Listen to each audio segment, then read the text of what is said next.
And we were following one about 2 miles ahead of us. And I asked him to hurry up because there was another one behind us, about 3 miles behind us. So we just stayed right between the two as we went home that day. Just a normal day. Did not understand the magnitude of the difference between a tornado and hurricanes. Hurricanes are a whole different ball of wax, aren't they? Yes, they are. They are. We'll talk a little bit about that. Yep. So engineering, I know you got some engineering out there. Tell us a little bit about that and what all engineering wise you do out there right now at the tower. Well, when I got the tower, when we first came out here, we opened the doors and all the windows were sealed up and there was thick junk all over the floor. It was incredibly filthy. And of course, nothing worked. There was no electricity. There was no running water, you name it. Obviously, no internet. And so the name of the game was basically, how do we reestablish? And so if you can think of walking into a garage that people had walked out of 2 decades before, leaving most of the tools in there, almost like a put it together puzzle, figure it out and you can make it work, that sort of thing. That was what it was. So found that there were holding tanks of water, found that the wiring was redundant because in the classic military Coast Guard sense, you never modified a circuit. You just added another one and added another one. So, oh my gosh. So it's really stretched my brain, everything from the structural to the mechanical to the electronics, to you name it. Again, you don't just hire a plumber out here. You are the plumber. So very interesting. And the first question that pops into my mind here, Richard, is how do you get out there? Good question. After I bought it, it took me 4 months to get here because I couldn't get a captain willing to bring me out in a boat. He said, there's no ladder on it and you can't get up on it. And I said, well, I was actually a really good climber, so just get me close. But I think what really made him laugh was when I showed up at the dock carrying an extension ladder with hooks on the top. So climbed on it that way, and we do come out by boat when we're carrying things, but more commonly we just fly out by a Robinson R-44 and land on the helipad, which is our entire rooftop. So I was here a couple times today dropping off researchers. Very interesting. So no Jacob's ladder. I mean, you're just strictly helicopter at this point? Helicopter and boat, because one of the legs does have a reestablishment of handholds. You do have to be a little bit of a monkey to jump from a boat to a leg and then climb up freehand 65 feet of handholds. So you're telling me if you're not a fan of heights, that might not be the best way to go. Not a good idea. But, that's actually how we get to the first person on, usually one of the crew. And then we snatch everybody, if you don't like heights, we snatch everybody out of the front of a boat with a hoist and just pull them straight up. And that's actually really, really safe because a person's sitting there with a harness or whatever, and until they get hooked in, they're perfectly safe. They're just sitting in a boat, right? Then we grab them, pull them right up, roll them inside, just tell them to stand up. That's all there is to it. And haven't dropped anybody yet. That's probably a good record, 10 years. So why was the tower built in the first place? I'm the old one out of probably all of us. And I remember when we didn't have cell phones and we rolled this little circle on the phone to make it work. So back in the 1960s, there was still the frying pan shoals, and the shoals were shallow and then deep, and then who knows, boats were going aground and wrecking. So because we didn't have GPS and we didn't have LORAN, and you could use a sextant or whatever to look at the stars, but it was out here to be the lighthouse. So it's still got the light up in the corner that we don't use anymore because GPS, obviously, but it was purely to keep people from running aground. There's literally hundreds of shipwrecks from here to shore. We're about 32 miles from the closest point. Technically, we're outside of America by about 6 miles. And speaking of that closest point, for those who may not know, what is that closest point off reference of North Carolina? A lot of people would be aware of Wilmington, and Wilmington has a bunch of smaller cities flanking it, Southport and Carolina Beach, and coming out to the tip of it of Bald Head Island. And that's from where the shoals actually continue on outwards. So Bald Head Island, which is right over that way. We can see the light of a lighthouse on shore occasionally, just a little faint glimmer, but we don't see light of anything else because we're just too far away.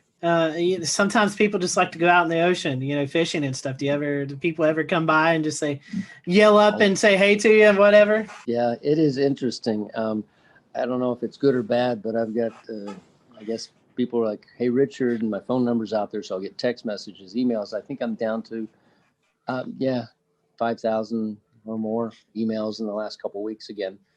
So it's a little tough. I'm amazed you guys could track me down. I'm glad you did. But they'll holler up, Richard, hey, this is so-and-so. And I was out there 2 years ago, 5 years ago, 6 years ago.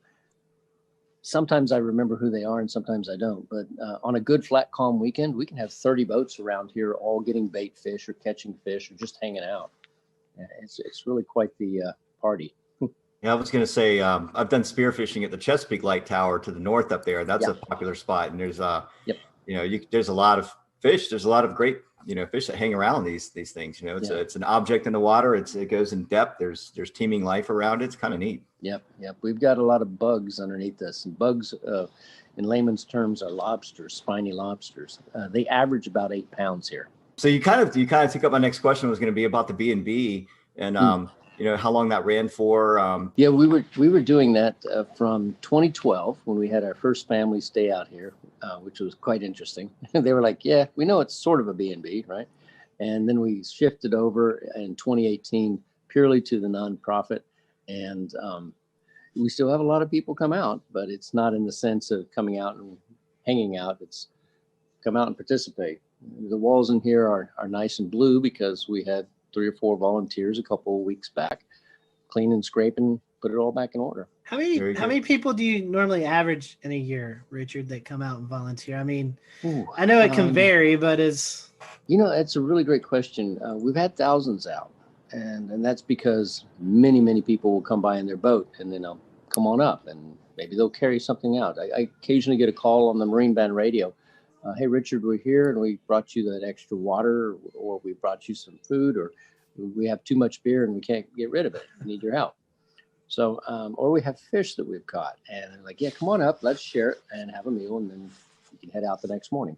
But with 8 bedrooms and a crew room in addition, and about 6,000 square feet, and a rec room and a stainless steel kitchen and a big generator room where we can cut and torch and do all the types of mechanical things you would want to. It's actually got a place for all different kinds of people. We've got people that came out and did nothing but work on our garden in the back corner. So we've got a garden that grows. Go figure. And for those who are maybe wanting to know, you do a fantastic job on social media, the Facebook page, of just sharing your experiences from day in and day out. And it's a really cool thing. If you go to Facebook and type in Frying Pan Tower, Richard, you do a great job on social media, just kind of showing the behind the scenes look there. Yeah. It's funny. People ask what the tower is really like and how it survived these hurricanes. And some of the things that I've learned is that the engineers that put it together had a fair amount of experience with what they call Texas tower or Texas oil rigs, the genre in the 40s and the 50s. So they made this thing stupidly overbuilt. I mean, massively structurally strong. With the legs, I just got a blueprint that I hadn't seen in 10 years. And it actually indicates that when they set the base pilings down, they actually took pipes and then hydraulically rammed them through the legs down into the bedrock to the depth of, if you can imagine this, 296 feet. Wow. That's incredible. It's a football field of steel down into the bedrock and then filled up with cement. So, and the casing on the pipe that actually is water level down is multiple layers. So it's approximately 3.5 inches thick. We just, we have to worry more about anything above water and just keep welding on parts there. So, I've gotten a chance to become a more proficient welder. Since I don't have OSHA looking over my shoulder, it's like, yep, I'll do it. I'll do it right, but I don't have to get it inspected. So again, being outside the country does have some perks, right? Next question is, it's kind of like just everyday life that we have here, the luxuries of plumbing and power, internet. Mm-hmm. I've seen you were watching the football game a couple of nights ago. You cook up these really nice looking dinners. So how do you get all of that 32 miles out in the Atlantic Ocean? That's it. This is truly a working environment along the lines of, we don't just say, hey, stick a solar panel up there, it'll be great, and you'll love it for 25 years. No, we actually know that they will hold on during a hurricane. We've had solar panels up for 3 or 4 hurricanes now. We know the flags don't last quite as well, but that's another story. And with those solar panels, we still are on conventional solar batteries. So we don't have lithium yet because we work off of a very tight donated budget, obviously. And then if we need to augment it, like tonight, when everyone's using all kinds of things, I will run a small little 3K generator by Honda or something like that. But the good news is that we did also resurrect life back into the 40 kilowatt Detroit diesel that has been sitting here ever since the 1960s. And when we took it apart and looked inside at the pistons, everything was put back in almost perfect order. And then they closed the doors and walked away. So all we had to do was get it up and running again. Now we need to get the electrical part out of it, which is the diodes and the rectifiers. And guess what? I'm getting to learn something else. But once I do that, then we'll reach out to our audience and say, be nice to have some resistance heaters bolted back on the wall, and then we'll run that and be warm while we're out here working. So 99% of the time, we're just solar and wind. So we have a couple turbines, and we've got a couple dozen panels and a battery room full of batteries that we watch very closely and monitor. And everything that we do out here, we can also look at and monitor from shore. So, and that was a 5.2 gigahertz microwave dish that we set up, shot to shore, 56 miles, talked to TV station into letting us put a dish up on their tower at 1,300 feet. And, it's one of those, I can't believe they let us do this sort of stuff, but, we get really smart people and then they're excited about it. And then they tell other people, and then we get a phone call. And a gentleman just got on a helicopter today that left that made a donation, and he spent a day or two out here. I didn't make him work, but he worked anyway. Couldn't stop him. Jordan, I know you've got the big fun question for us meteorological nerds. Yeah, so as the Carolina Weather Group, I'd be remiss if we didn't talk a little bit of meteorology while we're here. So what are some of the more memorable storms that have come by in recent times? I mean, I know I'm thinking about Florence and Matthew are probably the obvious ones, but maybe you have one that's maybe not quite so obvious. Well, Arthur was an amazing thing. I actually was out here with 3 of my kids and 1 volunteer, and we planned on flying back by helicopter on a Tuesday with an upper limit of the wind speed of being around 45 miles an hour or so for the helicopter. I think it was a Bell Jet Ranger. And we woke up that next morning to 55 miles an hour constant. So we weren't going anywhere. Surprise, surprise. Had not been out here for a hurricane. And my kids are like, are we going to be all right? Of course we are. It's going to be great. So everything was great. The winds were averaging around 75. They got up to 100 and something during that. And we were all in here, and it's very noisy. My daughter points out the window because there's a huge mooring light that's about 2/3 of a mile that way. And it has a 12,000-pound dumbbell weight at the end of a huge chain. And it's the marker for the very end of the shoals. Well, the waves were so big. They were about 30 feet tall. They don't even look like waves. They just look like hills, that it was picking it up and slogging it along. And she says, Dad, is the buoy supposed to be traveling? So it marched off towards Wilmington. And then as the hurricane spun around, we got to the backside of it, and the winds were blowing from the other side. We just finished dinner, and it blew in one of the back windows, just shattered it. And wind is going everywhere. And the rain's pouring in, and we're back there trying to hold a piece of metal against it and get it all put back together. And my daughter's a little upset about this. And I said, it's okay. We were fine. She goes, I'm not worried about the tower, Dad. It made my cake in the oven fall. Unbelievable. So, we've been out, and I've since found that hurricanes can be really pleasant to watch when there's nothing in the air to hit you but rain. When you're on shore, you have to worry about all kinds of things. You have to worry about trees falling on your houses and that sort of thing. Out here, it's just rain. You wear safety goggles so that it doesn't sting your face too bad. And anything under 100 miles an hour, it's not going to blow you off the top. Over 120 miles an hour, it gets a little dicey. We had some gust to that during a couple of them. And the water kind of comes in everywhere. So it gets a good rinsing, but that's all right. Does the tower sway at all? Do you get a little bit of that rocking factor? I'll show you. During the worst hurricane, this is it. That's it. just enough to make the water wiggle around in the Culligan jug. That's it. You know, puts you to sleep really good. And they are really loud. They are quite noisy. But, you know, you asked the question really that I should answer more directly is about the weather and how and what do we watch and how do we know when we can go out here. It's only 30 miles out, but the weather here is very different than the weather on shore. On shore, we can have 30-degree days, and out here, because they have this enormous mass of water underneath us, we could be in, you know, t-shirt and shorts, or like today, we had a 25-degree temperature drop out here. I mean, it was beautiful. It was 75, and then it went down to 55 for a while, and I'm wearing a jacket that was cool.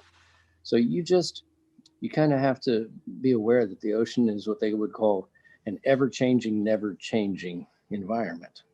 So it's always going to be a little different, and you can only tell about 3 or 4 days in advance as to the true conditions in this one location. Being on top of a hill at the end of the shoals creates a Venturi effect. So the water goes much faster underneath us than it would maybe just a half a mile away. It's quite an interesting place to try and go scuba diving, that's for sure. I would imagine the waves, you know. Yeah.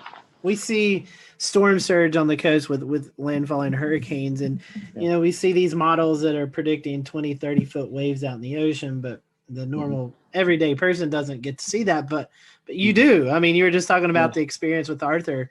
I mean, I'm sure the first time you saw it was like, oh my gosh, but have you kind of got used to the fact of seeing these huge waves now after being out there so long? You know, it's funny, the smaller waves, just the 12-footers or so, those actually impact harder than the big ones. We have these legs that are 42 inches in diameter, so relatively speaking, they're very narrow. But if you catch completely square to the cross pipes at the 12-foot level, a 12-foot wave, you know the weight of water, it's quite a bit per cubic yard. You feel it, just a shudder like that. You know, that was a good one. That hit well. The huge waves, they look strange because they really do look like hills rolling past. And then occasionally one of them will break over like you would see on a small wave on the surf. But then you look across it and you realize that it's breaking over hundreds of feet wide and 7 or 8 feet, the top of it's cresting over. And you're just thinking to yourself, if I had a jet ski, I bet I could ride that all the way to shore, but I don't know. From what you've told us, it sounds like there's not many things that would cause such a concern that you'd have to evacuate. But I am curious what your emergency procedures are like. What things might it take to get you to have to bug out of the tower, and if so, what's the process? That's great one. We have about 4 different forms of communication. We have.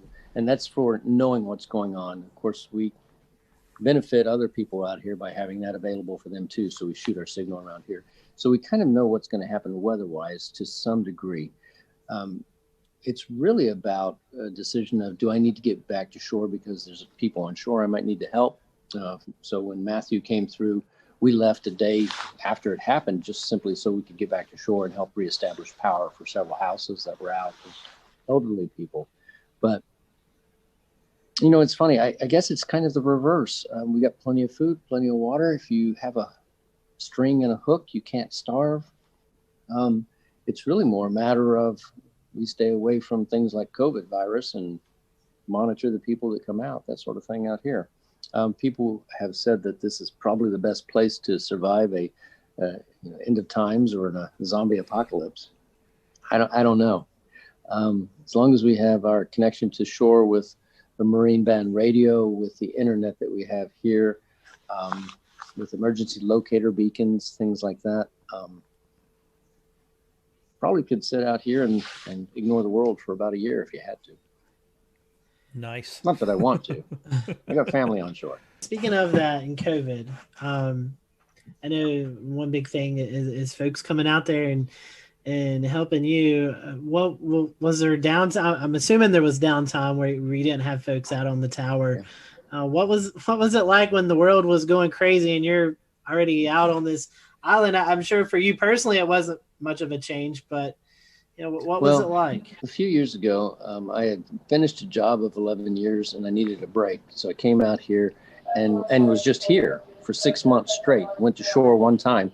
And I noticed that you don't know what day of the week it is anymore. You don't really know what month it is after a period of time. and you start just living. Oh, I'm in this season. Oh, gee, I'm getting into fall now. Okay, but during the time that everyone was really locking down on COVID, I was here for a few weeks by myself and isolating, and it was odd because, I turn on the TV, I get it over the air, I get it over the net, I can see everything that's going on. So you do always have the ability to communicate, same as we all do while we're still locked down. But I think it just made me really appreciate the fact that out here, I have a mask. I've got one in my pocket right now. And anybody that comes out here is going through a questionnaire. Have you been around anyone? Do you have the temperature taking? All that good stuff.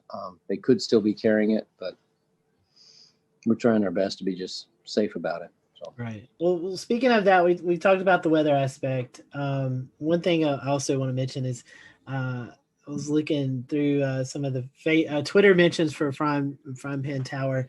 Water spouts also, I'm sure you get to see your fair share of water spouts out there.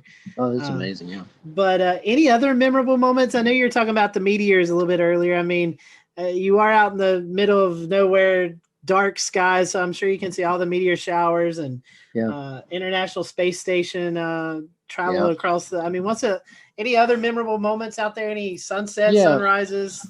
We did a time lapse of what was it? The Neowise comet that was off, and we could see it pretty clearly. And what we didn't realize in our time lapse was that the ISS, International Space Station, came cruising right past. So it's all on the time lapse with there's the comet, there goes the space station, and there's the meteor. It's just, you don't know what you don't know if you're not in a dark enough area to see it.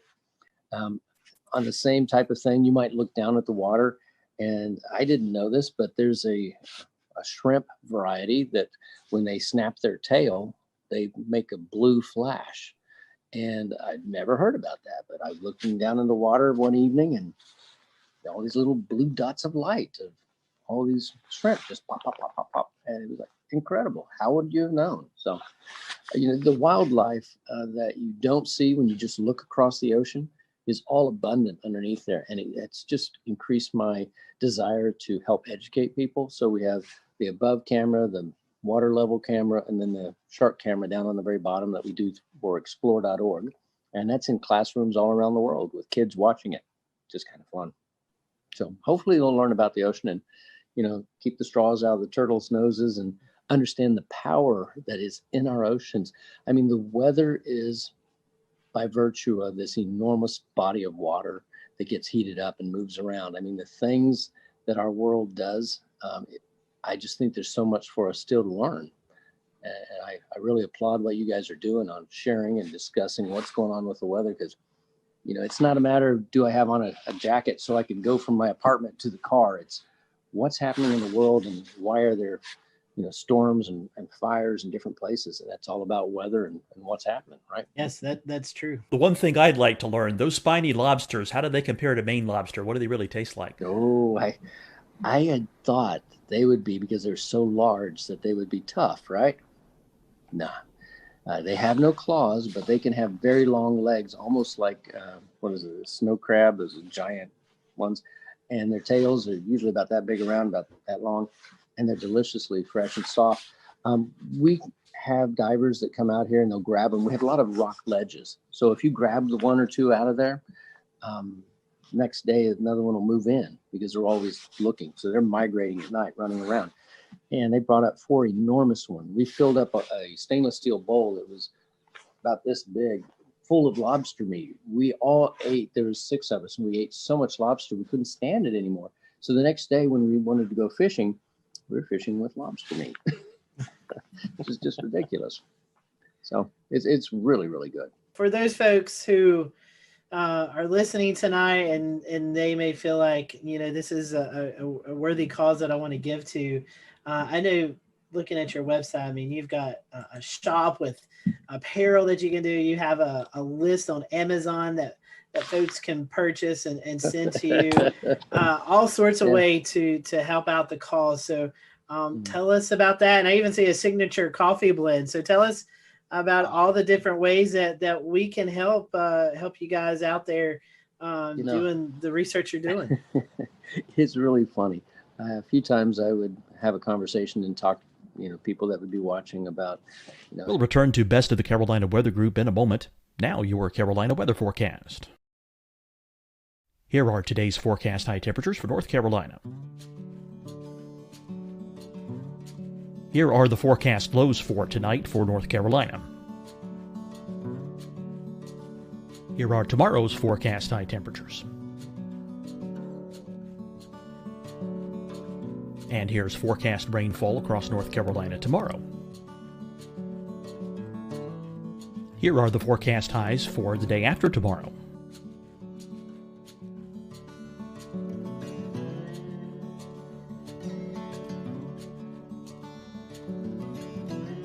And here's the forecast rainfall across North Carolina for the day after tomorrow. This is the total rainfall forecast across North Carolina for the next 3 days. Here's the severe thunderstorm outlook for today from the Storm Prediction Center.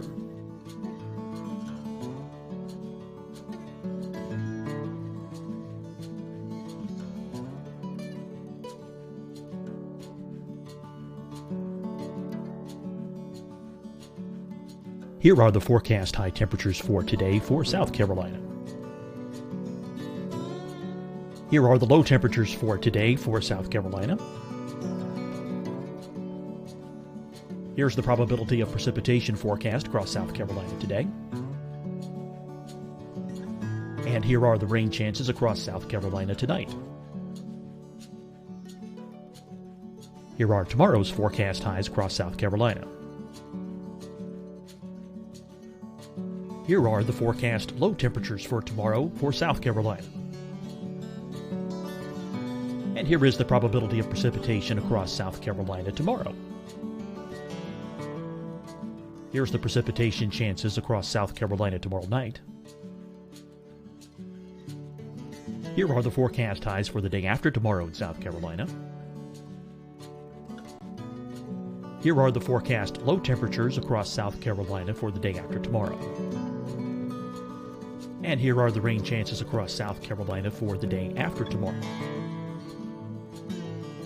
And South Carolina's probability of precipitation for that night. Here's the Storm Prediction Center's severe thunderstorm outlook across South Carolina for today through tonight.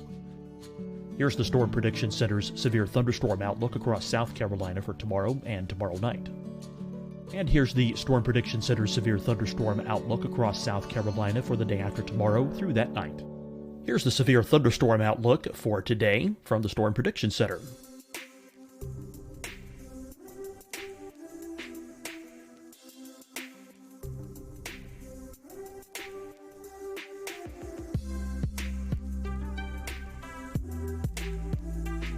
And now here's a live look at weather radar across the southeast.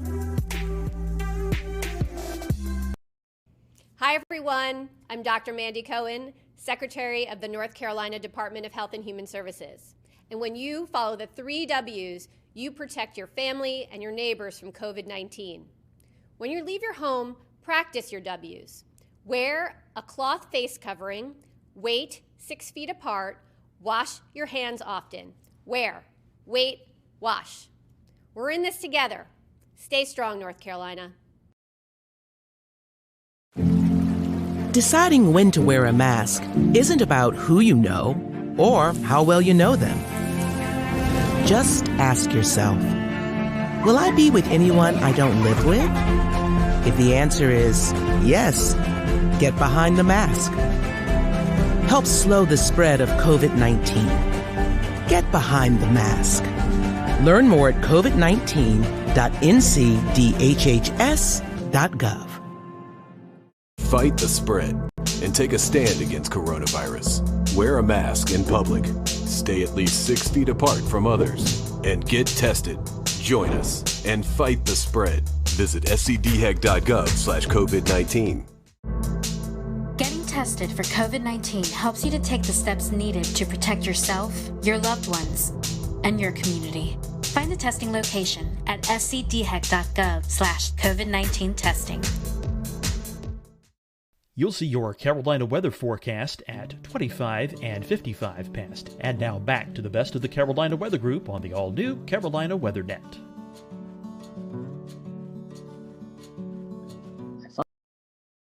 came across one. And mind you, if you're stuck out here, I'm not going to go and grab a Starbucks or a Pete's or a Dunkin' Donuts.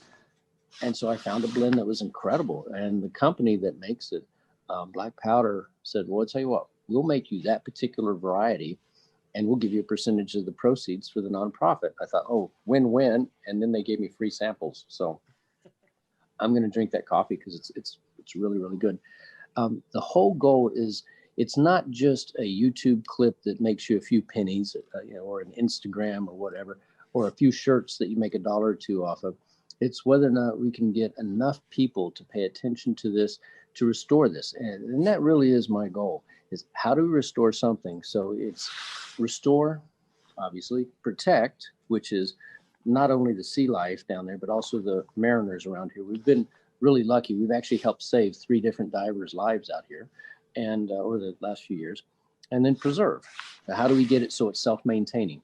And I think the only way to do that is basically what we're doing right now, sharing the message, educating people, and helping them understand that it's not me. Again, I joke, it's like I'm the chief custodian and janitor, but I'm also the one that really wants to get the world to understand that this is a rare thing that was done back a long time ago.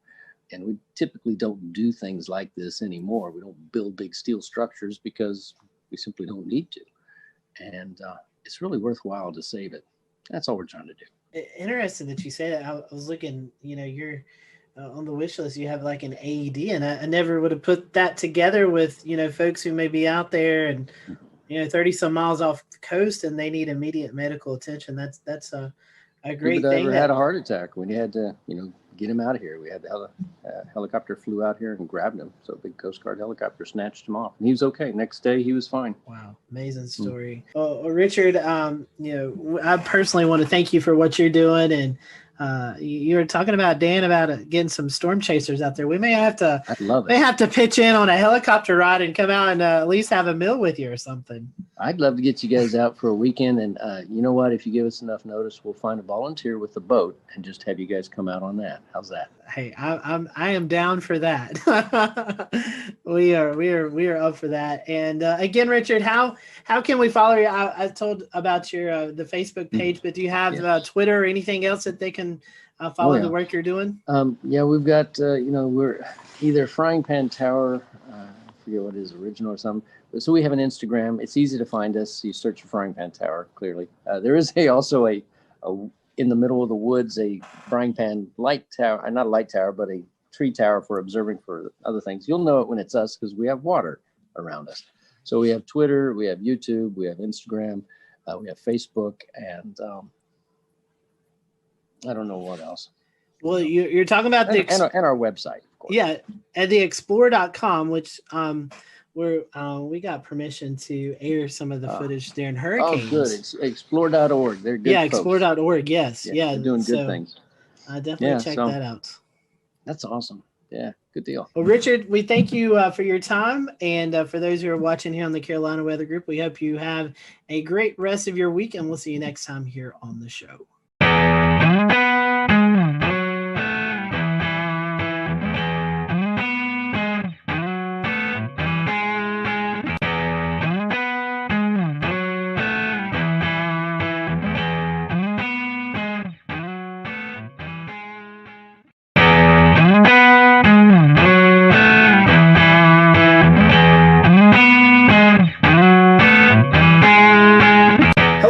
Welcome to the Carolina Weather Group. We continue looking back at some of the previous severe weather events that's not only affected the Carolinas but the Southeast. And this is the 10-year anniversary of the April 27, 2011 tornado outbreak, not only for the Southeast, including Mississippi and Alabama, but there's also some tornadoes in Georgia and South Carolina and North Carolina. So we want to focus our attention right now on the Alabama aspect of that. And we have with us Chief Meteorologist from ABC 3340, James Spann. James, appreciate you spending some time with us as we kind of look back at this. I think you categorize it as a generational tornado outbreak for the state of Alabama. A very well forecasted event leading into it. Take us behind the scenes as as you there at the station are getting not only the viewers ready, but the reporters ready, the storm spotters ready, take us back to what it was like a couple of days leading into the event. Well, it was a well forecast event. And, one thing about it, I didn't know it was going to be that bad. I didn't know. I mean, could it be? Yes. But odds of an event like that are always not that high. So I didn't know we were going to have 62 tornadoes that day. I didn't know that the death toll would be so high. But having said that, it was a Wednesday event, and you could start to see it.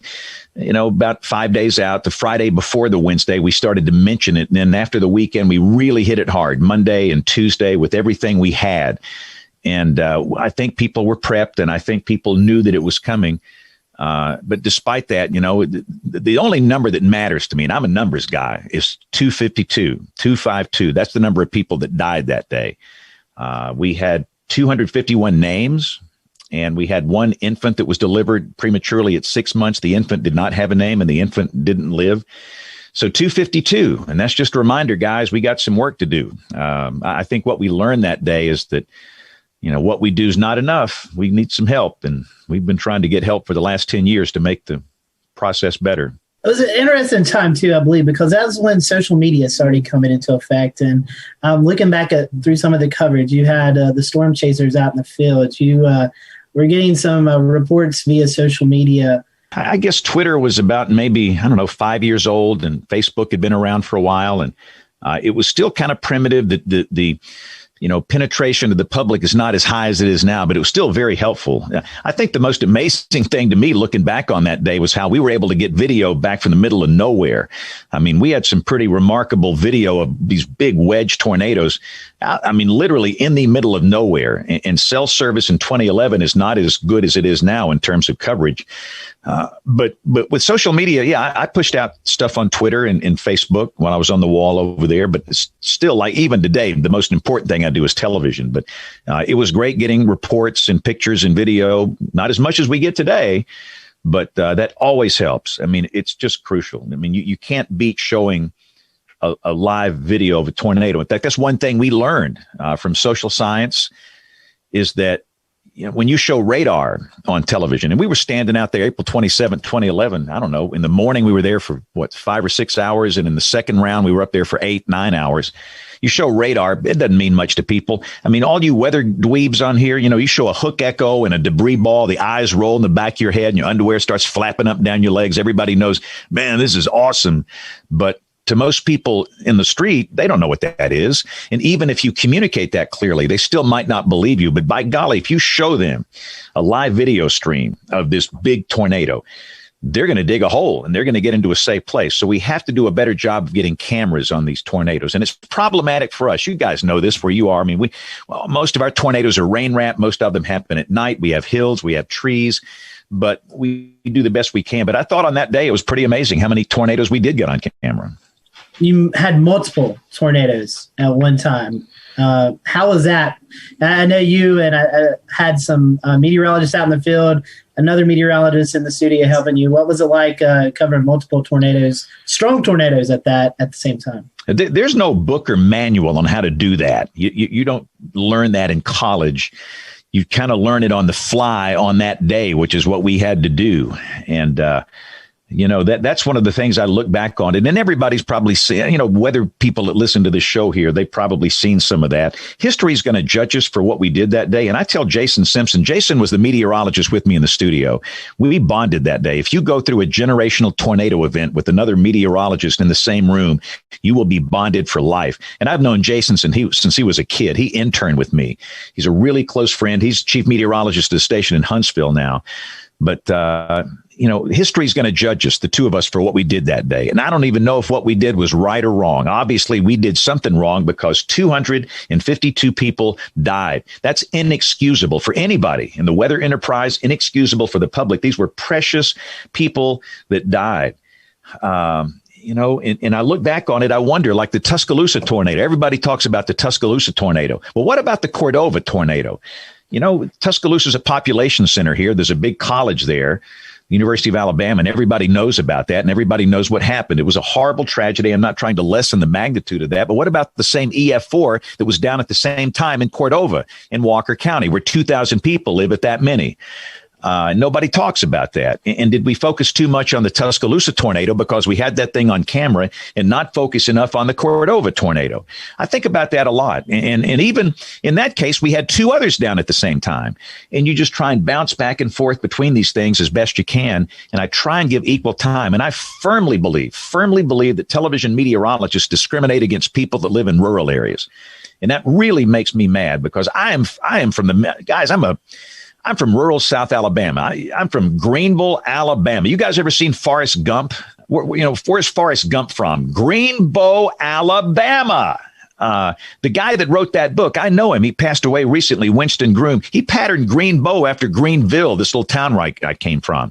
And, if it's in a big market, part of the city, the metro, will be on television live, local, late breaking, saving lives, the Weather Authority. But the minute it goes out into a rural area where maybe there's 1 meter in the whole county in the television ratings world, you go back to Freak of the Week or whatever it is on television, which is absolute insanity. What you're saying, people that live out in the country, their lives don't matter. And I'm not going to play that game. And the day they ever tell me to stop, I'll just go somewhere else where I can do that. But they've always supported me here.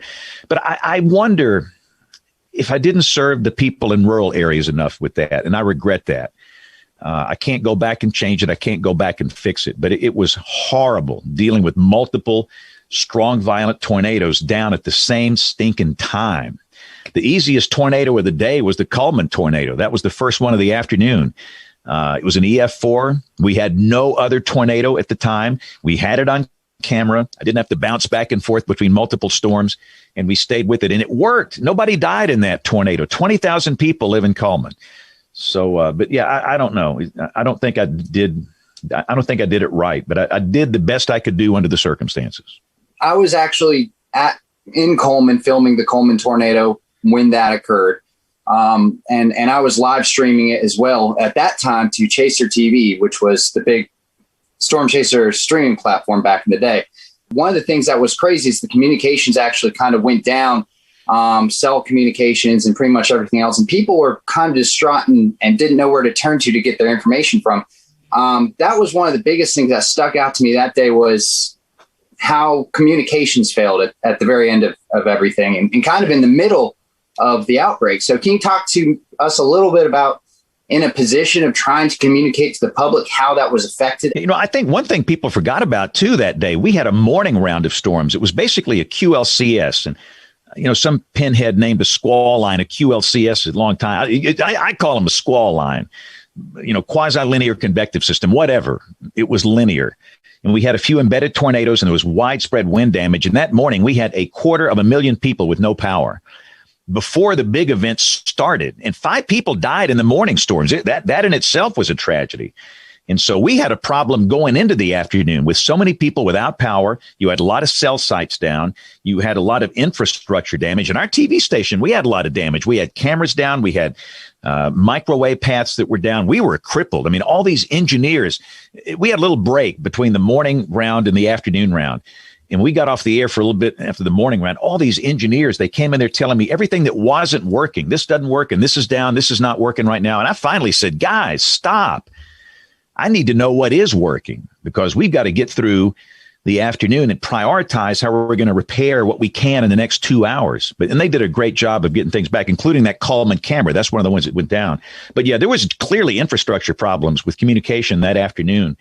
I think the one thing we learned is that some people have forgotten that good old radio and television is free. It is over the air. It has nothing to do with a cell network, and it's pretty darn reliable. And we often just blow past that these days. I'm going to watch it on my phone on YouTube TV, or I'm going to watch it on, whatever on a streaming platform. But what happens when all the cell sites go down? We're still on the air. These big 5 million watt blowtorch transmitters we have, not that many people watch them over the air now, but I think we have to remind people that with a, crappy $5 antenna from Walmart, you can pick up 60 channels. And you need to have that in your toolkit at your home in terms of severe weather. So I think that's the one thing we need to do. And goodness, local radio, people have forgotten about it.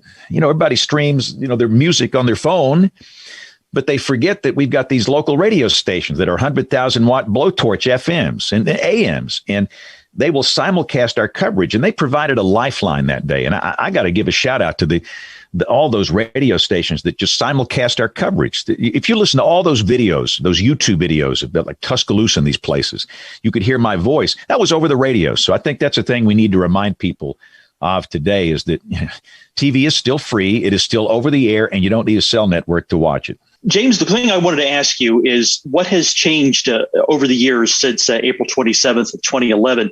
And how do you do things differently today when you're on and involved in a situation like what happened back on March 17th of this year compared to the way you handled April of 2011?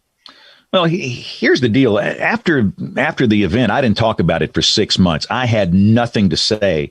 And people that know me, that's an anomaly. I mean, I'm a bag of hot air, and I've always got something to say. In fact, the National Weather Association annual meeting was here in Birmingham that year. No, usually, James, they get me up there just to wave my hands and I talk loud and I say something, that's outrageous. And I didn't speak. I had nothing to say, nothing. And everybody just couldn't believe it. But I needed to go through the phases of grief. These people died on my watch, and I'm in the process of trying to memorize every name. I'm not there yet. I was hoping to be there in 10 years. 251 names, their stories. Let me tell you, so you want to get motivated? You do that when there's a tornado in your market. Learn their names, talk with their families, get to know them. It will be so motivating for you in future events.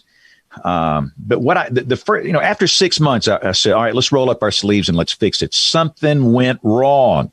There were 62 tornadoes in one day in the state, and there was a darn good warning for every one of them. In some cases, the lead time was 40 minutes. And I thought the death toll that day should have been 30. And 222 people ought to be listening to this show right now.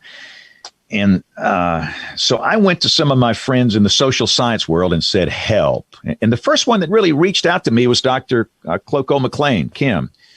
And so many others I've befriended, and I'm not going to start mentioning names because I'll leave somebody out, but they have been such a great help. But this is the bottom line. What we do is not enough. My background is physical science. My first major in college was electrical engineering, and I changed majors and finished in meteorology. I don't know anything about being some TV guy or radio guy, or I don't know anything about it, really. I've just tried to watch people that I think are good and learn from them. I don't know anything about human behavior. And here we are trying to get people to do something, to take action. So they have so helped us. But here are the quickies on what we've learned, how things have changed. There's no doubt in my mind the number one reason people died that day, the siren mentality. I don't know what it is about Americans, especially in tornado-prone areas, and these stinking sirens. It's like there's a love affair. They think they're sexy or something. Now, I'll admit, they sound cool. I mean, you get a video, some guy with a tornado down and that thing's wailing in the background, but you can't hear that thing in your house during a raging severe storm at 3 a.m. And we've got to be better at teaching people this ain't it. I mean, they serve a purpose. They reach a few people outdoors, but that's it. And weather radio penetration is embarrassingly low in tornado-prone areas, Oklahoma, Alabama. And we've got to do a better job of getting a weather radio in every house.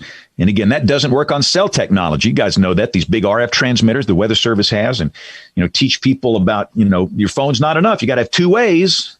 Because your phone's going to quit working, and WIA might not work, and your app might not work, and the weather radio. But if you do all this stuff together, you'll get the warning. But that's the main thing, the siren mentality. And the number 2 reason people died, the lack of helmet use. It's not that hard, guys. It's not. Most people that die in tornadoes, and let me just say this, I dabble in healthcare. I call it my hobby. For 15 years, I have been the chairman of the board of a really large tertiary care hospital here. I've just been interested in it. And I fell in love with these people 15 years ago, and I've learned a lot by talking to ER docs. And they will tell you that most people that die in tornadoes, what do they die from? Blunt force trauma. From where? The skull and the neck region. And all you need is a $5 bicycle helmet from Walmart. And probably over 50 people would be alive today. So it's messaging. It's messaging before the event. We've got an event Thursday, so I just messaged on television. What's the message? Have 2 ways of getting the warning, and it's not a siren. And you're going to have a helmet in your safe place for everybody. And that's not just for kids. And a lot of people go, well, it's nice for a kid. No. It's for everybody.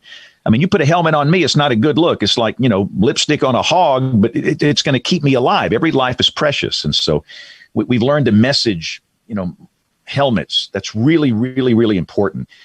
And, I could keep going, but one thing that we knew that we've screwed up on with the false alarm ratio was too high. It was over 80 in 2011. That's insane. Over 80% of tornado warnings were false alarms. We heard this in research all the time. I hear tornado warnings all the time and nothing ever happens. So the Weather Service in Birmingham went through a really comprehensive program going back to basic science. Kevin Laws is one of my heroes, the Sioux down here. They were issuing tornado warnings for, high-based storms, high LCLs. Never produced a tornado here, never. And they went back to the basic science and cut out all these bogus warnings, and the FAR is down in the 30s now. And all these things have added up to where it's a lot better now. We had, and I'll stop answering your question. I could talk all day on this, but we had an event last Wednesday, St. Patrick's Day. We had 25 tornadoes in one day in the state, 25 last Wednesday. Not one person was killed and not one single person was hurt. Let me tell you what, 10 years ago, it wouldn't be that way. So we've learned a lot, and I think the lessons learned have paid off. James, you hit on a couple things I want to get your expertise on. Social science, overwarning. National Weather Service right now is undertaking their initiative to simplify some of their communications, but also kind of introduce tiers for what goes to WIA and how the public then gets triggered. In your experience, is that going to be enough, you think, to help reach people and get them to understand? Or beyond what's already scoped, do we have more work that still needs to be done? Look, it's not that hard. Here's the problem. And I'm just as guilty as anybody else. I'm guilty as sin here at this. But we go to these conferences and we listen to these research papers and we talk with the social scientists and we gather up in these conference rooms and we do what we think it's best for us.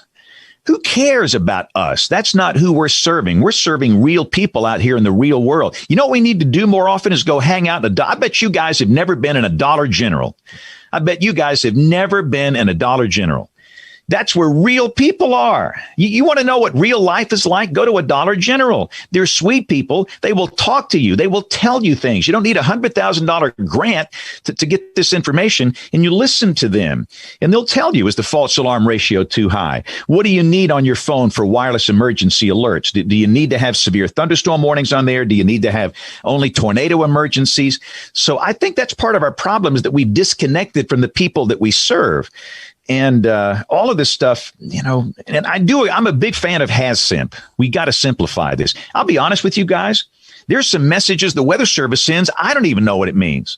I mean, what is an aerial flood warning and a flash flood warning and a flood warning? I mean, it's bewildering to people, all this stuff. So a lot of this stuff has got to be simplified. And they're on the road to doing that. But as we look at the transformation, in the warning process,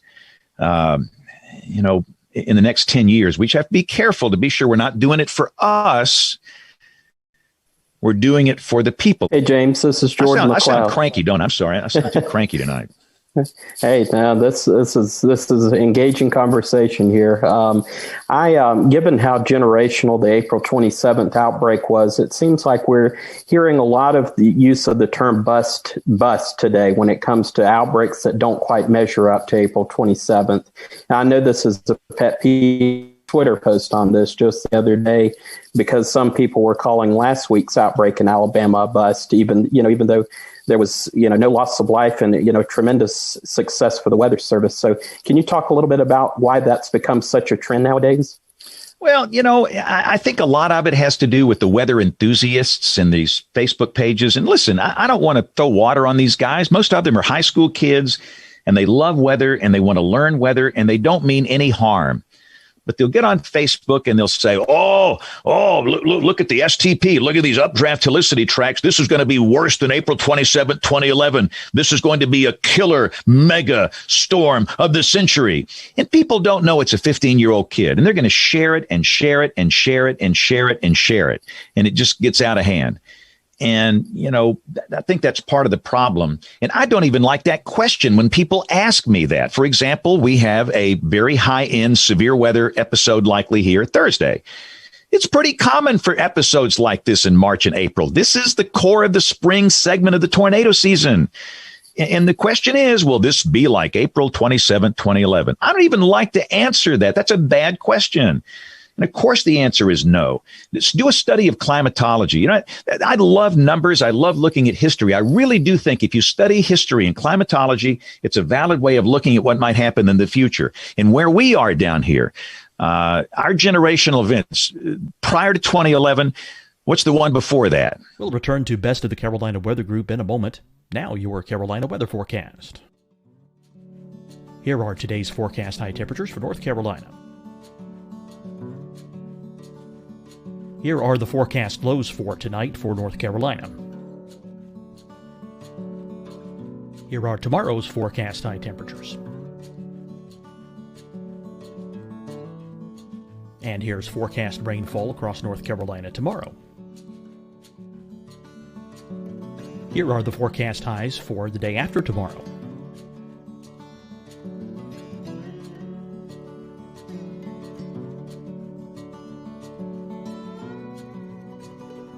And here's the forecast rainfall across North Carolina for the day after tomorrow.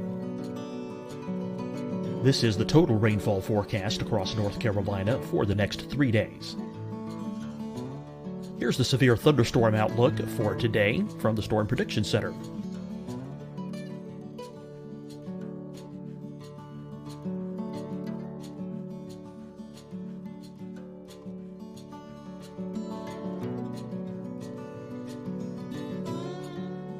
Here are the forecast high temperatures for today for South Carolina.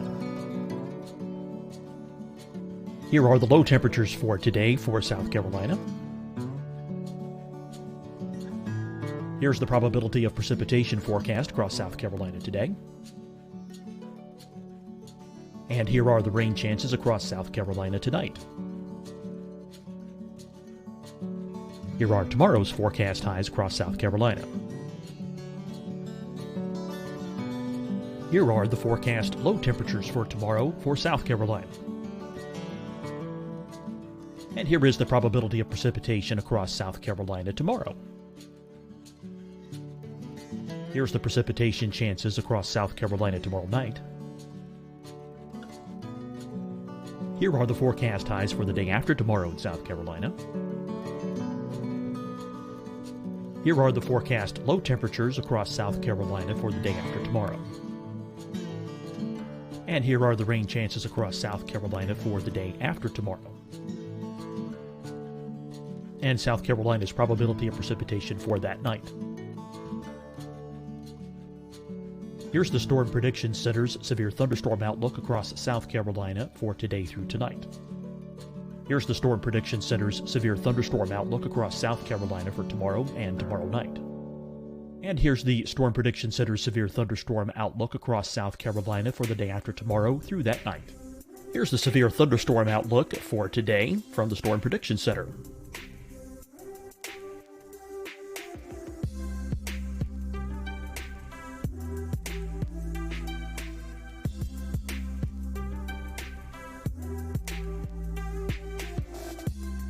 And now here's a live look at weather radar across the southeast.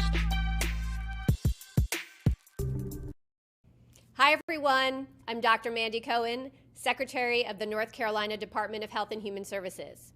And when you follow the 3 W's, you protect your family and your neighbors from COVID-19. When you leave your home, practice your W's.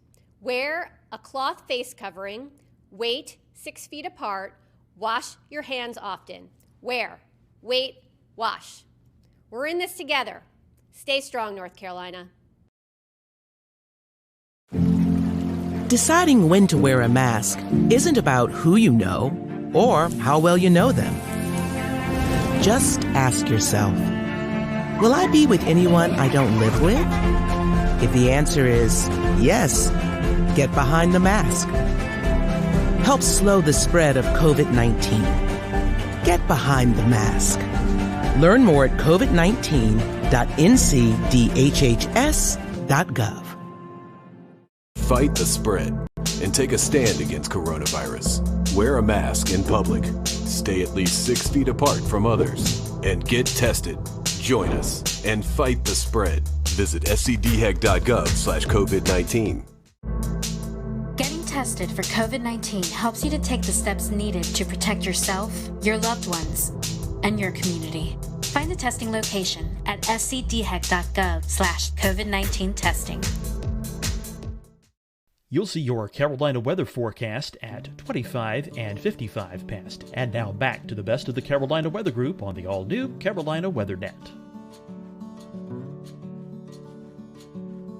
Other one happened April 3rd and 4th, 1974.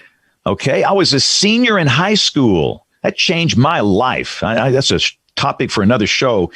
But prior to that, it was March 21st, 1932. Prior to that, it was February, 19th of 1884, the Enigma outbreak. So they happen every 40 years. And that's a generational, really a definition of generational type storm to me. So the next time we have a day like April 27, 2011, I will be at the cemetery. But, so what?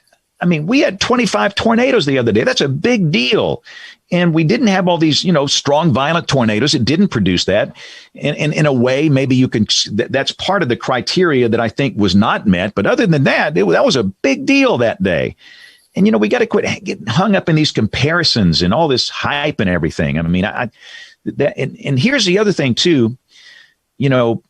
If we hype everything that comes along, nobody's going to listen to us. Nobody. I mean, goodness. And what we don't even recognize is the fact that there are a lot of people that are scared to death of this thing. There are people right now that are scared to death of what's going to happen Thursday because of something that's happened in their life. They've had a close encounter with a tornado, hurricane, severe thunderstorm, flood. Something's happened and it triggers this PTSD or some reaction, and they have a real phobia. And goodness, if I go on and say, the odds of somebody chewed me out last week because I said the odds of your house being hit on one of the biggest severe weather days in history, like April 27, 2011, are tiny. Most everybody in Alabama was not affected April 27, 2011. And some guy just reamed me out. He said, most of the state was affected. No, you're lying. So we've got to do something to calm these folks down and give them some comfort level and quit hyping everything up and do it in a calm way. And we'll get through it together. We'll be okay. So I don't like these comps every time we have a moderate risk or a high risk, and immediately it's going to be another April 27th. Every event is different. And again, the next time we have a day like that, be 2038, 2048, 2050, you guys will still be doing this show here, but I won't be around. Hey, James, quick question here. You bring up the risk. Have we overcomplicated that, the SPC? Well, come on. You guys, I'm sure you guys have talked about it like we have. The category names just are horrible. Yeah, we know trust me. I'll go down to the Target down here in Alabaster and say, what's the highest level risk? Is it moderate or enhanced? Everybody says enhanced. Everybody says enhanced is a higher level risk than a moderate, where in reality it's flipped. And, it's just not working. I mean, it works for people in the weather business. And when you talk with people in the weather service, they say, well, all the emergency managers have been used to those names and those criteria, and they're used to it. Well, so what? Are we here just to serve emergency managers or people that work for the weather service or broadcast meteorologists? We don't know. And so I really think we have to revisit that. And some TV meteorologists just don't even use it. Some good friends of mine don't use their words. They have different colors and different names. And I'm not so sure I'm a big fan of that because consistency is important to me. If one guy says one thing and some guy says something else, and who knows who you believe? I think we should be messaging the same thing, but I think we have to work together to fix that. And we need to bring in some of the SPC guys and have a long talk. And really, it's way Rich Thompson, John Hart. These are my heroes. They got nothing to do with this. It's up there at NOAA headquarters where this kind of stuff is made. But the 5 levels don't bother me. And I mostly use numbers now. That's what I use. 1 out of 5, 2 out of 5, 3 out of 5. I'm kind of getting away from even using those words because it's just not working. Thank you, James. We appreciate your time tonight. Go follow James on social media. I'm sure you probably already are if you're watching our show. And just great to get around and hang out with James. And I promise you, we'll have him back. we've got a whole list of questions we didn't even get to tonight. So stick around. We'll make sure that James repays us another visit here real soon. So for the rest of everyone here on the panel, we hope you enjoyed the show, and we will see you back here next Wednesday night for another episode of the Carolina Weather Group.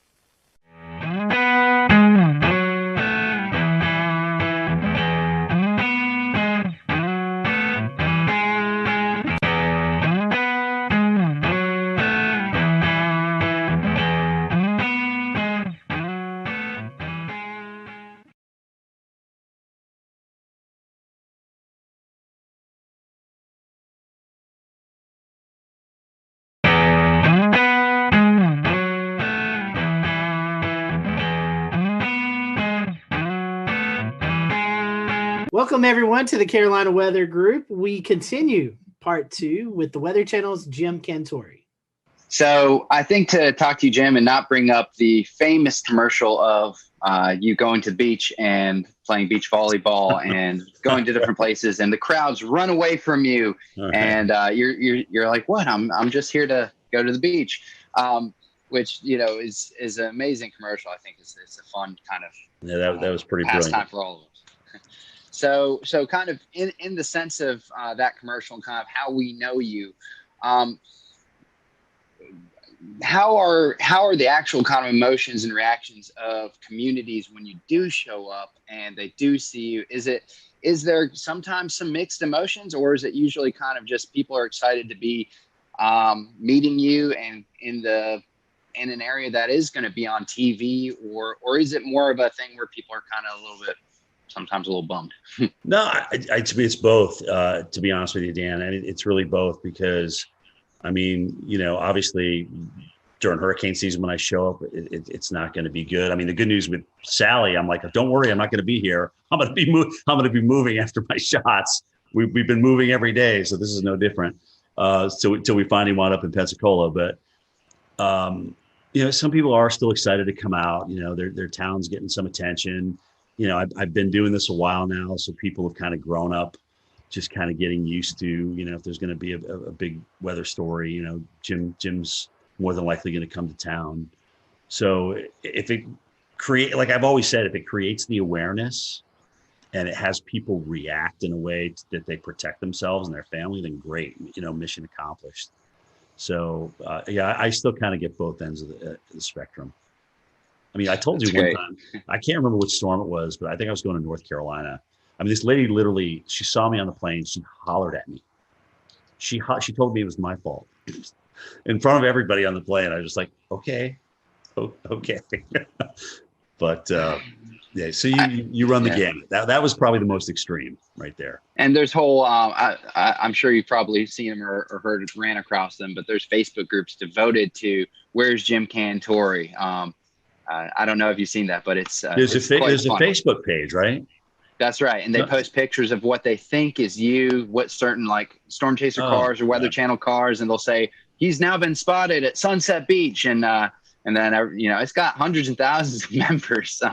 So for the record, guys, do you know how many bald, short Italian men exist in this world? A lot. And I'm just one of them. Okay, so yeah, I get spotted a lot in places. I'm like, and I sometimes I read those in my Twitter, and I'm just like, I'm sitting right here at my house looking at this, and who is playing me, or who do they think is me? So it's cool. I mean, in a way, it's kind of cool because I never in my wildest dreams thought that a guy that just wanted to get the forecast right would be, somebody who they developed a Facebook page for. So, I mean, it's kind of fun when I can play along, I will. But, like I said, at the end of the day, if it helps people get ready and creates an awareness, then mission accomplished. All the memes that come out of that, I'll read you one. I sent the memes. Oh my God. Oh man. So one that I thought was kind of funny. I sent this directly to you because it was right in the middle, right when the COVID was just, the fear was so high at one point. And I said, if Southerners don't seem too worried about this coronavirus still, it's because we have been conditioned to believe that we likely don't need to be concerned unless or until this man shows up. And it has a picture of you. So, I mean, yeah, they seem to get better every year. So it's like I said, it's very humbling. It's nice to be a meme. I like your attitude. I like your attitude on it a lot. I mean, the idea is if you can bring attention in a positive light to the storm, then you're doing a good thing no matter what, and that's great. It's really weird.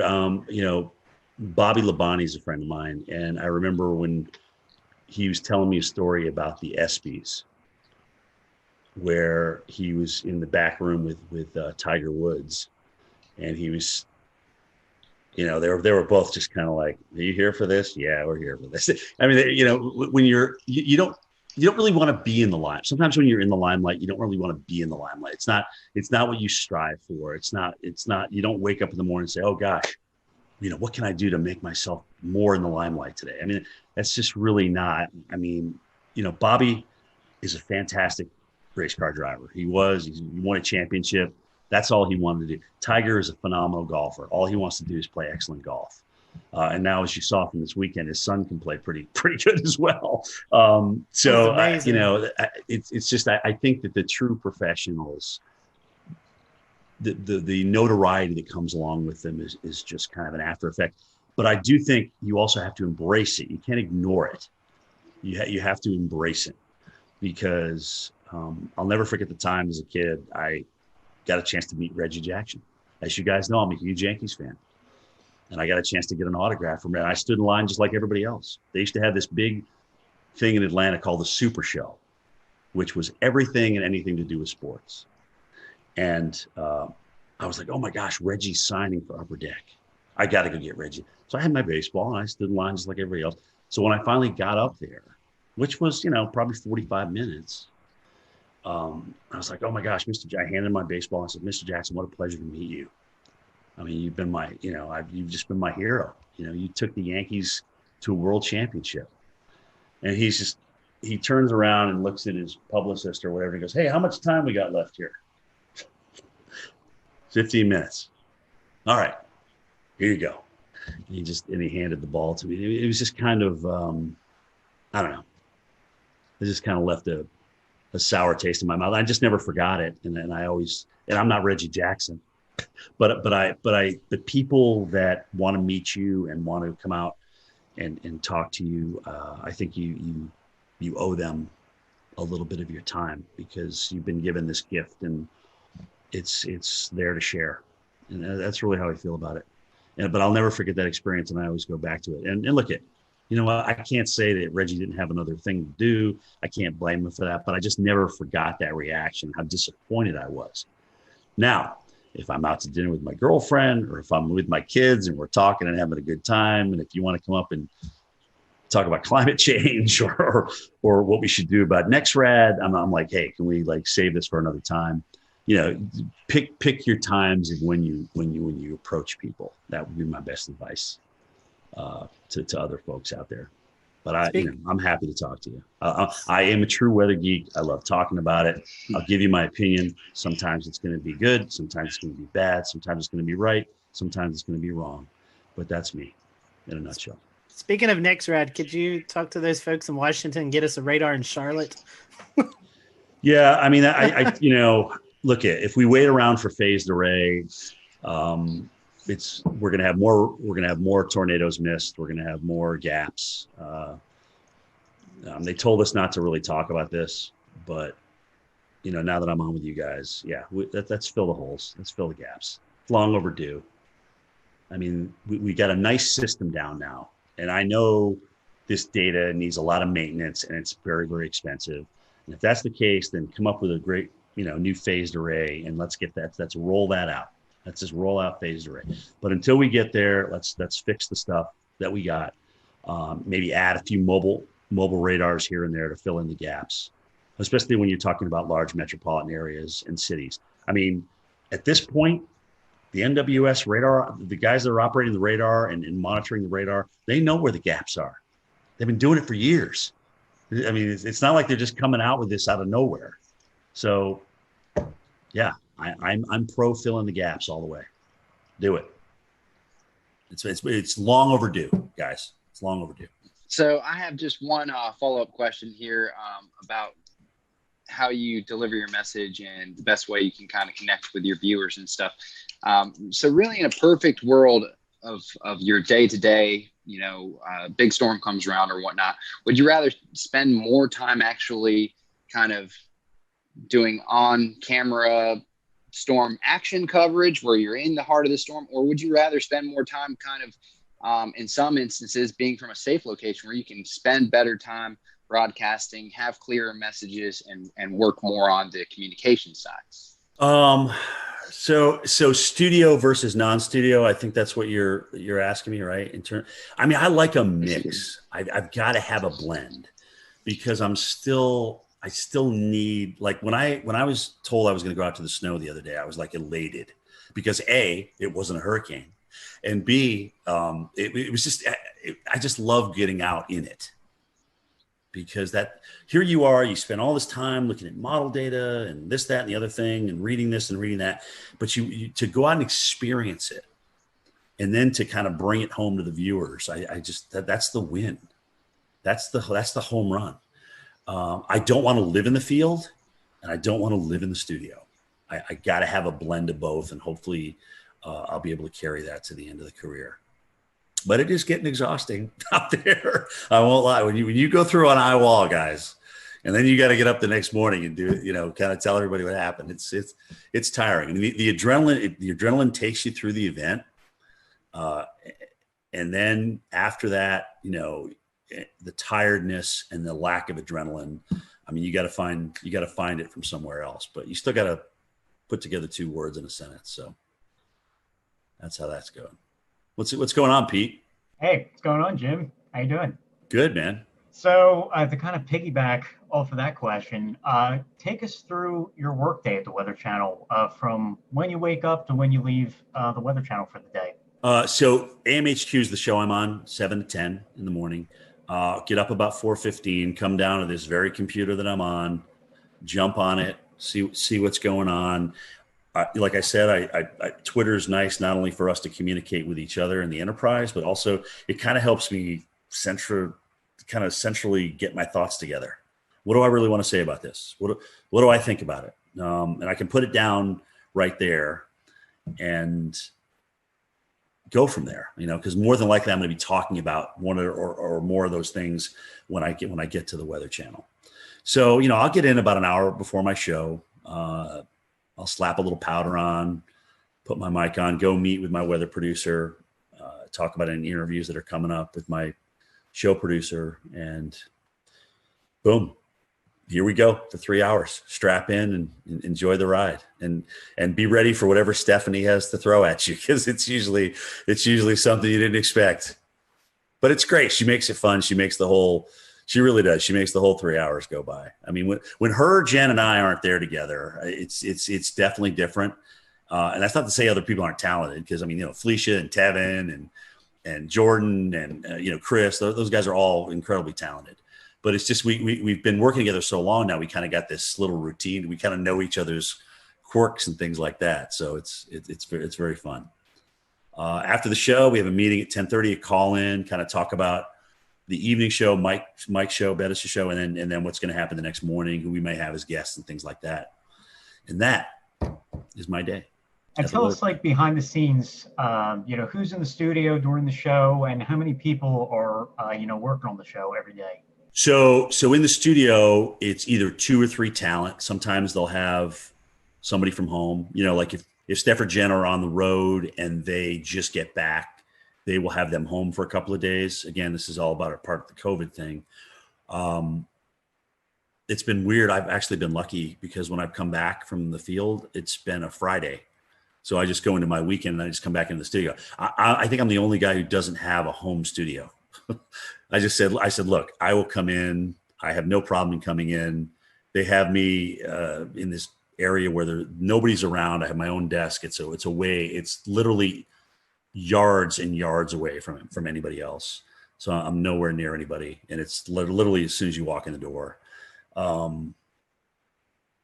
There's a couple floor directors, 2 weather producers in the studio, but we're all spread apart. I mean, that studio that we have downstairs that we're doing the immersive reality on is huge. It's kind of like a half a gym, if that gives you an idea of the size. So ceiling wise and width wise.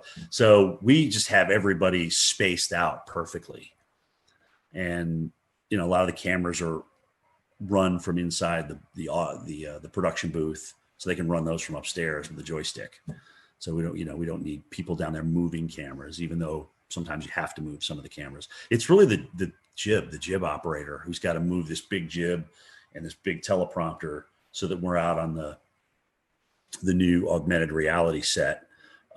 You know, that's got to be there for you. But let me tell you something, guys, as you get older, that prompter doesn't change size.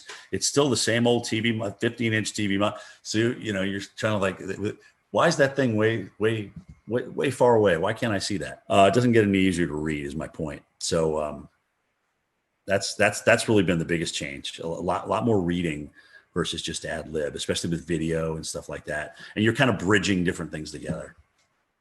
That's what it looks like in the studio. It's cool. It's really cool. I enjoy it. I really do.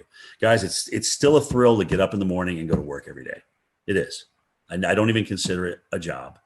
It's still fun. It's still fun to look at the weather and get it right. It really is. That immersive reality technology that you were talking about, I know we discussed it last year, but 12 months later, I'm still fascinated by it, as many others are. Tell us about some of the challenges of working with a piece of technology that's maybe new. Well, so remember I just said this is like the size of a small basketball court, or half a basketball court. So with prompters way over here and monitors way over there that can't get close to you, some of the data on the graphics is really hard to read. So when we walk along and we see those little candlesticks there with the high and the low and the precip, you know, one of them looks like a little crystal ball. So I can't see those numbers unless I'm looking at a monitor. And sometimes that monitor is just far enough away where I can't quite read that number. So if I don't preview those graphics first, it's definitely an beep moment out there and sometimes I'll turn the wrong way because you're so far away, you forget which side it's actually on in the real world. So it still takes some getting used to, and I'm absolutely not as comfortable as I am with a telestrator and a monitor in front of me or right next to me where I can touch it. So I'm out in no man's land, really. Well, another one of the neat things you've been a part of at the Weather Channel is the Local on the 8s. Your voice is on there. Tell us a little bit about that process and how cool it is to be that person. So Local on the 8s. Oh my gosh, when did I do that now? Maybe 10 years ago. But it took about 18 hours to record all. I mean, you have to record each number. There's different phrases that are coded. And so they put those codes together based on the forecast, right? And so partly cloudy will come up with winds increasing to 25 miles per hour. Those are two different things that I would record. I don't record all that in one thing. But so I thought, oh my gosh, so I get a chance to do this now. I'm going to be fancy with it. I'm going to like, if it's 108 degrees, I'm going to like really, it's 108 degrees, heat index 108, wind chill minus 55. So I went through and I did all that. And, you know, that was about 3 hours worth of recording. And so then they got back to me and said, Jim, you can't really do that. You need to be kind of monotone here because we're going to marry all these different phrases and words and numbers together based on code. And you can't like be way up here and then but winds will be calm. Winds are 0 to 10 miles an hour. So it just won't sound right. So you need to be so I had to go and record all that again. But so much for trying to be different, right? So that's the story behind your local forecast. Well, and it's crazy, dude, because when I here I am with my mask going through an airport and somebody will look at me and they'll be like, I know who you are. I know I recognize that voice and I know it's from the local forecast. So not even being able to see my face, just from the local forecast, I get recognized now. It's crazy. Well, it sure sounds a lot better than it used to before that. Yeah. Well, it's HD. It's got a little bit more resonance to it, reverb to it. And yeah, it's not the National Weather Service radio. That's for sure. Well, Jim, I had a question about what it's like to do your road trips. You've already talked about this a good bit, and we know that no two road trips are alike for sure. Especially when some are go to severe weather events, some go to hurricanes, some go to winter storms. Right. But what is a typical road trip like for you? What's the advanced planning like? What's it Frank, like the hardest to actually thing, cover it? Yeah, the hardest thing for me is that I want the ball when the game's on the line. Okay. So what that means is in the morning before I travel, I don't like if we have a pending hurricane, I don't want to not be on the air. I want to be able to go in there and talk about it. But that becomes a very long day. Okay. Because you're up early, you're in doing your thing, and then you got to go home. You either have to pack if you hadn't the night before. And then we'll return to Best of the Carolina Weather Group in a moment. Now your Carolina weather forecast. Here are today's forecast high temperatures for North Carolina. Here are the forecast lows for tonight for North Carolina.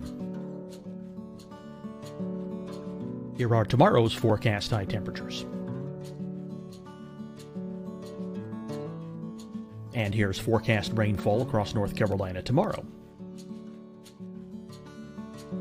Here are the forecast highs for the day after tomorrow.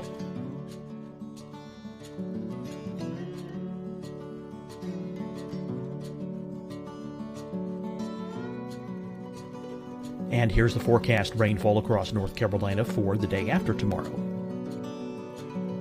This is the total rainfall forecast across North Carolina for the next 3 days. Here's the severe thunderstorm outlook for today from the Storm Prediction Center.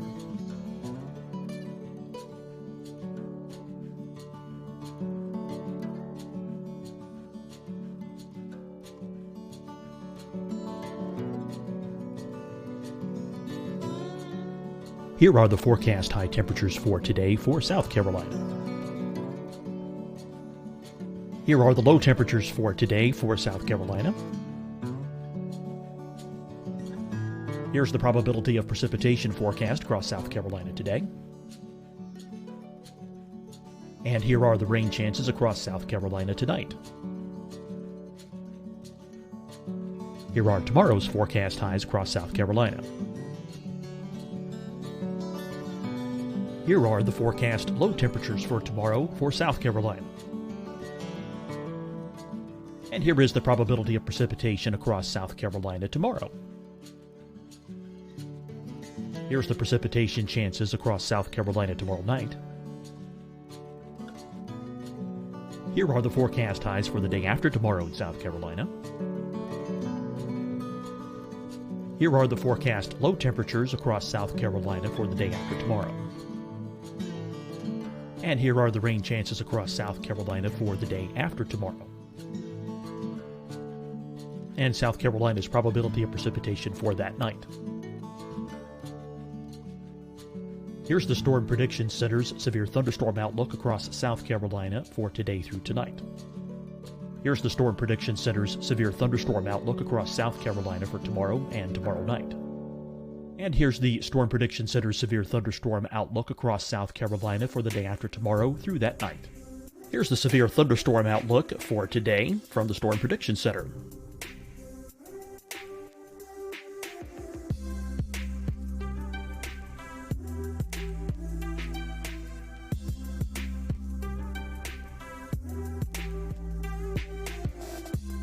And now here's a live look at weather radar across the southeast.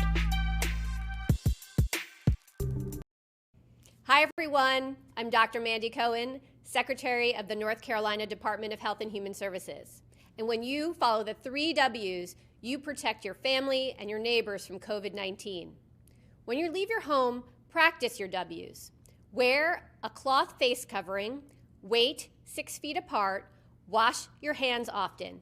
Wear, wait, wash. We're in this together. Stay strong, North Carolina. Deciding when to wear a mask isn't about who you know or how well you know them. Just ask yourself, will I be with anyone I don't live with? If the answer is yes, get behind the mask. helps slow the spread of COVID-19. Get behind the mask. Learn more at covid19.ncdhhs.gov. Fight the spread and take a stand against coronavirus. Wear a mask in public. Stay at least 6 feet apart from others. And get tested. Join us and fight the spread. Visit scdhec.gov/COVID-19. Getting tested for COVID-19 helps you to take the steps needed to protect yourself, your loved ones, and your community. Find the testing location at scdhec.gov/COVID-19 testing. You'll see your Carolina weather forecast at 25 and 55 past. And now back to the best of the Carolina Weather Group on the all-new Carolina WeatherNet.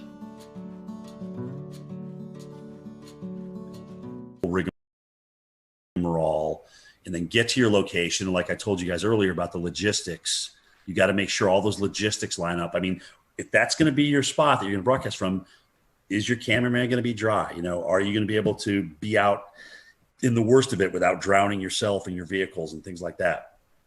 All those things come into play. And so now here we are at 6 o'clock at night after starting at 4:15 in the morning without stopping. And it just becomes an incredibly long day. So when it's just a travel day, which is rare, it's like getting ready for the game. You know, you got to pack, you got to have the equipment, you got to execute when you get out there. So you just kind of gradually ramp up and get to your location. And there is kind of between all of our teams out there, like, okay, who's going to get the best location? Who's going to be able to get the best shot? And so there's a little bit of that sportsmanship going on out there between us meteorologists. And I mean, we all want the best shot. We all want, the best TV for people. We don't want to have something happen to anybody or to happen to us. That's not what I'm saying. But we want to have the best looking shot out there. But you just don't show up and that happens. There's a lot of logistics that go involved in that. You got to talk to the hotel managers. You got to make sure that you can actually broadcast here. Can we open this door during the storm? Can we get this AC power plugged in? Those kind of things. Can we get this room on this side of the hotel? Blah, blah. All those kind of things come into play. And if you've worked the morning and it's like, let's say it's a Thursday and you've been doing this all week, you're pretty tired by the time you roll into Friday, and you're going to work the weekend because that's when, the storm's coming in. So let's see what, I think I pulled 14 days was the longest stretch, 14 or 15 days this year. It was a long stretch. And how much downtime do you need to rest after something like that? Well, that depends on who's out and who's not. I mean, we're pretty much running a lean, mean fighting machine right now. And if somebody's they do a great job of honoring PTO and vacation time here. And if somebody's off, sometimes I got to come back the next day, and it's tough. That sometimes winds up being the toughest day of all, is the day you got to come back in studio. The adrenaline's gone. You still have memories of what just happened and the hardship out there that was produced by a hurricane or a tornado. And you gotta find a way, man. You got to find a way to ramp it up, because as Al Roker always tells everybody, he goes, the worst thing in TV you could ever do is be boring. That's the worst thing you can ever do on TV is be boring. Absolutely. Your passion has to come out no matter what. Yep. So, Jim, you started at the Weather Channel right out of school. So tell us how you got the job and talk about the demo tape you sent in. Well, I never even sent it in. Oh. So that's the I never applied to the Weather Channel. The guy who was in charge at the time, his name's Ray Ban. A friend of his apparently was doing a research project. They were researching where broadcast meteorologists were coming from. So there was a whole bunch of schools with this big reel of all these different broadcast meteorologists. So Linden and Penn State and Florida State and Mississippi State. And I was on that reel for whatever reason. And so Ray was I guess he was watching that tape, or he got a hold of that tape, and he said, oh, this guy looks interesting, and they contacted me. They got a hold of me that way. And I was up, like I said, it was July. I was painting building. I was up on the scaffolding, and my brother hollers up. He goes, "Hey, the Weather Channel wants to interview you. You got to go home and call them." I'm like, "Oh, wow. That's cool." Because we had just gotten them on cable in White River Junction, Vermont back in '86. So I remember seeing Gay Dawson and Bill Schubert and Bill Keneally and Mark Mancuso and John Hope and Will Annan and all those guys and Bruce Edwards. So it was interesting because I went down there for an interview, and a couple of them were there. I got to meet a couple of them, and I was a little bit starstruck, frankly, because I had been watching these guys on TV, and they're doing what I want to do. So I had a great interview with Ray, and I had no idea what was going to happen. Got back, and a couple of days later he called and he says, "You got the job. You got the job. When can you start? Can you be down here in a week?" And I said, "Yeah." I drive into Vermont to Atlanta. No air conditioning. It was a little Mercury Capri with a T-top. And like an idiot, I go down there during the worst heat wave in North Carolina that year. It's 106 degrees. I'm just like ready to faint. I couldn't drink enough Gatorade. I mean, it was absolutely ridiculous. Instead of driving at night, like I should have done, right? Hello. Anyway, so I got my first experience with Southern heat, and I couldn't for the first 4 years down there, I was like, I got to get out of here. I can't stand this heat and humidity. I was sweating when I got out of the shower. I mean, it was awful. It was awful. So finally, I got acclimated. About 7 years in, playing softball, just the honeysuckle, the southern nights, the humidity. So I really started falling in love with it. Now at 56, I'm too cold. It's too cold outside for me in Georgia right now. So I'm ready for Florida, South Florida. Speaking of that, what's left? Well, I mean, what's left for you to do or you want to do before you retire? I mean, it's been a great weather career at the Weather Channel, but anything left on the bucket list that you've not been able to get to yet? Yes, there is. I've never done a blizzard in North Dakota. I've got to do one. That's the only state I haven't been in for something for the Weather Channel. So I've got to do a blizzard in North Dakota. I would love to do a Westpac typhoon. Okay, I really would. I would love to do one. Maybe do what was a hurricane in the Atlantic ramming into the UK or Ireland or something like that. I mean, that would be just to kind of experience weather in different parts of the world. Antarctica, this iceberg that's supposed to crash into that island down there. How cool would that be to broadcast live on that iceberg? Right? It's the size of Puerto Rico and it's shaped like Jamaica or something. I mean, it's crazy. Just those kind of things. I mean, I like voicing over storm stories, but I liked doing Cantori stories better. I mean, this is really I've been blessed, man. I got to see a lot of the world. I got to work with NBC Sports during the Olympics. I mean, I got to work out with Al Michaels, who also always called me Dr. Doom. I mean, it was just really cool. I've just had some really cool experiences, but honestly, I'd like my goal, God willing, is I can get 40 years in broadcasting, and that's okay. Maybe I'll be done after that. So that date would be July 15th, 2026. So approaching that, we're almost 5 years.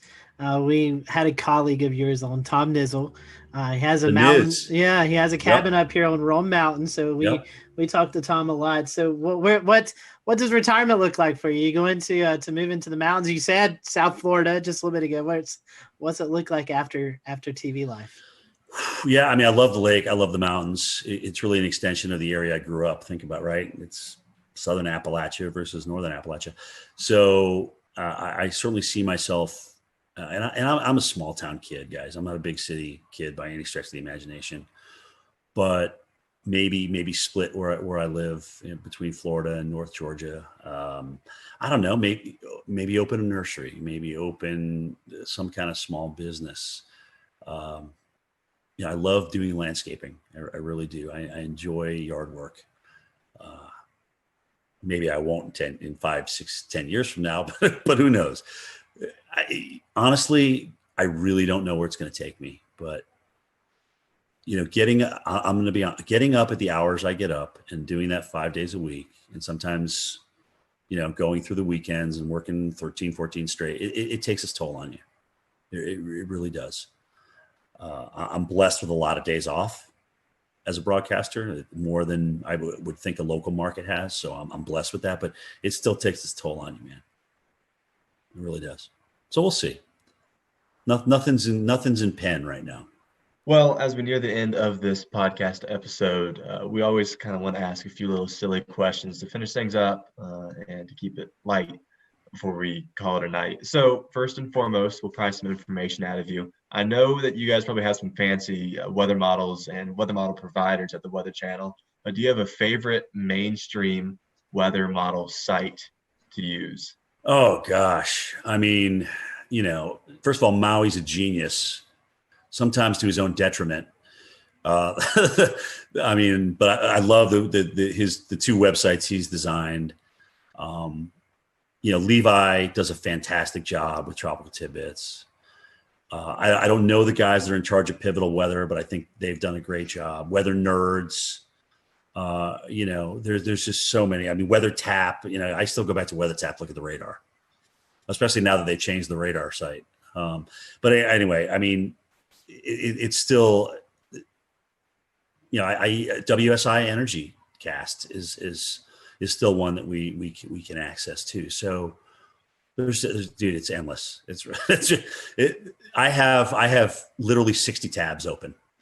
60 tabs. It's ridiculous. It's absolutely ridiculous. I totally get that. I think, I think I've probably somewhere around there, 60 to 80 bookmarks, just, So I'm not alone here. Good. Oh, thank God. No. And you're not alone by any means. And especially when you have hurricane updates, when we all know the madness of how often those models update. So which site you're going to is really important. So yeah, they're lined up across the top. They're just lined up.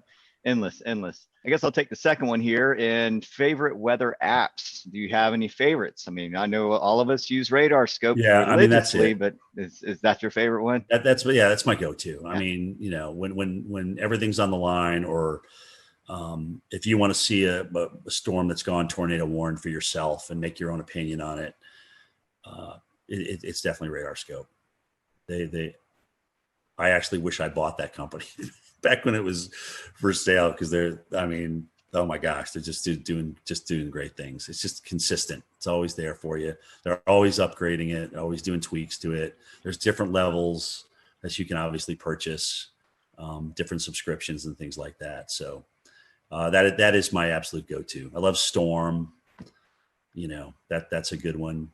Anything that puts down the center point of the cone with the cities on it, I'm in favor of, because then I get to see, where, if I'm out in the field and I'm not sitting by a computer, I can get a quick look at, okay, well, where they move, how do they move the cone with with the 11 o'clock or the 5 o'clock advisory, whatever.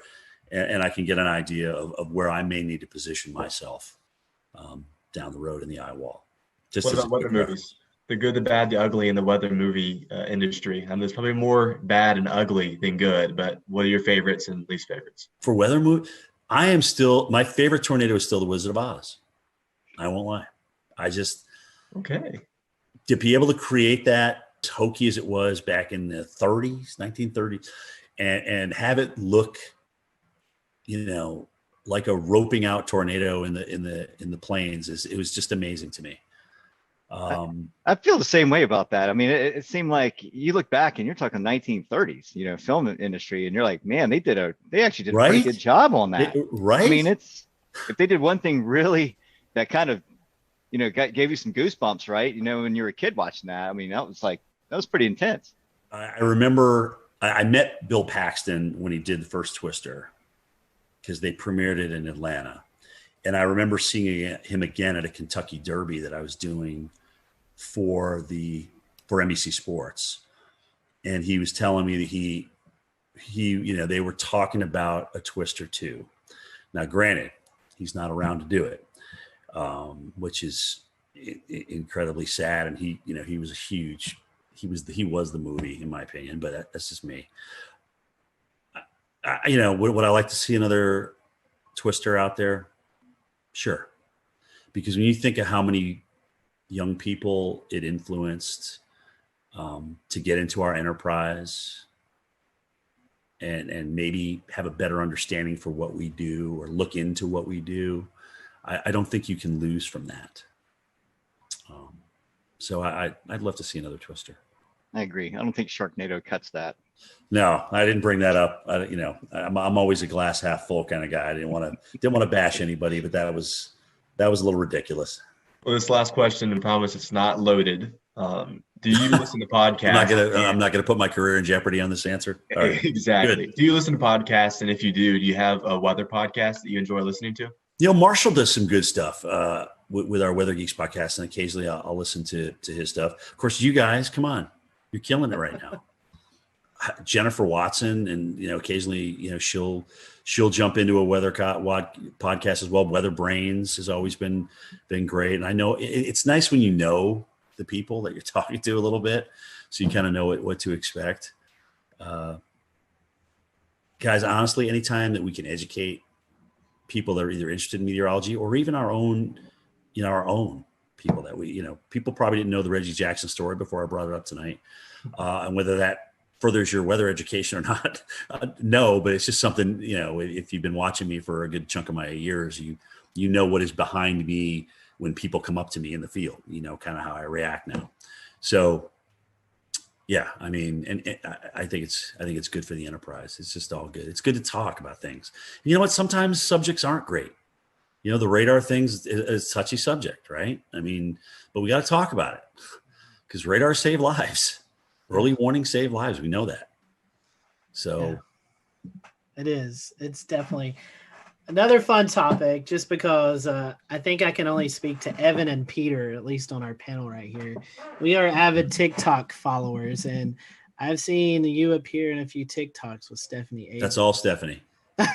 That's all Stephanie. Trust me. It's funny. She goes, Cantor, just do this with me. Come on, just do it. And Steph just has a way to kind of beg you to do what she asks you to do, what she wants you to do. So you did, and I'm like, you know what? Why not? I mean, it's just like, what the hell? I don't want to be a total bore. So I'll jump in and usually make a fool out of myself. But you know what? I'm okay with that. Yeah. I'm okay. I can still sleep at night, and it's all good. So. All right. Well, my last question for you, and let's take weather out of it, because I know you've made many trips to North and South Carolina. Yeah. Top 5 destinations to visit in the Carolinas. I mean, I know you've been in the Carolinas covering winter weather, tropical weather, but if you're just coming on vacation to North and South Carolina, what'd be your top 5 spots to visit? Oh, man. Well, I love, first of all, Greenville. Greenville is my number one. I mean, it's a hidden gem. Nobody knows about it. If I had to retire in Greenville, I would do it. Yes. Okay. Greenville, South Carolina. Love it. Absolutely love everything about that city. I got a lot of good friends up there too. So their Euphoria Festival they do every year is second to none. But behind that is Charleston. I love Charleston. It's the charm of that city, just being down in there, being in the thick of it, the history, the weather history. I mean, everything. It's just absolutely beautiful. Wilmington, I've seen them get the crap kicked out of them and come back and be this wonderful, wonderful town. I love Asheville. The Grove Park Inn. I've been there for the gingerbread contest. I mean, that is just unbelievable. It's just a beautiful historic place. The Biltmore, obviously, up there. I mean, holy cow. Gosh, where else have I been in the Carolina? I think it was Winston-Salem. Maybe, or was it Hickory? I can't remember. I got a friend that I went. They had just like refurbished the downtown. I can't remember which one it was in, which one I was in, but I thought that was a pretty cool place. I live close to Hickory, and it's recently been redone. So there it was Hickory. Yeah, I was about to say, you're kind of like, what? Where did this come from? Where did this come from? All right, who did I offend on this answer? No, you didn't offend anybody. You get your martial arts training here in Charleston. We all know that. Yeah, you did great. I'm in agreement with you on Charleston. It's my favorite place to go. Oh, it's beautiful. And Jay loves it too, right? Greenville's number one. Charleston's number two. It really is that, just like that. I tell people, I say downtown Greenville is the most underrated place to visit. It's a beautiful spot. Not a lot of people go. I mean, you can go out on a nice Friday or Saturday night and go eat dinner, walk on the river. It's a beautiful spot. Like I said, if somebody said, all right, Jim, you have to leave Atlanta, you have to go somewhere else, where would it be? It would be Greenville, South Carolina. I know our buddy Wes Grimes, who actually submitted a question earlier. He loved when you visited Boone a couple of years ago during the big snowstorm. And oh my God, that was awesome. I know Boone loves you, so if you ever make it back up there, I know you'll have a lot of folks and friends up in the Boone area. So. By the way, the Boone stick is still around. Apparently, it's in my producer's Steve Pederak's office. And I'm like, dude, you got to bring the Boone stick back out. I've never pushed so many cars out of the snow in my entire life than in Boone, North Carolina. Well, I will tell you this, from a guy, Evan and myself living in Western North Carolina, we definitely hope we can copy that sometime soon, because we're in our snow drought. That was the last time we had measurable snow here outside of the mountains, was that storm a couple of years ago. It's going to be tough with La Nina, but we'll see, especially strong, if we get a strong La Nina. But it's an active pattern, dude. And we got the negative NAO, so you may get a little bonus out of that. We'll see. I'm afraid more ice than anything. That's my concern this year. Yeah, that's the models keep head faking, though. They keep wanting to bring the AO back positive again, but it keeps not happening. And again, well, we all know how those forecasts go sometimes. Right. we've all been disappointed a few times. Look at that NAO. It's going to go so negative. Anyway, we'll see. We'll see what happens. Well, Jim, we certainly appreciate your time.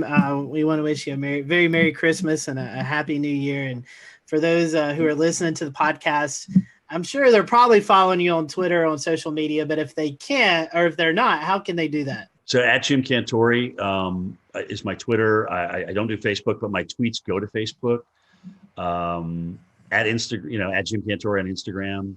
That's more of my personal life than. Sometimes I'll throw some weather on there. I have been lately, but that's personal's Instagram, and weather is mostly Twitter. And that's me, man.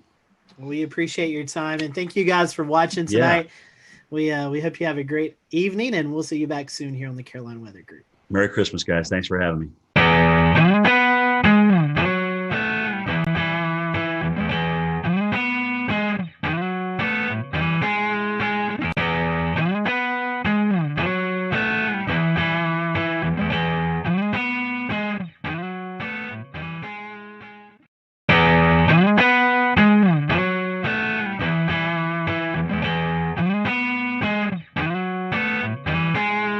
Good evening, everyone. Welcome to the Carolina Weather Group. We're happy to have you this evening, and we have joining us tonight Jim Cantore, our good friend Jim Cantore from the Weather Channel, Mr. Storm Tracker, who has been busier than ever, I believe, this year, Jim. It's been a busy year for you. Tonight, we're going to be talking about reviewing 2020 and just all the crazy things that's happened in the weather community with storms and hurricanes and how we battled it with COVID as well. So a really interesting conversation tonight that we're looking forward to. So Jim, we were just talking a little bit before we started tonight. How are you doing? It's been a busy year. Are you getting any rest here recently? Yeah, I mean it's been good. Obviously it was quite a run in September, and then November, where we're usually just not doing much at all, was cranking up. And obviously it wasn't so much being in the field, but being in the studio, talking about the threats to Central America. But, then there was Ada, where I went and the system was far enough offshore where it didn't really affect us in Marco. And I said, guys, you sure you don't want me to stay? Because there's a chance this could be coming back toward Florida. No, I'll just come home. So Thursday morning, here we go with the hurricane watches out for Tampa. And it's like, they had to fill in that one spot, right? Because it's the only spot that didn't get filled in for the whole Gulf and the whole East Coast. So yeah, with advisories this year. And so I went back out and got into Tampa, and that was the last landfall I did. There's certainly no rest for the weary in 2020. Jim, we've started a new Patreon since we last talked to you last December, and we've allowed some of our Patreon supporters to send in questions. So tonight, we would love to go ahead and start with a few, I think 3 odds and ends questions. They won't fit in anywhere, so we figured it's best to throw them here at the beginning where they don't match at all. So first and foremost, from an anonymous Patreon supporter, if you could point to a single piece of technology that has changed our field over the past 20 years, what would it be? I mean, it's got to be numerical weather prediction. I mean, as much as they're not perfect, and trust me, I just did a snowstorm in Pennsylvania that I wish I was in Binghamton, New York for. Okay. Anyway, as much as they're not perfect, I do think that they've helped us, and they've gotten us a much better idea of what we can do with, but the list is close. I mean, you look at the upgrade to NexRad and having radars available to us, and unless they get blown out like Lake Charles did during Laura, they're obviously very, very valuable. I mean, we'll return to Best of the Carolina Weather Group in a moment. Now your Carolina weather forecast. Here are today's forecast high temperatures for North Carolina. Here are the forecast lows for tonight for North Carolina. Here are tomorrow's forecast high temperatures. And here's forecast rainfall across North Carolina tomorrow. Here are the forecast highs for the day after tomorrow.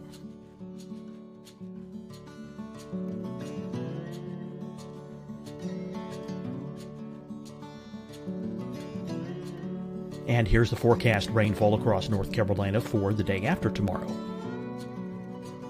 This is the total rainfall forecast across North Carolina for the next 3 days. Here's the severe thunderstorm outlook for today from the Storm Prediction Center.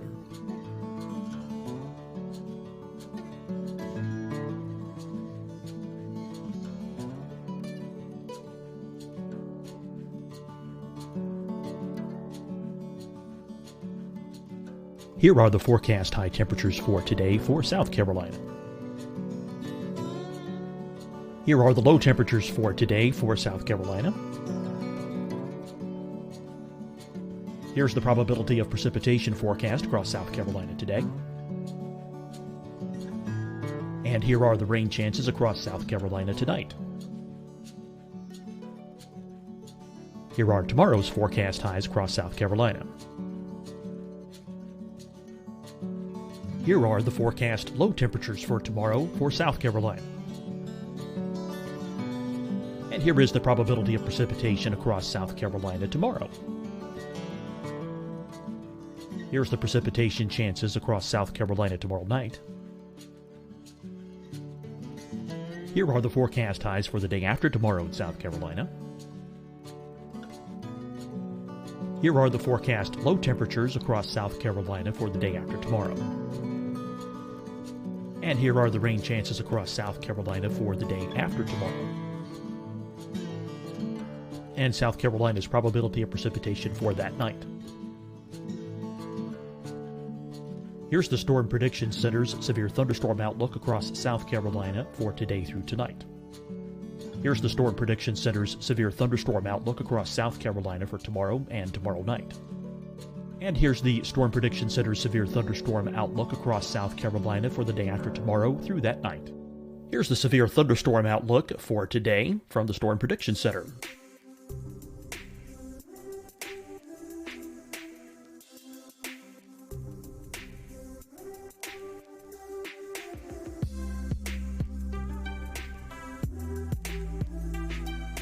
And now here's a live look at weather radar across the southeast. Hi, everyone. I'm Dr. Mandy Cohen, Secretary of the North Carolina Department of Health and Human Services. And when you follow the 3 W's, you protect your family and your neighbors from COVID-19. When you leave your home, practice your W's. Wear a cloth face covering, wait 6 feet apart, wash your hands often. Wear, wait, wash. We're in this together. Stay strong, North Carolina.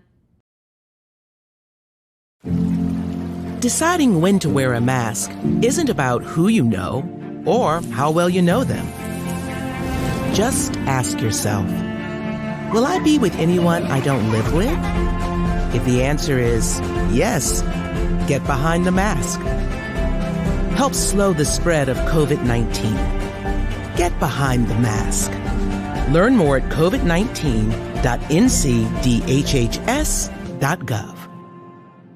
Fight the spread and take a stand against coronavirus. Wear a mask in public. Stay at least 6 feet apart from others. And get tested. Join us and fight the spread. Visit scdhec.gov/COVID-19.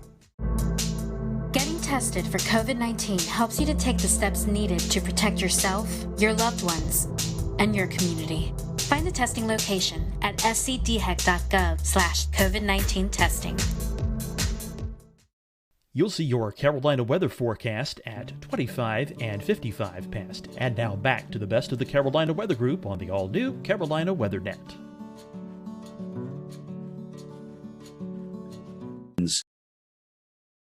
You know, I came in for the Mississippi tornadoes, the twin EF4s there. And I mean, just to see the width, here's the width of this thing. You're like scratching your head. It's like, is that right? Is that really like 1.5 miles wide or whatever? So the radar is certainly a close second. You know, the new GOES and what we can do with GOES. There's just so many things that are available to us. And honestly, guys, social media wise, I think a lot of us are communicating with each other. A lot of us are getting to know each other better on Twitter and Facebook, especially Twitter. I really like Twitter for us because it's quick, it's to the point, and you know, you kind of know now if you follow certain people where they stand and where they're going to go with what they're thinking. And I will say, for me, certainly being a veteran, to learn from you guys, from the younger generation of stuff that I didn't go to school for, but yet I'm going to school through you. I mean, I never even heard of PV streamers before Philip Pepin talked about them many, many moons ago. So it's like, wow, that's pretty cool. And it makes sense to me. So those would be my top four without question. All right, two more, both of these coming from Wes Grind. And the first one's kind of an interesting one. So is it possible, and he said he's heard this before as maybe a wives' tale, is it possible to forecast low temperatures overnight using the dew point in the evening if it's relatively tranquil weather? Yeah, that's what I did in college. That's what I did at Linden, because I would get, look at the dew point and what it was going to be like the night before, and I'd be like, okay, well, we're going to kind of settle back down toward that, all things being equal. And it was usually within about 10 degrees of what that dew point was. So it's part of the equation. It's not all of it, but I thought it was part of the equation. It's a neat little forecasting tip. Yeah. And last but not least, on a favorite topic of yours, when you go out and you go storm chasing, how do you end up in the right place at the right time? Well, dude, sometimes it takes a lot of work. Like Sally, oh God. So I'm like, you want me in New Orleans, but the models are trending east. I'm like, we're flying into Gulfport. We could really stay right there. So we went all the way to New Orleans because that's where they wanted me. I'm like, all right, whatever. I just do what I'm told, And then we made our way back to Gulfport the next day. And I'm like, okay, well, you realize though, we'll go back to Gulfport, but it's probably going to go even farther east than that. That's what the models are trending to do. So the next day after Gulfport, we went over to Pensacola and finally kind of found a home there on the eastern side of that thing with the storm surge. But it's not easy because there's a lot of people making up their minds of where we should go and where we shouldn't go. And, I appreciate the fact that they let me chime in with my opinion. It doesn't always get me far, but the most exhausting part about travel is not necessarily broadcasting for the hurricane. It's doing the morning show and then having to pack everything up and move to another location. Because once you get to that location, it's not just, okay, we're here, let's do our live shots. It's, okay, where are we logistically going to be? What's going to make the best shot? Is there going to be storm surge here? Are we safe here? Is my cameraman going to be protected throughout the live shot? So there's all these logistical things that come into play. So by this point now it's 6 o'clock at night and you're exhausted because you've been up since 3.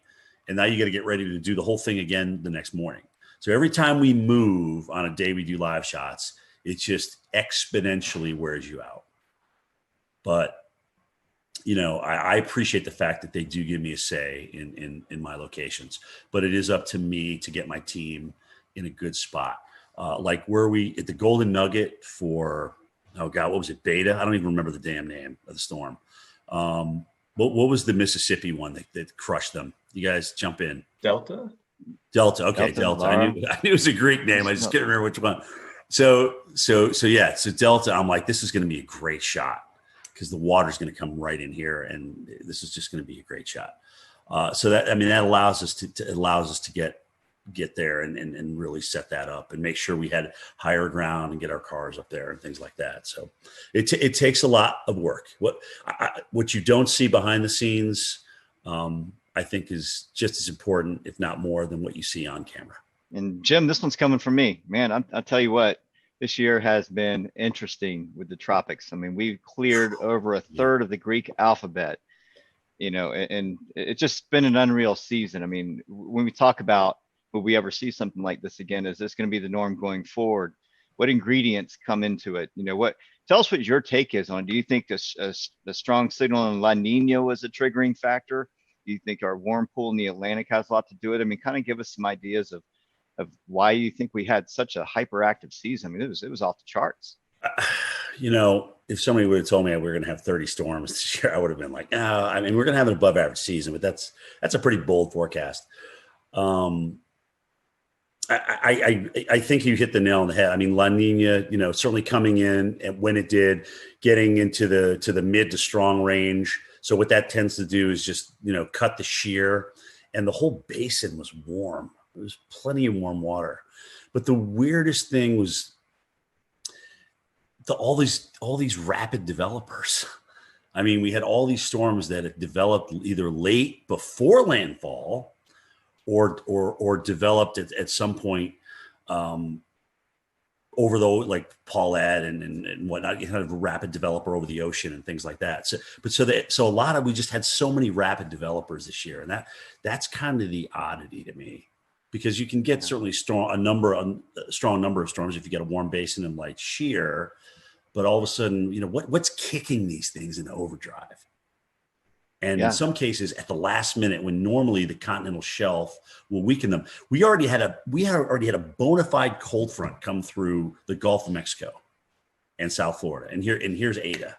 You know, now granted, I think that did weaken it as it made its approach toward the west coast of Florida, but still, to even get something, I mean, that John Hope was our tropical expert, you know, way back when, and one of his rules was, once you get that cold front through, that's it. That shuts down the Gulf. And we had a couple of storm threats after that. So, you know, I guess in 2020, the 2020 factor kind of applies here. Yeah. But I think it's really interesting how many rapid developers we had, and so many of them close to land. I mean, even, you know, look at Iota and Zeta down in Nicaragua. I mean, we had to wait till the last storm of the season to get the Cat 5. I mean, goodness gracious, that's crazy. Yeah, there was definitely a lot of our eye this year. And what I felt was interesting is that you didn't see a lot of rapid dissipation over land. I mean, these things stayed strong over land for some time, whether it could be attributed to brown ocean effect or whatnot. But you brought up a good point. When it got wrapped up along cold front, usually when hurricanes enter into a baroclinic environment, they fall apart pretty quickly, or they get pulled up along it and stretched out. And, you know, these storms defied odds this year. You know, some of these just, well, they did. They never got like dry air intrusion. It was like they were like protected from this cocoon. And that's the other thing too. If you get a rapidly developing system that comes ashore and is accelerating onshore, or moving onshore, it's going to take a lot longer to wind down. I mean, you should see the mess that Zeta did in northern Georgia. I mean, there's a lot of trees down up here. And it reminded me of Opal back, I think was it 95? Was that Opal? That's right. But it kind of did. It was like one of these storms that actually was a 5, went down to a 3, but it was holding its own, and then it accelerated up in North Georgia. So it takes a while for these things to wind down, but cause a whole bunch of tree damage, man. It's a mess. I think I remember seeing the power outages. It was more in Georgia than Florida, than Louisiana per se. It was like over 1 million without power in northern Georgia. So that was. Yeah. And it kept going too. I mean, we had a lot of trees down in western North Carolina and up into Virginia too. That's true. That's true. Once we get off hurricane duty, it's kind of hard to lose track sometimes, or it's actually easy to lose track of what actually happens after that. But it's just been amazing to me, these things as they come ashore, especially this year. Like you said, their damage path has been incredible. And even if it's a TS or a depression, I mean, something, it's like they just don't want to die. They don't want to go away. And that's the year it's been. One more for me. I'm going to pass the baton off to Dan. And the question is, you've been to a lot of places this year. I mean, I probably wouldn't be able to remember off your memory, but give us some of the more significant places you went to experience storm chasing, whether it be hurricane or winter storm, even earlier in the year. Well, yeah, actually Milwaukee was the only winter storm that I did last year, which was kind of mind-boggling because they're so fixated on the Northeast coast. It's like, well, guys, what if Kansas City gets 2 inches at rush hour on a Tuesday morning? That's a big deal. Plus, they were concerned about the COVID thing and everything toward the latter part of the season. I thought that was awesome being in Milwaukee. Great city, seeing the Lake Michigan just go crazy in Milwaukee was pretty awesome. That's kind of started the year. Then we went through all the hurricanes. I went to New Orleans 4 times. And interestingly enough, New Orleans really never got a big threat. Okay. They had the one storm toward the end there that hit them pretty good, but they never really got a big threat that flooded them. And that's really the biggest issue for New Orleans. But flying there 4 times, I thought I'd never done that before. I think they were in the cone like 8 times or something, 7 or 8 times this year. It's just crazy. And then the snowstorm, I just went Bethlehem, Pennsylvania. I knew Philly would change over. I knew they would mix. I knew we'd actually mix with sleet in Bethlehem. I just didn't know we'd get dry. The dry slotted thing is what really killed us. And then to see 4 states with 40 inches plus, I'm like, this is just absolutely nuts. Absolutely nuts. From a low pressure system that I don't even think broke under the 990s when it was doing its work. I mean, really? That's crazy. I know, non-lake effect too. I mean, that was right. all just the low. I mean, all-time snow in Binghamton, all-time single day. So they broke their all-time single day by almost twice as much snow. So 18 to like 31 or something. I mean, it's crazy stats, man. Crazy stats. Speaking of, some of the hurricanes this year, we want to, of course, mention Hurricane Isaias is, the Carolinas' kind of biggest hurricane of the year. I was there in Wilmington myself for the storm, and we know you were over in Wrightsville Beach there, Jim. Yep. So we have a video that we want to play, and kind of the best way to describe what happened there with you. Video says 1,000 words, so we're gonna play the video and kind of just if you could kind of tell us what happened over there in Wrightsville and kind of what you experienced.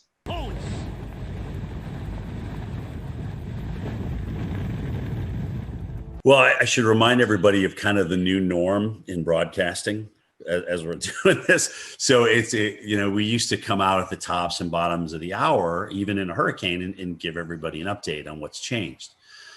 But the new norm is like, okay, well, look, since we've got a great signal, we've got HD audio and video now, why don't you just stay out during the entire storm and take us through the whole thing? And that's kind of a recent change, in the past 3, 4, 5 years. That's kind of what's evolved, but that's a lot harder because you're literally standing in the eye wall. And granted, you're talking about something that was on the high end of Cat 1 and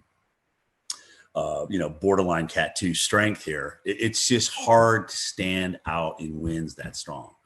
And you see me struggling there. And the only other time I had to take a knee was Isaac in New Orleans, because I know we had a weather group out there. They were measuring winds like 90, 94 miles an hour through those 2 buildings. And this was very similar to that. And it's just hard to stand there. You're literally guys, you know, you go to the gym, you do squats or you do leg presses and things like that. It's hard to hold a press for that length of time. And so I mean, I just had to drop down for a second. I mean, the audio wasn't that great. You've got raindrops splatting on the hood of your jacket. So that's making it difficult to hear back at the Weather Channel. So you're just trying to put a couple of words together, a sentence together or two to kind of get you to the next thing. And I'm just trying to remember all the facts that I know, you know, about the storm itself. And of course, you're trying to say the name. I mean, Isaias. I mean, goodness gracious, you know, it took me about 3 days into that just to learn how to say it right. So that was a tough storm. I mean, it was, you know, those winds were up there, you know, 80, 90 miles per hour coming around the side of that building. And it was just tough to stand through it. But again, it's like, take us through the eye wall. That's my job. That's what they're asking me to do. I'm going to do it to the best of my ability. The good news that, you know, I didn't get hit by anything. The good news, the wind was essentially coming off the water, and whatever was being blown off the top of the building was being blown inland and not down at me at ground level. I probably should have had a helmet on, frankly. I definitely should have had a helmet on for that storm. Well, Jim, we've all faced the coronavirus pandemic. Yeah, I know, 2020. So how has this pandemic affect your job? Well, I mean, you know, first of all, you got to wear a mask everywhere you go. And, you know, people still come out and want to meet you and take pictures with you and things like that. And, you know, my producers Steve Peterak has had to police that the entire summer. It's where, like, you know, people get so excited about taking a picture for whatever reason. I don't know why, but they do. And then they're like, well, you got to stay 6 feet apart. We got to stay 6 feet apart. And I got to put my mask up and things like that. Sometimes somebody will come around the corner. You don't have your mask on. You're just taking a breath, looking at weather data, and they'll just grab a picture without saying anything to you. And then management gets upset with you. So that, I mean, that a lot of that to tell people to kind of like, well, take a picture with me, but you got to move away. You got to stay 6 feet away. But I get it. I totally get it. And we played by the rules as best as we could the entire summer and even into this first winter storm that we've dealt with. But that certainly made it more difficult. You know, we got to get more rations because restaurants and things aren't opening. They're closing down a lot earlier. Some of them never even are open. So we got to make sure we can eat for 3, 4, 5, 6 days. You know, we know we're going to lose power. So it's going to be hot in the rooms and things like that. You just got to the pre-planning was a lot different. We had to make sure everything was buttoned up in terms of being able to eat, being able to follow the COVID guidelines, you know, remind people that, look, at the shelter that you went to last time may not be the one that you go to this time because they're only taking half the people. All right. You may have to go and be bused farther north. And people that were in the surge zone, it was like, how do you convince people?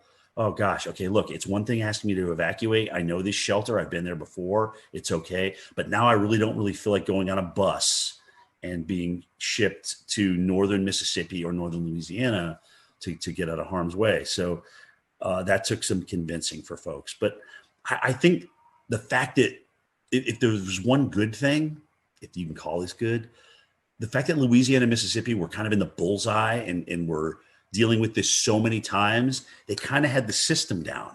So they just put it back in motion every time we got a new storm. So we didn't have to test so many different areas. That area dealt with some of the worst storms, but they really had it down. That's a very good point. Yeah. Wow. Nice. That's the one silver line.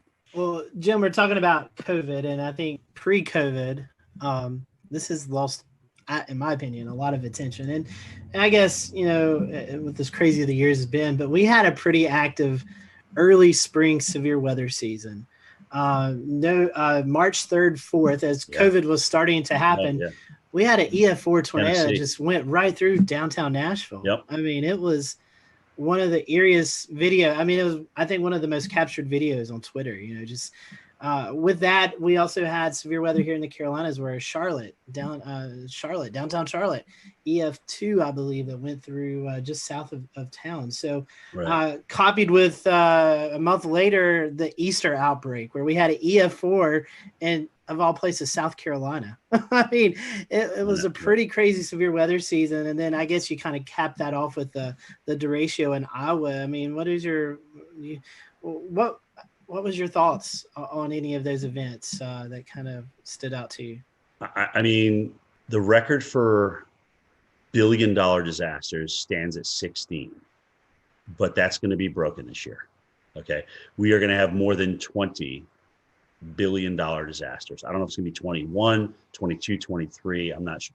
But that's just, I mean, this was just an off-the-charts year for big weather. And you're right, it was everything. It was the severe, with the tornado outbreaks, especially in metropolitan areas.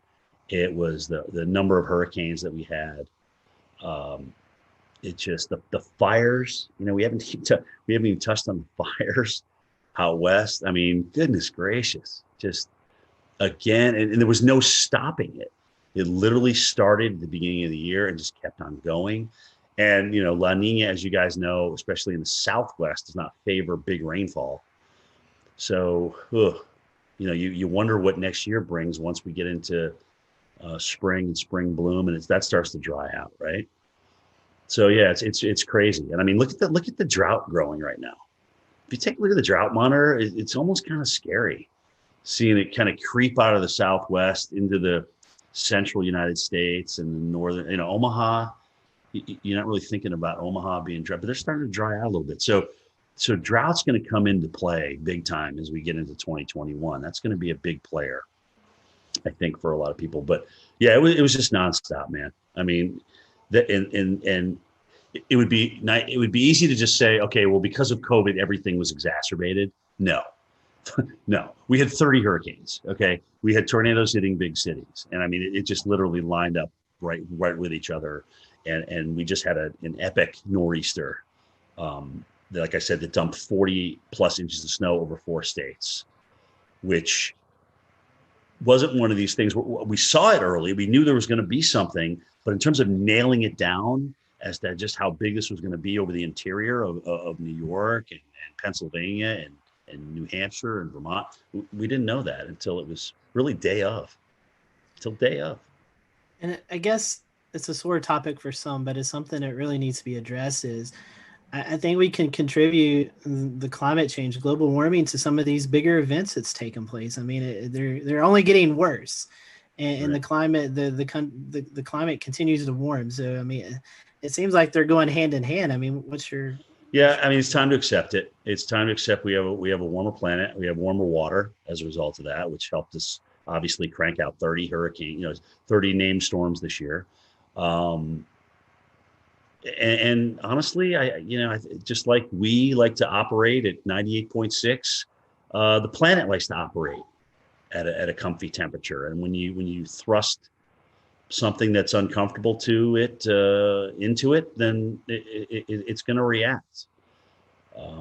Extremes breed extremes, and I think we're seeing that. So. I mean, here it is. I mean, now that saying that we're not going to have 30 hurricanes every year, we're not going to burn 5 million acres in California every year.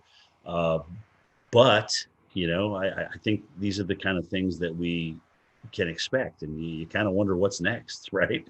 I mean, when we come out of this drought that we may get into here, do we flood everywhere? I mean, you wonder if you're just going to flood everywhere to get out of it, because it's always like yin and yang.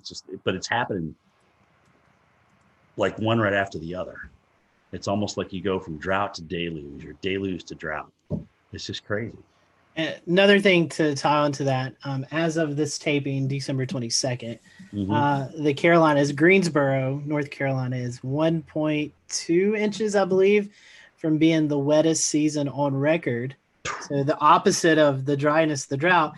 And quite frankly, we've not really had a major tropical system that's moved through the area that's dumped 6, 8, 10 inches of rain that we can see from landfalling tropical systems.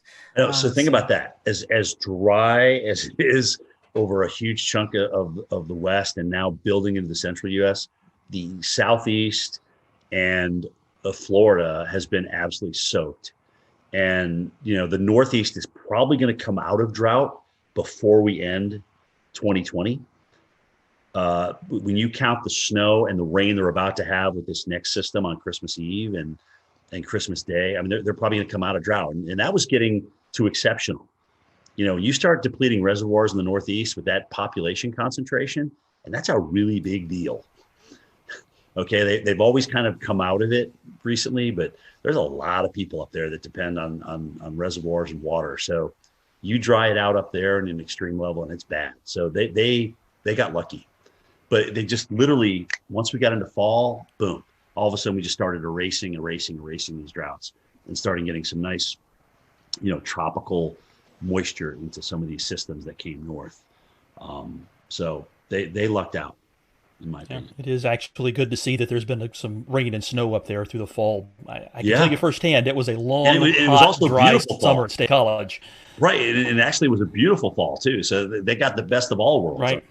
Jim, we're going to transition over, speaking of wildfires, to the West. So again, another crazy year with the 2020 wildfire season. What are your thoughts on the wildfires going along the northwest Pacific coast, like Oregon and Northern California? We'll return to Best of the Carolina Weather Group in a moment. Now your Carolina weather forecast. Here are today's forecast high temperatures for North Carolina. Here are the forecast lows for tonight for North Carolina. Here are tomorrow's forecast high temperatures.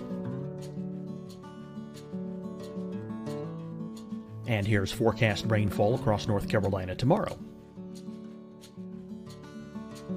Here are the forecast highs for the day after tomorrow.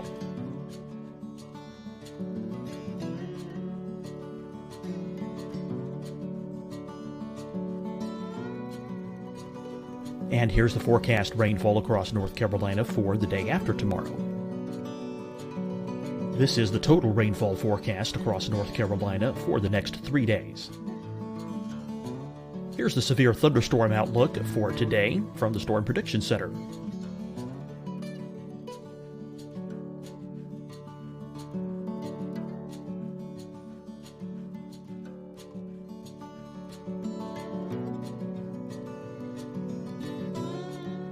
Here are the forecast high temperatures for today for South Carolina.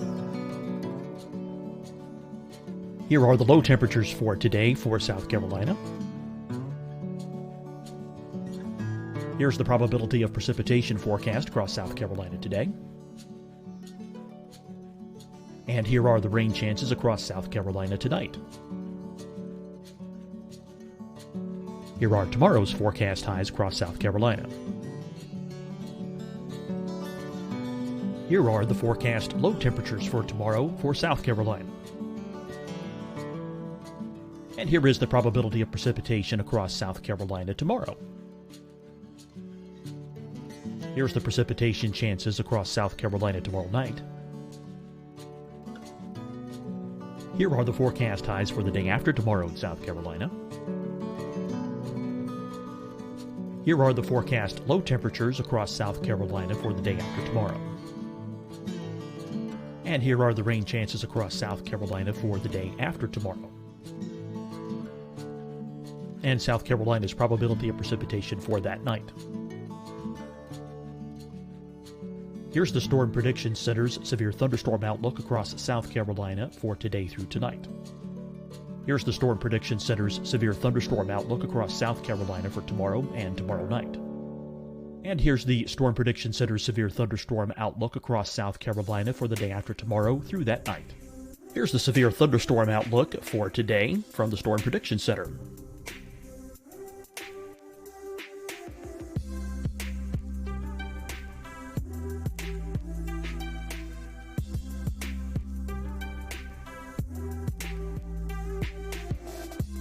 And now here's a live look at weather radar across the southeast.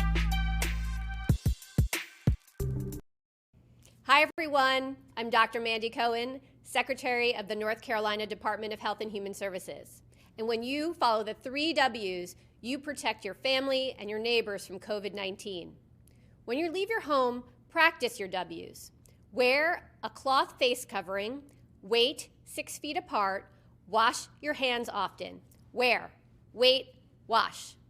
We're in this together. Stay strong, North Carolina. Deciding when to wear a mask isn't about who you know or how well you know them. Just ask yourself, will I be with anyone I don't live with? If the answer is yes, get behind the mask. Help slow the spread of COVID-19. Get behind the mask.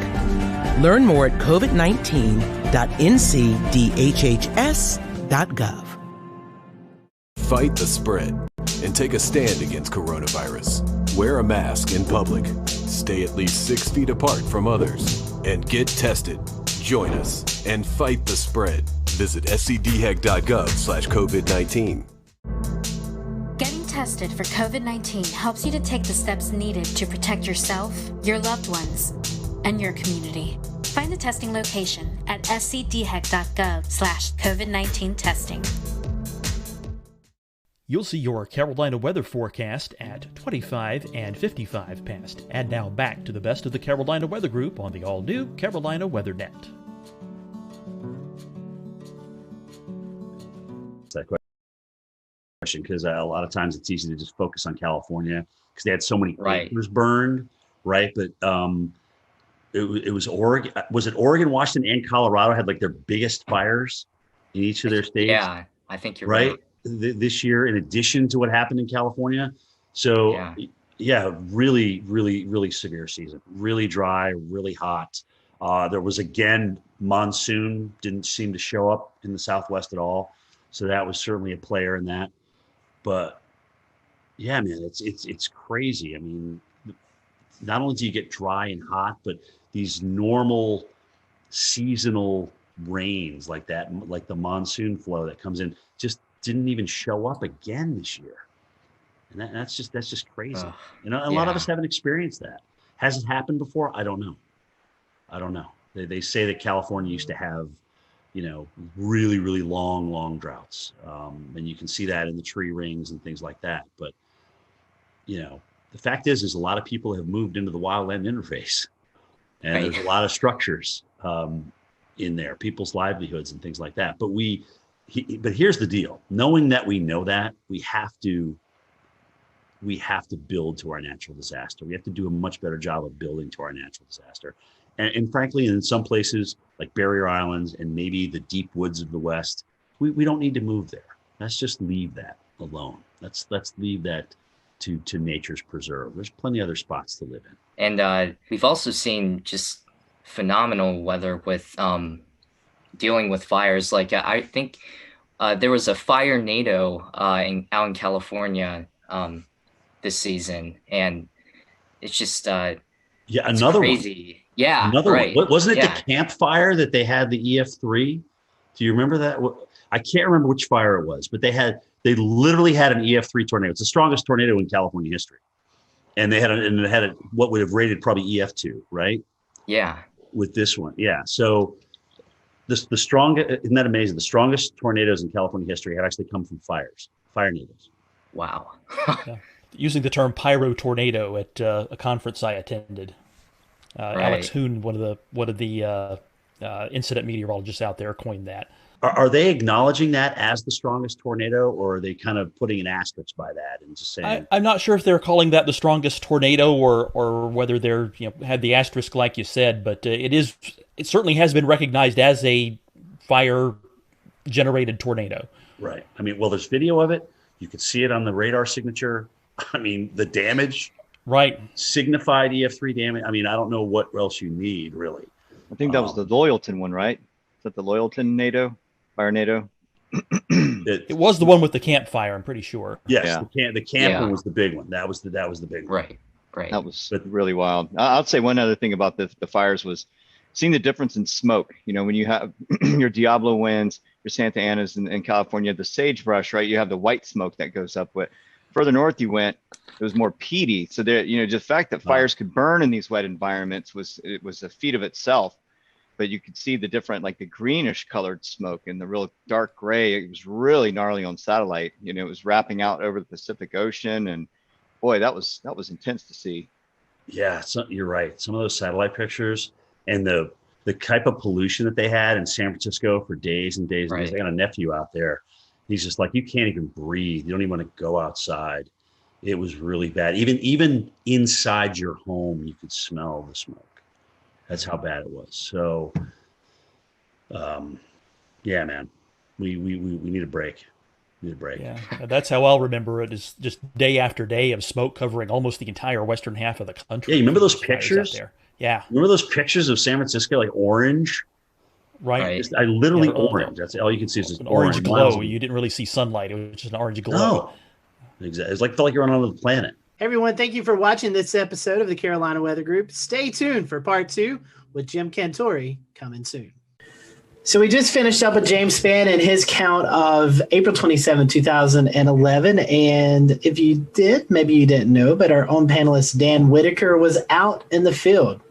I think this is before any of us knew you, Dan, but he was actually out chasing this big event. So I guess, first of all, let's kind of talk about what you were doing. How did you know to target this area? What was the game plan? Maybe a couple of days leading into this high impact event.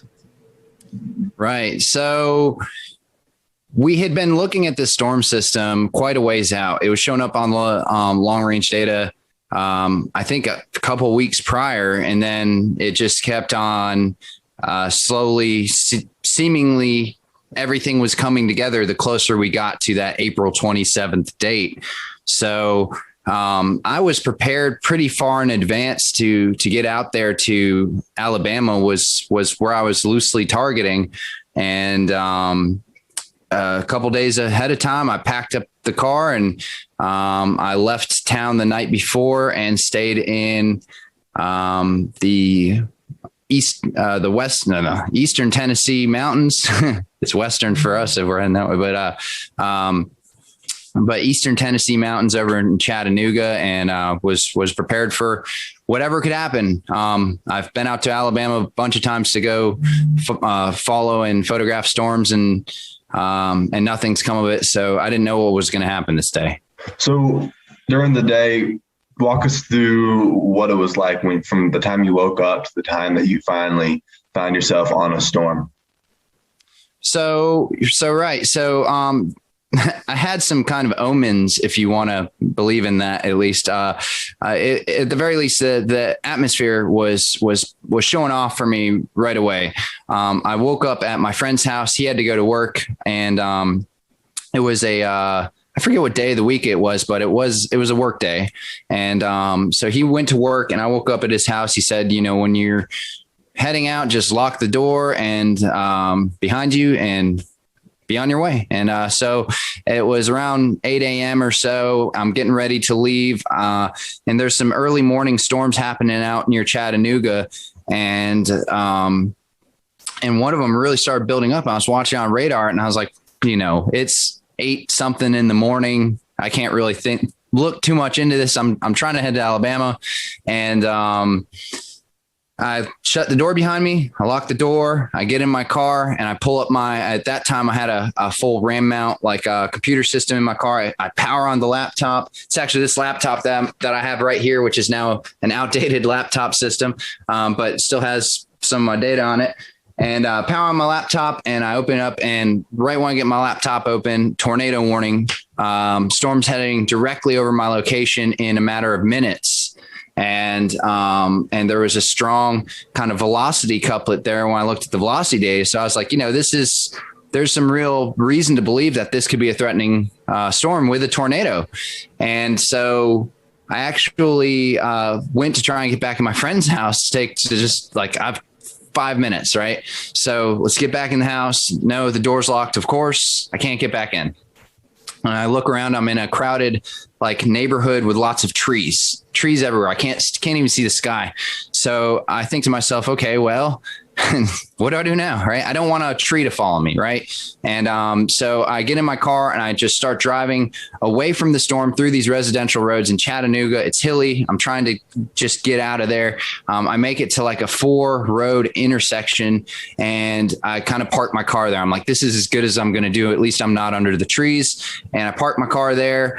As some really intense wind started whipping across, horizontal, windblown rain, I would just guess at like 60, 70 miles an hour.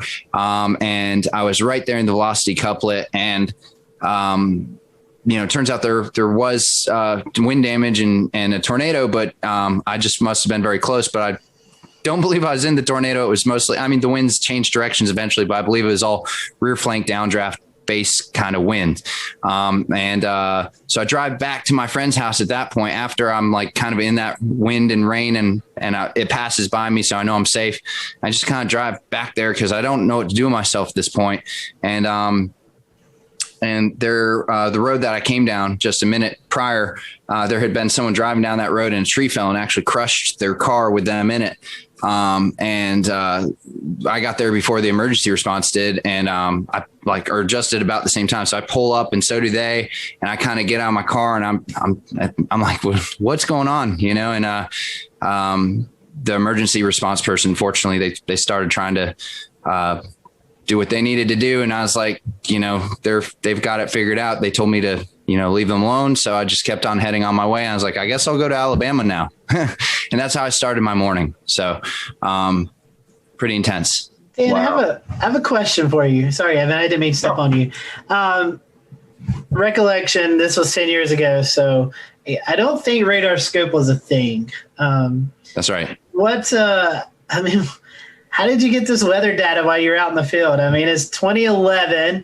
Technology has surely come a long ways in the last 10 years, but what was it like back in 2011 getting? You mean, what was it like using a flip phone when I was storm chasing? Yeah. So that's what I was doing. I had a GZ1 waterproof flip phone, and for data, fortunately, things were fairly advanced for the laptop systems, as long as you had a laptop system and internet and a few other things. So I had a GPS puck that logged my GPS data into the system I was using. At that time, it was I can't even remember the name of the system actually, but it was like definitely an older PC radar system that integrated with Delorme Maps was what I used to log my GPS data, and it integrated the data in.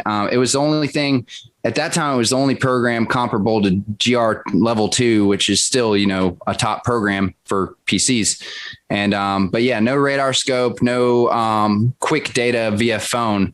Like I said in the story, I had to power up the laptop to even see what was really going on. So, had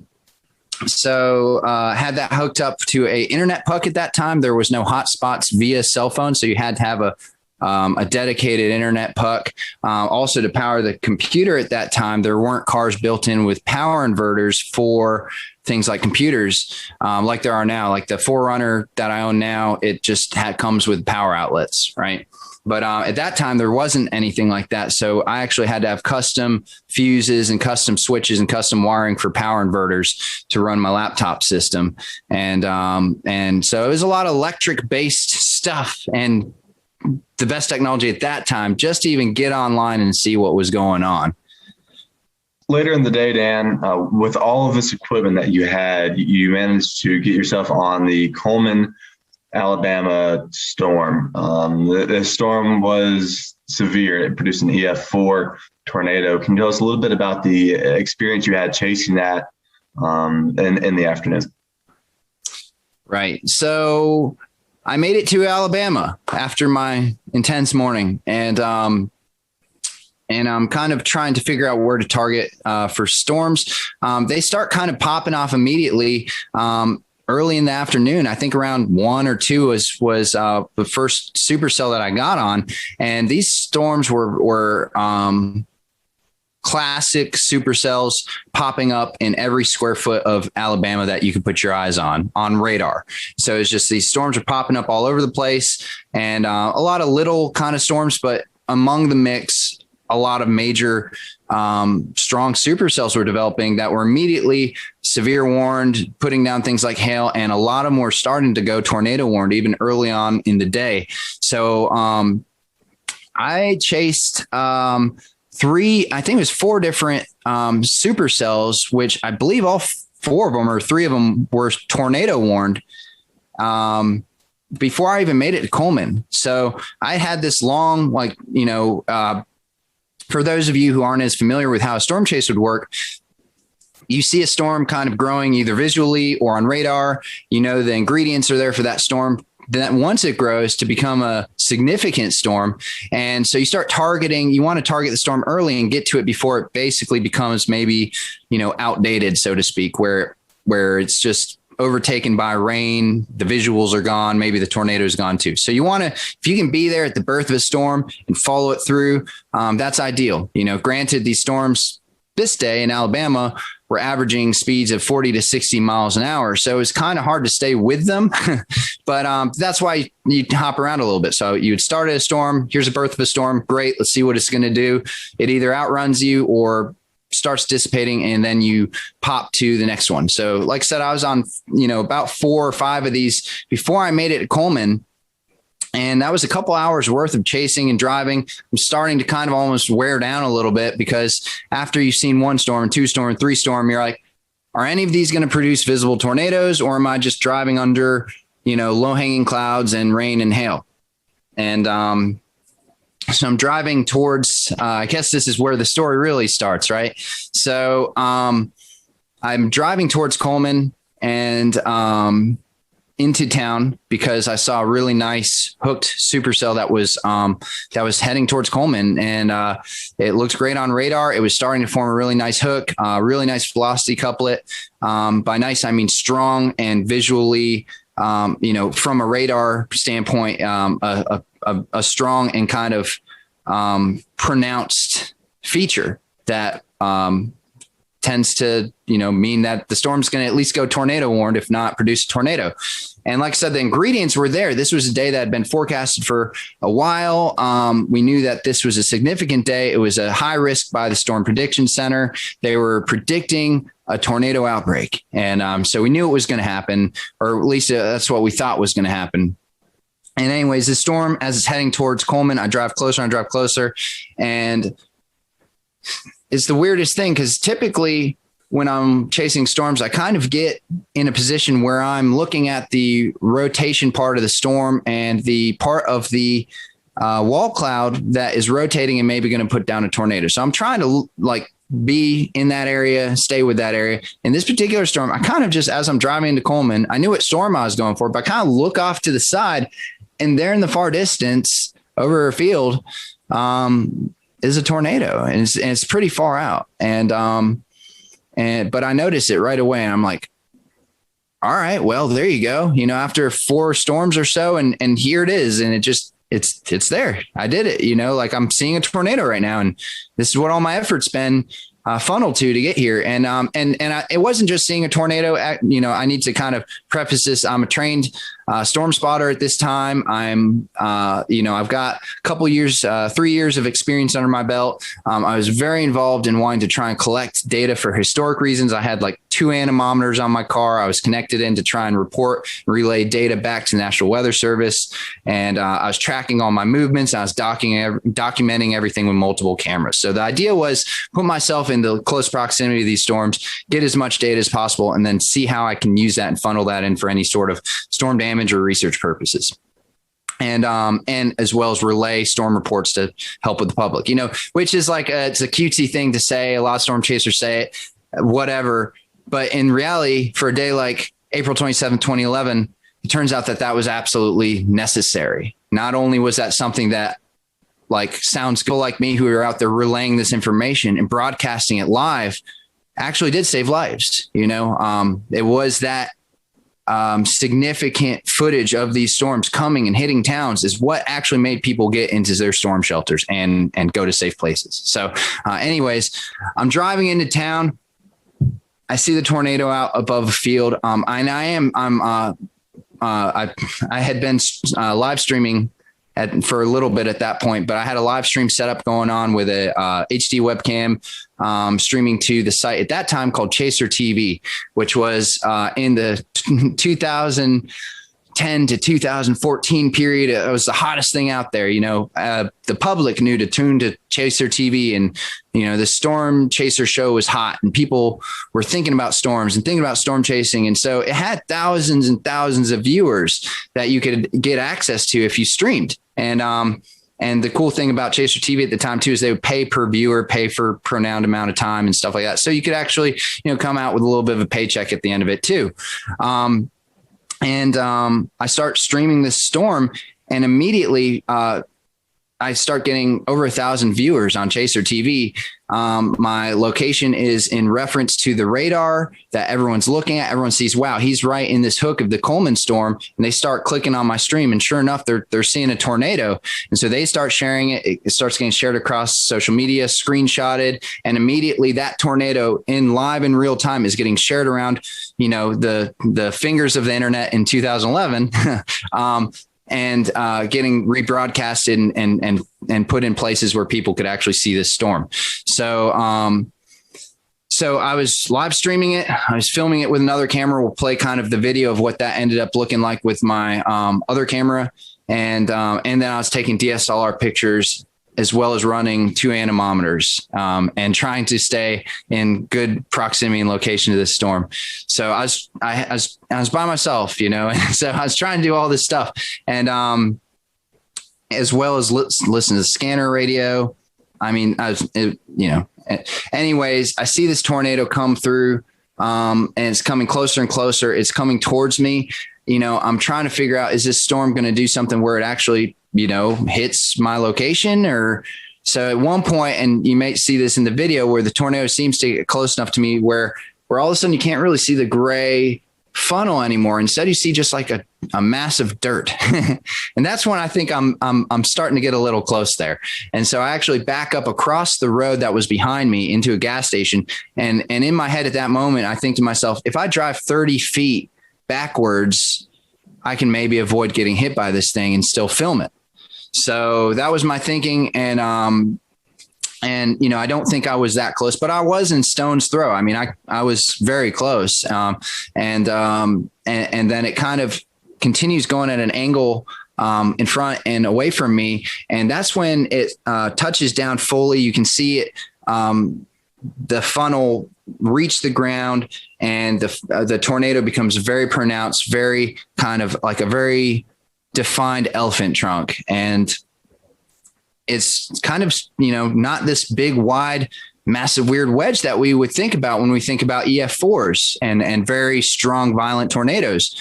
But however, and I know this from the comments on my YouTube channel, where some people are saying this isn't a true EF4. Look how skinny it is. But in reality, it's that tight, strong wind whipping around at the bottom that's causing all the damage. And it was, you can tell in the video that it's a very strong tornado, and it was a very strong and destructive tornado. It went through downtown Coleman, destroyed a number of the commercial buildings there, destroyed some houses, and ended up with multiple fatalities, including a newborn or a young child. And, it devastated the city. So as this is happening, here I am, Mr. North Carolina, out of my city in town by myself, in my storm chasing vehicle. Fortunately, I'm prepared for living multiple days out of my car if I needed to, right? That was part of my preparation. So, but I'm thinking to myself, like, what's next? What do we do now? So I tried to follow the storm.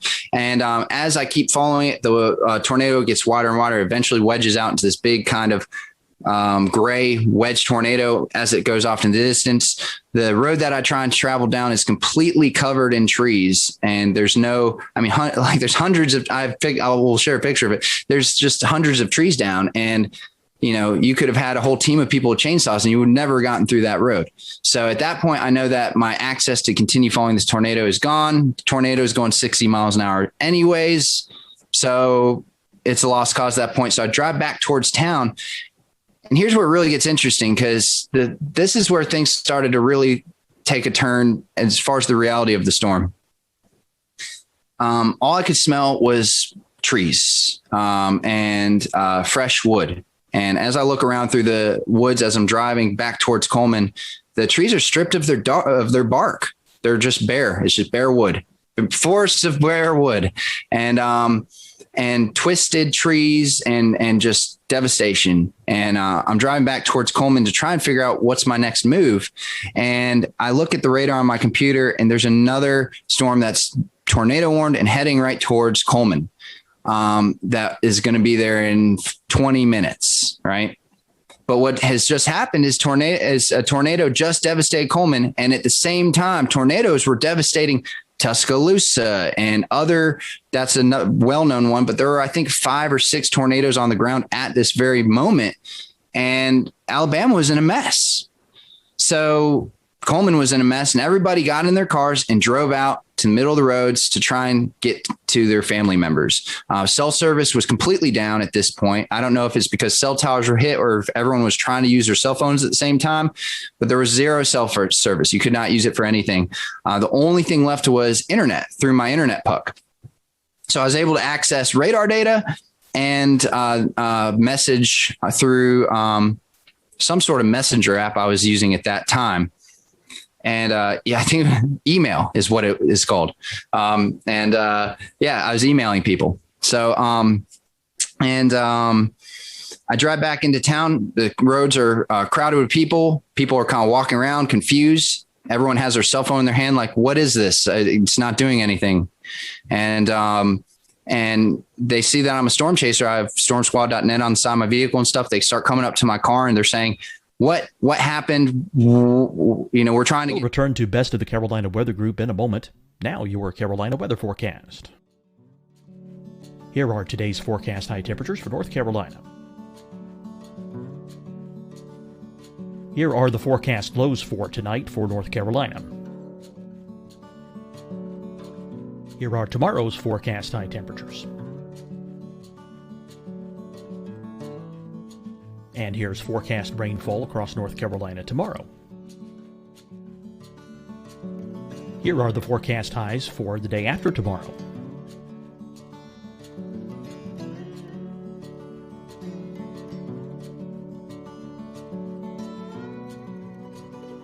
And here's the forecast rainfall across North Carolina for the day after tomorrow. This is the total rainfall forecast across North Carolina for the next 3 days. Here's the severe thunderstorm outlook for today from the Storm Prediction Center.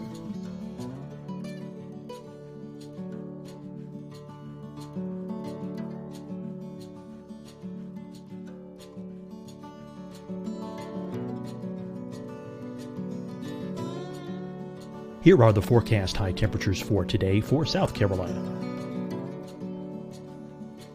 Here are the low temperatures for today for South Carolina.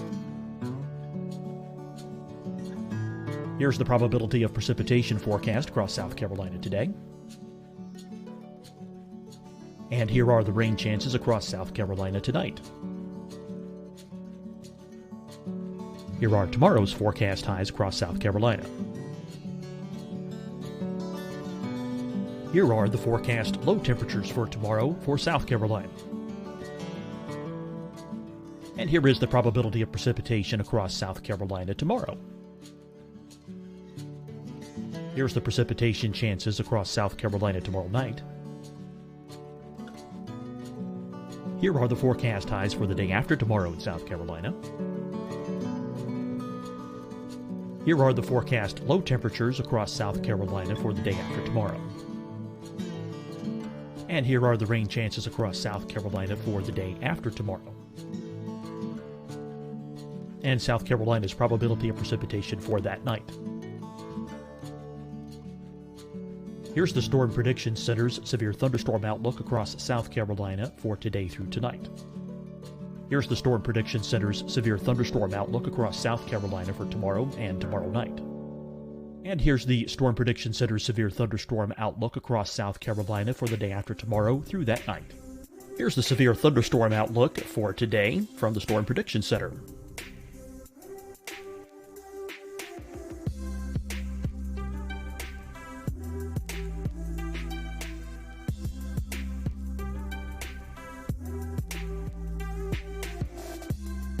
Now, here's a live look at weather radar across the southeast. Hi, everyone. I'm Dr. Mandy Cohen, Secretary of the North Carolina Department of Health and Human Services. And when you follow the 3 W's, you protect your family and your neighbors from COVID-19. When you leave your home, practice your W's. Wear a cloth face covering, wait 6 feet apart, wash your hands often. Wear, wait, wash. We're in this together. Stay strong, North Carolina. Deciding when to wear a mask isn't about who you know or how well you know them. Just ask yourself, will I be with anyone I don't live with? If the answer is yes, get behind the mask. Help slow the spread of COVID-19. Get behind the mask. Learn more at covid19.ncdhhs.gov. Fight the spread and take a stand against coronavirus. Wear a mask in public. Stay at least 6 feet apart from others. And get tested. Join us and fight the spread. Visit scdhec.gov/COVID-19. Getting tested for COVID-19 helps you to take the steps needed to protect yourself, your loved ones, and your community. Find the testing location at scdhec.gov/COVID-19 testing. You'll see your Carolina weather forecast at 25 and 55 past. And now back to the best of the Carolina Weather Group on the all-new Carolina WeatherNet.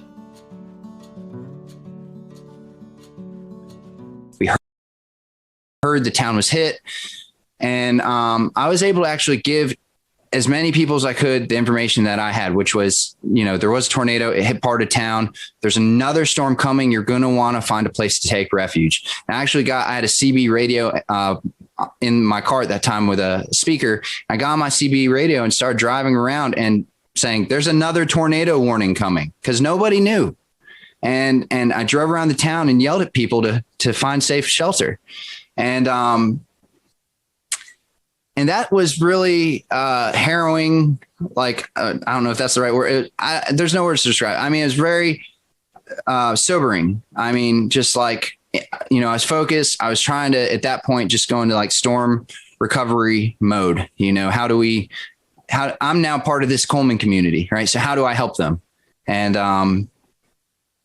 yeah, that was not my last storm of the day. So, I actually left Coleman and went and got on another supercell at that point, because there's nothing else I could do in Coleman that, short of I warned everyone I could. The storm didn't hit there, so I left. I went out to go get to another storm and chased 2 more tornado warned supercells. Nothing really produced from those. And then the sun started going down, and still no cell service. But I have my radio police scanner and fire EMS scanner, and I'm hearing that reports that there are no gas stations and no gas available to the first responders. And I look at my gas tank at that moment. The sun was just starting to set. I look at my gas tank, and I'm on less than a quarter of a tank. Hadn't anticipated on there not being any gas in the state of Alabama, right? And so with very little gas and a lot more storms, all tornado warned, heading my direction, and now it's dark out, I had to do what I now refer to as a kind of a intense game of avoid the tornado for the next few hours. I did it on zero gas. So what I had to do is I would drive out to somewhere where I thought was in between 2 supercells heading my way, because it was just groups of supercells just over and over and over again, all tornado warned. So I'd drive where I thought I was going to be in between the 2. No cell phone service and limited radar at this point, because internet was dicey out where I was. And then I'd turn off my car and I'd just sit there in the pitch black and just watch the lightning, both the storms pass on either side of me. I'd turn back on the car, get the laptop back up, see the next radar run, and figure out my next spot to go to try and be safe. And I did that for a few hours until eventually it seemed clear enough for me to actually get to a city on my zero gas. So I found a city. I don't even remember what the name of the city was, but it's probably 100 miles, 50 to 100 miles from Coleman at that point in Alabama, central Alabama. And I get to the hotel and they say, we don't have power, but you're going to have to pay full price. Sorry. And nobody has power. Nobody has gas. And I said, do you know where the nearest gas station is that has gas? And they said, we're hearing reports that there isn't any gas except for far eastern Alabama on the eastern Georgia, Alabama line. Other than that, nowhere else, even west of here, north of here, south of here, no one has gas. And I said, okay, well, I guess I'm staying here for the night. And so I had just filmed all this video. So I went ahead and I had no power, no gas, but I did have an external battery that I brought with me to power an emergency battery pack to power things like laptops and stuff. So went ahead and plugged in my laptop, fired it up, got my video uploaded to YouTube. It was my second video I'd ever uploaded to YouTube. The first one was a tornado 2 weeks prior in Alabama, coincidentally, and close by. And this was my second video. And I get it up there. I shut down everything because the battery's going to die. Done for the night. I go to sleep. I wake up the next morning, and the video's got like 80,000 views on it. And my inbox is just full of people saying, can we use the video? Can we use the video? Can we use the video? Just my email's blown up. And I'm like, wow, I guess that's, this was in 2011 before viral videos was really a thing. YouTube's kind of new at this point. And I created at that time, a newsy viral video, and I didn't even know what to think of it. I'd never really seen viral videos at that time. So I was like, well, that's interesting, and whatever. I mean, it's a historic day. So I knew that, my footage was, I'm glad people are seeing it, please share it, and ended up driving to a gas station that was about an hour and a half away from my hotel. And I didn't think I was going to make it. But that was the closest gas station. I, called around. I did everything I could to source a gas station. That was it. It was on the border. So I just drove that direction on no gas. I was on fumes the whole time.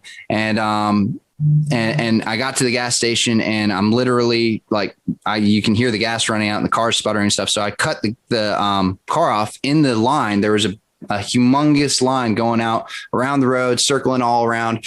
Fire trucks are coming in, skirting in front of the public to get all the gas. EMS, they're coming in. It's the only gas station that had gas. And so I sit in the back of the line. There's maybe 50 cars in front of me. And I turn off my car, and I literally kept it in neutral and pushed the car most of the way to get to the gas tank, / rolled it part of the direction, and rolled it just down the hill with gravity. And I made it to a gas tank after about, I think it was about 2 hours of sitting there in line, and made it to a gas station. I made it to the pump and was able to get enough gas in the car, and drove back to North Carolina that morning. So I kind of just went through the story there. I mean, I don't know.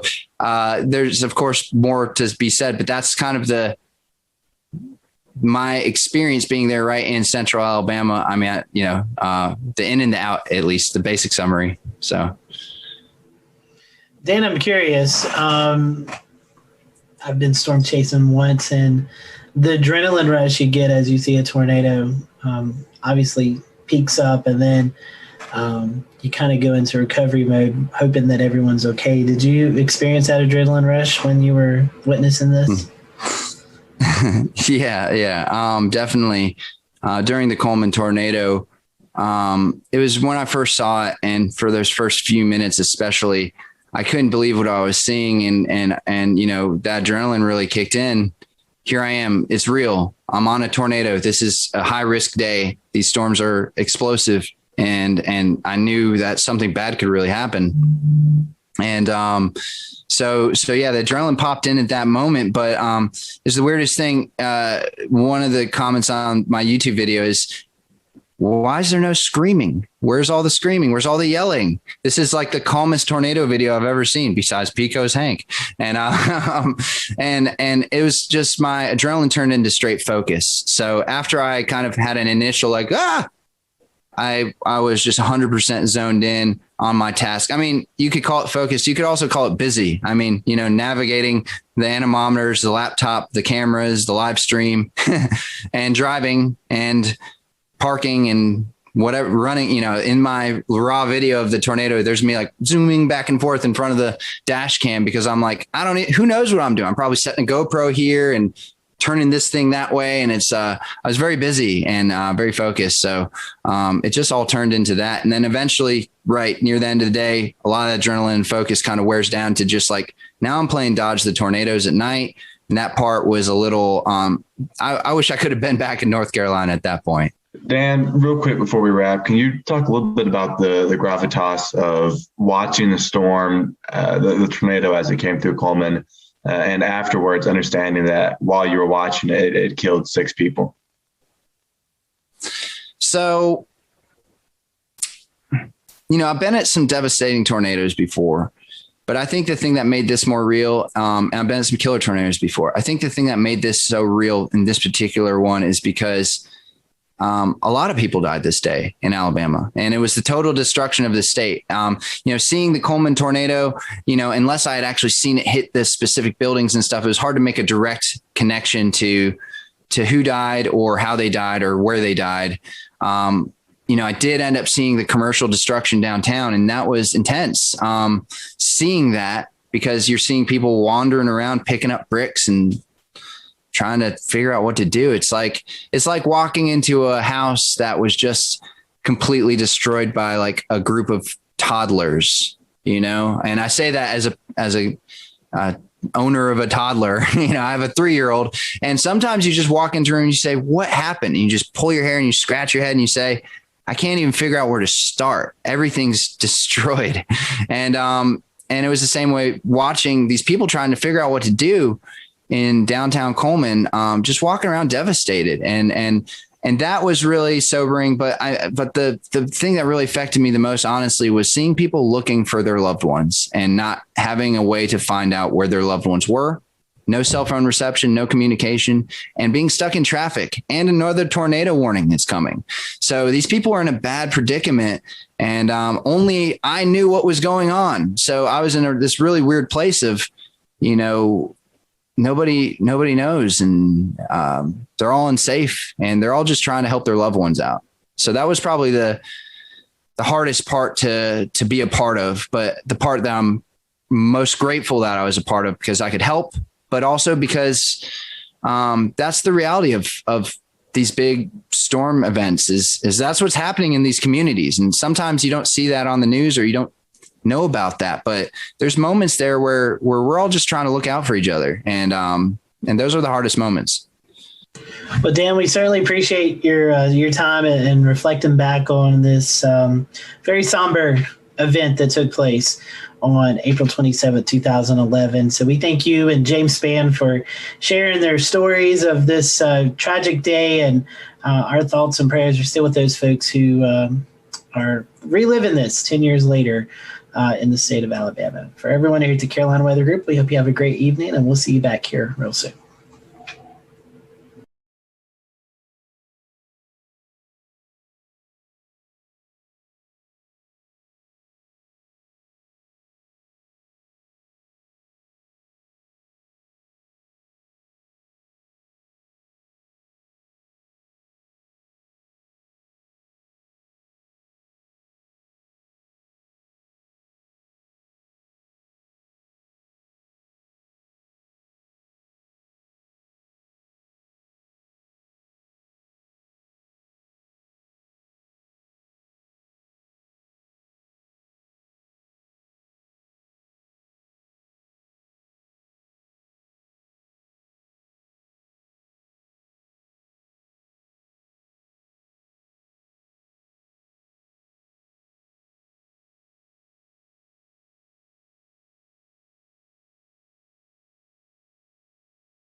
We'll return to Best of the Carolina Weather Group in a moment. Now your Carolina weather forecast. Here are today's forecast high temperatures for North Carolina. Here are the forecast lows for tonight for North Carolina. Here are tomorrow's forecast high temperatures. And here's forecast rainfall across North Carolina tomorrow. Here are the forecast highs for the day after tomorrow.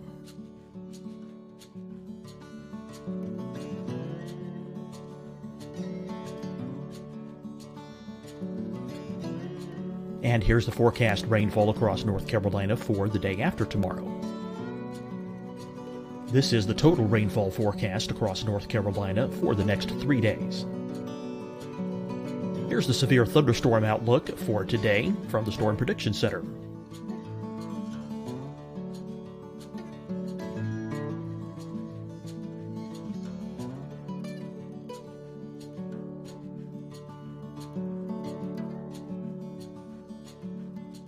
Here are the forecast high temperatures for today for South Carolina.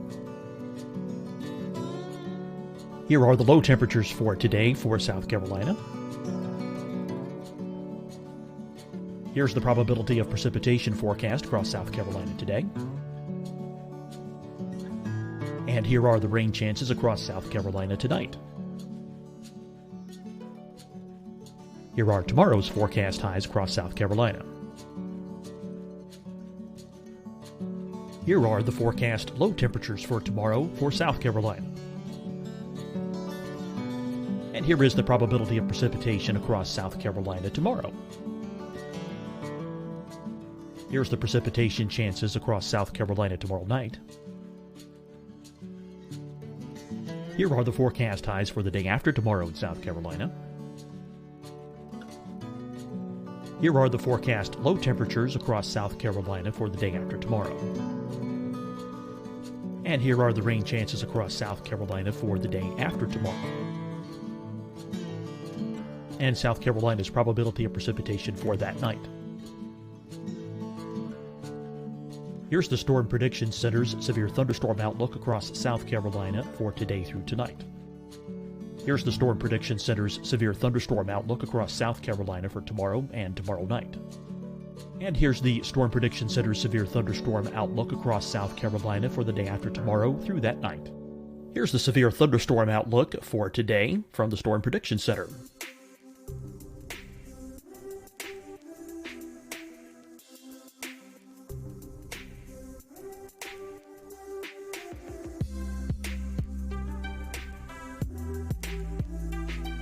And now here's a live look at weather radar across the southeast. Hi, everyone. I'm Dr. Mandy Cohen, Secretary of the North Carolina Department of Health and Human Services. And when you follow the 3 W's, you protect your family and your neighbors from COVID-19. When you leave your home, practice your W's. Wear a cloth face covering, wait 6 feet apart, wash your hands often. Wear, wait, wash. We're in this together. Stay strong, North Carolina. Deciding when to wear a mask isn't about who you know or how well you know them. Just ask yourself, will I be with anyone I don't live with?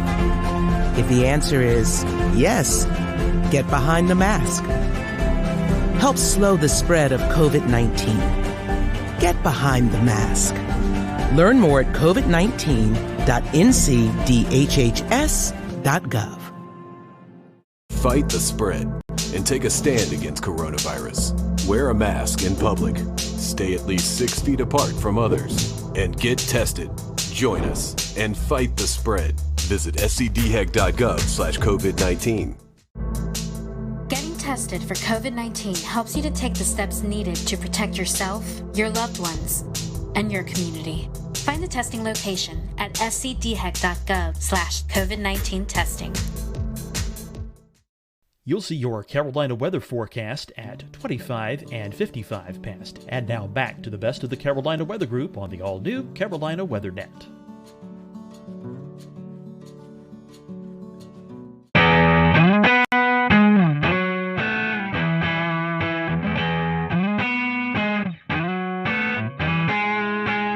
Good evening, everyone. Welcome to the Carolina Weather Group. This is the April 15th, 2020 edition of the Carolina Weather Group Get Together. If you're tuning in tonight to watch the April 16th, 2011 severe weather look back, sorry, we have a new one to talk about. As many of you know, we experienced quite a bit of a severe weather event over the Carolinas on Sunday night into Monday. So tonight, we are going to turn our attention to that.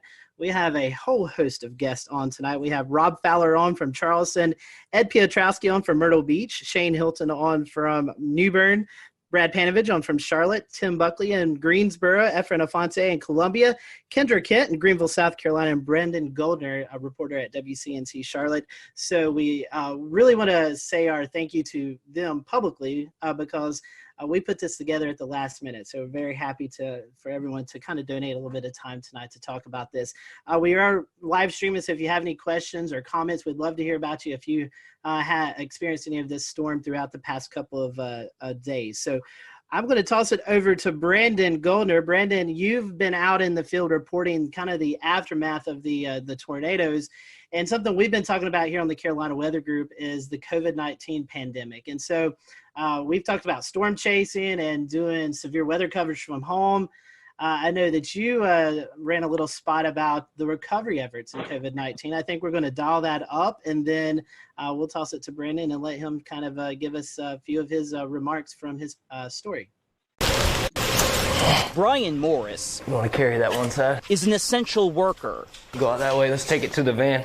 He's cleaning up this Gastonia sunroom after a tree slammed into it, one of 5 emergencies his company, Custom US, had to go to. It was kind of unique in that they were all very large trees, and that doesn't happen as much. Well, it also doesn't happen as much cleaning up during a pandemic. Morris and his co-workers have to wear masks when going into people's homes. They also have to ask clients if they've been around anyone who's sick. We've been keeping the pace. Utility crews are also trying to keep the pace and restore power to nearly 39,000 customers. North Carolina Emergency Management Director Mike Sprayberry says the largest outages are in Mecklenburg, Anson, and Richmond counties. For families uprooted from their homes, the Red Cross's Robbie Sofoli says volunteers are helping them virtually, using platforms like FaceTime and Zoom to interview clients. We are an organization that really relies on interpersonal connections with our clients and really trying to provide compassion and care. And it's a little difficult to do that right now, but we're adapting and using some of those different digital platforms. Family and friends helped Robbie Clark's parents clean up a tree that crashed through their Kannapolis home, all while following social distancing rules. I'm just hoping that everything gets sorted out pretty quick. All right, so that was a report from Brendan Goldner. Brendan, I'm going to bring you in. This is something we've been talking about, COVID-19 and how it's affected the weather enterprise. As you was out reporting, talking to the folks, what was it like kind of in this new time that we're all experiencing? You know, it reminds you, we're all talking all the time about reporting during the coronavirus, and yet, Mother Nature, the weather, doesn't care about pandemic. It's going to do its thing. And so, obviously there's the challenges with us as a crew. It was me and photojournalist Kevin Wardlaw. We have the 6-foot stick with the microphone at the end that we have to use to interview everyone. And we have to keep that social distance. But what was really fascinating was talking to some of the disaster recovery crew members, Duke Energy, the Red Cross, how a lot of them have had to change up a lot of what they're doing when it comes to cleaning up during the coronavirus. Duke Energy, they've been trying to do the social distancing, keeping the 6 feet distance, but when they're trying to repair power poles, a lot of times they have to be in close proximity. It's the same way with these disaster recovery people that was in the beginning of the story. They're wearing the masks. They have to ask everyone before they go into a house whether they were interacting with anyone with coronavirus. And it's the combination of all of the weather damage with having to deal with the coronavirus. So it's been really a double whammy for a lot of people. And so, after disasters, we've seen it with the Nashville tornado, Jonesboro, Arkansas tornado a couple weeks ago. The community really comes together. How do you think that, how is the community interacting with their neighbor neighbor helping neighbor. Did you see any of that, even though we're in the midst of It's this? actually a good point. We didn't see nearly as many people outside as normally, especially there was Monday, we were at, there was a fire at a house caused by a tree that snapped power lines and then it went into a house, caused a fire. Thankfully, no injuries. But normally you'd see a lot of people out and about milling around asking for help. But really, there weren't a lot of people out. A lot of people were just standing on their porches. A couple people wandering up, but keeping that 6-foot distance. But it's a good point. We really didn't see that huge scene, those huge crowds of people like we normally do, and probably likely due to COVID-19. Brendan, we appreciate that. We appreciate you joining us tonight, giving us that perspective. Hang around if you want to. I'm going to toss it to Dan. And Dan, you was out actually chasing this event. Maybe we can talk about that towards the end of the show, but I know you want to bring in one of our panel or one of our guests. Yeah. So, talking kind of about some of the stronger tornadoes that hit there in South Carolina, I want to send it over to Rob there. There were a couple of significant tornadoes that hit, especially given the fact that this developed with not these ordinarily discrete supercells that would produce larger tornadoes, but they were within the line there. And especially we saw some interesting things like the Hampton County EF3, the Walterboro EF1s. Can you talk a little bit about that, Rob, that being in your area? Yeah, absolutely. I've been here in Charleston for 33 years, and I've been through several tornado outbreaks, and I don't know how substantial compared to other parts of the country they are. We know every tornado for us is very important because we don't get that many, so we don't really prepare that often for these. But when we got here early on Monday morning to see what was going on in southeast Georgia, because these really started there and then crossed over the Savannah River and came all the way through eastern South Carolina. So to see the debris ball in Hampton County, which officially the winds are 165, they finished that survey and released it today, but it's on the cusp of an EF4. And I think here in South Carolina since 1950, only 3% are EF3s and 1% EF4s. So you're talking about something very rare for us in a state that, depending on which service you look at, averages 12 tornadoes a year. Then obviously, for us here in our Channel 2 viewing area, Hampton County is more in the Savannah area. Our neighbors down at WSAV taking care of that, but that's still in our state. But then Colleton County is the next state over, or next county over.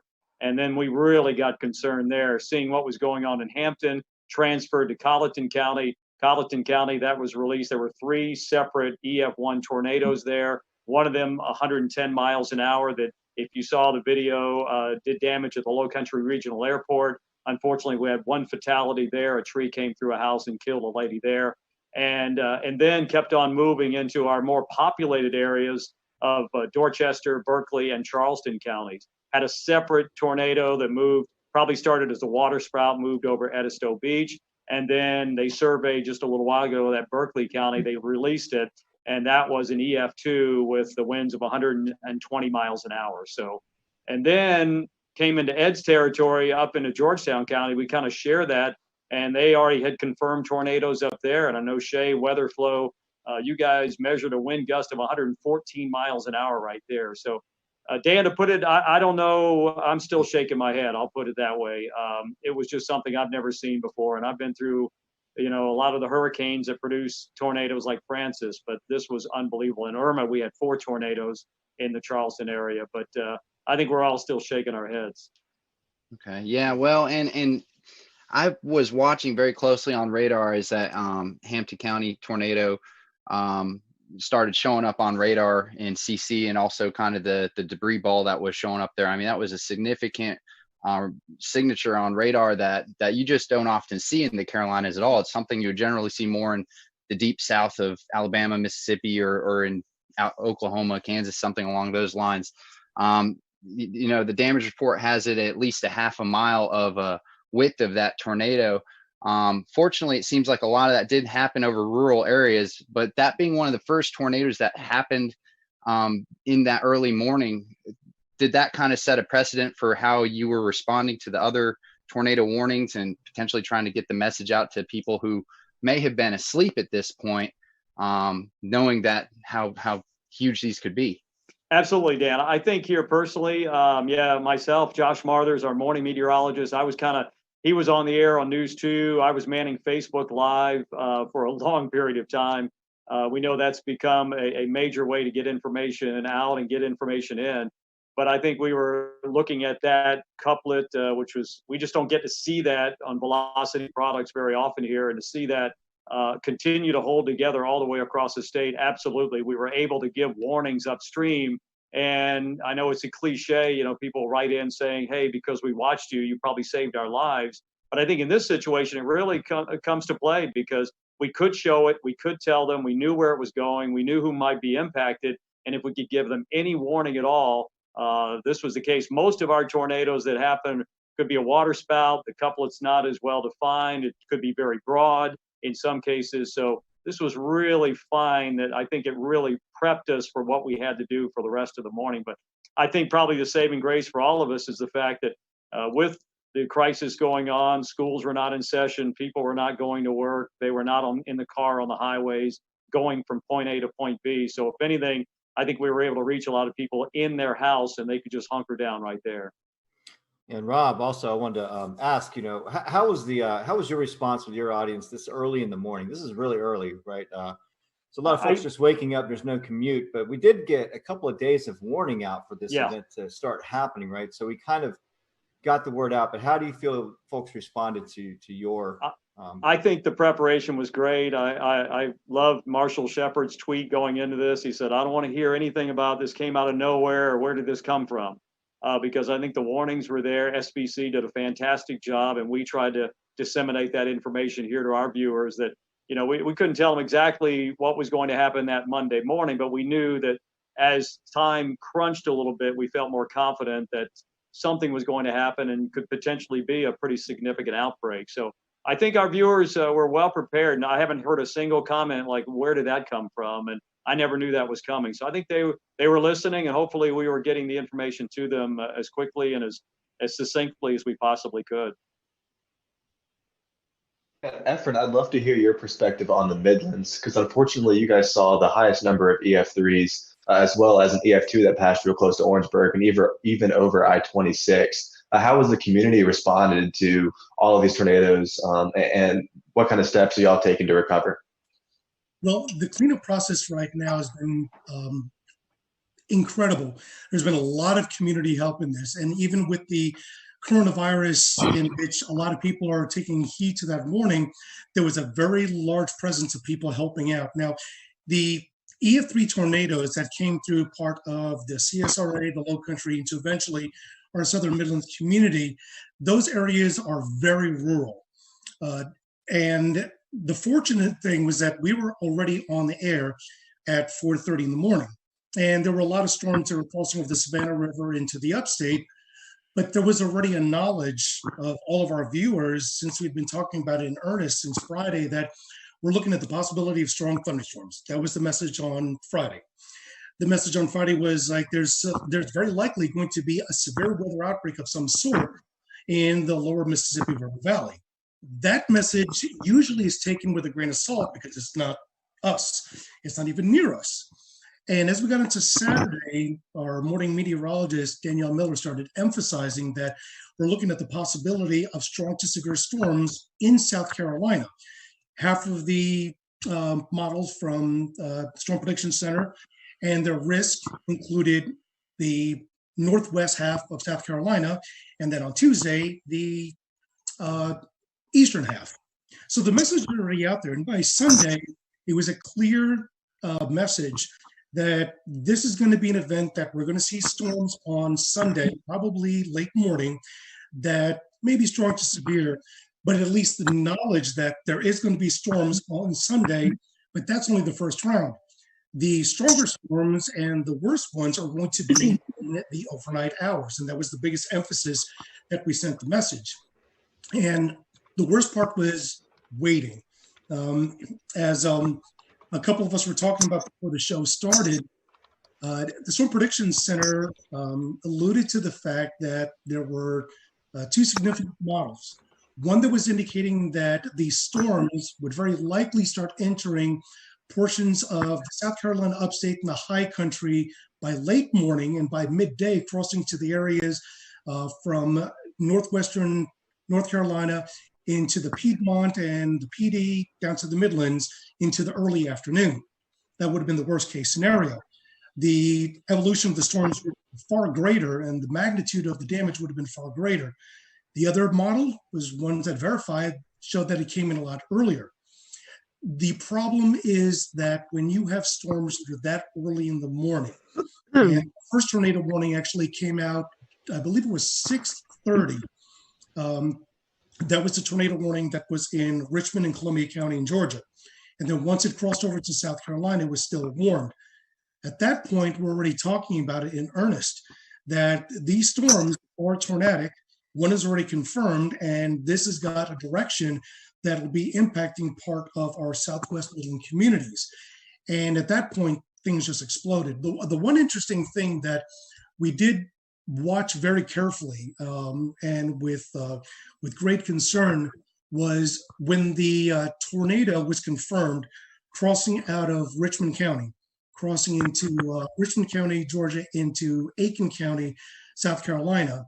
Within 3 or 4 scans for about 12 minutes, we noticed that the inflow was pushing at about probably 95 to 100 miles an hour, but there was no debris ball.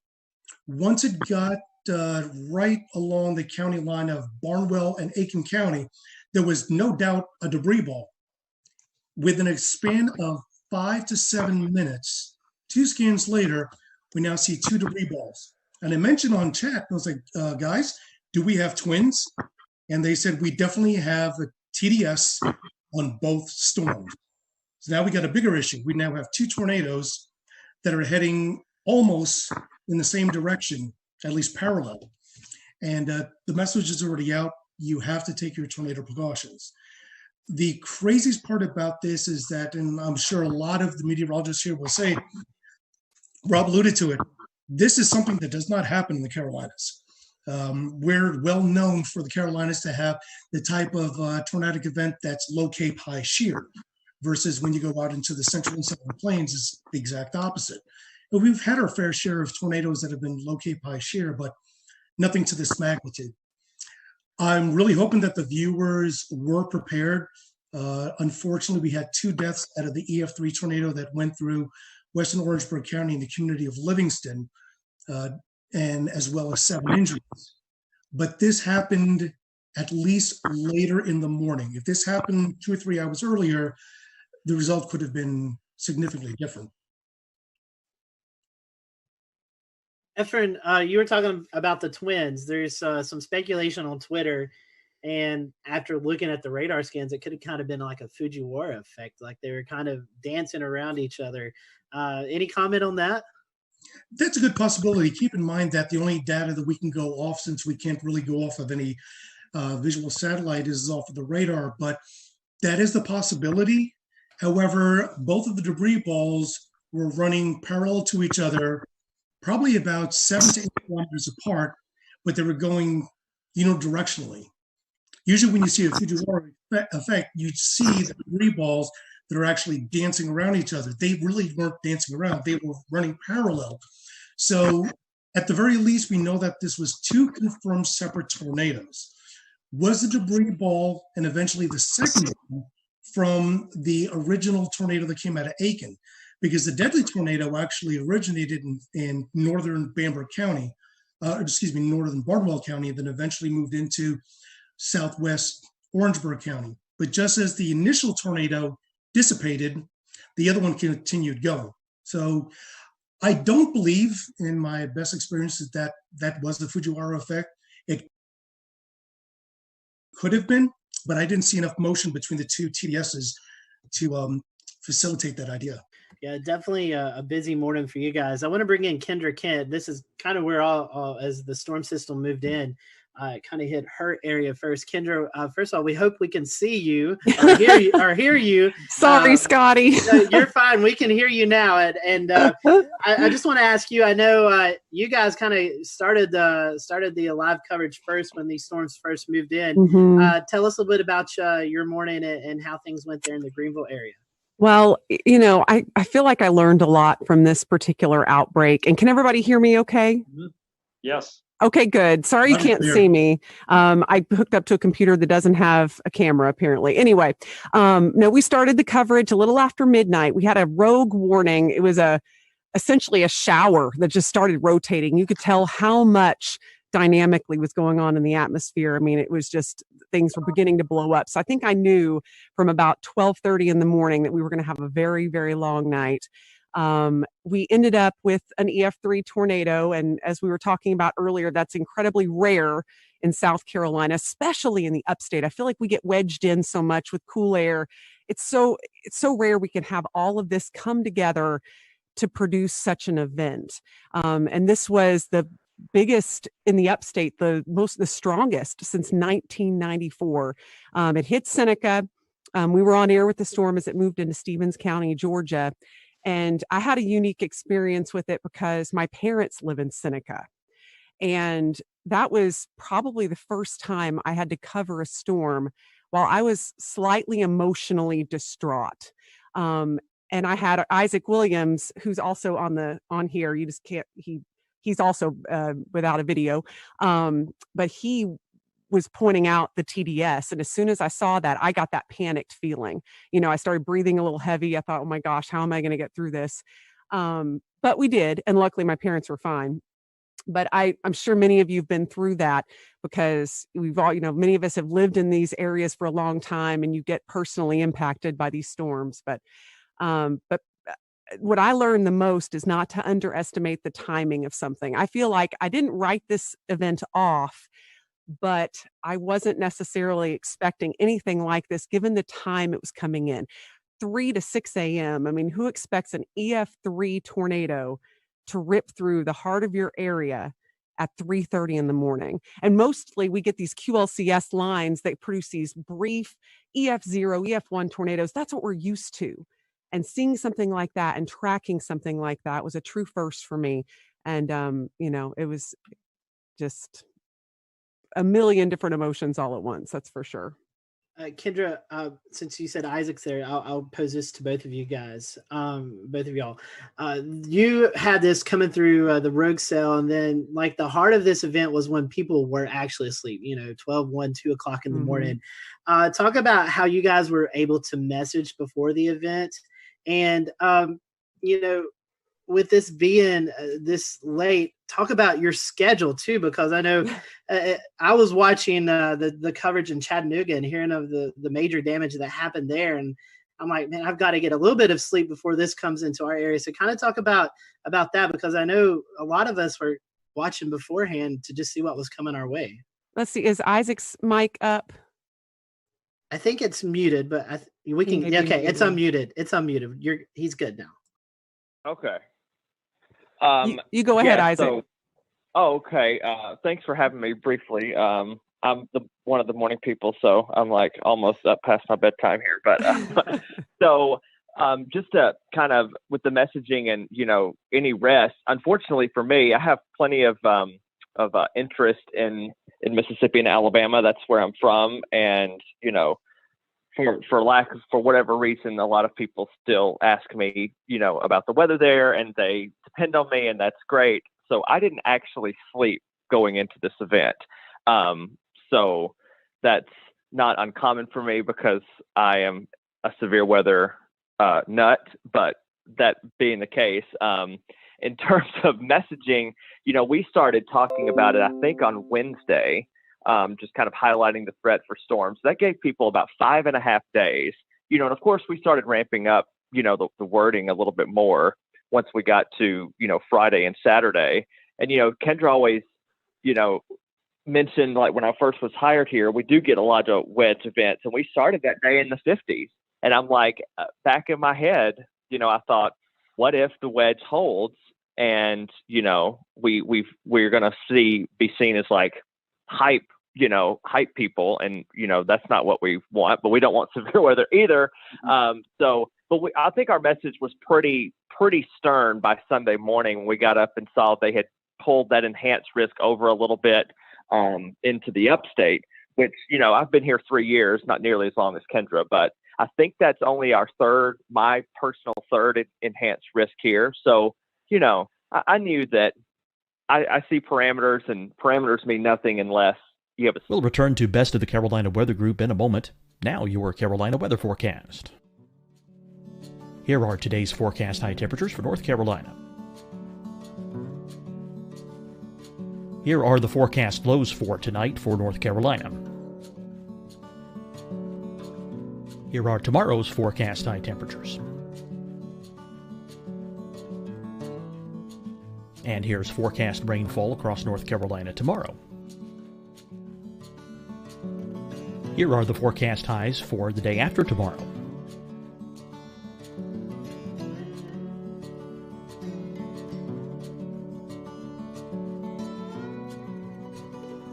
And here's the forecast rainfall across North Carolina for the day after tomorrow.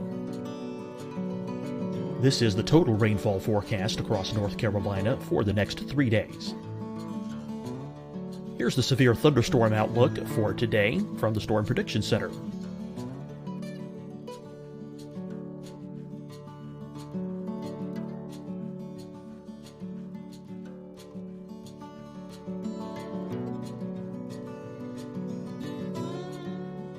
Here are the forecast high temperatures for today for South Carolina. Here are the low temperatures for today for South Carolina. Here's the probability of precipitation forecast across South Carolina today. And here are the rain chances across South Carolina tonight. Here are tomorrow's forecast highs across South Carolina. Here are the forecast low temperatures for tomorrow for South Carolina. And here is the probability of precipitation across South Carolina tomorrow. Here's the precipitation chances across South Carolina tomorrow night. Here are the forecast highs for the day after tomorrow in South Carolina. Here are the forecast low temperatures across South Carolina for the day after tomorrow. And here are the rain chances across South Carolina for the day after tomorrow. And South Carolina's probability of precipitation for that night. Here's the Storm Prediction Center's severe thunderstorm outlook across South Carolina for today through tonight. Here's the Storm Prediction Center's severe thunderstorm outlook across South Carolina for tomorrow and tomorrow night.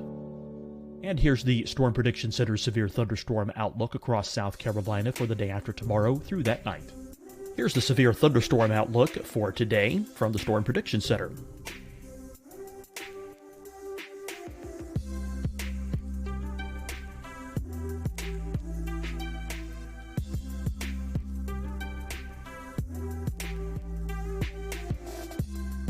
And now here's a live look at weather radar across the southeast.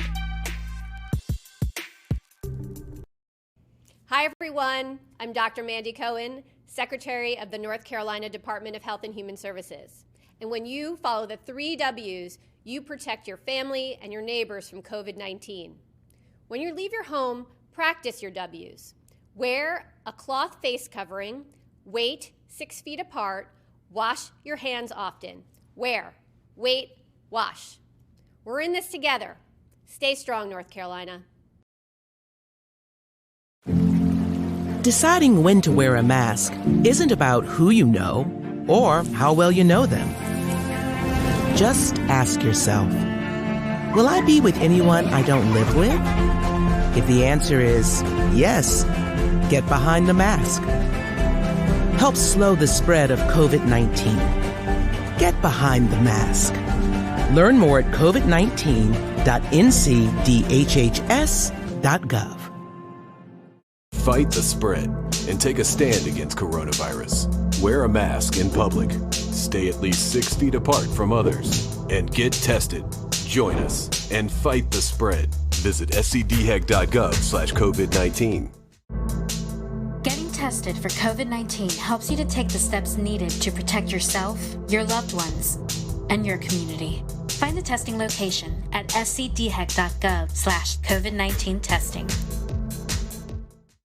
You'll see your Carolina weather forecast at 25 and 55 past. And now back to the best of the Carolina Weather Group on the all-new Carolina WeatherNet. Those parameters that we had the potential to have something, fairly unusual happen, but I wouldn't have had I don't work weekends, so I don't even know if I would have said something about a strong tornado even the night before, just because it's just so rare to get them here. Yeah, and I think just given how late it was at night, and we knew this was likely going to be taking at least some linear form. Yeah, I wasn't expecting that either, and it really it caught us off guard. But to see a TDS like that move through our area, and I know the rest of you all saw that too as South Carolina meteorologists. I mean, just something you don't see every day, and it kind of takes your breath away. They're used to that in Alabama and Mississippi. We just don't get that stuff here. Yeah, and then right after that, right after the Seneca one had briefly lifted right over Clemson, we had the EF2, what ended up being an EF2, another TDS outside of Slater, which that's, almost in the 3,000 feet elevation, in the extreme northern part of Greenville County. So that debunks the whole tornadoes can't happen in the mountains thing,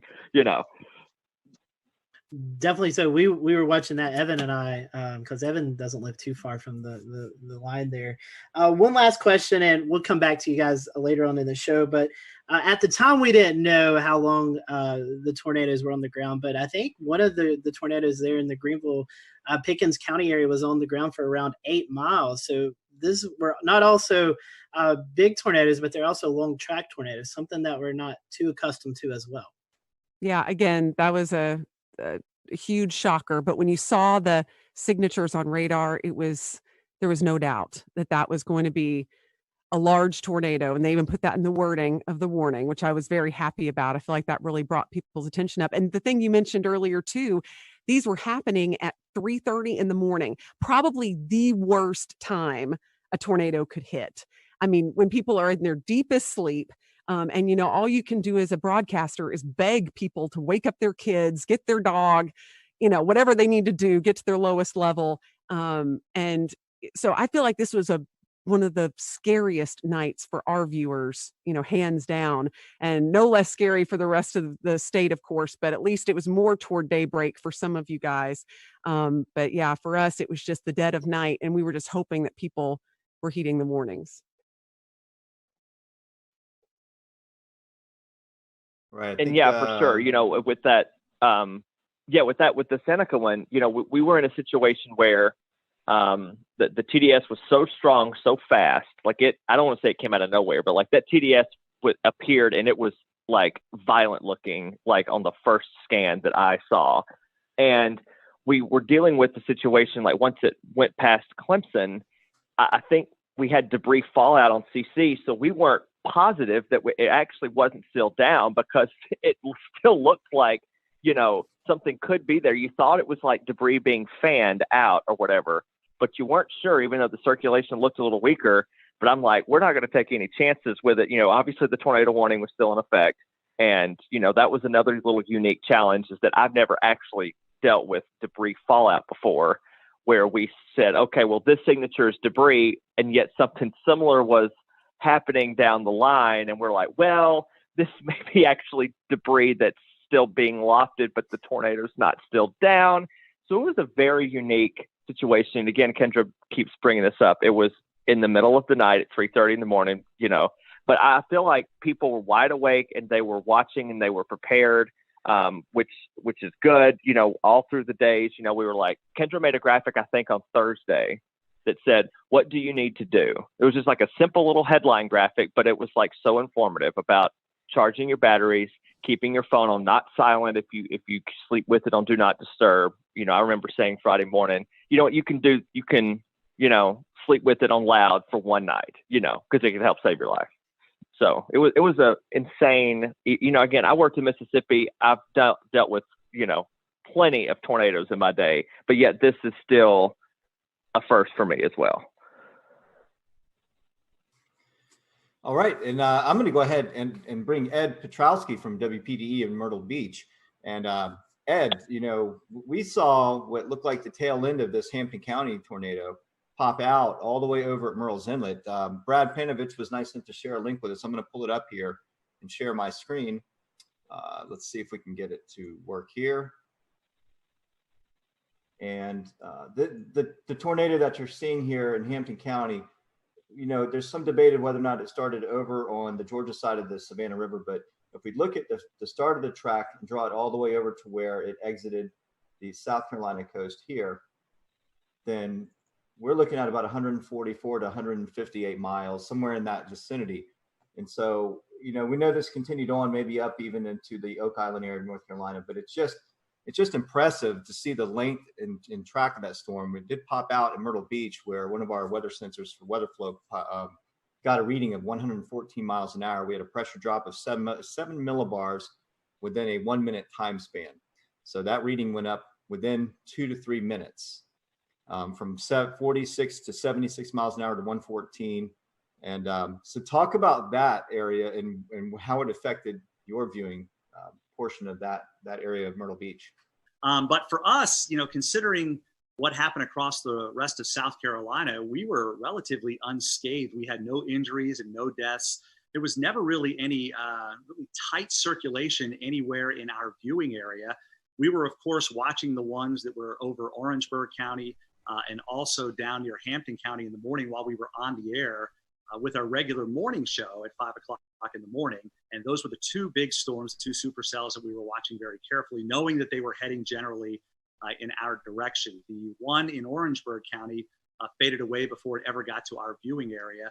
But the one in Hampton County that eventually went over Monk's Corner, eventually got into Georgetown County, and they warned for that one where there was EF1 damage done in Sandpit and Graves. And then you hit a really populated area on the south end of the Grand Strand where Litchfield Beach is located and Pawleys Island as well. And they both took a hit by an EF0, EF1 tornado. There was substantial damage done to trees and even some homes in Litchfield Beach and also in Willbrook. In fact, one of the things about a lot of people being home is a lot of people took video. So we were able to get pretty good video of at least damage and high wind knocking over trees, but not necessarily a tornado touching down. And then, of course, it went out over the ocean, became a water spout, and that's when it rolled over the Murrells Inlet jetties with the recording of 114 mile per hour winds. And, I look back in that and I think, my goodness, if that was just a couple of miles west of there, we would have had substantial damage on the south end of the Grand Strand. And if it had paralleled the Grand Strand coast, it could have buzzsawed the entire Grand Strand, nearly 60 miles with extensive damage. So we were very fortunate that it actually went out over the ocean. And that was really the only set of tornadoes from that particular supercell that we had in our viewing area. Although I will say in Marlborough County, which is just to the east of Chesterfield County, in the northern part of the state, we had a massive microburst of 110 mile per hour winds that did substantial damage in Wallace. And of course, everybody, when they get that kind of wind, thinks it was a tornado. But in reality, it was a microburst. Although on radar, it did have some rotation. It wasn't very tight there either. But Steve Paff, who works with the National Weather Service in Wilmington, those guys do a phenomenal job. They went out and did the survey yesterday and were able to pinpoint where they had 80 to 110 mile per hour winds. And, typically for us, in the summertime, we get those pulse thunderstorms where we'll get 60, 70, maybe 80 mile per hour winds with a collapsing thunderstorm. But in all the years I've been here, I can't recall one time where we've had a microburst that caused 110 mile per hour winds, but you hear it all the time. They're just as damaging sometimes as tornadoes. Wow, that's pretty impressive. Yeah, just looking at that, the one at Litchfield, they classified as an EF2. Do you think the Waccamaw River Basin had something to do with reforming of that? Or do you think the mechanical features, right, when it came to land, maybe help with strengthening or re-intensifying that system? Yeah, there's a lot of, I don't know if you want to call it debate, but there's a lot of speculation out there that there could have been some sort of a influence of the ocean, the wind coming in off the ocean at that time, perhaps creating some sort of a boundary to help intensify the storm itself. But yeah, it was an EF0 over Litchfield Beach, and then it blew up to an EF2 when it went over the Murrells Inlet jetty. So it got pretty strong fairly quickly. And again, we were lucky that was over the ocean. Literally, the jetties are only a couple of 100 yards away from very populated areas of Garden City. And we had two different people that have homes there who have their home weather units, and they both registered 71 and 72 mile per hour winds respectively. So literally within a couple of hundred yards of where your unit is, we had those measurements. So you can see how tight the wind gradient was between Garden City and the actual jetties themselves. Hey, Ed, there was something, you always try to find something that'll make you laugh in these sad times. And unfortunately, we had some sad times in the Carolinas, but there was a tweet going around of you doing your broadcast. I don't know. I've asked James about it if we can play it. But, Here it comes. all right, I'm going to let it play, and then I want you to talk about it. Okay. The rain is located, and we'll zoom that out just a bit. And whoa! Oh. That was a close lightning strike. I don't know if you heard that at home, but I feel like I need to change a short. All right, I'm pulling the audio back down, but Scotty and Ed, the viewers at home heard it, even though we didn't hear it in our headsets. Ed, what's going through your head there? Well, we were in a sense just about ready to wind down. We were getting through this thing for the most part relatively unscathed. Our last severe thunderstorm warning was still in effect, but the storm was moving out of Horry County.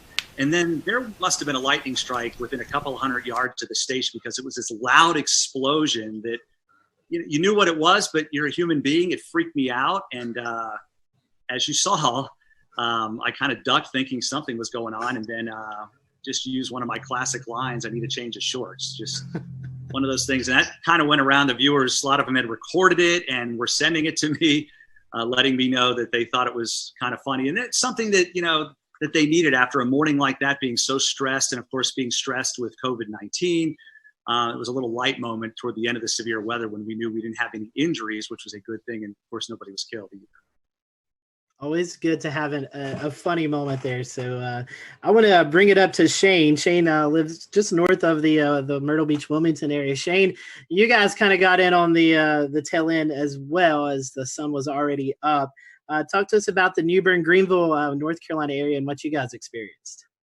Yeah, we were kind of late to the party, I guess, compared to everyone else in regards to receiving the storms, but very much like Ed's situation, very thankful and blessed really to not have any injuries or fatalities with any of our systems. We did end up having 6 confirmed tornadoes, and thankfully for us, the strongest was the EF1 that we had in the Hawes Run area.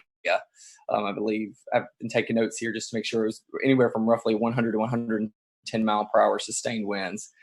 So for us, it was basically like that waiting game where you see the line coming. I was actually filling in for our morning meteorologist. He had a vacation day, but he got reeled back in right towards the end of it. So I was basically tracking it all the way since it was in the mountains, and just waiting, just holding our breath. Our morning broadcast finished up. We had declared it a severe weather alert day for our station, so we were cutting in. We would normally cut in every hour, but our morning meteorologist says, you know what, let's just go ahead and do every half hour. And it was actually very fortunate and wise that we did that, because during the half hour cut in at 9:30, with about maybe 1 minute left in my cut in, our weather radio starts going off in the weather center. And then I said, okay, well, we're starting now. And we were on for an hour and a half with all of the tornado warnings. There just came a point where when we were swapping off, he would just say, we have 4 tornado warnings. And I'd have to interrupt and say, I'm sorry, no, we're at 5 now. I was like, it just keeps on going back and forth. And it was just like a straight line. So when we're trying to describe it for our viewers, it was almost like a complicated mess. And honestly, that's what I started describing it whenever we would switch off and I would be on the screen. I would just say, I know it is very difficult to kind of pin everything out because every warning was overlapping. And I think with my experience with tornadoes, with coverage I've had, which naturally have had many, especially with our hurricane coverage that we've seen over the years, I've never seen that many warnings stacked back to back to back in a straight line. It was fascinating, but also terrifying at the same time, because you feel like you need to give equal coverage to each warning in each area in your viewing area.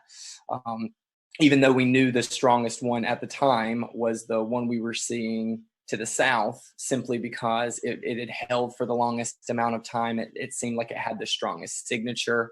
Looking back on social media after everything kind of died down a bit, I was able to see what other meteorologists from around the country had done and taken screenshots and seeing all the feedback and all the scans of it that we weren't even able to see at the time, because we were having to bounce in between 6 different tornado warnings all at the same time. But looking back on it, it was very clear seeing everyone's screen grabs of the tornado warning to the south, that was the strongest one. It had the strongest sustained winds. It had the longest track out of all the tornadoes that we were tracking that morning. And Shane, one thing we were noticing, because we were watching that storm, is it was going through a fairly populated area. Jacksonville, that's probably one of the bigger cities out eastern North Carolina. So I'm sure that was kind of pressing to want to get that information out to one of the bigger population areas. Absolutely. What was really interesting, something I've never been able to do before while we are doing severe weather coverage, is to be able to pick up anything too crazy on our web cameras. And we did have a webcam situated in the Jacksonville area near the Freedom Fountains. And while we did not see the feature at all, you could see it looked like the flags about to be ripped off of the top of the flagpoles. I've never seen that before, and never been able to capture anything during the height of a storm or during a warning before until this particular system.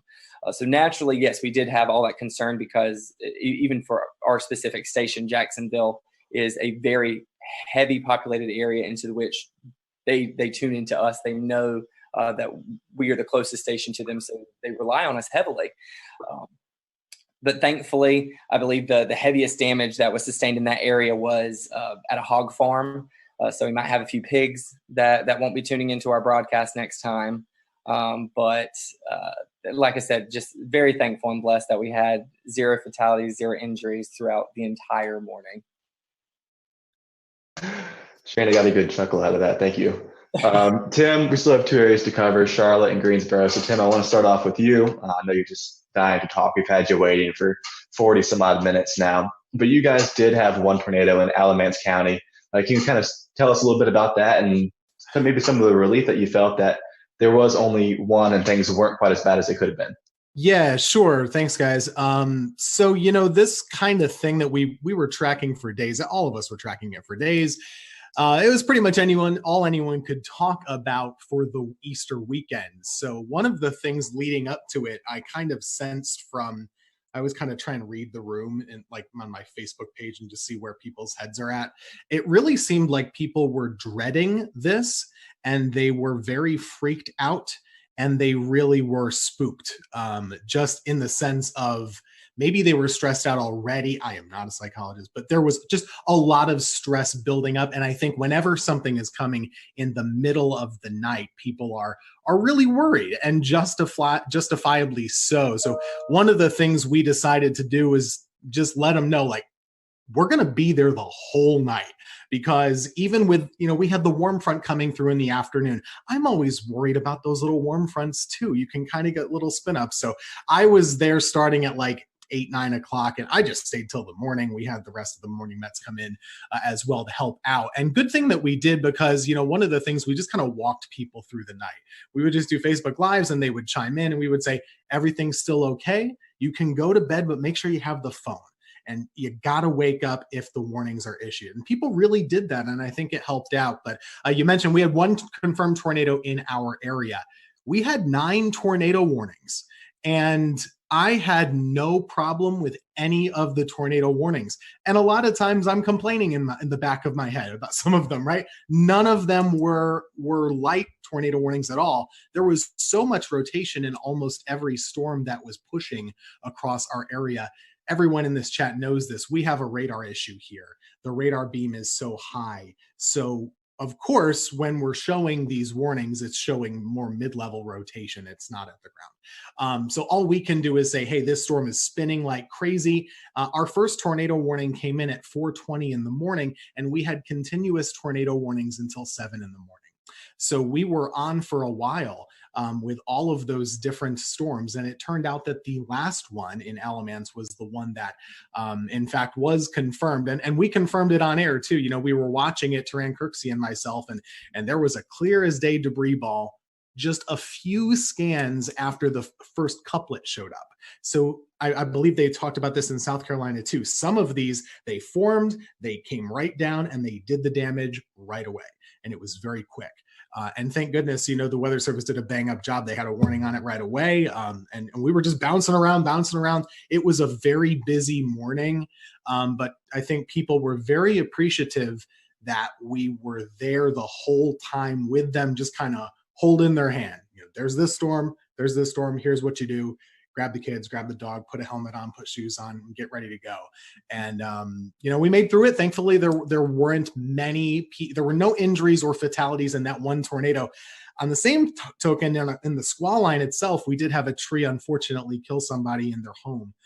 And one of the things with this line that we also tried to do, you have to give the highlight coverage to the tornado warnings, but this whole squall line, we knew it was capable of putting down 80 plus mile per hour gusts, just with all the wind fields. So we did try and bounce around and say, hey, you're not in a tornado warning in Guilford here right now, but this line is nasty, so you should probably be in your safe spot too. So it was a very busy morning, but we anticipated it. Everybody in the weather enterprise talked about it for days. People knew about it. And I actually think it's a big success story that in the middle of the night, people were still well prepared and took good action. And the fatalities really, I think, were minimized, at least in the Carolinas, as far as I could tell. And Tim, you're already kind of making my transition easy, because the second question I wanted to ask was about, there was some information going around on Facebook before the storm that was a little bit unsettling for a lot of viewers, and it was definitely not accurate information, but I know that you were definitely a part of reassuring your audience that the storm, while yes, it was definitely going to be dangerous, this was not something that they couldn't handle.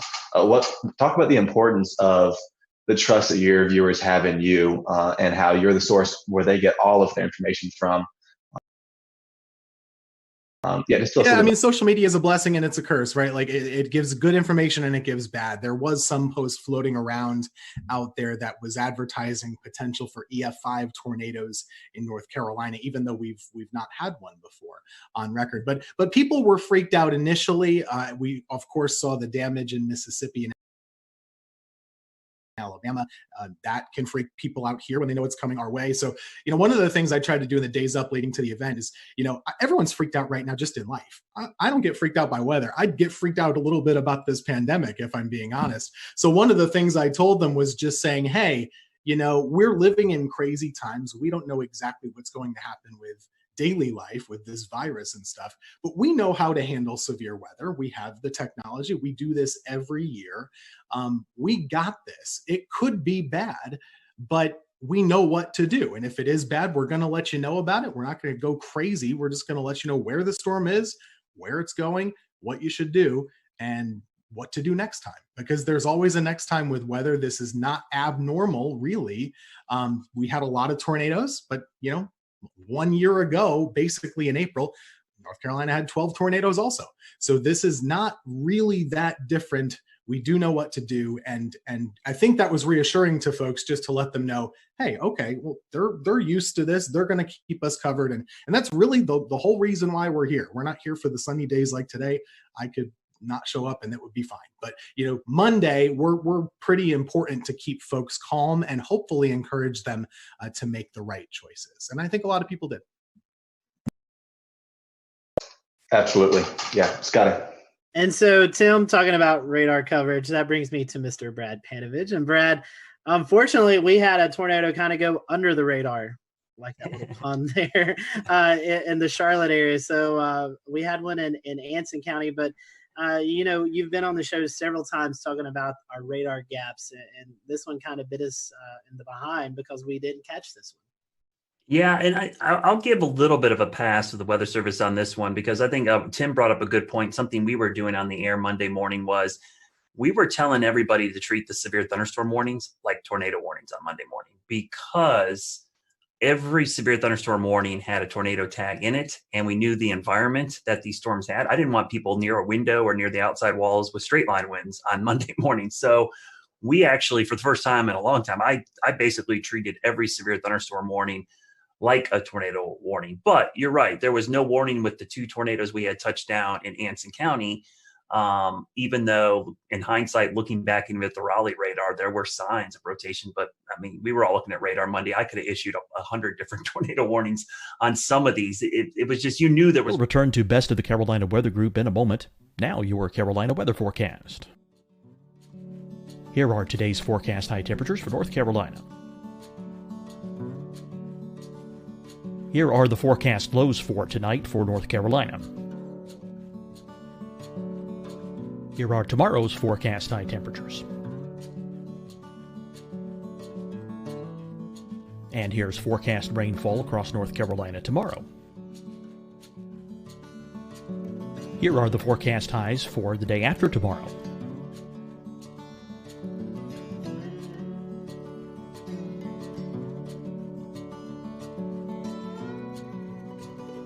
And here's the forecast rainfall across North Carolina for the day after tomorrow.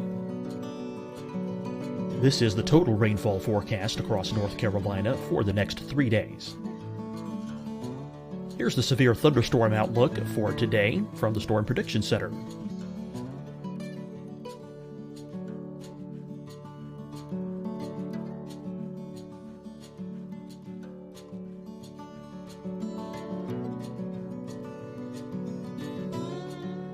Here are the forecast high temperatures for today for South Carolina.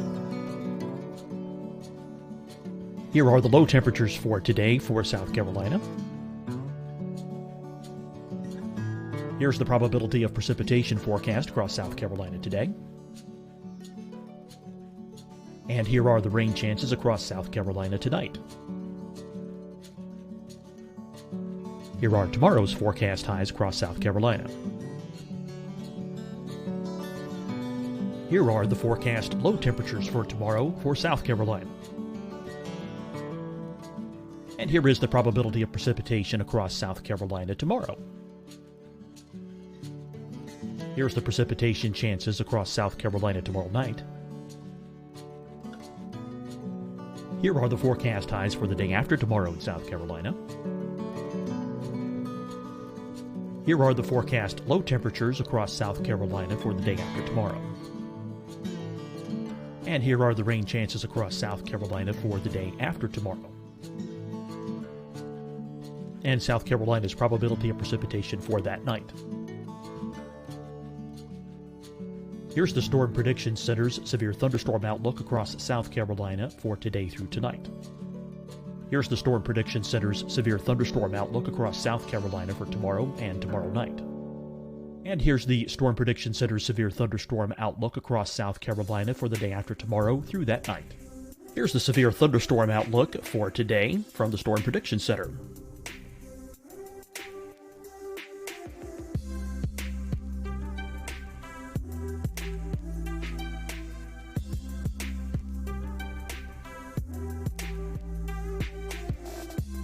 And now here's a live look at weather radar across the southeast.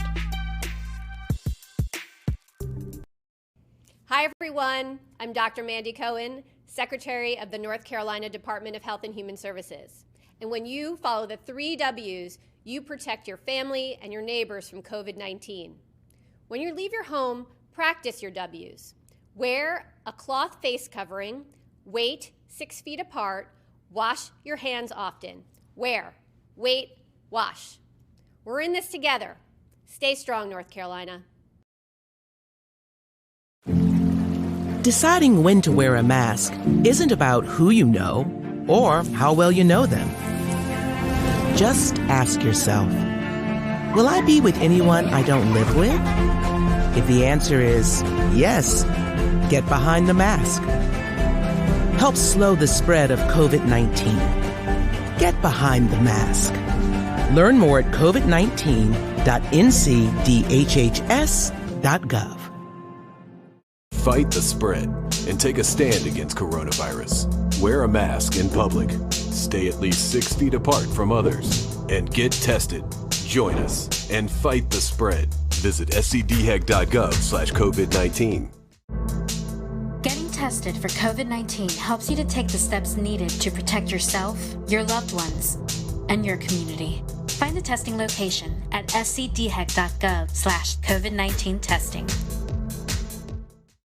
You'll see your Carolina weather forecast at 25 and 55 past. And now back to the best of the Carolina Weather Group on the all-new Carolina Weather Net.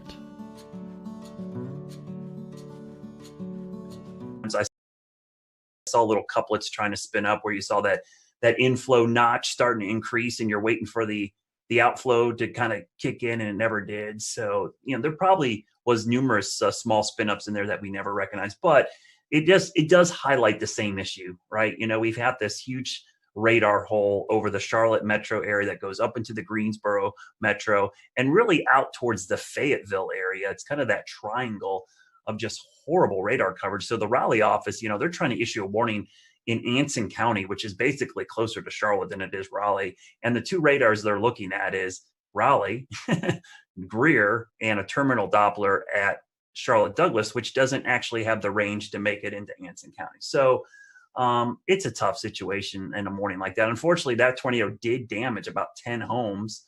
It was an EF2, and we had several farms damaged. So it did quite a bit of damage, actually picked up a couple mobile homes, but it does highlight the issue. I just hope that at some point, I think this COVID-19 thing has kind of set back our North Carolina radar project to do some private-public partnerships. But this problem's not going to go away. And hopefully in the very near future, we'll have, the goal is to have 3 C-band million-watt dual pole radars spaced out over that radar gap to enhance radar coverage going forward. But man, that was, every time this happens, I'm like, I wish I had a better look. I wish I had it, especially that time of the morning when no one's spotting these things. You need that radar coverage. And it really makes it difficult. And I'll just say one of the things about the coverage that morning, everybody knew this was coming. The only messaging issue that I had with this whole event was because of the timing being between day 1 and day 2 outlooks from SPC, there was a lot of disconnect about this thing like skipping over us. And the one thing I tried to do Sunday night and Monday morning was like, hey, you got to understand the day 1 outlook goes from 8 a.m. Sunday to 8 a.m. Monday. And then the new one comes out for Tuesday. It's 8 a.m. Tuesday to 8. And so it looked like it was going to jump over the Piedmont, but it really was just an artifact of it being right at that time of day between the two outlooks. So that was the only issue I had communicating. A lot of people thought this was going to happen on Sunday, and it really was a Monday morning event. So from that standpoint, I'm glad a lot of people paid attention, but the timing was a real problem because of the way the outlooks are issued from SPC. Ideally, we'd like to have had it from midnight to midnight. I think that would have had a much better perspective of what's going on. For the viewers, a few asking about radar. For those who may not be familiar with radar, tell us why the Charlotte area, the Greensboro area, Fayetteville area is kind of in that hole. Why does the radar miss those areas? Oh man, it's a lot of politics. I'm not going to lie to you. When the Weather Service was reorganized, for whatever reason, Charlotte, which is, I'm biased, I live here, but it is the biggest city between Atlanta and Washington, D.C., all right? It does not have a radar within 50 miles of the biggest population center in this part of the country. And that doesn't just affect us. It affects Tim up in Greensboro and Winston-Salem. It affects Hickory, Boone. It affects a large area. And so there's some little stopgaps. And I hear this all the time from people, well, you got a terminal Doppler radar. I'm like, all right, terminal Doppler is a Band-Aid. It's like a little tiny Band-Aid that helps fix a little bit of the issue. But, if I had to tell another meteorologist, hey, I'll take your 88D out and put a C-band, non-dual pole radar there to take you out, they would never want that, right? They would want an 88D dual band radar. And so it's just a Band-Aid approach. And we just have a huge issue with it. And it's unique to Charlotte. We are the biggest city in the country that does not have a radar within 50 miles of the city. So luckily, local governments are recognizing this problem. We've brought it to their attention. I think everyone brings up their phone app and goes, oh, we've got radar coverage. A lot of people don't understand that radar are like cell phone towers. The farther away you are from the dish, the worse your reception is. And so in Charlotte, we got this big population center, and our closest radar or cell phone tower is in Greer, South Carolina. So it makes it incredibly difficult. It's not that we don't have any coverage. I don't want to make it feel like, we're in this giant hole. We just have degraded coverage. We have really poor coverage. We have 1 bar on our cell phone. We want 5 bars. So what we're trying to do is get that radar closer, because the radar beam, as you see in the picture right there, thanks, James, the radar beam goes in a straight line, but the Earth curves. So by the time the radar beam gets to Charlotte, depending on which part of Charlotte you're in, it's at 8,000 to as much as 10,000 feet above our heads. Tornadoes happen down in the lowest 1,000 or lower. So missing a lot of these tornadoes is a problem with the radar gap. And so I hope going forward that this problem will get solved. For years, we tried doing this back 10 years ago, and we went through federal issues, and it's just dealing with the government sometimes incredibly difficult to get things. But now that we have this private-public partnership, it's the closest we've been to solving this problem, because we've got local, state, and even private entities involved, and the data is going to be public and free for everybody. Speaking of partnerships, I wanted to ask Brad and Shane and Tim. Unfortunately, a lot of our other guests had to jump off because they have a 10 p.m. newscast. But in this era of COVID-19, you guys aren't in the weather center with your fellow meteorologists. You're doing a lot of work from home. How was the communication preparing for this event? Was it any different? I mean, I know you wasn't personally beside the meteor, but was the communication still there? Was there anything that you think maybe it could have went better or not as good? I mean, any comments on that? We over communicated, and the only reason that I really over communicated was watching Ryan Vaughn in Jonesboro a couple weeks ago work from home and cover a tornado there, and I thought, it gave me a little sigh of relief saying it could be done, but they still had somebody in studio. So we talked a lot over the weekend. We had probably 2 or 3 Zoom calls over the weekend talking about coverage. And I said, if this was not COVID-19, I would be in the studio right now. And luckily my general manager and news director said, you know what, we want you in the studio too. So for the first time in a month, I was actually in the studio instead of home. And I worked in the morning show. Normally I'm an evening shift person. But I came in and tag team with Larry. We did do social distancing. We never crossed paths. We stayed away. I stayed in one location, which unfortunately meant I didn't get to go to the key wall, but I could be in the weather center with a standing shot and do it. So I think, and to answer your question, Scotty, we actually over communicated, probably more so than we ever had, because we knew the logistics of this was going to be really problematic. Yeah, just to echo that, we did the similar thing. We had the fun part about planning is you get to be on Zoom calls with your boss like every other day, right? So we had a lot of Zoom calls just like this, and it made planning a little bit more tricky, because we really had to advocate for the necessity of being in the studio. And it's not just a presentation thing, like that's somewhat cosmetic, but I don't have a generator at my house. None of the folks on our weather team do. So that was really the thing. What if, and we have 3 folks working, but it could sure happen that all of us lose power. So we really needed to be there. But when we were, I was at we have a separate room key wall. I was there. I didn't talk to anybody. You can see Ruben is and zooming then in the studio, Taran Kirksey was there in front of a monitor wall with a computer with our graphics. And we had another meteorologist at home just doing like this and Facebook and stuff. So it really worked out well, but it was more planning and, just jumping through all the hoops that we all have to do just to go to the grocery store or something like that now. Strange. Yeah, I think kind of just like adding on top of that, this situation has brought anything, it's teaching everyone, in a communication field how to communicate even more, or the importance of communicating more. In our case, we are still fully broadcasting from our station. We don't work from home. I typically will do noon shows twice a week, and then I do double shifts on the weekend, all of our morning and all of our evening shows. So I'm usually the only one in the station for the meteorologist on Saturdays and Sundays anyway. So I was closely monitoring it. And whenever I saw it on one of my weekday shifts, I think I had sent an email out and said, I think we should go ahead and just start having a plan in place. This is our first time trying it with social distancing. So I think it's even more important that we start planning further in advance. And I just think these are times like this where you do learn how crucial communication is between a team. And I think it really applies for all fields, not just our specific industry. We started it with an email chain. We did not do Zoom conference calls because I don't like my employer to know how many times I'm wearing pajamas when I'm on the call. So it is all on the phone only. But at the end of the day, you're keeping in touch with them. You are making sure that there's consistent points that are going to every single one at every level so that everyone is on the same page.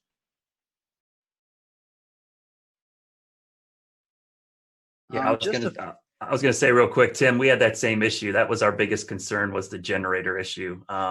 Yeah. You know, I have a great setup here. I'm great, but man, if I lose power, out of luck. You know, I have backup for my router, but I don't have backup power to my computer or backup power to any of the lights. So that was a big concern. And I thought for sure with just the wind field that we were going to have trees and power lines down all over the place, so we would lose power. So yeah, that was an easy call for us. And honestly, it was kind of nice to be in the station. Not that I wanted to be covering severe weather at 2 o'clock in the morning, but man, it wasn't nice. That's the first time I saw my morning meteorologist in a month. So yeah. it was really cool to be in there. One weather thing, actually, you know, the surprising part, we talk about how many tornadoes there were. We kind of expected a lot of tornadoes. The fact that the wind field didn't materialize as much in regular severe thunderstorms, I thought was surprising. There wasn't a lot of widespread damage in the squall line. There was a lot, but not as much as I thought there maybe could have been. Yeah, I agree. Only thing I'll say is that, and I'll give a shout out to Shay and WeatherFlow, because I have 2 WeatherFlow stations on my roof. I had 30 minutes of continuous gust over 50, which was the highest sustained gust above 50 since probably Hurricane Michael came through here. I've had those things for 2 hurricanes passing overhead, or at least the remnants, and that was by far the highest. So yeah, it was really impressive. And what happened in our viewing area was we had a lot of wake up calls. People just heard that roaring sound of the wind and the rain hitting their windows, and people were freaking out. They woke up, and so it was easy for me to get people to act because it was so loud. It woke people up from a sound sleep. That sound, and we had a lot of people sheltered in their bathroom for these straight line winds. But yeah, I'm surprised we didn't have more damage, Tim, but I was really impressed with the data from my roof. I looked at it and I'm like, I actually had a camera up there that swung around and broke off, and I had to fix it again because my house got hit by a tornado back in February. So and I had a 71 mile-an-hour wind gust with that storm. So it's been crazy having all these events at my house and having this data now collecting from my house. My wife's texting me. She's like, the kids are freaking out. Should we go downstairs? I'm like, yes, go downstairs. Well, Brad, what a way to QC those stations with a camera breaking, right? And then the stations are still standing. But I mean, that's pretty impressive if you think about the mechanical features over land, how trees and other homes block wind, and you're still getting gusts like that. You could almost assume that just above homes, right at the treetop level, probably several notch stronger just because of those mechanical features. But yeah, you know, even here along the coast, just like Tim said, I was surprised we didn't see a lot of those, you know, those gust fronts or there's really strong convergences right ahead of the storms. It never really materialized here. I mean, we got 30 to 40 knots, and then maybe one little spike upwards, but we didn't see any of these big blasts of wind like we normally do here at the coastline, where the energies just drop out of the storm, and then we get a long line of really strong wind. So and that was a good thing because it was less damage over the entire area, even though we did have one tornado along the coastline, immediate coastline, and even one just inland. But you know, a lot of folks just saw a lot of heavy rain, lightning, and just some gusty wind at times. It wasn't terrible. So, I mean, there's a little bit of reprieve from that storm, at least here along the immediate South Carolina coast, except for Murrells Inlet area and Litchfield. Yeah, so today's date, I think, is kind of significant too. The initial thing we were going to air today was going to be about the 2011 tornado outbreak that everybody really thinks about when they think about the strongest storm system maybe they've lived through or seen. You know, we chose to do this instead because this was such a significant severe weather outbreak. Going kind of back to you, Brad, and anyone else who wants to talk about it, is there any sort of feedback that you're receiving from the public that this is going to be kind of the new thing in their heads as the biggest severe weather threat that they've seen? Or how do you think this compares as far as response to what we kind of saw on April 16th, 2011?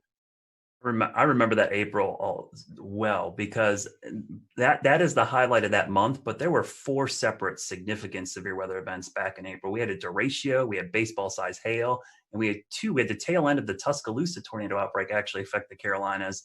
And then April 16th, which I remember that night because I stayed up all night long and watched that line of supercells pass over Charlotte, not touch down, and then immediately as the sun came up, start spinning. But I think what helped us out on Monday, 2 things. One, COVID-19, everybody's home. They're sheltering in place already. But 2 was our tornado outbreak back in early February.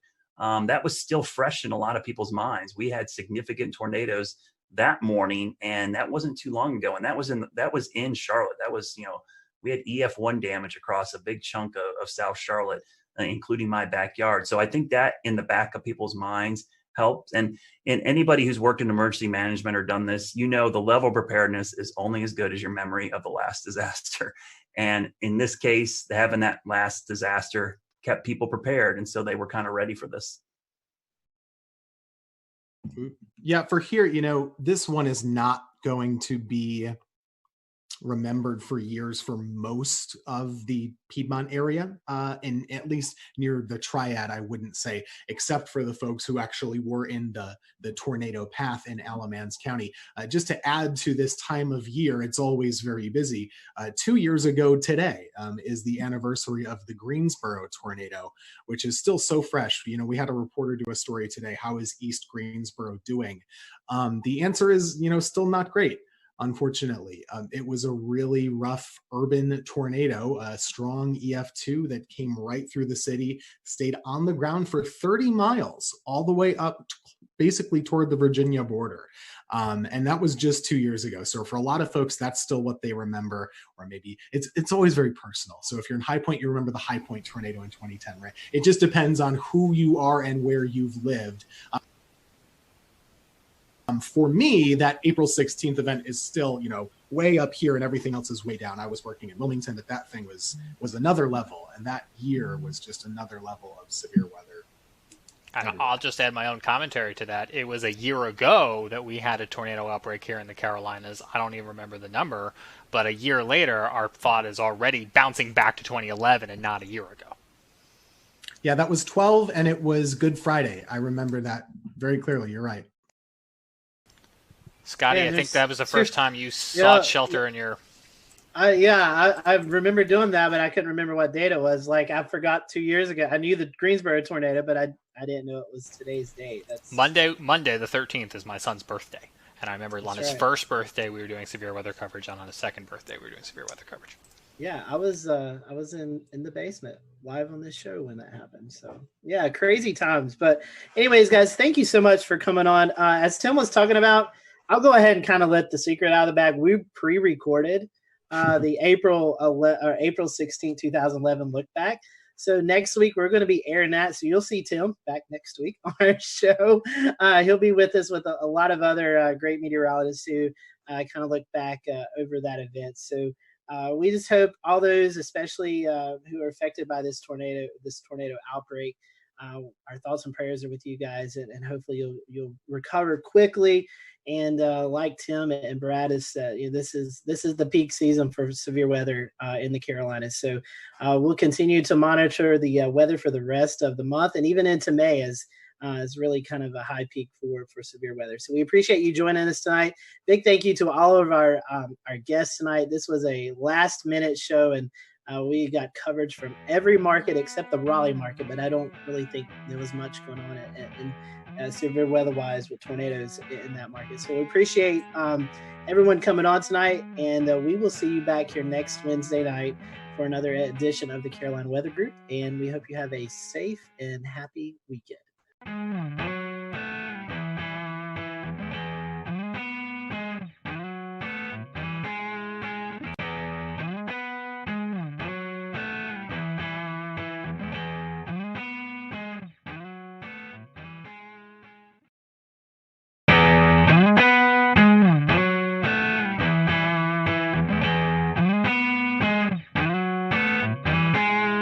Hello, everyone. Welcome to the Carolina Weather Group. We're happy to have you this evening. Tonight, we're going to be talking about the 9-year anniversary, April 16, 2011. you live in North Carolina, anywhere around that time period, or even now, you remember the major tornado outbreak that occurred. And tonight we're going to be looking back at that event. We have with us tonight Mike Mays, Chief Meteorologist at WRAL. We also have with us Dan Whitaker and Jeremy Gilchrist. They were out in the field chasing these tornadoes, and so we're going to get their perspectives. Also with us, we have Tim Buckley, who is the Chief Meteorologist at WFMY, but at the time was working in Wilmington, North Carolina at WWAY. And we have Gannon Medwick on with us, who is Chief Meteorologist at WECT in Wilmington, but at the time was working at WNCT in New Bern, North Carolina. And we have with us Jeff Orrock, and he is the meteorologist in charge at the NWS office in Wakefield, Virginia. But at the time, he was also working at the NWS in Raleigh. So we have a big group of guests with us tonight. So looking forward to each and everyone's perspective of this event. I do want to hand it off to Mike first, kind of let him give a brief background of his recall of this event, because he has to run and get some things done. So Mike, I want to kick it off to you first, and tell us a little bit about your perspective. I know you was on the air during the event, so kind of talk to us about the lead up to the event and any memories during covering the tornado that you remember. First off, I'll apologize. We got our cleaning crew coming into the studio, so it's probably going to get loud because he's pushing his garbage can around. I recall a few days prior to the event, which happened on a Saturday, SPC putting us in a risk. I believe it was moderate on that Friday, and then Saturday morning I woke up to a high risk. Now, at the time, Greg Fischel, who was the chief meteorologist at the time, was out of town. He had a family emergency up in Pennsylvania, so he had to leave. So I have never covered an event as massive as the one that happened on that Saturday without him being here. So it's kind of like he's Batman, I'm Robin, and then Batman's gone and Robin has to take over. So for somebody who's never been the lead, it was kind of nerve-wracking. But I had Nate Johnson with me, who had tornado coverage experience. He was the chief meteorologist in Abilene, Texas. You guys probably all know Nate. So that morning, just the way the atmosphere felt, you could tell something was coming. And around lunchtime, 1 o'clock, we started having the tornadoes develop over the sandhills. The first one, I believe, was in Sanford, had caused the damage to the Lowe's home improvement store there and tracked to the north and east. Now, I've been here in North Carolina since 1994. I've been in tornado coverage, but I've never had tornado coverage of long track tornadoes like the ones we saw that day. And at one point we had 4 tornadoes on the ground, and Nate and I were juggling back and forth where I was handling 2 tornadoes, he was handling 2. It was just an incredibly rough day. And I'm sure everybody here in this group has their own stories about what happened. The hardest part for me, I guess, was watching that tornado leave Sanford, and it was making a beeline to my house, to my neighborhood. I have family in town, and I was hoping and praying that they were watching the coverage on TV. And I know, Tim, you're on TV. How do you get the point across to people that you know to take shelter? I couldn't stop and pick up the phone and say, hey, listen, a tornado's coming to the house. You need to take cover. So that's one thing that was upsetting to me. The tornado passed about 50 yards from my house, damaged the subdivision right next to mine. I had some damage to some fencing. That was about it. I was very fortunate. And then after it passed my neighborhood, it was heading right here toward WRAL. And I remember Nate Johnson yelling out loud to everybody in the studio, go to the basement, because it was at the time coming straight to the TV station, but at the last moment, it moved a little farther east and hit downtown instead of coming here. So it was a really, really rough day. And I thought after all was said and done, because we were on there from 2 in the afternoon to 11 o'clock at night nonstop. I mean, we had continuous coverage the whole time. And when it was done, I thought, okay, this is going to be the worst. This is the benchmark of the worst coverage of a storm that I'll have in my career. But then we had Florence, and it was just days upon days of coverage with that. But yeah, it was not the best. And Jeff, from a National Weather Service perspective, how did y'all prepare, and how were y'all getting the message out in the days ahead of the event?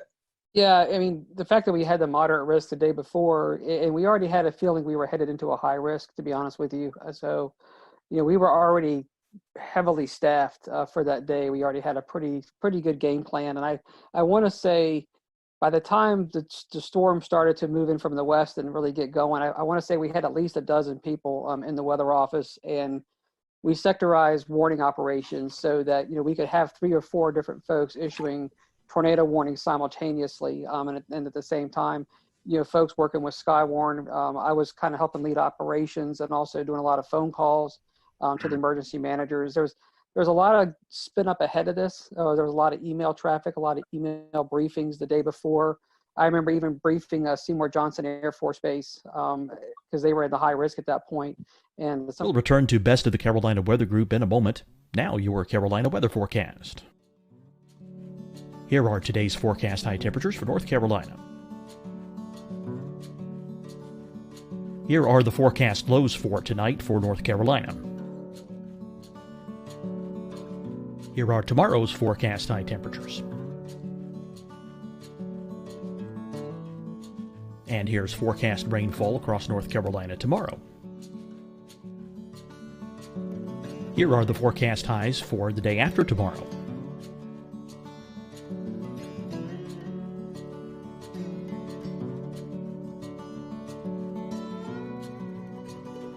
And here's the forecast rainfall across North Carolina for the day after tomorrow. This is the total rainfall forecast across North Carolina for the next 3 days. Here's the severe thunderstorm outlook for today from the Storm Prediction Center.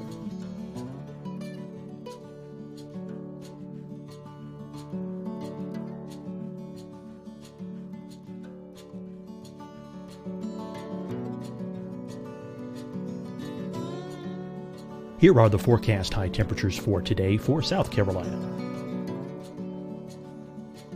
Here are the low temperatures for today for South Carolina.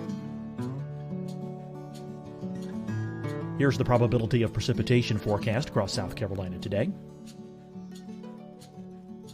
And here are the rain chances across South Carolina tonight. Here are tomorrow's forecast highs across South Carolina. Here are the forecast low temperatures for tomorrow for South Carolina. And here is the probability of precipitation across South Carolina tomorrow. Here's the precipitation chances across South Carolina tomorrow night. Here are the forecast highs for the day after tomorrow in South Carolina. Here are the forecast low temperatures across South Carolina for the day after tomorrow. And here are the rain chances across South Carolina for the day after tomorrow. And South Carolina's probability of precipitation for that night. Here's the Storm Prediction Center's severe thunderstorm outlook across South Carolina for today through tonight.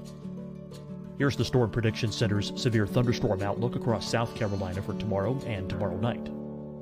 And here's the Storm Prediction Center's severe thunderstorm outlook across South Carolina for the day after tomorrow through that night. Here's the severe thunderstorm outlook for today from the Storm Prediction Center.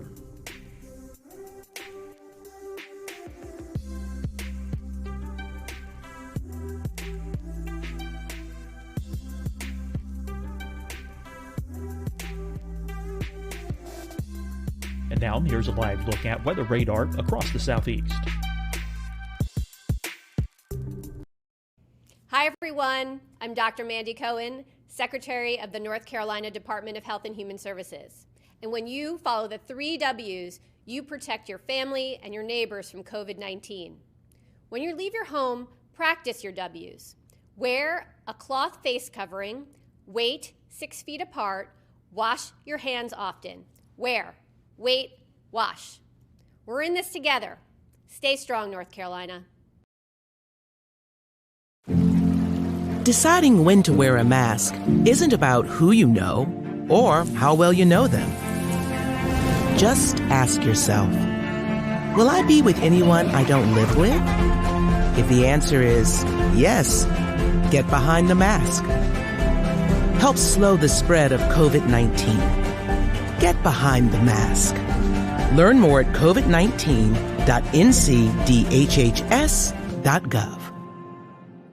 Fight the spread and take a stand against coronavirus. Wear a mask in public. Stay at least 6 feet apart from others. And get tested. Join us and fight the spread. Visit scdhec.gov/COVID-19. Getting tested for COVID-19 helps you to take the steps needed to protect yourself, your loved ones, and your community. Find the testing location at scdhec.gov/COVID-19 testing.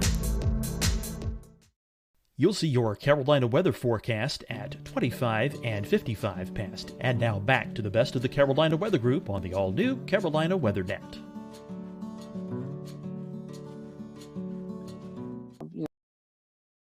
In the east, so there was a lot of preparation for it. It's kind of one of those things where, like Mike was saying, everybody knew something bad was about to unfold. And I had been through Gerald, Texas, the tornadoes out there, and so going into this event, that was kind of in the back of my mind that we're headed into something pretty big. And I do remember talking with Wake County and trying to explain what does a high risk day mean. I mean, the way we taught this in Texas was that someone's going to die today. I mean, these are going to be big, long track tornadoes. And this is going to be some serious stuff. Jeff, you're talking about Skywarn, the Storm Spotter group, and Jeremy and Dan, I want to bring you in here in just a second. But I imagine, like we were talking about, social media, not really that big of a thing at the time, with tweeting in reports, giving Facebook reports of the storm. How key were the Skywarn Storm Spotters for you that day? Yeah, and we've always had a great network across central North Carolina, so they've been outstanding. So we were getting a lot of real-time reports from spotters. They were calling on the phone. We actually had ham radio operators. I want to say we had 2 or 3 in the office ready for this. So the network was just lighting up. We were getting a lot of reports, almost to the point where as it approached Holly Springs, I mean, you couldn't keep up with them all. So that was a huge asset, and just a lot of people just calling in on the phone. It wasn't. We didn't have the social media like we do today, but we really pretty much knew what was going on. We had heard the Lowe's had been destroyed. About the time it was getting into Wake County, we'd already heard that the Lowe's hardware had been severely damaged or destroyed down there. And of course, you could see the debris ball on radar. So you kind of had a sense that this was really serious stuff going on. But there was a lot of great real-time reports, not only across the Raleigh area and down towards Sanford, but also with the Fayetteville up to a Wilson tornado. I mean, we had a lot of great reports with that as well. Mike, one question for you made me think. You're saying that before Florence, this was the biggest event you covered. Do you see any storm fatigue, even from 9 years from now, people kind of comparing severe weather events to April 16th? There was a lot of anxiety every time a risk would come up. You'd feel that. You'd feel what happened on April 16th. I would worry every time we had a SPC 3-day outlook, and on the 3-day outlook there was like a enhanced risk or maybe just a slight risk, and what it would be when we finally got to that day. And I got to the point where I was dreading severe weather coverage because of what happened that day.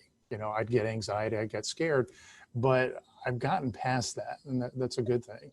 I remember that day when we had the 4 tornadoes on the ground at one time. I was worried about, okay, how are we going to cover this? You can't show everything at one time. And we had to make sure, Nate and I had to make sure that we spent enough time on each storm to let people know that, it was coming to their communities, that they had to remain safe.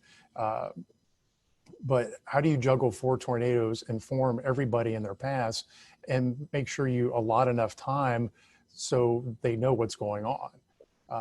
We tended to hang with the one that went through Raleigh more and Fayetteville more because it was affecting larger populations, but that was the hard part and the worrisome part, that we weren't giving enough, coverage to one tornado and giving too much to another one. Tossing over to Tim and Gannon as well real quick. This was a career-defining event, one of the biggest, or definitely the biggest in North Carolina. Are there any specific memories or stories that you remember hearing about that day from viewers? So I was in the Wilmington area, and if you look at the map, the final one with all the red lines, it confirms where all the tornadoes were. Oftentimes the worst stuff doesn't quite get to Wilmington, right? And in this case, it didn't either. So city of Wilmington was fine. A lot of the populated coastal centers were fine, but on the periphery in the rural areas, most of the tornadoes that we were covering for about 8 hours that day, Robeson County, Columbus County, Duplin County, Onslow County, those counties inland were the ones we were talking about the most. Bladen County had I think a 4 fatality storm. We, as always we do, actually got a lot of angry phone calls that day because most of the people in our area, they weren't seeing much other than blue sky. It was a really nice April morning. It was close to 80 degrees, I remember, breezy.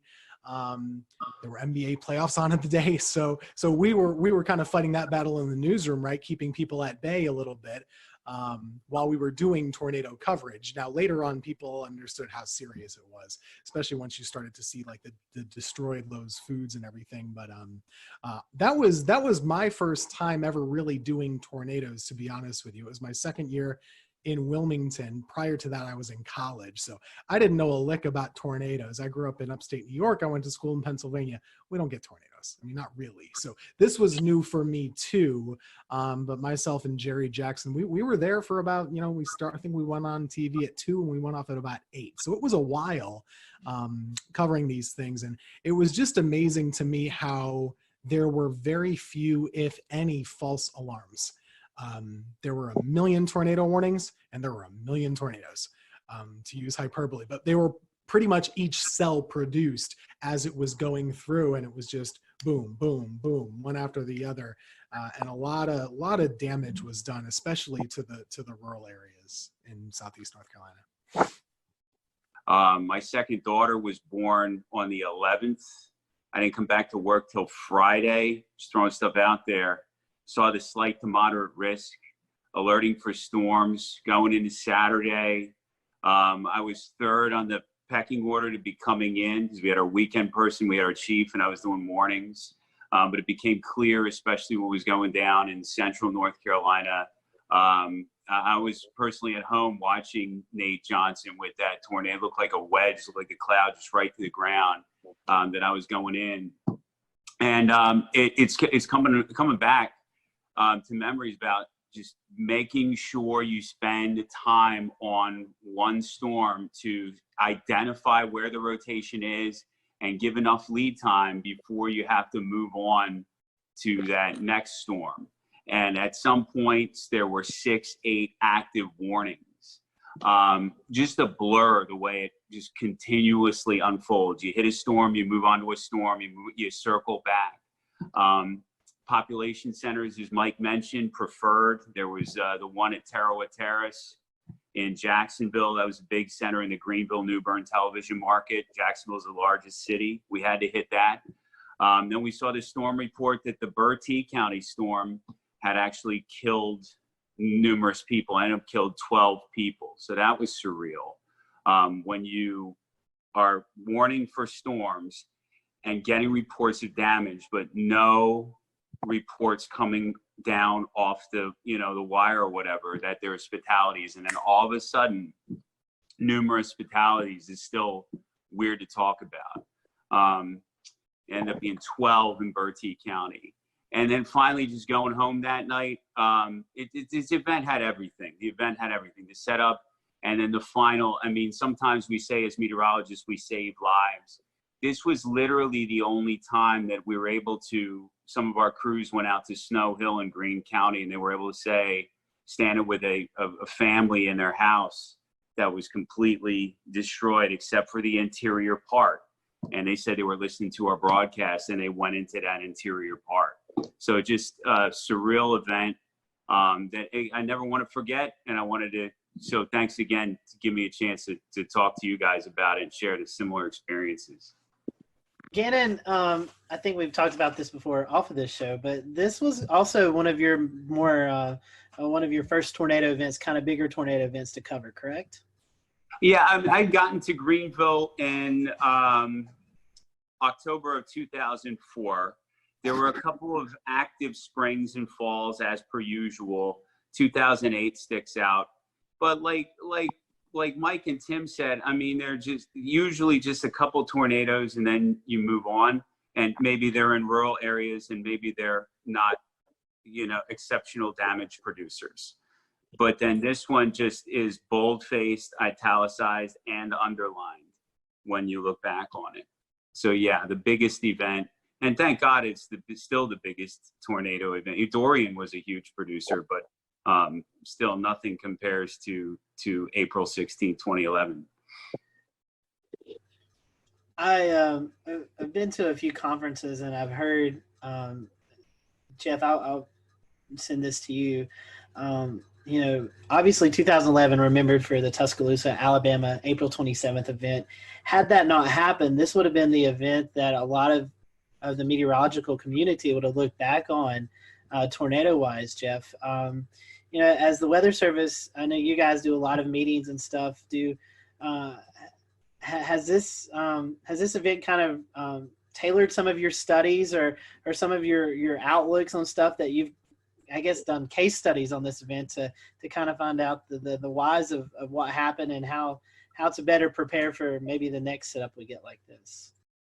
Yeah, I mean, there's no doubt this event, I mean, it still stands out, even though, like you're saying, the later event was even larger than this one. For our region, this is still, what our benchmark, storm. And, it even went up, not even just to Carolinas, eventually went up into Virginia and did a lot of damage up there too. So, it's been widely studied. It was before some of the newer technology came out with on the radar, even some of the new impact-based warnings. So we've actually gone back in and rerun cases like this with what we call the impact-based warnings. And we did use tornado emergency, but nowadays we even have more tags we can put into the warnings to kind of say, okay, it's radar confirmed on the ground before we even have, spotter reports of anything on the ground. We can confirm it just using radar data. And so we've actually used cases like this and kind of run back through them with some of the new products and new ways that we issue tornado warnings, as well as some of the different dual pole products. So, we do go back in and kind of practice and relive some of these events like this, putting them more into, I'd say, the current time. So this is definitely a benchmark event. We also look at it from a standpoint of, staffing and how do you handle events like this, because they don't come around often. So, you kind of go back and look at, how does operations run in the Weather Service office when you have an event. You're dotting your I's, you're crossing your T's. Every storm is being interrogated, simultaneously, and that you've got warning operations going, for each individual storm, and you're doing your coordination with 911 centers and working with emergency management, and then keeping the damage reports, as they're coming in, also sending them out. So, looking at how an office should run, and how we should be running our operations to keep things, being pushed out so folks know what's happening. I mean, we use events like this to kind of go back and revisit and relive, what we did right, and also sometimes where we can improve. But it's important to kind of take these events in context, realizing we'll have an event, something like this again at some point in the future. We hope not, but we've got to be ready for it. And Jeff, one more question, then I want to get to Dan and Jeremy and let them talk about what they experienced out in the field. We were talking before this show. You guys at a point in time, I think it was 5, 6, 7 minutes, were backed up by the National Weather Service in Blacksburg. Can you talk to our viewers tonight who may not realize in these situations when the Weather Service is actually in danger of getting hit by a tornado, you actually pass the coverage off to a neighboring office? Yeah, so it's similar to what Mike was saying earlier. About probably just shortly after the tornado went through Sanford, and you could see the massive debris ball on the radar. Before it got to Holly Springs, we realized that this thing was coming into most likely southern Wake and eventually the south side of Raleigh, where the Weather Service office was. So I remember I picked up the phone and talked to the Blacksburg office. So we're paired so that a neighboring Weather Service office can really kind of basically restart their computer system, and they can come up as if they're, the Raleigh Weather Service office. So we called them probably almost half an hour out to just said, hey, look, we may get to the point where we've got to be backed up if this thing gets too close, so be ready to go, giving them a chance to get the radar up and running, the warning system up and running, things that they would need. And I think we called them back, I want to say about probably 15 to 20 minutes later, and we basically said, okay, this thing may really come get us now. And so I remember saying, if you hear from us again, you've got it. And so then what we started doing is we had 12 people in operation. So as it got closer, we started funneling some folks downstairs into the lower part of the building. And we kept 3 of us up in operations. And literally about the time we could see insulation and things falling outside the window, we picked up the phone and basically told Blacksburg, okay, you've got it. We're sheltering at this point. And we had already issued the tornado emergency for Raleigh. So the warnings were already out for Raleigh. And then we sheltered downstairs, like you're saying, for probably about 7 minutes. And then came up, and the tornado passed just to our east, going up South Saunders Street. Dan and Jeremy, y'all had a very different kind of experience. You guys were actually out in the field chasing these long track tornadoes. I guess, Dan, we'll start with you since you're the first on my screen. Kind of give us the firsthand perspective. What was it like actually being there within a mile of these monsters? One of the things that we had at the time that we still use that was very active was the NC Storm Chasers and Forecasters group on Facebook. And fortunately, there's a lot of information coming in through there being funneled in as well. And I remember I was in Alabama, I caught the storm, and all of a sudden there started being people kind of looking at some of the parameters for the next day in North Carolina. This was when it was at a moderate, I guess, before it got pushed to a high risk. And one of the things that was being looked at was how the storm system I was currently inside and what was turning into a squall line in Alabama was going to keep pushing across into North Carolina. And they were seeing on the HRR runs how basically that squall line eventually was going to break apart into supercells. And that's when really the tornado potential would strengthen. And so when that started coming into play, I just hauled it straight back towards North Carolina, drove all night long, and made it into Greensboro, Burlington area for the start of where the tornado warnings really kind of got going. Followed the storm in front of it. I actually was able to bust through it because I was inside of it / behind it until about Charlotte to Greensboro, somewhere in there. I busted through the front of it. And got in front of the squall line, and then was in front of it near Burlington to Raleigh, somewhere in between there, maybe kind of close to Durham. And that's kind of when it went tornado warned, and it started to kind of quickly overwhelm my vehicle and me and my ability to keep chasing it. There's a couple things that were very clear about this storm system and about these storms, which is one, they were very fast moving. I remember they were going about 60 to 80 miles an hour, was what I was trying to keep up with and stay in front of, and position myself in hook echoes so that I could try and get a good visual of these, for the most part, pretty rain-wrapped, low nature storms that were just hard to spot. I had great luck in Alabama the day before. I actually found myself up on a hill is kind of how I was able to see that tornado so well for such a long period of time. But this day it seemed, in North Carolina, a lot more heavy rain, a lot more heavy wind. I basically ended up inside of some severe winds going, just at a guesstimate, 50 to 70 miles an hour at the very least, sideways blowing rain. Once I got out of that, I tried to get back in position, ended up in that again. Eventually just kind of the whole storm inside of that tornado warning just overwhelmed me and got in front of me right as it got into Raleigh.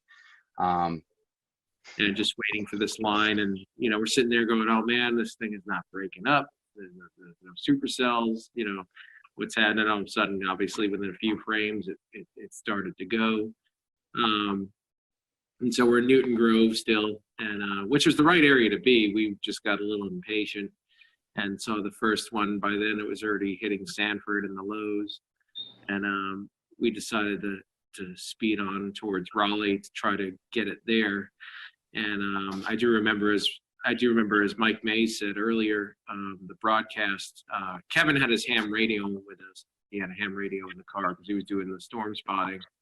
But I do remember that specific broadcast said, do not approach Raleigh, stop where you are, and all this stuff. And one thing I do remember about that whole day is just a surreal feeling that I can't even describe of the atmosphere. And the winds, even outside, the thunderstorms are blowing 40 to 50 miles an hour. lots of inflow into these supercells from a long distance away, blowing dust and all of that. But when we got to Raleigh, as it was said, it went up South Saunders Street. We were not far from there, coming onto the Beltline, and it was. I remember specifically seeing the power flashes just to my left as we were coming in, and we stopped right there because we knew it was rain wrapped. We couldn't see it, and we looked for an exit after that. And then we were trying to decide: do we, for about a couple of minutes, do we try to keep up with this one? We all knew that the storms, as Dan said, were doing, forward speeds of 60 to 80 miles an hour. We're already behind it. We're in a metro area. We're like, no, let's get out of here. Let's go for the next one down the line. That was the Wilson storm. And interestingly enough, that storm hit Fayetteville first, that next cell down the line. And I have a friend there who was in contact with me pretty much before we were chasing the Raleigh one, saying, do I need to take shelter? Is this the real deal? And I looked, and the couplet was almost on top of them, and I'm like, yes, get in, And they got into a closet, and the tornado did hit their house. Fortunately, at that point, it was the start of that tornado's path, so it was weaker. They had a few shingles gone, but up the road from them, it turned into EF3 damage. So, but they were, they did take precautions, and they were fine. I didn't find that out till later, but. So then I had to beat the forward flank of that next cell, so coming out of Raleigh. So I was speeding, definitely, to beat that forward flank, to get, I didn't want to get cored and then stuck and miss knowing how fast these storms were moving. So I was driving a Volkswagen Beetle at the time. And finally made it to 795 area. I got just a little bit south of it, and because I did want to get a clear view if there was a tornado. And then we were going up 795 northbound, so we get a straight on look at it. And I looked to my left, and I saw the rotation. I looked to my left, and like, is that what I think it is? Because it was there wasn't that much contrast at that point. And it was open field, and so we just decided to stop there. And then it came out for some trees, and sure enough, that's the tornado, which many of you have probably seen the video of. Marker 5.5, looking north-northeast. Large tornado on the ground, all the way to the ground. Multiple times. Kevin called it in. I think the tornado was about 100 yards wide at that point. We were about a mile and a half away. I could have gotten a lot closer to it, but I did not know the area that well, so I didn't know if I was going to pull up. And this is the only reason I didn't. I didn't want to lose the view we had, and I knew how fast it was moving. I knew we had one shot to get a look at it, and that was going to be it, and then it was going to be gone. And so we decided, all right, we got a good view here. Yeah, no, we're not super close, but we'll just stay where we are, and we're safe here. So we watched it, and then kind of faded into the rain from where we were as the rear flank downdraft came around. And we got hit by that a little bit. And then after that point, we took off for the next cell down the line, which we ended up in Farmville outside of Greenville. And we just missed it. We weren't fast enough. These storms were moving way too quickly. So we just had to find we actually had to use an escape route and go into the rain and hail so we'd get away from the couplet and let it pass, because we weren't going to be able to see it from where we were. And then, so we did. And then we went into Farmville, and we saw the damage there. It just happened, but immediately, amazingly, the emergency crews were there. They were probably there within a minute or two after the storm passed. And so we took a look for a minute, and I remember letting, again, cell phone. I mean, smartphones were relatively new, but I did have one, Pickle 3. And I remember just letting a guy whose house got damaged use it to call his family. And then we wanted to get out of the way of the emergency services as quickly as we could. So, and that was it. And then there was a squall line behind that. That was it. And then we went home after that. And then the last thing I remember is going to the NC State Library to upload my footage to YouTube, since I had the super fast connection, as quickly as I could. And I think I remember emailing Mike Mays and sending him the link or something like that right away. And then Ariel, I know, put it up. And then it actually ended up in a few things, like a National Geographic did a special on that whole spring, because as Dan said, there were a number of outbreaks that spring. Everybody remembers Tuscaloosa and all that. This was one of 3, I think, major outbreaks that they covered in that series. And so it ended up kind of spreading from there. And I think it is still my most viewed video to this date. But and that was about it. That was about the general summary of my day right there. Were you guys able to, after this event, in the days to come, to go out and survey some of the damage? If so, what kind of stuck out to you guys? Our biggest storm was in Bladen County, in Elizabethtown specifically. There were 4 fatalities there between, I believe, Elizabethtown and closer to Bladenboro. Also, a couple tornadoes up there in Bladen. And our reporters, I'll say they have... We'll return to Best of the Carolina Weather Group in a moment. Now your Carolina weather forecast. Here are today's forecast high temperatures for North Carolina. Here are the forecast lows for tonight for North Carolina. Here are tomorrow's forecast high temperatures. And here's forecast rainfall across North Carolina tomorrow. Here are the forecast highs for the day after tomorrow.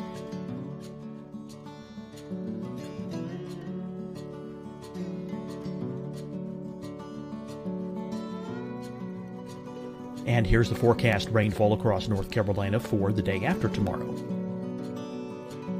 This is the total rainfall forecast across North Carolina for the next 3 days. Here's the severe thunderstorm outlook for today from the Storm Prediction Center.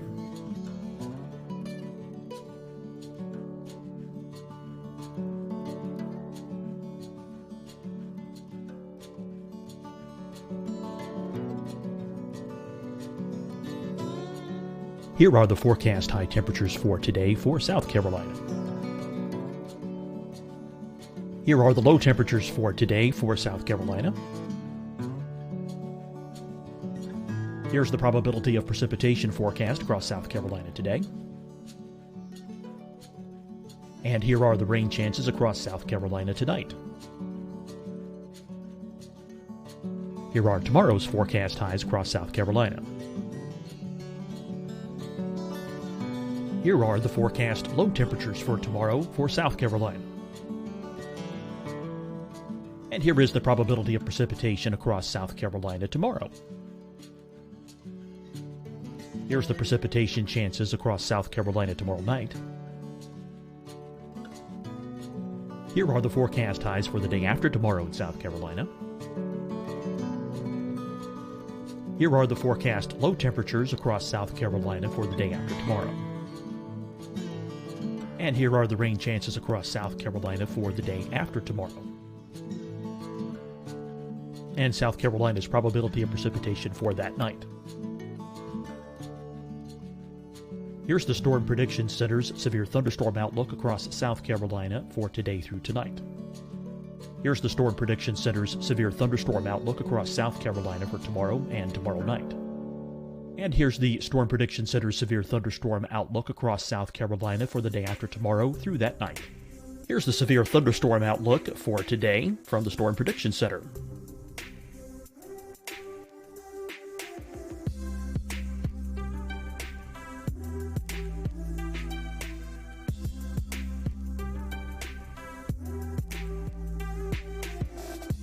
And now here's a live look at weather radar across the southeast. Hi, everyone. I'm Dr. Mandy Cohen, Secretary of the North Carolina Department of Health and Human Services. And when you follow the 3 W's, you protect your family and your neighbors from COVID-19. When you leave your home, practice your W's. Wear a cloth face covering, wait 6 feet apart, wash your hands often. Wear, wait, wash. We're in this together. Stay strong, North Carolina. Deciding when to wear a mask isn't about who you know or how well you know them. Just ask yourself, will I be with anyone I don't live with? If the answer is yes, get behind the mask. Help slow the spread of COVID-19. Get behind the mask. Learn more at covid19.ncdhhs.gov. Fight the spread and take a stand against coronavirus. Wear a mask in public. Stay at least 6 feet apart from others. And get tested. Join us and fight the spread. Visit scdhec.gov/COVID-19. Getting tested for COVID-19 helps you to take the steps needed to protect yourself, your loved ones, and your community. Find the testing location at scdhec.gov/COVID-19 testing. You'll see your Carolina weather forecast at 25 and 55 past. And now back to the best of the Carolina Weather Group on the all-new Carolina Weather Net. Because a lot of the structures really were just torn apart. It was EF2 damage, but a lot of mobile homes, a lot of weakly built structures there didn't stand a chance at all. Based on the strength of the storms that day. So like we usually see in North Carolina, a lot of times the tornadoes are short-lived and on the grand scale rather weak. This was just, there were a ton of tornadoes and most of them were really strong ones by our measure, at least too. So the damage was much worse than we usually see in a tornado outbreak. It was tough to watch. I remember a lot of people really, if they weren't personally affected by it, emotionally they certainly were, and there was a big outreach to try and help folks in the weeks following. So I have a question, Tim, coming back to you. How do you think the public responded as these warnings were going off and folks were being warned, hey, look, stay inside. These tornadoes are canvassing a wide area. There's no exacts, but do you feel like a majority of the public really responded well to that, or do you think maybe it was a learning lesson for a lot of folks? Well, I think it is difficult. Every event is different, right? And I think after this event, probably people took warnings more seriously because this was such a significant one and really a generational one. On that day, I can't really speak to how individual folks reacted. I think it was hard for them to understand. It was such a beautiful, bright, and sunny day in most of the areas until those storms got right up on top of you. So it was almost difficult to understand to the layperson how serious the weather really was. So a lot of these tornado warnings, like Dan was saying earlier, these storms are going 60, 80 miles per hour. The polygons were pretty big to account for that size, and you might have the warning going off and you're still in the sunshine, right? So that's not a typical response where you're going to shelter right away. You might take your time. So I do think that there was, number one, a challenge with it being a midday on a Saturday, a little harder for folks to maybe be paying attention normally. I guess it was always a case-by-case basis, but you look at the fatalities, there were a lot. There were just a lot. So I do think it was a learning lesson for a lot of folks after. After all these storms had passed and the days following the event, you guys had to go out and conduct storm surveys. What did that look like, and how busy were y'all? Because that was a lot of tornadoes to cover. And so within the first day, we knew we needed to get the fatal tornadoes that were long track. We needed to get those really well defined. And so we got those done. And then there was still some additional surveys on those two, but then really you spent the rest of the week going out into different areas. It took about a week to survey the entire area to get all the tornadoes in. But we focused on the ones that we knew were the worst, that there was the most attention on, just to get the EF rating, the tracks, the intensity, really identifying how the people died. When we lost people, that's a tough thing to have to do, to go out there and work with families that have lost everything. And a lot of times they're out there picking over their stuff, and you want to learn what they've gone through a little bit, but you've also got to be very careful. But most people really do want to talk to you and tell you their story. So we get out there and interact with them. The Lowe's was just an incredible story where they had heard the warning.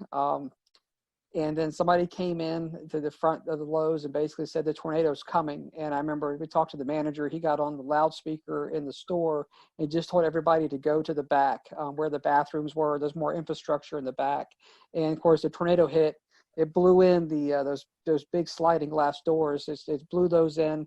The whole front wall of the Lowe's hardware blows in, and the front roof collapsed. And so the manager in that Lowe's, I mean, who knows how many lives he saved? But there was a lot of good stories like that. But there was a lot of tough stories with a lot of loss through the day. That makes it tough. But it took us a week to get our hands around all of the damage across central North Carolina.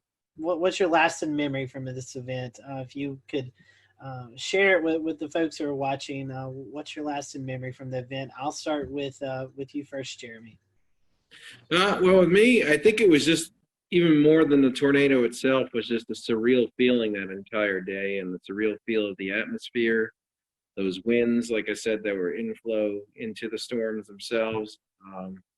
Just the, I don't know, kind of nervous, like Mike Mays almost being a little bit scared. I think we all were a little bit. I mean, at least I was at the same time as being, excited to possibly see a tornado. Of course, I don't want to see anyone get hurt. Nothing quite compares to what that system did. Everything from the speed to the tops of the storms being, in a lot of cases, kind of lower topped, and especially the moment where it went from the squall line into breaking up into those individual supercells. And seeing that, like Jeremy said, happen in a couple of frames on radar, aka 10 minutes in time, all of a sudden it went from a messy situation to you have 8 of the most textbook supercells in a line sweeping across the state at a high speed. Being in the middle of that and seeing the actual sun break through the squall line as those storms separated was just a surreal moment, something that I haven't seen happen in North Carolina since. Or anywhere really for that matter. I mean, every now and then a strong storm system will separate from a squall line to supercells, but I've never seen anything to that degree. This was a long week event for us because it took a long time to get all the surveys done. But I mean, going back to that day, things I remember, obviously being in the office, but just how well everything did work. We did lose, more people than obviously you never want to lose anybody. We saved a lot of lives that day, and so going out there and seeing how much devastation there was and how many people were doing the right thing and seeing how well things went in the weather office. I remember watching WRAL, like Mike was talking earlier, and they had tornado emergency just in big bold red across the bottom of the TV set. They were on wall-to-wall coverage. We were getting great spotter reports. It was one of those days where everybody was intensely worried. We all had a heightened awareness, but everything really worked the way it was supposed to work. I mean, everything we had practiced, all the work we've done with the media and Skywarn and the training inside the office, it just all came together. And so, while we lost people that day, and that's always a tragic thing, there was a lot of things that did work and a lot of people came together and I'd say performed at a top level. And at the end of the day, it saved lives. For me, I was definitely still a kid at the moment. I think I was 23 years old or 24 years old or something like that. And thankfully, Jerry Jackson, who I was working with at the time, he had drilled with us very basic severe weather coverage do's and don'ts. Like 3 simple things. Tell folks where the storm is, where it's going, what they should do, and then tell them again. And if you have more than one storm, do 1, 2, 3, however many you have, then go back to the first one. So we really boiled it down to basics. I think we did a pretty good job that day. And I think, this event really prepared me for further events down the road to not get too amped up, too nervous or whatever. Just kind of keep it simple, tell folks what they need to know and what they need to do. And that's really the whole reason why we're here, right? So this is a big moment for North Carolina and, just personally for me and kind of seeing what the weather can do and why we're here. I do remember one point, I couldn't tell you what time it was, but it was just, we had a little Viper radar system from Barron in the office. That was our primary drive thing. And I remember we would go out and expand and zoom into like Kansas or Oklahoma when they would be having their events, and we would see what the radar would look like. And I remember just thinking to myself at some point, I should be seeing I-35. I should be seeing like, OKC and Wichita as delineators here. Instead, I'm seeing Kinston and Goldsboro, and it was just really crazy to see those kind of returns. Everything classic supercells all lined up in a row. Gentlemen, we definitely appreciate your time tonight. Thank you for going over this with us. Thank you guys who are watching tonight. Thank you for allowing us to step back in Carolina weather history and talk about this event. Be sure to check out this week. We'll be posting some more updates about this event throughout our social media pages, so be sure to check that as well. So for everyone here at the Carolina Weather Group, we hope you have a great evening, and we'll talk to you next time.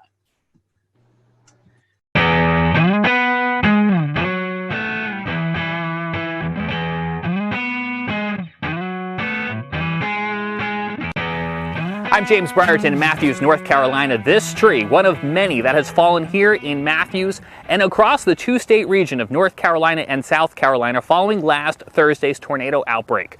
10 tornadoes in all confirmed by the National Weather Service, who then spent Friday going out and surveying damage like this here at the playground of Matthews Elementary School. The school closed on Friday with power still out and trees like this still down. School was closed in Charlotte, Mecklenburg. Now, the National Weather Service happened to be celebrating its 150th anniversary this week. We're going to be talking about that coming up. The important life-saving mission they played today was all created over a century and a half ago. But first, let's talk more about the recovery efforts here in Matthews and across the region. This tree, the EF1 tornado coming through here on Thursday, caused damage across the region. 95-mile-per-hour winds knocking down trees like this, and also unfortunately taking down some homes where the roofs were damaged when big trees like this fell. All in all, we had about 2 storm deaths across the region, and that's too many.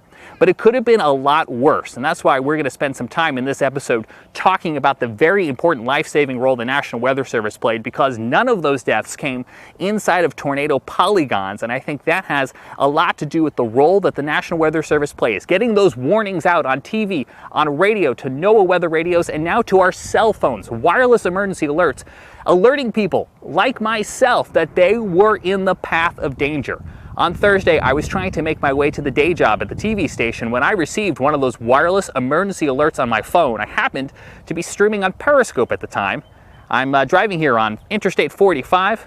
As that message comes in, take a look what happens. Just now receiving an emergency wireless alert on my phone for a new tornado warning issued until 12:45. Severe thunderstorm capable of producing a tornado was located 9 miles northwest of Indian Land or over Carrollton. Impact. Flying debris will be dangerous to those. All right, so this actually might be a problem for me. All right, ladies and gents, we might be seeking shelter here in the next little bit because I'm going to be coming right into this, and that is not my intention. As soon as this lets up a little bit, I'm going to go and look for some damage in that area. Right now, I am not moving. I am just to the south of that warning. That is where I want to stay. I do not want to be in the thick of it, but I want to be able to move quickly afterwards to take a look at what might be going on around there. Because of that alert sent by the National Weather Service and relayed to my phone, I was able to safely pull off the road, get out of the way, let that storm pass, and then I turned north, directly into where the storm had just been, continuing towards Park Road, where the storm had crossed through a neighborhood called Park Crossing. Here's a look at what I saw moments after that tornado came through and as that tornado was continuing east into Matthews.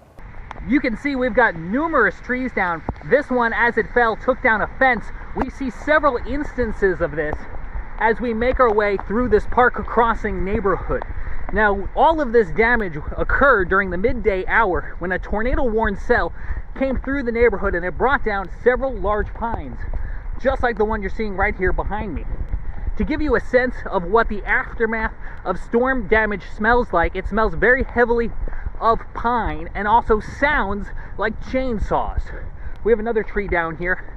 This one just barely missing this brick home as it did kind of fall here and then continue to land, if you take another look, right across their front yard. So a very close call here for the family that lives right at the entrance of Chatham Oaks. This is inside again that Park Crossing Drive neighborhood. Now we are just to the west of Park Road. I was onto the east side of Park Road where the Cameron Woods neighborhood was not too long ago. Whatever came through here then immediately went through there, brought down several trees as well too. neighbors out there trying to clear the way with chainsaws. About 10 minutes before the trees started falling, so I was able to be here to help out. How many trees are down besides what's behind us? I'm not one for hyperbole, but it's countless at this point. There's trees on houses, there's a lot of roads that are blocked. We're just trying to get cleaned up so people can get through. And also clear those storm drains, because as you can see, the rain is continuing to fall here at this hour, and so all of this water is going to need a place to run off.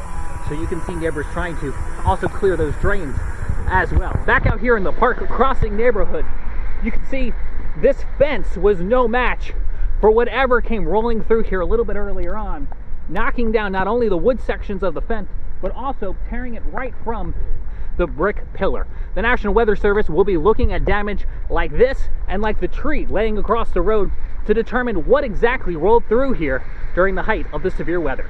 The EF1 tornado that came through Mecklenburg County, not even the strongest of the storms we saw. This EF2 tornado caused damage in Gaston County near Kings Mountain, where it toppled 4 of those huge metal transmission towers that Duke Energy runs to bring power into the region. It took 150 workers this past weekend to get all of that cleaned up and back up and running. And when they twisted and laid on the ground, I mean, it's just the structures were twisted. If you go look at the footing of that, you'll see where it was a twist. It wasn't a break, it wasn't a bend, it just twisted the structures and they came down together. So it was a very severe wind that caused these structures.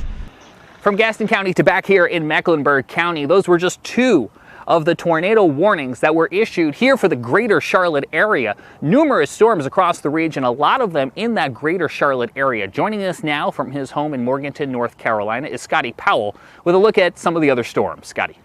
One of the first tornado warnings to be issued was for Cleveland and Lincoln County. The National Weather Service was able to confirm an EF1 tornado touchdown 1 mile west of Lawndale in northern Cleveland County. The end location was 3 miles northeast of Fallston, right near the Cleveland and Lincoln County line. One of the stronger tornadoes that we saw occur on Thursday was an EF2 tornado that occurred just outside of the city of Kannapolis, North Carolina, in Cabarrus County. The tornado began just west of Interstate 85 near Lane Street. The awning of a service station was damaged. The strongest damage was found just east along Pless Road, where several homes were damaged from this tornado. This damage suggests wind speeds of 125 miles per hour. The tornado weakened as it moved east, snapping and uprooting trees as it went, and it ended in Rowan County. Again, no fatalities or injuries from this tornado. I'm Carolina Weather Group panelist Scotty Powell. Thank you so much, Scotty. Continuing our coverage now with even more of those storm survey results from the National Weather Service. Here's Evan Fisher. One of the first tornadoes to occur last Thursday happened in Spartanburg, South Carolina. Now, this one touched down pretty early in the day, before noon. It had a path length of 10.26 miles, so the second longest of the day, and a rating of EF1. This tornado did the most damage near the mall, just to the west, Westgate Mall in Spartanburg. As you can see here, there's a bunch of EF1 damage indicators near the mall area. However, as it tracked closer to Spartanburg, it did weaken a bit, and as it passed through downtown, there was minimal tree damage with just EF0. We had a pair of tornadoes in Stanley County, North Carolina, the first of which was pretty short-lived, only 0.4 miles long, the maximum width of 100 yards. Peak winds around 100 miles an hour, only did some minimal tree damage. However, the other one was a little bit longer with a path length of 7.3 miles, albeit discontinuous damage. But you can see here that there was damage indicators on the eastern side. Then again over here where there was a little bit more civilization. This tornado occurred just to the west of Albemarle, out in kind of a rural area. But nonetheless, this one did damage a child care center, ripping off some roofing, as well as damaging some manufactured homes with trees that fell onto these homes. This one actually had a maximum width of 1/4 mile, 400 yards, which is one of the more impressive widths of any of the tornadoes on Thursday. Moving a little bit further east, I guess all the way to the east, we actually had one tornado up in northeastern North Carolina in Gates County. As you can see, compared to all the others, if we zoom out, the rest of the tornadoes were down here near Greenville and Charlotte and Greensboro and Raleigh. However, there was one up here in Gates County, rated an EF0. We kind of flip over to the damage survey here.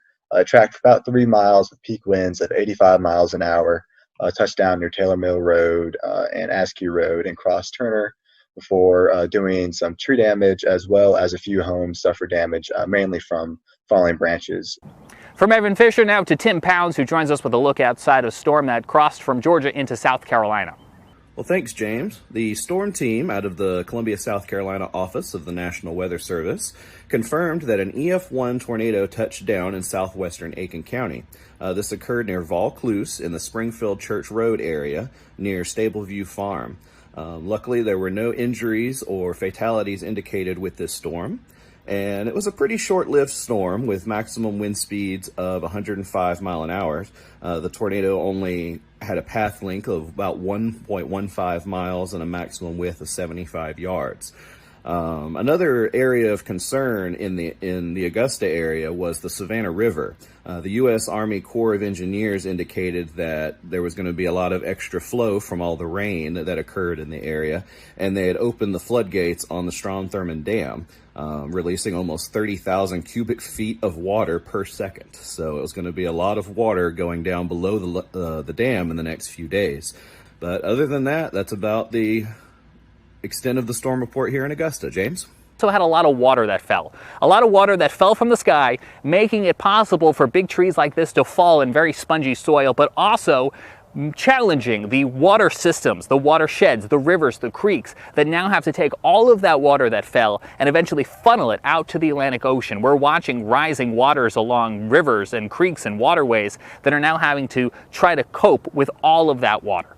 When you take a look at the debris that remains days after the tornado outbreak of last week, you have to pause and think for a moment and realize that it could have been a lot worse.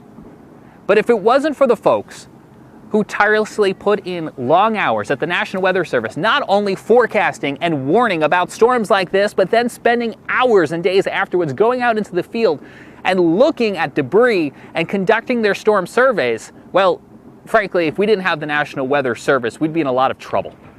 Now, the National Weather Service celebrated 150 years on Sunday. We, of course, wish them a very happy birthday. Now, we had Tom Nizzle on our program a couple weeks back. Now, Tom spent years at the National Weather Service in Buffalo, New York, before coming south to work at the Weather Channel. He now resides just across the border in Tennessee, and he's a bit of a National Weather Service buff, you could say. And he was very happy to spend some time with us to enlighten us on the history and the important role that the National Weather Service has played in its first 150 years and counting. Tom, you got to know the National Weather Service from the inside. What does this 150th anniversary mean? Well, I'm old. I'm not quite that old, but man, I look back. I have 32 years in the National Weather Service. They're celebrating their 150th anniversary. So do the math, man. I've been there for 1/5 of their entire history. I am old. But I'll tell you, I love going back and look at the history of a National Weather Service for the United States. And a lot of it has its roots back to my hometown, Buffalo, New York, which was one of the original 24 forecast offices in the U.S. when the National Weather Service, under a different name, began back in 1870. It's amazing when you think about the United States and think about the roots of weather and weather observations. My gosh, when our forefathers came here to the U.S., think about the fact that everything they did in their lives had some connection to the weather. I mean, they spent most of their time outside. It was an agrarian society. So two of our most famous weather observers and our most famous original weather people in the United States were two of my favorites, a guy by the name of Ben Franklin and Thomas Jefferson, right? Franklin was amazing. He was one of these Renaissance men that was interested in everything, and he was a great scientist. Franklin, by the way, was the first person to really study and chart something that's right offshore of the Carolinas, known as the Gulf Stream.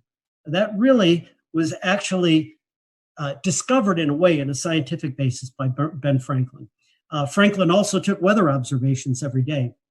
How about Tom Jefferson, another Renaissance man? This guy took weather observations on a regular basis, and he shared those observations and developed a network with people that were around him. In fact, the cooperative weather observers in the United States today, their top honor that they can get is the Jeffersonian Award for them taking weather observations. So those are two of the guys that really started things off. You know, we get into the 1800s, and as the country began to expand out to the west, all right, now the beginning of the 1800s, Weather Service actually went into a national operation in 1870. So 70 years before that, the U.S. was moving out and expanding to the west, and based on Thomas Jefferson's suggestions, the Lewis and Clark expeditions, they wanted to take science observations. Most of the Army surgeons who were trained as scientists would take weather observations on a daily basis, and they would mail them back in. They would, arrive months later into places like the Smithsonian, where they would gather this information and bring all this information together, begin to plot it onto maps and try to understand this array of data that we are gathering across the country. But my gosh, none of it was timely. It took months to get that information. So you come across to about the mid 1840s, and we had this amazing invention that takes the science of meteorology and rockets it forward. And it was called the telegraph. Because once you got the telegraph, you could get this data from... We'll return to Best of the Carolina Weather Group in a moment. Now your Carolina weather forecast. Here are today's forecast high temperatures for North Carolina. Here are the forecast lows for tonight for North Carolina. Here are tomorrow's forecast high temperatures. And here's forecast rainfall across North Carolina tomorrow. Here are the forecast highs for the day after tomorrow.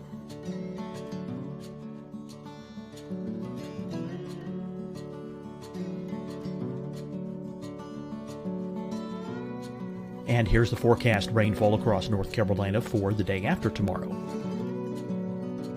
This is the total rainfall forecast across North Carolina for the next 3 days. Here's the severe thunderstorm outlook for today from the Storm Prediction Center.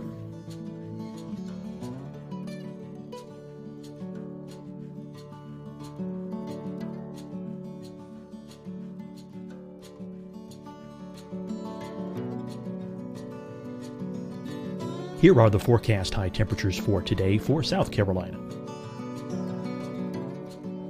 Here are the low temperatures for today for South Carolina. Here's the probability of precipitation forecast across South Carolina today. And here are the rain chances across South Carolina tonight. Here are tomorrow's forecast highs across South Carolina. Here are the forecast low temperatures for tomorrow for South Carolina. And here is the probability of precipitation across South Carolina tomorrow. Here's the precipitation chances across South Carolina tomorrow night. Here are the forecast highs for the day after tomorrow in South Carolina. Here are the forecast low temperatures across South Carolina for the day after tomorrow. And here are the rain chances across South Carolina for the day after tomorrow. And South Carolina's probability of precipitation for that night. Here's the Storm Prediction Center's severe thunderstorm outlook across South Carolina for today through tonight. Here's the Storm Prediction Center's severe thunderstorm outlook across South Carolina for tomorrow and tomorrow night. And here's the Storm Prediction Center's severe thunderstorm outlook across South Carolina for the day after tomorrow through that night. Here's the severe thunderstorm outlook for today from the Storm Prediction Center.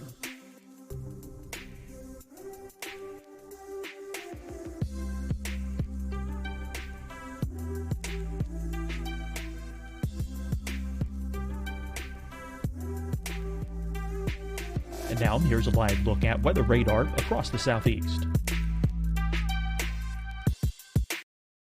Hi everyone, I'm Dr. Mandy Cohen, Secretary of the North Carolina Department of Health and Human Services.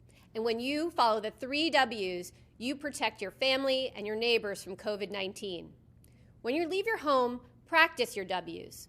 Wear a cloth face covering, wait 6 feet apart, wash your hands often. Wear, wait, wash. We're in this together. Stay strong, North Carolina. Deciding when to wear a mask isn't about who you know or how well you know them. Just ask yourself, will I be with anyone I don't live with? If the answer is yes, get behind the mask. Help slow the spread of COVID-19. Get behind the mask. Learn more at covid19.ncdhhs.gov. Fight the spread and take a stand against coronavirus. Wear a mask in public. Stay at least 6 feet apart from others. And get tested. Join us and fight the spread. Visit scdhec.gov/COVID-19. Getting tested for COVID-19 helps you to take the steps needed to protect yourself, your loved ones, and your community. Find the testing location at scdhec.gov/COVID-19 testing. You'll see your Carolina weather forecast at 25 and 55 past. And now back to the best of the Carolina Weather Group on the all-new Carolina Weather Net.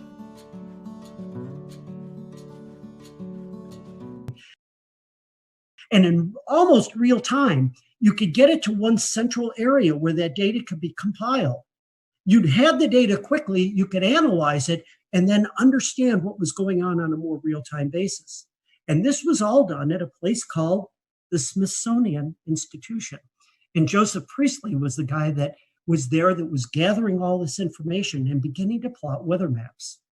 Well, we get into the Civil War, and that kind of detoured in some way the expansion of science as far as weather was concerned. But boy, the Civil War brought a lot of technical expertise and other inventions that would then help propel all of this technology and science forward.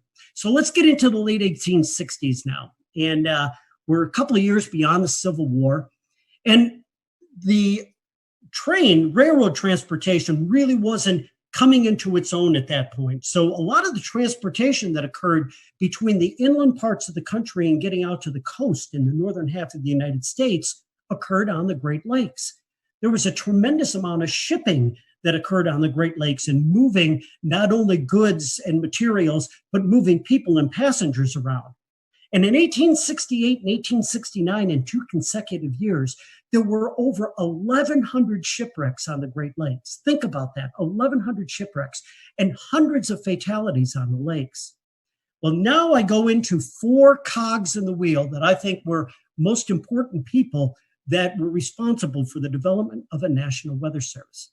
Because of all the fatalities that were occurring on the Great Lakes, due to weather, by the way, due to severe weather, there was an amazing guy by the name of Increase Lapham, Lapham. This guy was, again, another Renaissance man. He was a geologist, and he was, at that point in Wisconsin, very interested in the weather. Again, a scientist by many, many means. He plotted weather maps, and he sent a lot of news clippings to his congressional representative about all these fatalities that were occurring on the Great Lakes. And there has to be something done to develop some type of weather warning system for these bad storms that were coming across the Great Lakes. So in 1869, I believe it was, Increase Lapham sent this letter out to his congressional representative, another second cog in the wheel by the name of Halbert Payne. And Payne took this information and introduced a resolution under Ulysses S. Grant to the United States Congress. And on February 9th of 1870, the resolution was passed to then bring into service a national weather service for the United States. And it was under the direction of the U.S. Army Signal Corps at that point. Why the Signal Corps? Well, it now brings in our third character. Our third guy that was in big responsibility and a big part of developing a national weather service was a guy who was in charge at one point for the Signal Corps in the U.S. His name was General Albert Meyer. And Meyer has a connection to my hometown of Buffalo, New York. But Meyer actually developed a signaling system during the Civil War of using flags to send signals between military installations. And this signaling system, or wigwag system, was in play, and it was in place during all of the Civil War. Meyer was an amazing character because he had a great military background. He had the ability to organize, and he also was in charge of this signaling system that they were using at that time. And so when Ulysses S. Grant signed the orders to bring into law a national weather service across the United States, Albert Meyer was brought in as the first head of the National Weather Service. And Meyer then brings in the fourth cog in the wheel, the guy that really made this happen from a scientific point of view. His name was Cleveland Abbey, and this guy was a scientist by every stretch of the word. He is the person who first began to issue forecasts, actual weather forecasts across the eastern part of the United States, and he had a tremendous science background. And when he came into that first beginnings of the National Weather Service, it was Cleveland Abbey who introduced science, who introduced coursework, who introduced the theory of meteorology and the science of meteorology to those employees who were hired to man the 24 original offices across the United States. It was really, really a fascinating time. And from there, the ability to bring in weather data and weather observations led very, very quickly to production of weather forecasts. Within a couple of years of the formation of the Weather Service, these daily forecasts were something that everybody asked for. People understanding that they might not be all that accurate all of the time, they weren't able to do the kind of detailed forecasting that we can do these days, but they had an understanding of the basic concept, in most cases, of weather moving from the west to the east across the United States. With the ability to plot these maps, the early forecasters were able to trace storms. And as storms were moving from Chicago to Detroit to Cleveland to Buffalo and out to New York City, these forecasters could time to some degree the occurrence of this bad weather that was coming in that direction.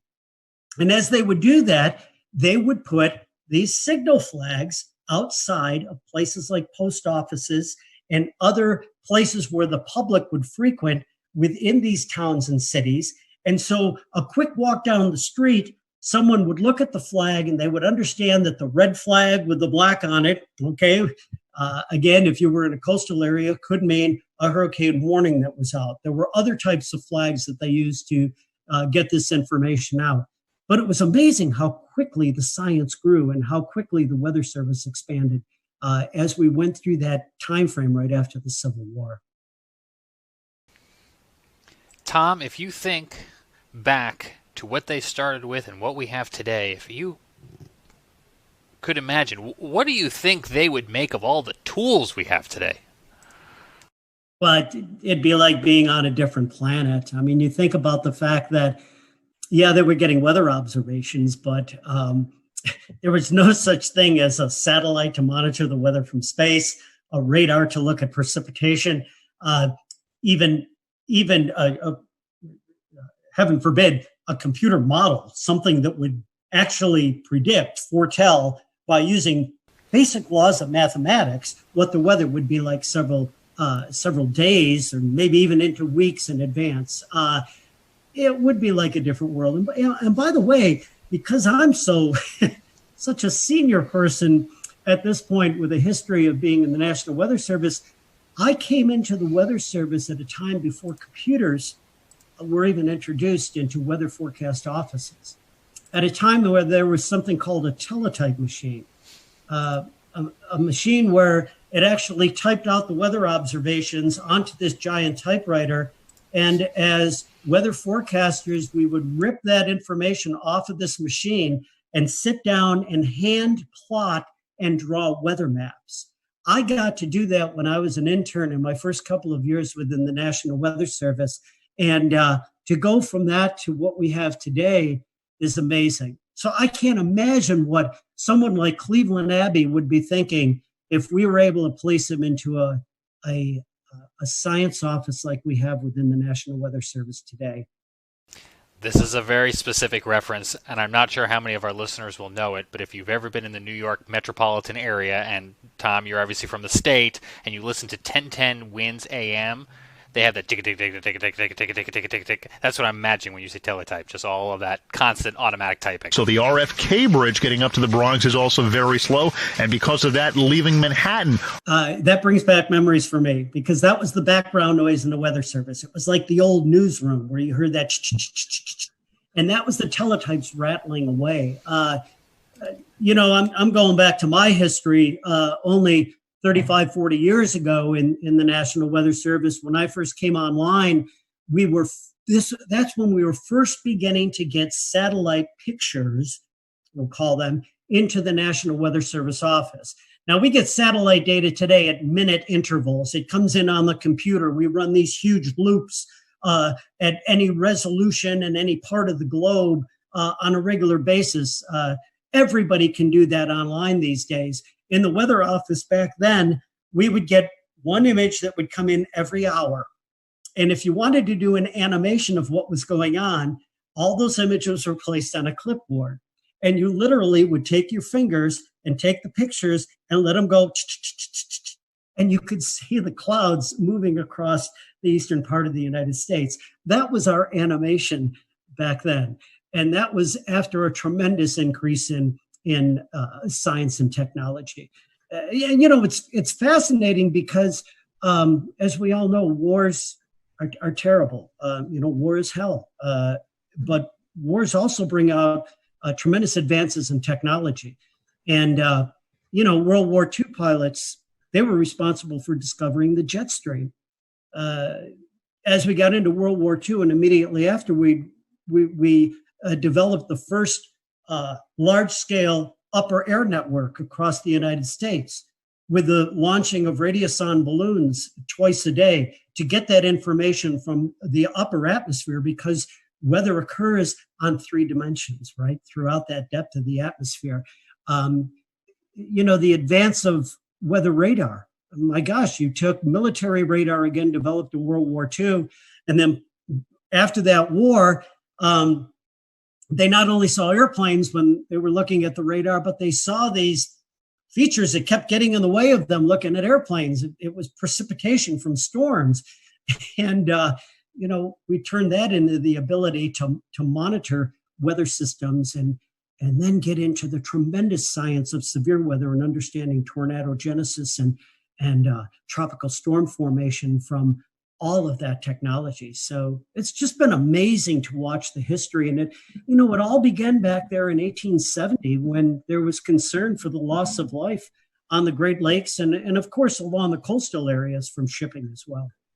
Tommy, you're talking about the advances in technology. One thing that kind of comes to mind is the advances in the warning process. Trying to explain to the younger generations that we didn't have things like cell phones, right?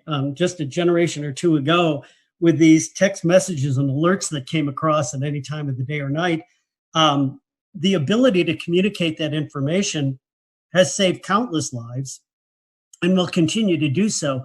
And the ability now to be able to put out 911 messages to a huge area, an entire community, to get that information out, has been married with the technology that allows us to be more confident to get those warnings out by being able to use something like a Doppler radar to understand what we should be warning on and what we should not be warning on. Because in the early years of issuing severe weather warnings in particular, but certainly all types of warnings, much of the public was very frustrated with the fact that the weather forecaster may, for lack of a better term, cry wolf a lot of times and send these warnings and watches out and not be able to verify them because we just didn't have the technology to do that. But we've got that technology now. And to be able to then marry that to the ability for people to get warnings anywhere at any time, day or night, it has just gone a tremendous way to save lives across this nation. Talking about communication, and then I'll toss it off to someone else. One of the biggest tools that I think we all in this chat utilize is NWS chat, and the ability for the forecasters and the weather office to communicate with TV, radio, storm spotters out in the field. I mean, just the instant communication that we have, I think, is pretty cool, and it's cool to see the advances in the National Weather Service with that. You know, that's a really important point, and what it's done also is it's changed the responsibilities and the type of work that goes on within the National Weather Service offices. A decade, now I should say more than that, a generation ago, the main job of the National Weather Service forecaster, the meteorologist, was to issue the forecast. And now we have many, many tools that allow that process to be very, very fast, very efficient, and very smooth. But what the forecasters do now, where they really, really make a difference, is what we refer to as decision support or decision support services. That ability to get that information and get it out and let our special customers know exactly what is happening, when it is happening, contacting emergency managers and working with the emergency management community to have their resources ready to go, to be ready to respond when the weather is coming through. And also, you mentioned this tool that is used on computers called NWS Chat. It's the ability for the forecast office to chat or to talk or message to many of its users, its media, its emergency management system, those types of individuals, to get the most reliable and timely information back and forth from those communities and sending out their thoughts from the National Weather Service offices. I found it fascinating when I worked at the Weather Channel that we, within a matter, and I mean this, within a matter of less than a minute in many instances, a damage report, say somebody had half-inch hail that came down in their neighborhood outside of Charleston, South Carolina. And they sent a report in on their phone to the National Weather Service saying, we got hail here. Within a matter of a minute or so, the Weather Service gets the report, pops it into a computer that goes into this system. And at the Weather Channel, our graphics meteorologists were watching that data coming in. And when they picked that data up with the click of two buttons, it ended up on air. I was amazed to see how quickly that process took. And it's the ability to get that information and communicate it out to the public, because time is of the essence, especially with severe weather. So it's another huge increase in technology that, once again, is helping to save lives. Tom, I don't know if there's any telling what this world would be like without the National Weather Service. So let me try to phrase this closing question to you this way. What would day-to-day life here in the United States be if tomorrow morning we woke up and there was no National Weather Service? I think it would be chaos. If you think about how much of our economy and daily life is tied directly to the weather, and the way you see that most succinctly is being in the checkout line at the grocery store, because everybody's talking about it. You have to know what's going on with the weather if you're going to react with the real world. Everything from our transportation to our agriculture to daily life in general revolves around the ability to understand how nature, how the atmosphere is going to impact us over the next several days. Without the National Weather Service, I think we would be way, way behind in where we are right now. We again thank Tom for his time, and to all of the folks at the National Weather Service who continue to keep us safe each and every day. We can't thank you enough. And to you at home, thanks for joining us for this special edition of the Carolina Weather Group. For all of us, I'm James Brierton in Matthews, North Carolina. We'll see you again real soon.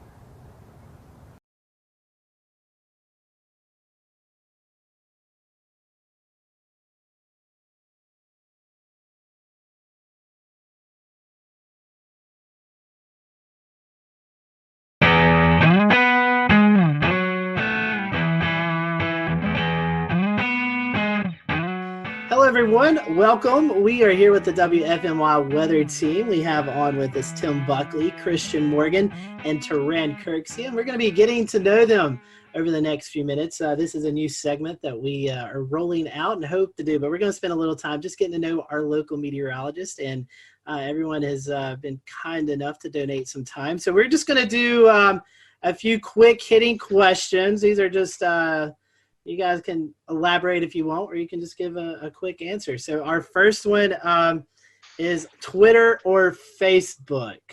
Which do you prefer more, Twitter or Facebook? I'll start with Tim. Twitter, as long as it's not bad Twitter. But I like weather Twitter. Okay. Christian? Definitely Twitter. Facebook has the ability to take something you posted 3 days ago and highlight it 3 days later, which makes the information very much out of date. So I feel like Twitter, if you can't say it in 140 characters, then you're saying too much. All right, here's one. I don't know if you guys have dabbled in these as much. TikTok or Snapchat? Oh boy. I'm old. I can't have a TikTok. I don't even think that's allowed. So I do have a Snapchat, but it's not something I post weather stuff on.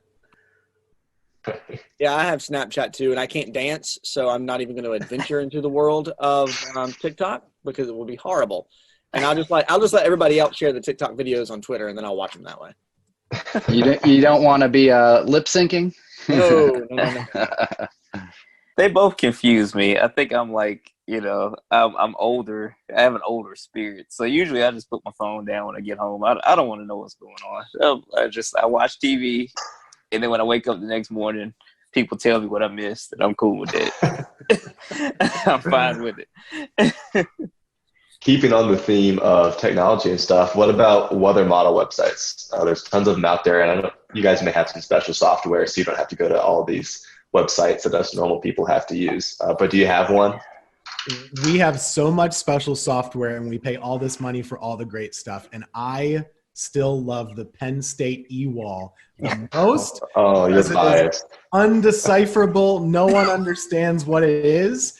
But I do, because I went there, and that's just my comfort zone. It's like my chicken soup for my weather soul is looking at the page of garbled numbers, knowing what it means. So I do like, and it's the only one that has an easy to understand 6-panel chart for like the NAM and stuff, and I like a 6-panel chart.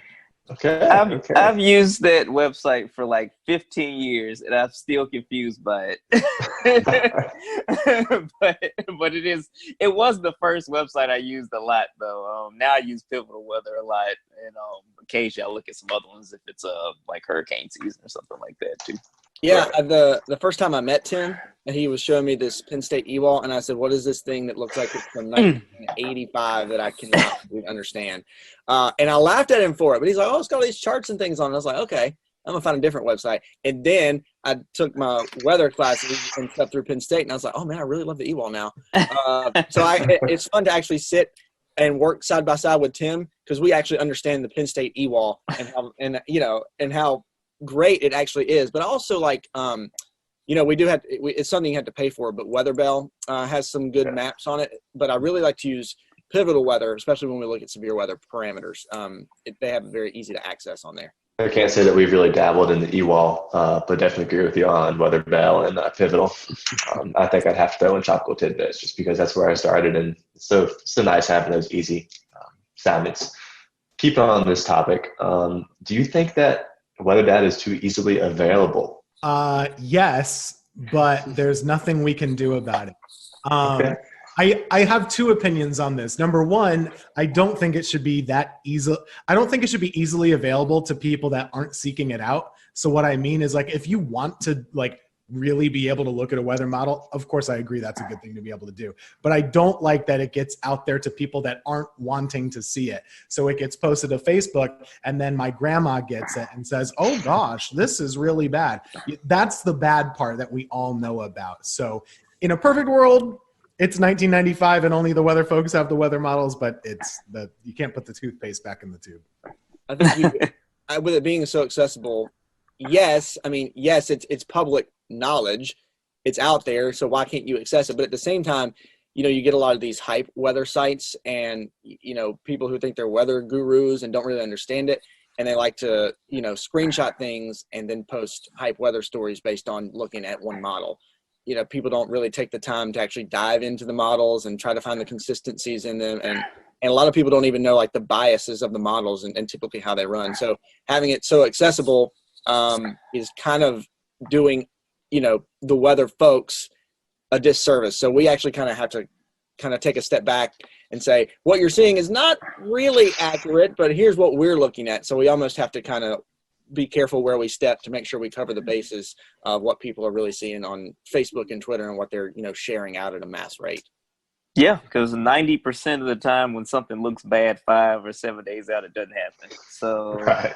I know my forecasting philosophy is usually like, okay, that looks like 10 days out. Oh, it looks horrible, but I'm not going to say anything. We'll just kind of pay attention to it. And then once we get in the, okay, it's 4 days out to 5 days out. If it looks really bad, okay, let me start kind of sprinkling this in.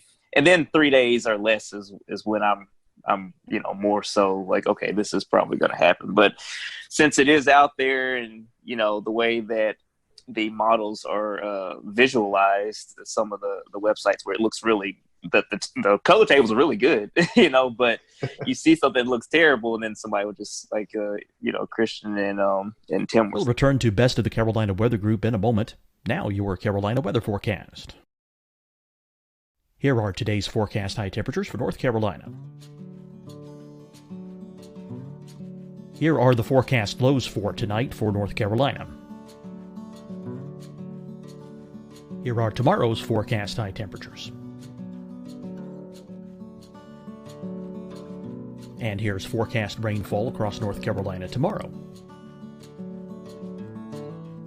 Here are the forecast highs for the day after tomorrow.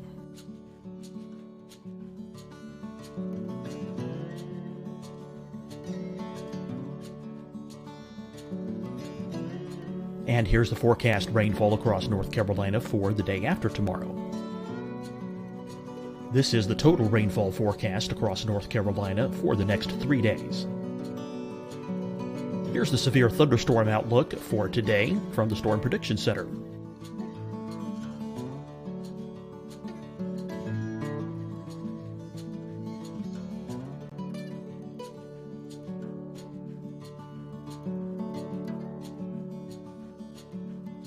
Here are the forecast high temperatures for today for South Carolina.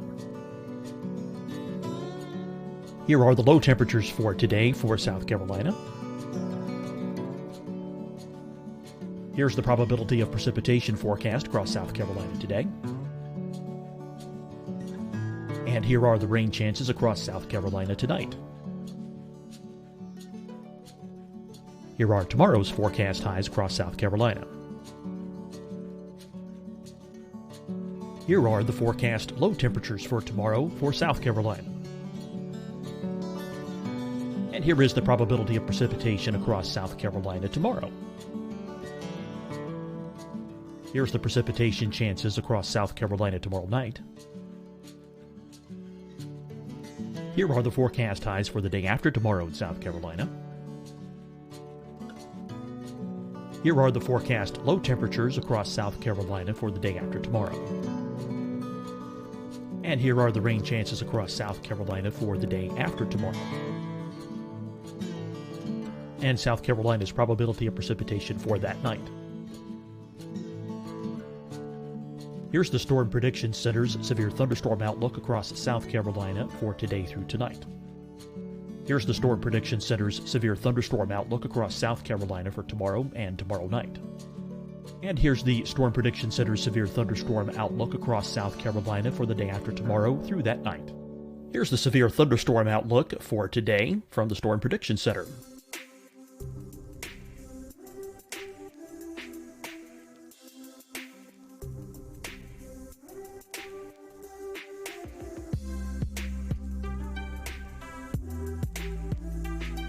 And now here's a live look at weather radar across the southeast.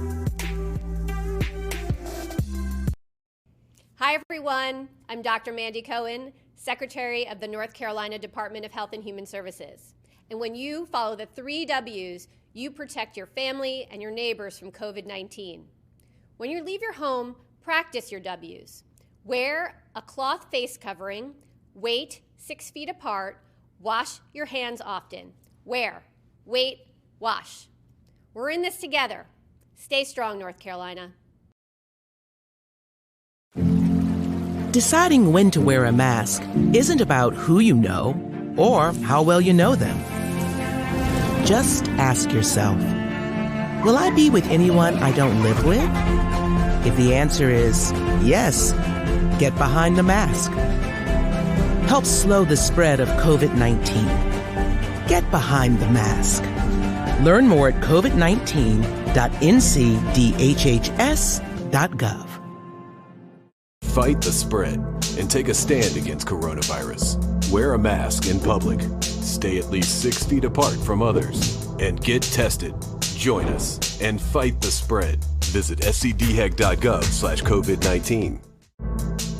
Getting tested for COVID-19 helps you to take the steps needed to protect yourself, your loved ones, and your community. Find the testing location at scdhec.gov/COVID-19 testing. You'll see your Carolina weather forecast at 25 and 55 past. And now back to the best of the Carolina Weather Group on the all-new Carolina WeatherNet.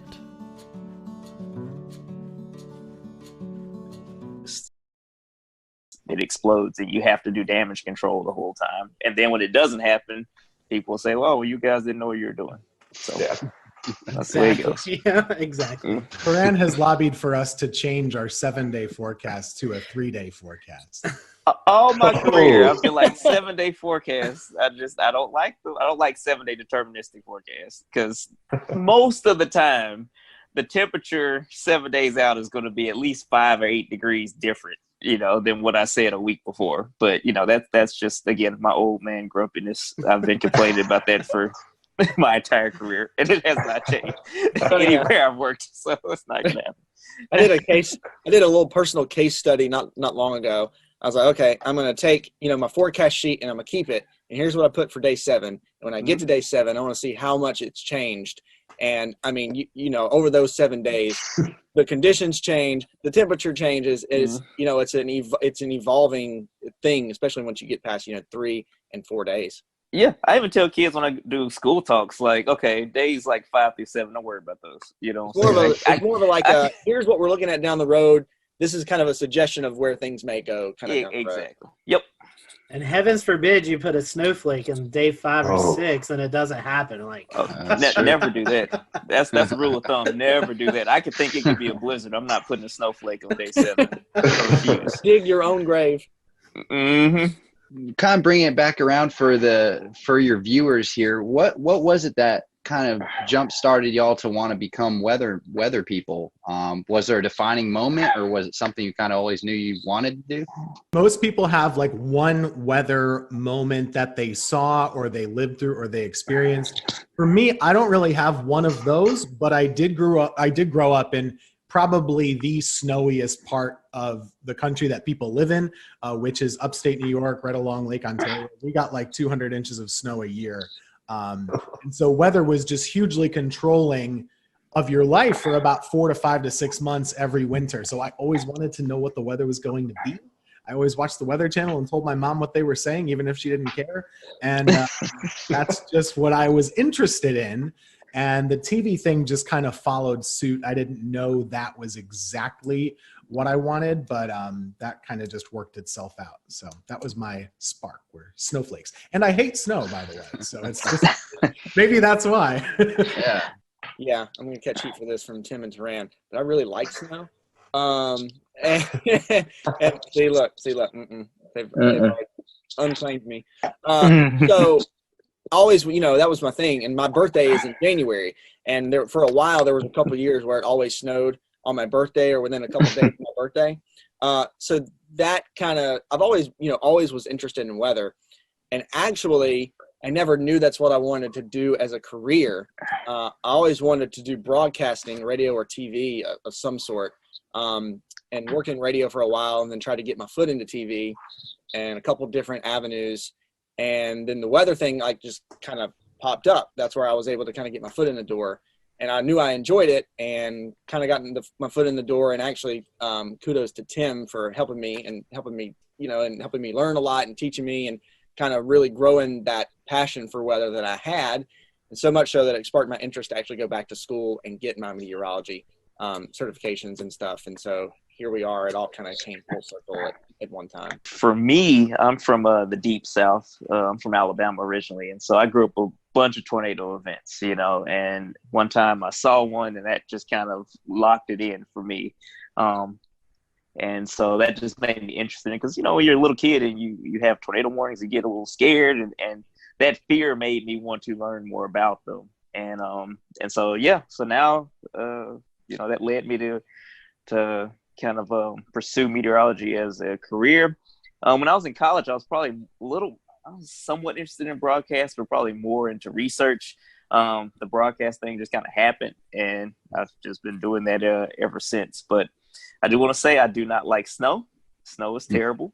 I hate tornadoes too, because tornadoes are bad, as we've seen. So I just like I think I like more so the challenge of forecasting as opposed to certain weather events, weather phenomena. Yeah, that's a word. Yeah, I said it right. Phenomenal. My short career so far that I've had, I've already learned that weather is a very humbling thing. Forecasting weather is a very humbling thing because you have this period of time where you're on it. You're like, man, I'm accurate. This is, it's working out. And then something falls in your lap and it's, you're like, okay, I'm gonna come on back down to earth now. But yeah, so the challenge is fun. And also, weather is one of those things, like, you think about it now, we've got everything going on with the coronavirus, but weather doesn't stop. Like, it's something that never changes, and it's something that's always happening, no matter what's going on. And people always, no matter what they're doing, whether they're staying at home, or whether this is a normal period in time where people are going to work and kind of coming and going as they please, weather affects everybody in some way, shape, or form. And to be able to, be one of the folks who's actually looking at that and helping you kind of plan your day, providing that service for you, I think is something that internally, and in my mind, I really, really enjoy. I have a running joke with Turan. I guess you've been here about 3 years or so, man, like that. Mm-hmm. And when he was on his interview, he was asking, what's the weather really like in the Carolinas? And, he's been in Oklahoma and Mississippi. And I say, you know what, man, we don't get that much severe weather. Every now and then we get a tornado. Every now and then we get some hurricanes, but they're mainly at the coast, and we're in the Piedmont. And every once a year or so we get some snow, and sometimes it's big, but it's not much. And then weather just happened all the time, and we had lots of tornadoes. We had a Greensboro tornado. We had all these hurricanes that came right into the Piedmont, all this crazy snow. So it's Turan's fault. So it is. Is it following you, Turan? Clearly, it must be. I'm sorry. I apologize to everyone. So now I'm connecting the dots, because first we blamed it on Grant Gilmore when he left. And so now it's actually Tim's fault, because he said we don't really get, and ever since then all heck's broken. Jinxed us. Yeah. That's right. Everything was quiet when Grant was here. When he left, it just went crazy. Note to self, no claims about North Carolina weather at all. A quick follow up there, Turan. The tornado that you saw, you were younger and you had a clear kind of visible of that. What kind of happened in that experience? There was I remember the day. I was in Huntsville, Alabama at the time, in North Alabama, and there was a tornado warning, and the meteorologist was saying, hey, it's headed towards this part of Madison County, which is maybe about 5 or so miles north of where we are. Then the power kind of flickered or went out, and of course, we looked outside. So you're not supposed to do that. And we were looking north, and you could barely see it, in the distance, but I could see it, and I was like, oh my gosh, that's wow. This is it. I was scared, but I was also kind of mesmerized. My parents knew that it wasn't going to hit us, so they were okay with me looking outside, okay, it's up there, it's fine. But just watching it was. It kind of, just solidified my interest, because I've always been somewhat interested in weather, even when I was younger than that. But there was a meteorologist in town that would do such a great job kind of teaching the meteorology. I know some people don't like that, but for me, I would always sit in front of the TV and watch the severe weather coverage, and I would learn so much about how to look at radar. What are you looking for? You know, these are different, you know, variables that, you know, you can look at using the radar. And again, this is in the 90s. And so it's been a huge explosion of different things now, but it made me more and more interested. And then, you know, obviously, you know, I reached out when I got in high school, and he was gracious enough to let me, intern from when I got in college, but to let me shadow him when I was in high school. And it just kind of went from there. Give us a name. Come on. It was Dan Satterfield. Okay. I know that's a name that, yeah, some people had different opinions, but yeah, he was awesome. And even to this day, he's, you know, just so gracious, you know, if I ever have a question or anything, you know, or, you know, he has always been one of those people that I could, you know, like, hey, you know, I don't understand this, I don't understand that. And he's one of the big reasons I ended up going to Oklahoma. You know, he started telling me, oh yeah, you know, a lot of tornadoes out there, you can learn a lot. I'm like, okay, sure, I'll try it. So yeah. Well, that's great. I think you're reading right off our question sheet. One of the next ones I was going to ask is, do you guys have a weather role model? So, Karen, just got your answer. Tim, Christian, a weather role model? I wasn't that active. I mean, it was hard. It seemed crazy back, you know, when I was growing up, which is not that long ago in the 90s. It seemed crazy that you would actually be able to like reach out and talk to your meteorologist locally. That is so accessible now with social media. So I didn't really have any interaction with any of my local meteorologists, but there's a guy by the name of Dave Eichhorn up in central New York who was on Syracuse television for a long time. And I would always watch him and Dave Longley and Jim Teskey. Two of them are still there. And they really geeked out about the weather. And I wouldn't say they got excited about the weather when it was bad, but they really did have like a professorial approach and really explained it a lot. And I liked that. And I thought that was really interesting. And they would really tell you, you know, if this lake effect band isn't here and it's there, there's a reason why. We're not able to predict it that precisely. And so those were definitely the folks that inspired me, even though I didn't really interact with them much. The funny part about now being in the position that I am and having social media is we interact a lot on social media together now, just chatting about local weather, and they know I'm from my little small town that they cover and all that stuff. So it's cool. That's neat. Yeah, for me, so I actually grew up in this market. So I was very in tune with all of the weather folks in the market at the time. And so there was one person that I won't name because we're with, you know, a competing station right now, but I watched them all the time. And, you know, and that's just kind of, I would always, you know, that would always be the thing. And when they were calling for snow, you know, that's what I wanted to know about. That's who I wanted to see. And I wanted to learn, you know, why it was happening, and also more so to know how much we were going to get. But at that point, you know, Tim, like Tim said, you know, I never really thought that, you know, when I was in middle school, that you could actually reach out to those folks and actually, you know, have a conversation with them. And, you know, some folks, you know, that I've learned over the years, some folks are more gracious of giving their time than others are.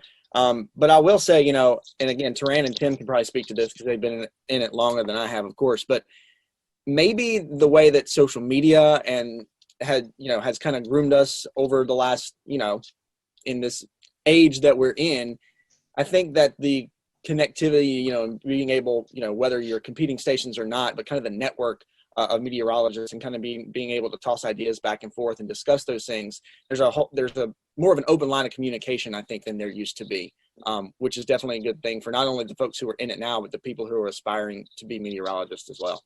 We're here right now. That's a testament to having more access to your local meteorologists than perhaps there was back in the 90s, like you said, Tim. Everything has changed so much. I didn't even know what a computer model was or that they existed until I got to college. Like, I didn't know any of that really. And I don't know that I was unique in that either. Once you got to school, you're like, oh, there are these tools that I didn't know that existed. Here's how we use them. And then I kind of, you know, learned it very quickly. But before that, I mean, the amount of information that 12-year-olds know now that are weather enthusiasts is about the same as like what I had like as a sophomore in college. It's amazing. It really is. Oh yeah, same for me. I mean, the first time I saw a forecast model was when I shadowed that time, and they had the DIFAX maps or whatever. It's like, oh, okay, this is printing out. So this is how you all figure out the forecast weather. Oh, okay, cool. Before that, I had no idea. I actually have some of those DIFAX. Eric Thomas. I went to visit Eric Thomas in Charlotte, and I have them somewhere in the basement. I need to pull them out, see if I can find them. But I have a question. It's going to kind of tie 3 or 4 questions that we have together. It's kind of the future of meteorology, working from home, and the role of social media, which we all 3 are experiencing right now in the COVID-19 pandemic. So what are your thoughts on the future? Do you see working at home maybe more of a thing to come and doing a lot more via social media? I think that, I mean, obviously, kind of hate the reasons why, we've gotten to this point, well, where a lot of people are working from home, hate that there's, the virus is kind of causing all this disruption. But with that said, a lot of friends I've been talking to over the past, well, somewhat talking to, I'm kind of introverted. Occasionally I'll ask them a question. I got to have one conversation a week with friends. But basically we were talking about, hey, it's 2020. The idea of going into an office every day in many industries is antiquated. If you're in sales or something like that, why do you have to go into an office building when you can just make your calls from home, or you can go and drive to your different sales spots from home and work out of your home office and maybe go to the office once a week. I think a lot of employers are seeing that their employees can be just as productive or even more productive at home, depending on how they work or what works best for different people. I know everybody's different though, so for extroverts it's probably important that they go into the office regularly to get that social interaction. For introverts, they might work better in solitude. So I think that as meteorologists, when you look at it, most weather days are fairly benign, fairly quiet. And I feel like on those days, working from home should be more of an option for all meteorologists. But you also have days where there's the threat of severe weather where that's not probably the best method. That's just kind of my 2 cents on that. I don't know what you think, Tim. I mean, I definitely do miss being able to interact with folks at the station. However, typically meteorologists aren't interacting with one another personally face-to-face because we're on different shifts.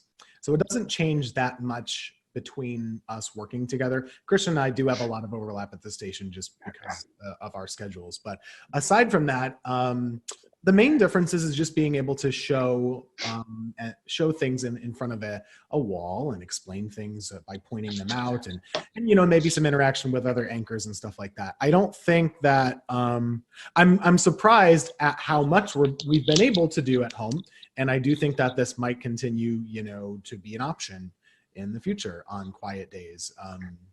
I don't see why not. So we'll see what happens. It's new for everybody. So what we did learn this past week, though, and whenever this is aired, we had a tornado situation back on this past Monday. That is something that very much needs to be at the station. Mm-hmm. And just the reason for that is, we don't have backup power at home. Mm-hmm. The building does, and we can explain it. And I think there's a comfort to folks at home who are able to actually see us at work. On top of it, we got it covered. Don't worry. Agreed. Yeah, I'll real quick. I'll echo off what Tim said about our severe weather event this past Monday, and I was actually working from home, and Tim and Taran were in the studio, of course, very much separated because of social distancing guidelines right now. But the other thing, and I know that this is again, the quality that we're able to put out, even working from home, video quality, audio quality, is pretty mesmerizing, honestly, because we never thought that we'd be at this point.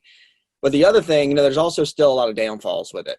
And one of those being the fact that when you remote into whatever weather software you have, there's going to be some sort of latency at whatever rate, which does, I noticed this working from home on Monday. When you have that, it does make storm tracking, especially in like a severe weather event, it makes it more difficult because, you're trying to move the map around, and because of the latency you may have in some, like if you're remoting into a computer, well, you might have moved past it too much, and then you got to kind of scoot it back a little bit. There's just so many extra steps, and even extra seconds can be crucial in a severe weather event.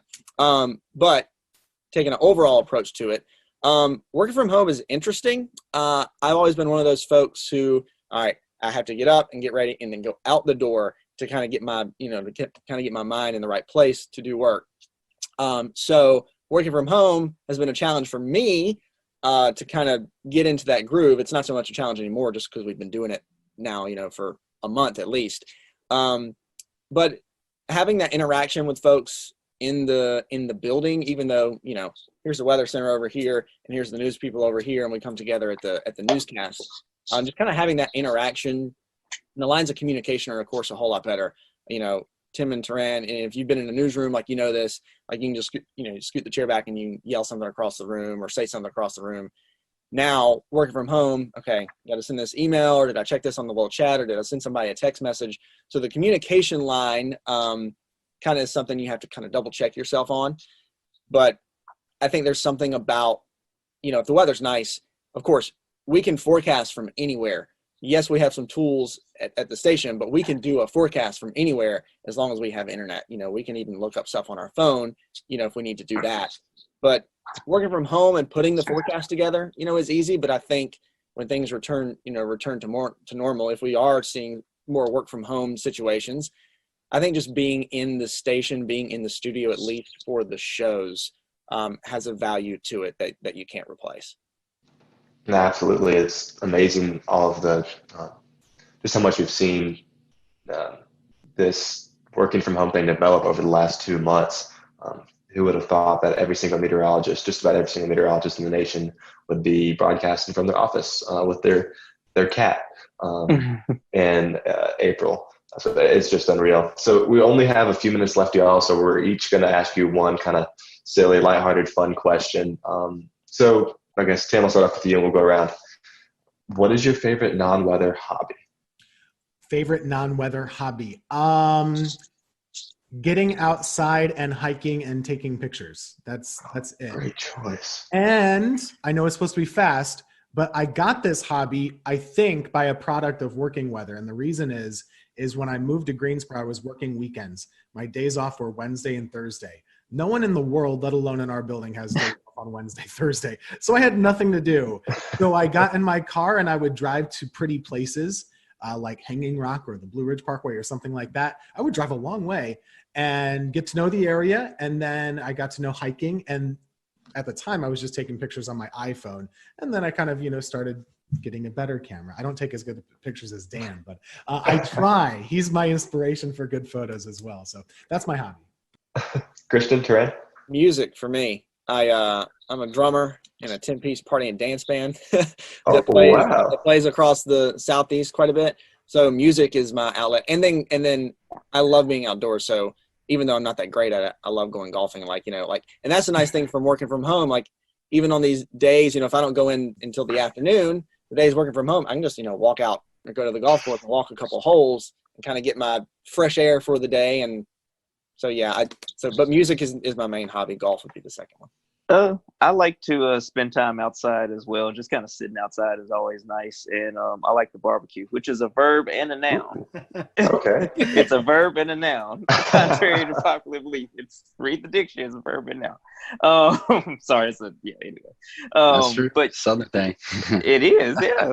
It's a verb and a noun in Alabama, and it's a verb and a noun in North Carolina too. Do people up north not think that it's a verb? Well, they use it much differently. Yeah. I can run out the clock on this if you want to. Go for it. The actual thing that you cook with, the barbecue instead of the grill. So this is the whole, and a cookout up north is called a barbecue as well. Yes. I'm telling you, that's the way it is up there. Yeah, once all this social distancing stuff clears up, I'm waiting for some Taran ribs. Every Saturday I see a post of Taran cooking. I've had extra time on my hands, so maybe our next lightning round will be in person. Yeah. There you go. Taran, I gotta ask you, vinegar or tomato-based sauce? Well, I mean, that's the big debate here in North Carolina. Man, you about to get me in trouble, man. All right, so again, I'm from Alabama, but I spent most of my life in North Alabama. So Memphis-style barbecue is what I'm used to. And then when I lived in Oklahoma, Texas-style barbecue is kind of, one of my big things too.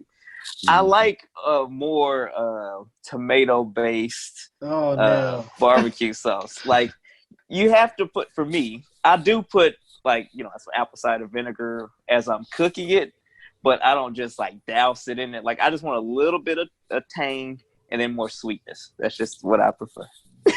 Very nice. Very nice.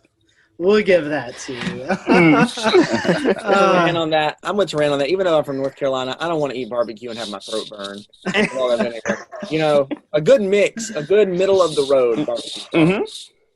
Well, Christian, I didn't, because we need the viewers to still like us after that. Disparaging barbecue or whatever. And these are the fun questions. Christian, I didn't know you golf, so next time I'm in the air. We'll have to go hit the course. We'll do it, absolutely. All right, so one last, I guess, question before we wrap. Do you have a favorite weather or disaster themed movie? And if you all three say Twister, Yahtzee. Yeah, that was what I was gonna say. It's so bad, but it was so entertaining. And growing up, I was like, "Oh man, this is awesome." So yeah, there was a volcano movie too that was really bad. What was the name of it? It was Volcano? Dante's Peak. Yeah, in the 90s. Yeah, there were two of them. There's Dante's Peak, and then Volcano was like in L.A. Okay, yeah. They're all really bad. Yeah. The worst one is The Day After Tomorrow. Oh gosh. Are you telling me that's not accurate?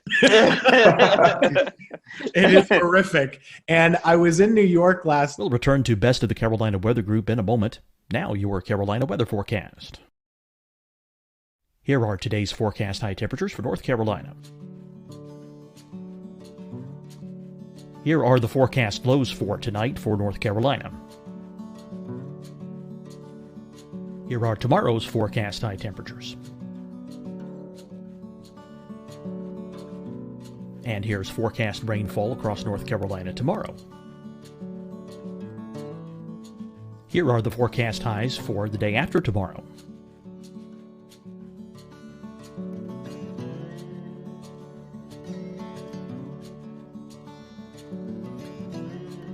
And here's the forecast rainfall across North Carolina for the day after tomorrow.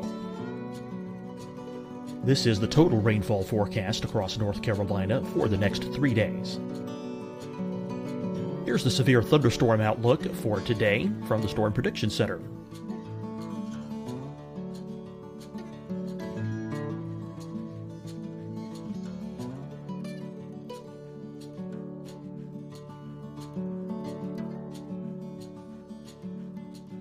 Here are the forecast high temperatures for today for South Carolina. Here are the low temperatures for today for South Carolina. Here's the probability of precipitation forecast across South Carolina today. And here are the rain chances across South Carolina tonight. Here are tomorrow's forecast highs across South Carolina. Here are the forecast low temperatures for tomorrow for South Carolina. And here is the probability of precipitation across South Carolina tomorrow. Here's the precipitation chances across South Carolina tomorrow night. Here are the forecast highs for the day after tomorrow in South Carolina. Here are the forecast low temperatures across South Carolina for the day after tomorrow. And here are the rain chances across South Carolina for the day after tomorrow. And South Carolina's probability of precipitation for that night. Here's the Storm Prediction Center's severe thunderstorm outlook across South Carolina for today through tonight. Here's the Storm Prediction Center's severe thunderstorm outlook across South Carolina for tomorrow and tomorrow night. And here's the Storm Prediction Center's severe thunderstorm outlook across South Carolina for the day after tomorrow through that night. Here's the severe thunderstorm outlook for today from the Storm Prediction Center.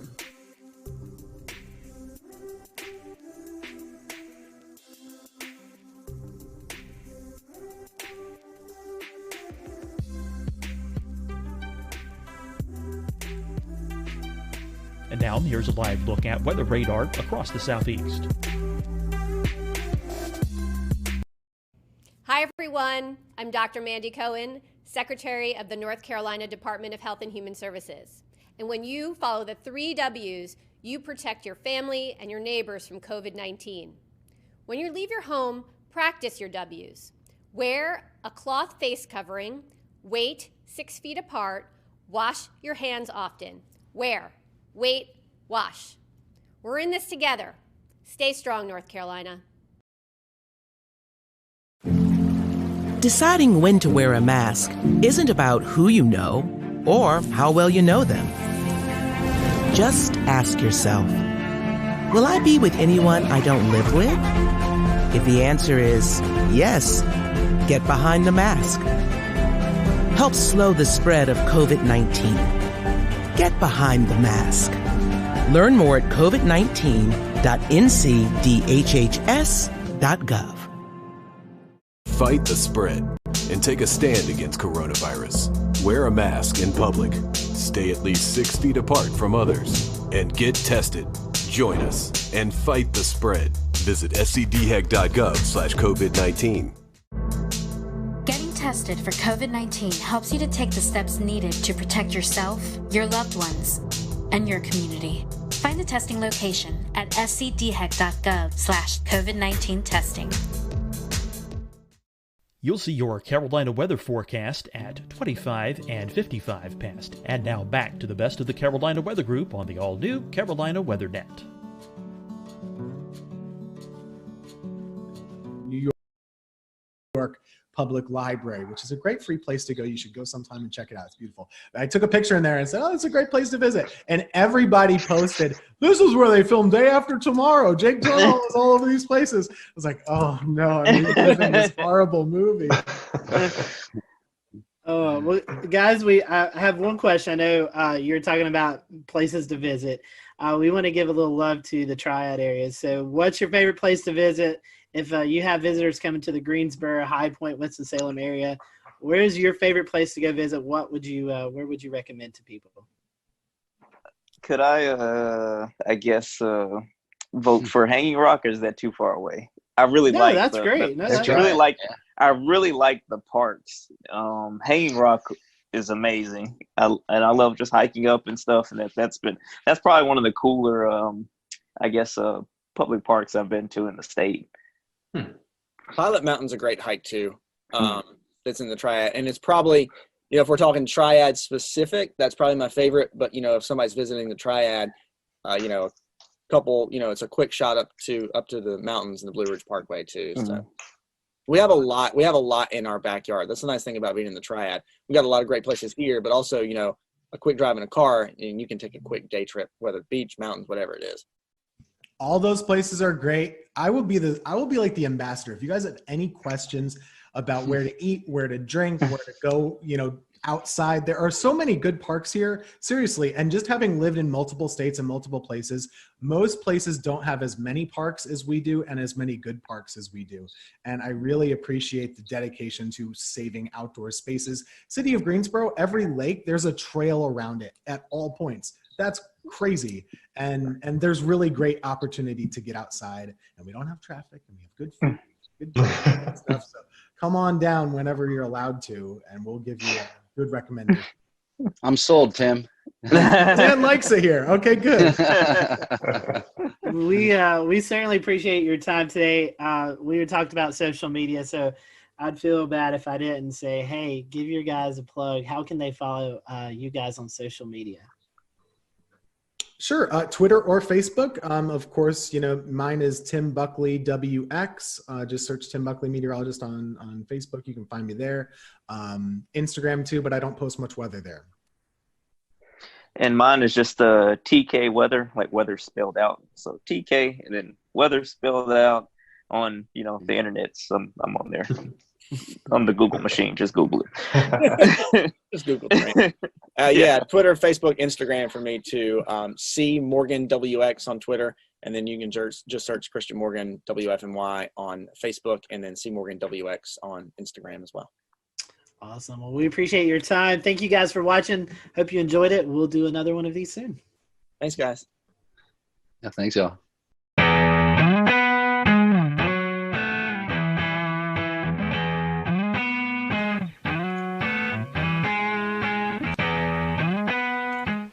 And good evening from Charlotte. We are live with you on this Wednesday night. What a very busy day in the science and weather community here on May the 27th, 2020. We have a great show for you. It wasn't exactly the celebration that we were hoping for, as you probably know by now. SpaceX Demo 2's launch from the Kennedy Space Center in Florida scrubbed today due to weather, so we were going to talk a lot about the weather. We also had a surprise appearance by a tropical storm named Bertha, who suddenly came together off the coast of South Carolina, came ashore, and then brought flooding rains here to Charlotte. So we'll have Chief Meteorologist from WCNC, Brad Panovich, on to talk about that, and also geek out with us about space. And we're also joined by Tony Rice, our go-to friend of the show and space expert, and we're so happy that you all are here. Let's get right on into it. If you're joining us live tonight on Facebook, on Twitch, on YouTube, or Periscope, you can comment along with our show. If you're listening to the audio podcast or you're happy to catch this replay on the new Looping Carolina WeatherNet, hello to you as well, too. Tony, let's just start with the elephant in the room. Not the day we were necessarily hoping for. But not the day that came unexpectedly either. If you ever had the opportunity to go down and see a launch, if you haven't, do. Once all this current situation is over with and we're back to whatever normal looks like, you get the opportunity to go down to Florida and see a launch, do it. It's just an incredible situation. We were talking about that a little bit before we started here, and it doesn't capture what it's like if you're watching it on TV or on YouTube or whatever, what the experience is like down there. So that out of the way. If you have ever been down there, you know that Florida weather is Florida weather, and we kind of expect these things to happen. I think there's one or two other places on the planet where there is more lightning activity. So we scrubbed today because of weather, but we scrubbed today mostly because of the potential of lightning. And that's something that we learned back during Apollo 12, even when the Saturn V was hit by lightning on its fin and basically rebooted the rocket several hundred feet above the pad. We learned more about that through subsequent launches. So there's some very specific weather launch criteria. And we can get into that. But basically what happened today is we violated one, maybe more, and definitely know of one of those launch weather criteria that has to be met before we're going to go fly. I just pulled a Scotty and forgot to unmute myself. We're certainly going to get into some of that weather criteria, and we're going to break that all down because we got some really interesting information.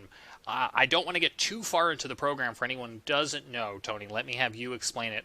What is the significance of this mission?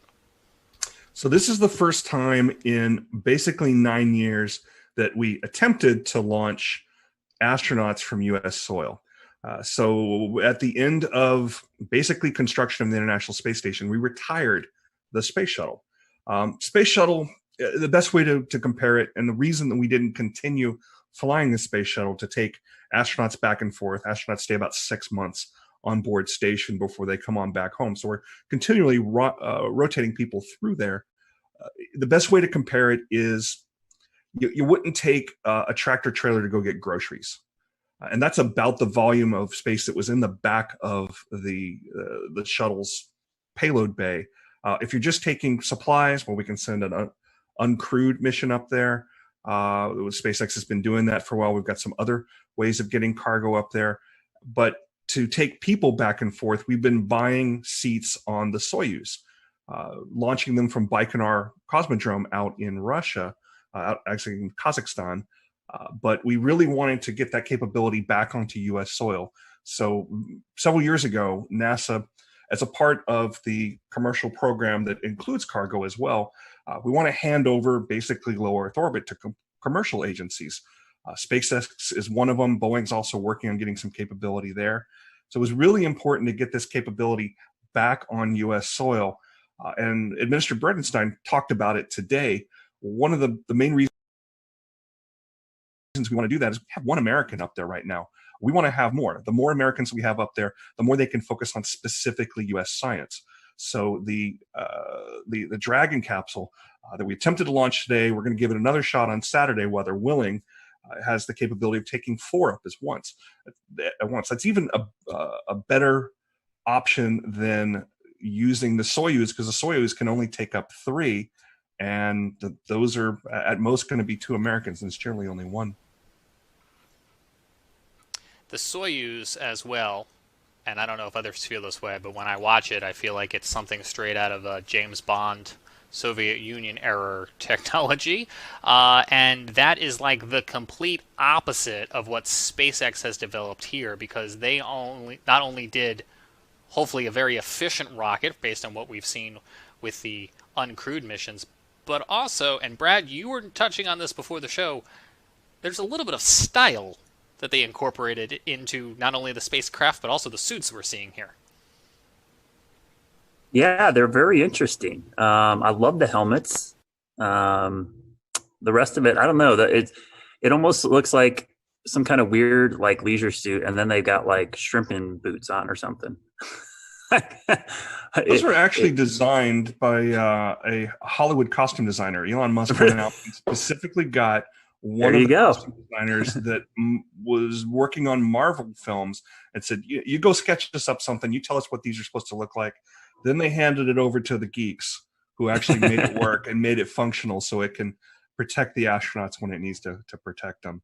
But yeah, the helmets are cool. Those cool helmets, I love. They do look pretty cool, don't they? I will say one thing about the Soyuz, though. If you've ever seen pictures of the outside of the space station, you can pick those Russian elements out really, really easy.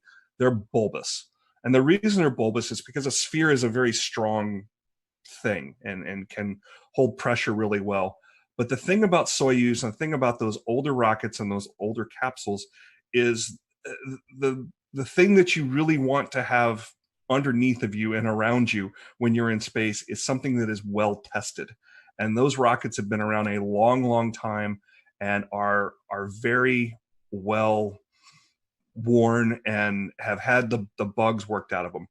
We had an incident a couple of years ago where one of the solid rocket motors that come off during ascent bumped into the capsule, and they ended up having to going into abort mode that they hadn't done in I don't know for how long. But previous to that, we really hadn't had any incidents with the Soyuz. The Soyuz is old-fashioned, and it doesn't look that great. It certainly isn't as sexy as what SpaceX is doing out there with their nice, clean cockpit and reverse lighting. Much like you have over your shoulder there, Brad. You've got some style there as well. But it's very functional and it's very reliable. Can you talk to us? We know you've been following this SpaceX progress probably a lot closer than most. Can you talk to us about what SpaceX has had to overcome to get to be the first commercial operator to take astronauts back, and what are some of the challenges that they may still face as somebody who's not as well seasoned? Yeah, well, they're still going to have to face some challenges there, simply because you got to have the first flight sometime. And it's kind of a first flight and it kind of isn't. It's on a well-proven rocket. The Falcon 9 has a pretty good safety record. We've only lost a couple of them. But what they really have going for them is iterations. They've flown these things over and over and over. So they had an opportunity to perfect it. Does that mean that it's perfect? Certainly not. But it is sufficient to the point where not only SpaceX is comfortable with it, but if you listen to the NASA administrator and the folks that are involved in these kind of decisions, particularly during flight readiness reviews that have been going on for the last couple of weeks, they're confident. They have enough confidence to put those 2 astronauts on top of them. So what they have ahead of them is they'll learn something on this flight. Hopefully it'll go off without a hitch on Saturday. Hopefully the weather will cooperate, but they're going to learn some things. There's going to be something that didn't go quite right. There'll be something that can be improved upon. When you listen to the call during the launch, one of the last people you hear from is a flight test director. And that may seem a little odd that, we got 2 people on top of this rocket and we're about to send it off into orbit and we're still testing. But this is absolutely a test. The name of this mission is Demo 2. It's a follow-on Demo 1. Demo 1 was pretty much what you're going to see on Saturday, but without the astronauts. Every one of these things is a test, and it's a way to gather more data and to improve on things. The setback that SpaceX had I don't even remember how long ago. It was sometime last year or maybe even the year before that, where they lost one of the Crew Dragon capsules on the pad because of some of the hypergolic fuels that that are used on orbit. They're fuels that basically, if you put part A and part B together, you create an explosion. You point that explosion in the right direction, you got thrust. There was, I believe it was a leak that they basically lost that capsule. That capsule was all but pulverized. So that was a bit of a setback to them because they didn't get as much data as they would have hoped from something like that. You learn more from your failures than you do from your successes. So this is some of the most instrumented spacecraft ever. They're gathering tons and tons of data from it. So once we do get this launch off, they're going to be gathering lots of information and improving things. So Tony, what's the relationship between NASA and SpaceX? Who's kind of responsible for what? NASA is the customer. They put out the requirements, and SpaceX is the contractor fulfilling those requirements. It's kind of a similar relationship as the DoD would have with any of their contractors, if you're familiar with that world at all. That being said, though, there's a fair amount of oversight that NASA still has in this, particularly because of the human spaceflight aspect here. There are people on board this thing. There are former astronauts that are involved in all of those reviews. And somebody asked during one of the press conferences this week, who in NASA, if anybody, can raise their hand and say, no, something's not right, something's not safe. And the answer that was given by the administrator was anybody involved in the review panels. And SpaceX reiterated that they have a culture that they're trying to promote there, where anybody that's involved in building something can and should raise concerns as well. How much that actually happens, that remains to be seen. I don't know of any specific reports of it, but that's at least the story that they're telling. Tony, in a moment, we're going to listen to some of that audio communication today as they came to the realization that the weather was going to be a no-go. Set this up for us. Who's doing the talking here? Is it NASA or is it SpaceX? If it's the clip I think you're talking about, you're actually hearing an Air Force officer.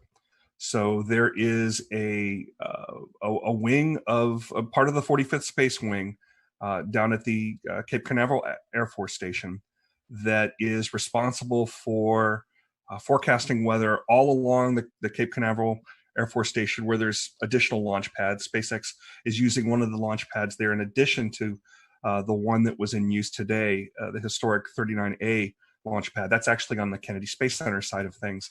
They're responsible for forecasting weather involved in launches. They also provide weather forecast for the station itself whenever they're moving around equipment and want to know about things like winds and rain and that sort of thing. The person you were hearing there was called the launch weather officer, and they are on equal footing with anybody else that is giving the go, no go call during that final pull before they decide to actually light it or scrub and wait until the next opportunity. But they are someone who is speaking for a larger team of experts. And many of those experts are very focused on looking at things like lightning. And that's kind of how things shook out today. There was a lightning concern that we can get into. Yeah, let's listen to the audio here, and then we'll talk about that exact lightning concern. Unless you can give us another 10 minutes, I don't think we're going to get there with any of the rules today. I'm going to give you 10 minutes. I mean, another 10 minutes past T0. Oh, 16:45 local. I think we'll probably be clear on all the rules, but not quite going to make it for this. Okay. We're going to check back in with you in about 2 minutes, and then I'll call it up at about T-minus 17 minutes. Okay. Yeah, there's some of them are starting to count down, but we still have one above 2,000. So if that gets below... So Tony was talking there a little bit as we came back about some of the liquid oxygen. You can explain that to us as well, too. But, Tony, what we were hearing there was about 20 minutes left in countdown, and they were so close, we think, to getting the weather rules all in agreement, and it just didn't come together. Yeah, it just didn't line up quite right. They were keeping an eye on some cells out towards Orlando, and very excitedly noticing that the cells were starting to break up. I was watching them, live there as well. There's a rule that says, several of the rules mention 10 nautical miles, which if you've ever been down in that area, runs out not quite to Titusville and I-95. So you're watching any of that weather between the Space Coast and Orlando to see if those cells are going to continue moving forward, going to continue building intensity, or are going to break up. And the positives were that it looked like they were breaking up, and they certainly were. But that's not the only consideration that they're making there. What they were mentioning was field mill generators, and they dot all around not just Air Force property and NASA property.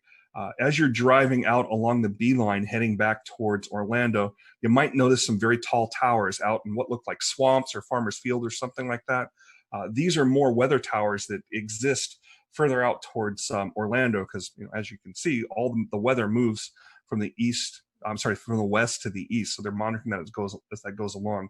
These field mills, they're about the size of a large coffee can, and they have a spinning disc inside of them. And what they're doing is measuring the electric potential of the atmosphere, and they're measured in volts per meter.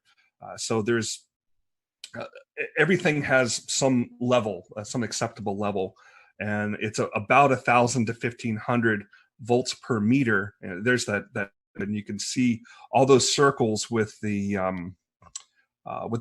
plus sign through them. Those are all field mills. I don't know which ones particularly were violating, but there was enough of them violating where they were running up over 2,000 volts per meter. I heard on the weather loop that wasn't sufficient to clear in time. They did see that voltage potential going down, and they did say about, like they said, about 10 minutes after launch, conditions were right where they could have launched. So it's worth pointing out here too that this was an instantaneous launch. If that was a shuttle sitting on the pad and it had sufficient fuel, we might have been able to launch today, because the shuttle had a wide enough window. It carried extra fuel.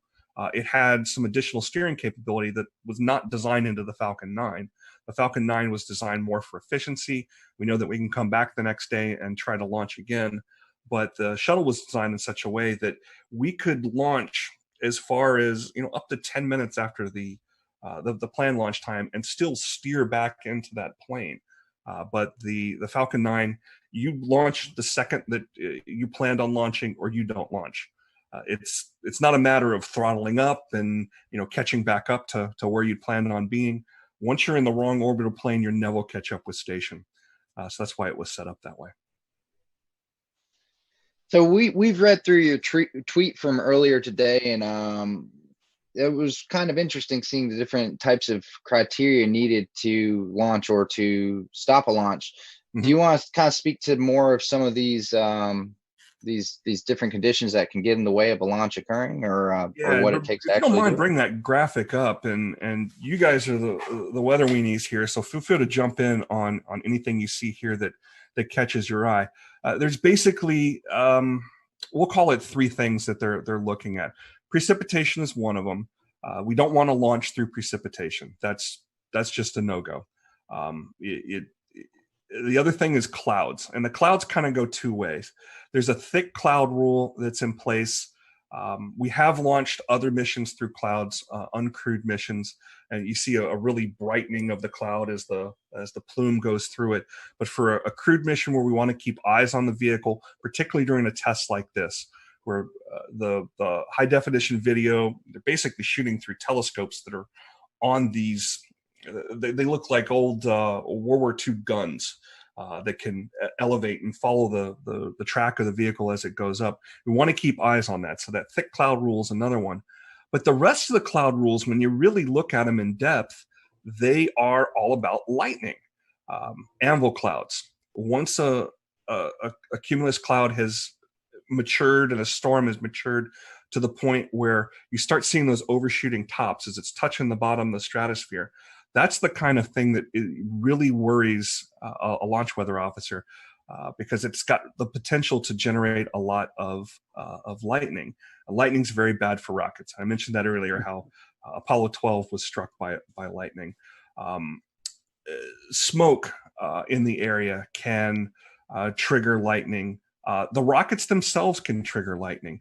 That plume that is coming off the rocket can act as a bit of a grounding rod, and the lightning is drawn to the vehicle itself because it's trying to find that path to the ground, and the plume itself can create a path to the ground. So any potential for lightning in the area we want to avoid. A good percentage of those launch weather criteria that you see there is about avoiding lightning. Yeah, Tony, I was going to say the lightning's concerned, but I can see 2 or 3 other ones, especially the convective debris one and the within 10 nautical miles of an anvil. Those were all met as well. So it wasn't, and I think it wasn't just one storm. They had storms exiting and also storms coming in. They were kind of surrounded. It was just a bad situation. As soon as I was looking at the radar and saw the lightning, I was like, this did not look good. Yeah, the times when I'm down there, I definitely have radar on my phone out watching it, and you can watch the storms boil up. Little tiny cells boil up halfway between Orlando and the Space Coast. And it's that convective action as the sea breezes come on that really can create some of that. Didn't see a whole ton of that this afternoon. Really did this morning. Saw those boil up, move across, dissipate. We're mostly seeing more organized storms move across, or cells, I should say, move across Central Florida. Hey, Tony, I have a question. What was the precise flight path? Was it to the northeast, southeast? What direction was it going to go? All these flights are going to go to the northeast, and they're following the same inclination that the International Space Station has. So when you're looking at an orbit, we'll return to Best of the Carolina Weather Group in a moment. Now your Carolina weather forecast. Here are today's forecast high temperatures for North Carolina. Here are the forecast lows for tonight for North Carolina. Here are tomorrow's forecast high temperatures. And here's forecast rainfall across North Carolina tomorrow. Here are the forecast highs for the day after tomorrow.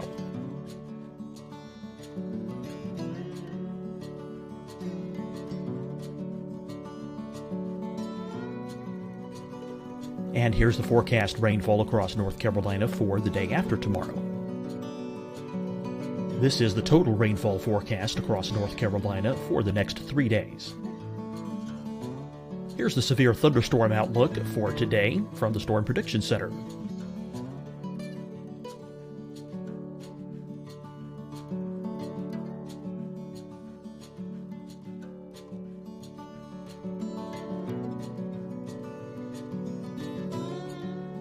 Here are the forecast high temperatures for today for South Carolina.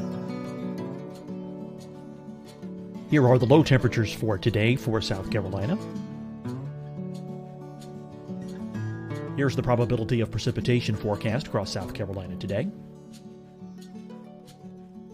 And here are the rain chances across South Carolina tonight.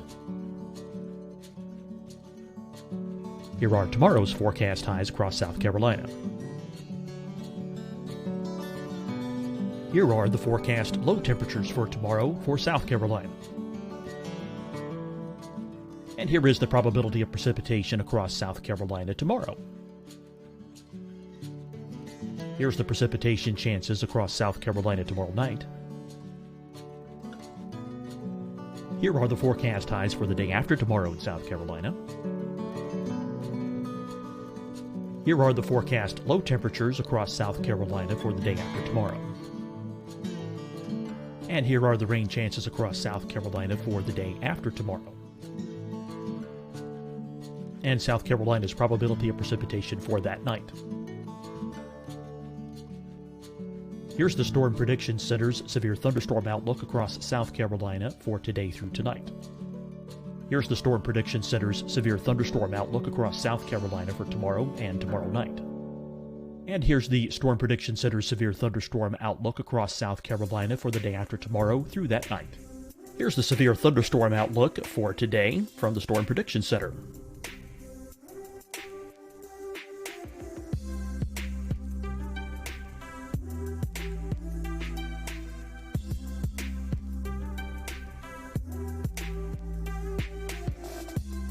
And now here's a live look at weather radar across the southeast. Hi, everyone. I'm Dr. Mandy Cohen, Secretary of the North Carolina Department of Health and Human Services. And when you follow the 3 W's, you protect your family and your neighbors from COVID-19. When you leave your home, practice your W's. Wear a cloth face covering, wait 6 feet apart, wash your hands often. Wear, wait, wash. We're in this together. Stay strong, North Carolina.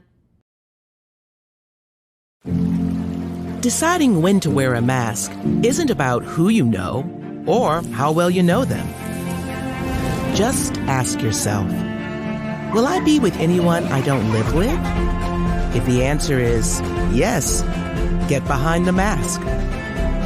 Help slow the spread of COVID-19. Get behind the mask.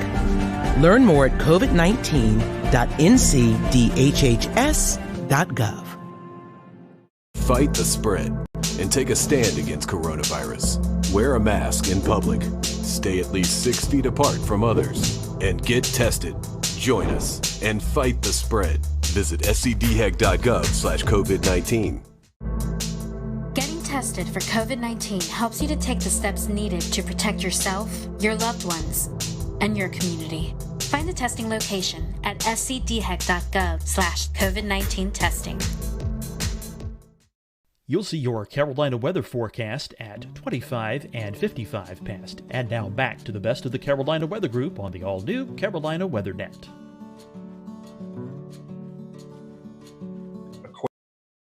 Equator, and you measure that angle between the equator and wherever your flight path is, and it's I have the exact number, it's 50 some degrees, so it kind of runs up the east coast almost parallel to it.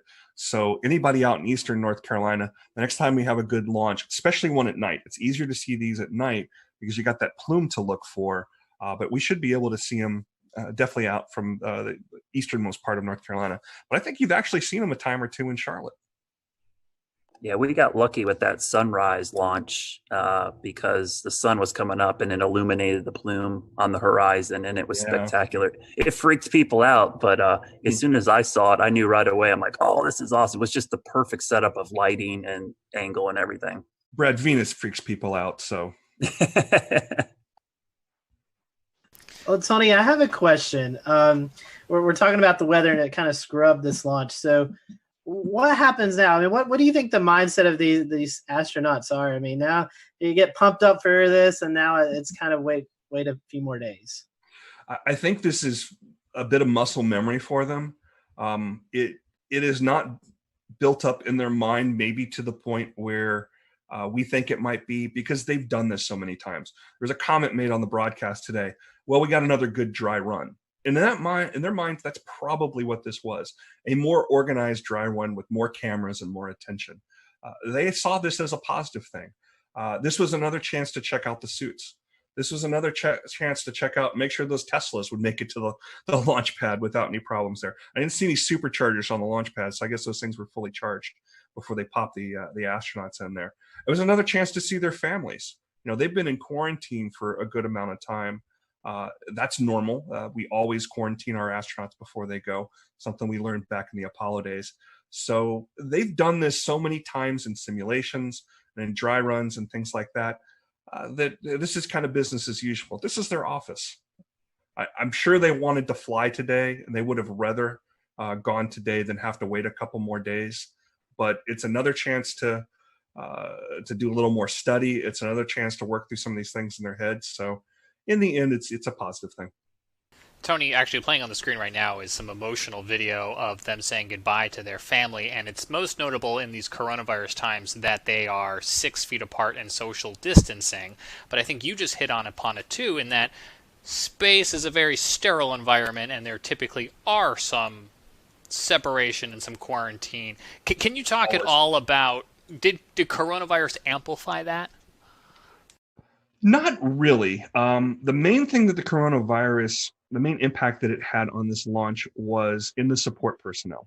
The folks that are working directly with the astronauts, they're in, this is the operations checkout building. It's existed since I believe the Gemini days, or definitely during the Apollo days. This is where there's some small apartments the astronauts stay in. There's some dining facilities. There's, of course, a kitchen there. And there's folks that support that. So there's fewer people involved with that. And the people involved with that were in their own quarantine as well.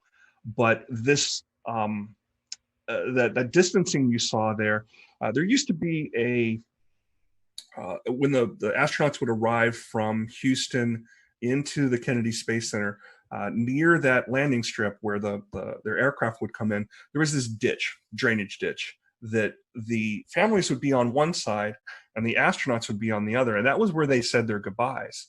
So it's very common for the families to be separated from the astronauts just for their safety. One thing that's worth noting in that great video where you saw the two boys, the similarities with these two astronauts are kind of fun. They both have two boys about the same age. Both the astronauts are about the same age. They joined NASA. They were accepted into the astronaut class of 2000. So there's a similarity there. They're both test pilots. One was in the Air Force, one was in the Marine Corps. They both married astronauts as well.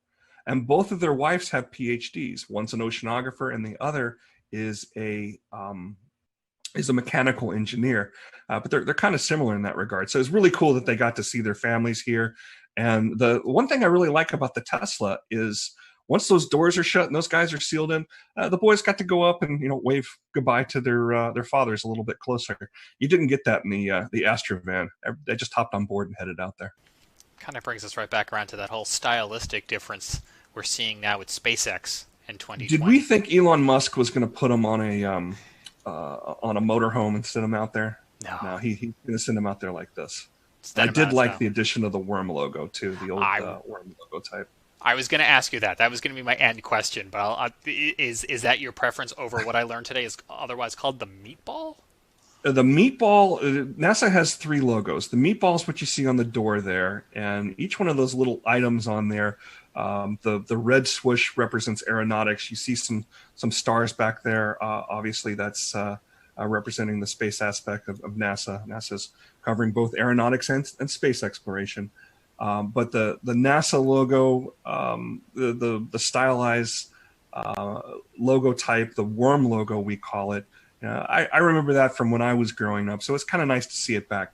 I don't have a preference personally. I think it's great to see them both. Tony, is there anything maybe we didn't ask you about that was on your mind today that you think would be important to include in tonight's conversation? Something to look for in the future. Well, obviously, we will keep an eye on the weather on Saturday and Sunday. The next launch opportunities, Saturday at 3:22 p.m. NASA's TV is going to start about 12:15 with coverage. So there'll be plenty of things to see there. There's a backup opportunity on Sunday at 3 o'clock. So hopefully we'll be able to get this thing off this weekend. But once that's finished, the next set of astronauts that go up on this Crew Dragon, I believe they're going to use all 4 seats. So we'll see this really starting to meet the demands that it was set out there for. And keep in mind that this isn't the only commercial human spaceflight effort that is out there, that NASA is partnering with a commercial entity. Next, we're going to see Boeing. And we don't have dates on when that's going to be, but Boeing has a Starliner, is what they call their capsule.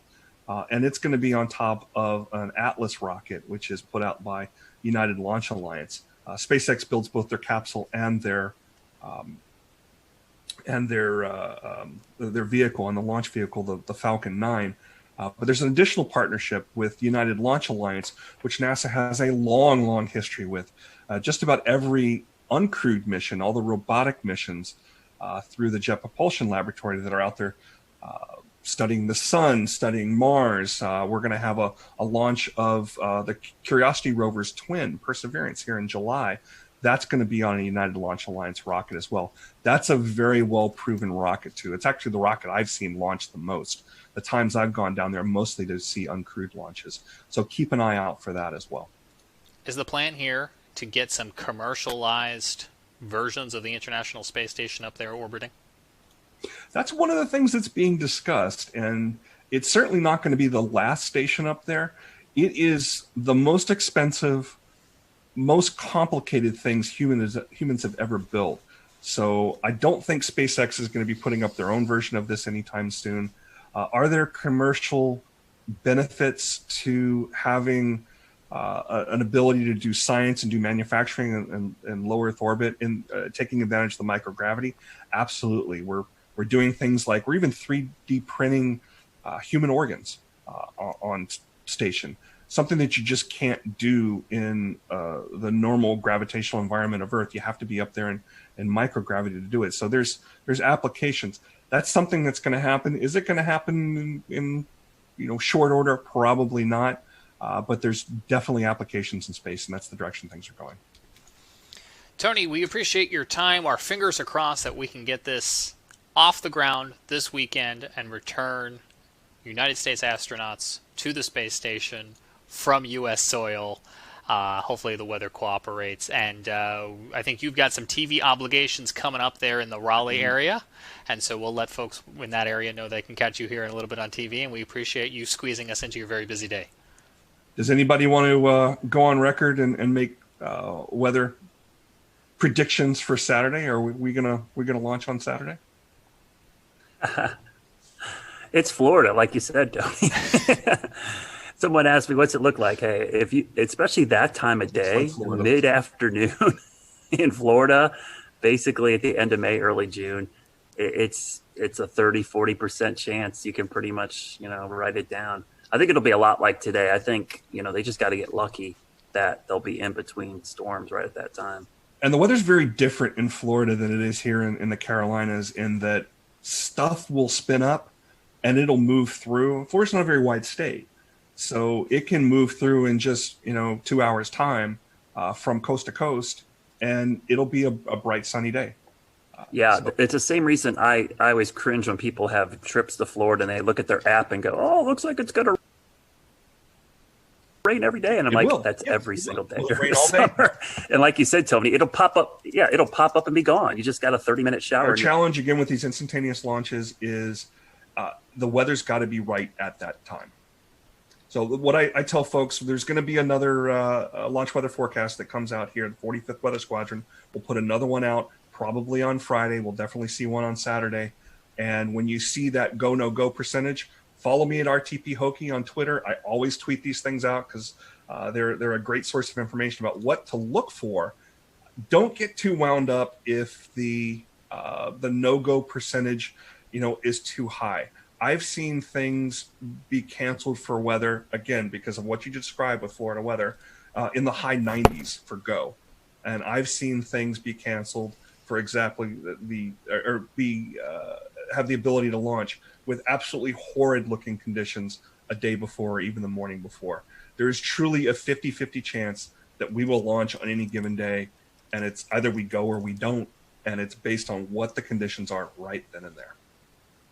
Tony mentioned during our broadcast tonight the Air Force 45th Weather Squadron, who was watching the weather very carefully down there and providing not only real-time conditions but forecasts for this and many other launches. We had the opportunity to have them on this show in January of 2018. There's a whole episode where we talked to them about all sorts of things, but we pulled the soundbite about lightning, and Tony showed it earlier, all those different lightning detectors. Let's just roll a little bit of that clip so we can hear straight from some members of the 45th, at least at the time here when this was recorded, about how they go about tracking some of those weather conditions. And with the lightning, tell us about the threats that lightning would pose to a vehicle being struck on the pad. And then this may be something more for the active duty members, but tell us about the new lightning defense systems that are on the pads now. So one of the major threats, again, for the range is lightning. And the reason why this is a threat is it poses a risk to the electrical system of the rocket. And it can actually cause a threat to the steering system. And so we want to make sure, and every time there's a lightning strike close to a pad where there's a rocket exposed, they have to kind of take it back into the hangar and run several tests to make sure that none of the circuits of the rocket got closed circuit or there was any damage to the steering system. Because again, and we have a sensor of 10 or a network of 10 sensors, very, very strategically positioned. And they are using the radio frequencies to be able to localize the different lining step leaders. And so each step leader is sending out a signal, and via triangulation, we are locating that step leader. So with those sensors, we can start pinpointing cloud to cloud or cloud to ground lightning strikes. Right now, the resolution that we have is 50 meters. So we can localize, or we can pinpoint a lightning strike within 50 meters of the actual location where it struck. Some very interesting stuff. You can find that show in the Carolina Weather Group archive. We also have it looping this week if you're checking out our new nonstop Carolina Weather Net channel on YouTube and on Twitch. We want to switch gears now and talk a little bit about the surprise that was Tropical Storm Bertha today. We'll bring in Brad in a minute to talk about some of the lingering flooding concerns. It looks like we still have one of the 2 flash flood warnings right now at this 9 o'clock hour here in Charlotte, but I know Jared Smith in Charleston is on a tight time crunch as well too. And Jared, you guys woke up in the bullseye of this thing this morning. Yeah, it started as we knew that something was going to happen. So I think that's the most important thing to note, is that the surprise was the naming. It wasn't necessarily the fact that we were going to have heavy rain, that we were going to have gusty winds, that we were going to have a marginal tornado threat. All of those things, we went into this knowing that was a possibility. And we went into this knowing that there was a 20 to 30% chance that this thing could turn tropical. The Gulf Stream, much like you two, moves in mysterious ways. And so it was again this time. It just absolutely took off like a rocket. It started as a very strong velocity cup with the Weather Service in Charleston. It actually put out a special marine warning that ended up acting like a cone of uncertainty, because during the time of that special marine warning, the National Hurricane Center bumped the probability up to 70%, and then by 8:30 they had classified it as Tropical Storm Bertha, just 30 miles offshore. And so we're like, oh, okay. So this is happening, and yeah, it came ashore. It was had some pretty good wind gusts. The buoy at the Edisto buoy went to 59 miles an hour, which was pretty good. 30, 40 mile an hour wind gusts. Some scattered power outages, especially as you got into Myrtle Beach. Wasn't that bad. We've had way worse. We had tornadoes last week, right? And we had even heavier rain. Of course, we had flooding downtown, as we often do, but we had that even worse last week. So. Again, we kind of knew that there was going to be something here. The fact that it got named when it did, was kind of like, okay, but you could see it. I mean, you could see it coming together on the radar, and that guy, it started developing a little eyes. Like, wait a second. You start to see that it's expanding out from being this water spout producing supercell to something a little bit more, a little bit broader. So.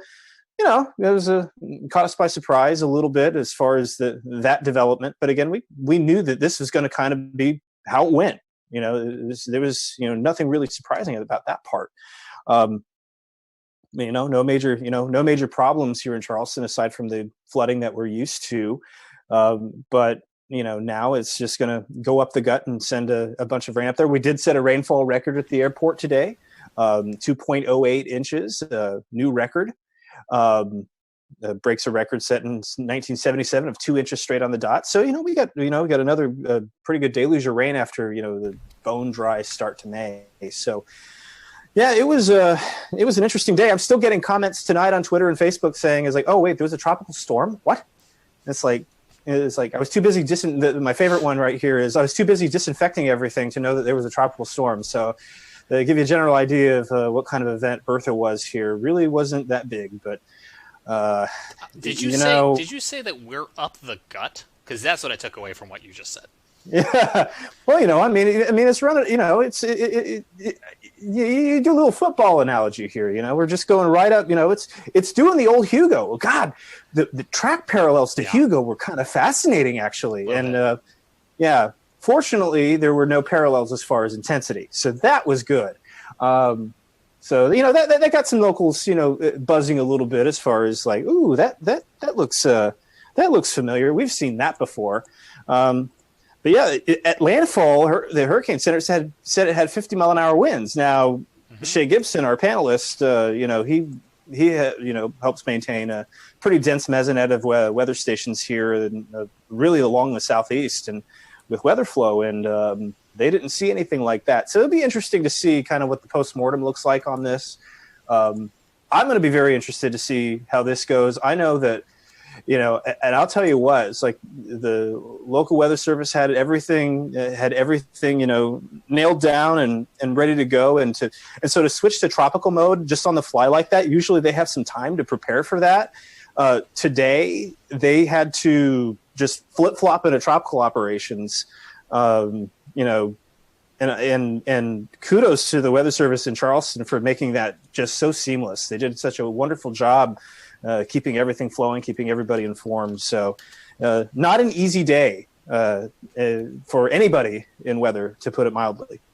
Well, Brad, your colleague to the south, Chief Meteorologist Efron Alfante at WLTX, had a graphic. I was just looking to see if he tweeted it. I saw it on the air earlier that kind of just did a timeline, and I'm going to paraphrase because I don't have it in front of me, but it was essentially 5:30 advisory, 20% chance, 7:30 advisory, 70% chance, and then somewhere at like 9:30 it was like landfall. Jared mentioned the tornadoes. I think when that 70% came out, it was probably already a tropical system. Probably. They needed to get a little bit closer for all those sensors, I guess. Yeah. It brings up a good point. I think Jared was exactly spot on. It's funny how this just getting a name makes a big deal of it, but literally the forecast and impact, nothing changed. It's like I joked all day. It's like, hey, our rain now has a name. It's like pretty much, we were forecasting the flood threat. The timing was exact. I was calling it a tropical low for the last 3 days. I really wasn't referring to it as a tropical wave because it looked like it was going to have some spin to it. All the short range guidance had some rotation. But it is interesting that it gets a name, and it's, the B storm, it's weird. It's the third time in the last 10 years we've had the B storm before June 1st.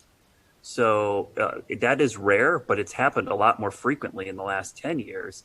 And I looked it up today, and I'm pretty sure, I think it tied for the third or fourth earliest B storm on record, at least formation-wise. But it's probably going to set a record for the shortest duration tropical system because I think it was last year we had the A storm. Was it Andrea?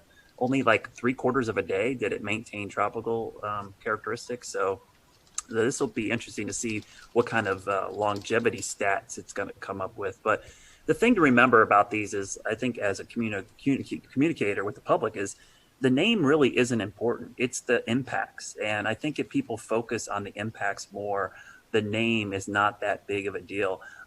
For instance, everybody was freaking out about this today, but it honestly did less damage and issues to us than a cutoff no-name low last week, which plagued us with flooding for 4 days, tornadoes, straight line winds. So it's a really good wake-up call about how we communicate weather impacts. I know for insurance purposes, especially on the coast, that the naming is a big deal for deductibles and stuff. But in the grand scheme of things, the overall impacts did not change at all just because we gave it a name today. Can you talk about how last week's weather, and I don't mean to make any assumptions in the question, set us up for the flooding risk today, how it all kind of came together? Oh, I've been fascinated by watching the flooding. We had a lot of flooding in Charlotte, a lot of creeks, and I saw a couple creeks come up with only 1.25 inches of rain. That's almost, I never seen that happen. The problem was everything's saturated. That 1.25 inches rain went right into the creek. Nothing soaked in. So we had several creeks flood almost instantaneously because of the 4 to 6 inches of rain we had last week. There's just, it's like a wet sponge, trying to clean a wet table with a wet sponge. You just spreading the water around. You're not really soaking anything up. And so today we actually set a rainfall record as well. I'm glad Jared brought that up because I had to check. in Charlotte, we did set a rainfall record for today as well. 1.55 broke, or 1.64 broke the old record of 1.55 in 1981. So I think that's the 9th or 10th 1 inch or more rainfall in a day this year. I think that's a record for this early in the year as well. So yeah, last week's rain really set the table for the flooding issues today. And we're going to see a lot of the creeks and streams continue to rise in the next 24 hours because this is all running off back into the Catawba, the Rocky River. It's flowing into the PD. I bet you're going to see some pretty substantial and surprising crest on some of these rivers because people don't expect the little bit of rain we got today to cause a quick jump in water levels. And just watch any of the storms that pop up the next 2 days. They'll be more scattered, but any one of those is probably going to produce flash flooding pretty quickly. I've been doing a lot of talking in this episode. I want to just pause for a moment and see if anyone else wants to hop in so I don't steal all the questions. I'll just say, normally with these tropical systems, the foothills really, we really wring out the moisture, but it's not been too bad up this way. It's more like Brad said, along the 77 corridor onto the east where most of the flooding has been. Last week, it was a lot of rain as well, but we didn't see as much flooding because of the breaks and things that happened. We didn't see a lot of flash flooding. So we've got lucky, but like Brad said, I think it's time to dry out for a few days. It's been awful saturated. The good news too is this thing was moving. If it was 6 miles per hour slower, I think we would have major issues in the Charlotte area because we started seeing the water come up real quickly right at the tail end of that last rain band. If it stuck over us a little bit longer, I think we would have a lot of water rescues and a lot of issues in Charlotte. So I think we got pretty lucky with that forward speed, almost moving 25, 30 miles an hour by the time it got up our way. I think what's interesting is one of the comments I've been getting a lot today, and I think this is always one that's kind of the public sees these early storms and they go, uh-oh, looks like a bad season. And honestly, it doesn't really mean a whole lot for the season. I mean, we might go 2 months now without seeing another tropical system, though. I don't know. Next week in the Gulf looks kind of interesting. But I think it's one of those things, these homegrown systems early in the We'll return to Best of the Carolina Weather Group in a moment. Now your Carolina weather forecast. Here are today's forecast high temperatures for North Carolina. Here are the forecast lows for tonight for North Carolina. Here are tomorrow's forecast high temperatures. And here's forecast rainfall across North Carolina tomorrow. Here are the forecast highs for the day after tomorrow.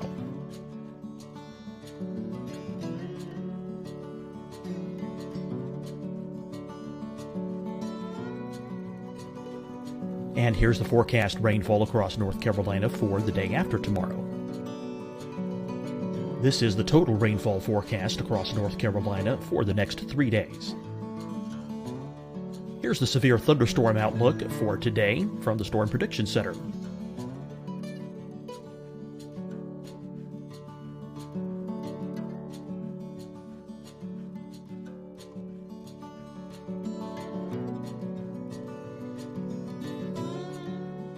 Here are the forecast high temperatures for today for South Carolina.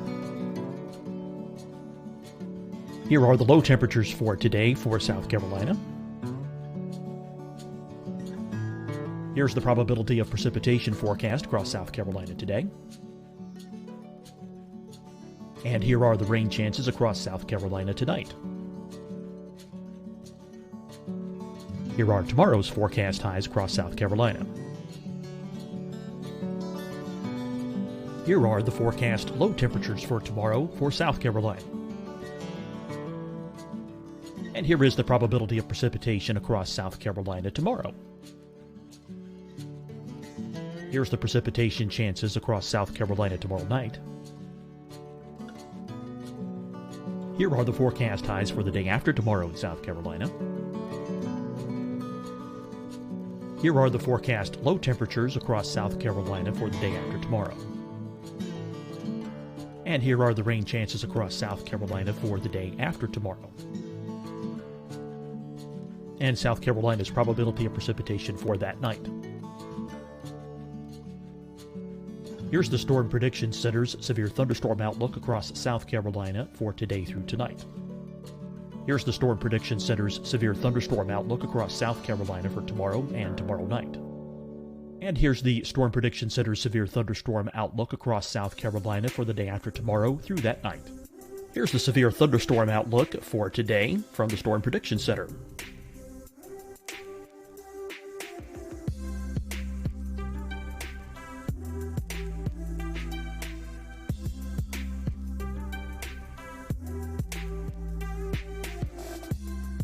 And now here's a live look at weather radar across the southeast. Hi, everyone. I'm Dr. Mandy Cohen, Secretary of the North Carolina Department of Health and Human Services. And when you follow the 3 W's, you protect your family and your neighbors from COVID-19. When you leave your home, practice your W's. Wear a cloth face covering, wait 6 feet apart, wash your hands often. Wear, wait, wash. We're in this together. Stay strong, North Carolina. Deciding when to wear a mask isn't about who you know or how well you know them. Just ask yourself, will I be with anyone I don't live with? If the answer is yes, get behind the mask. Help slow the spread of COVID-19. Get behind the mask. Learn more at covid19.ncdhhs.gov. Fight the spread and take a stand against coronavirus. Wear a mask in public. Stay at least 6 feet apart from others. And get tested. Join us and fight the spread. Visit scdhec.gov/COVID-19.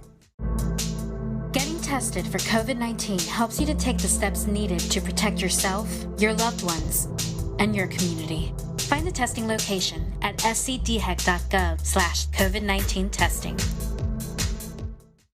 You'll see your Carolina weather forecast at 25 and 55 past. And now back to the best of the Carolina Weather Group on the all-new Carolina Weather Net.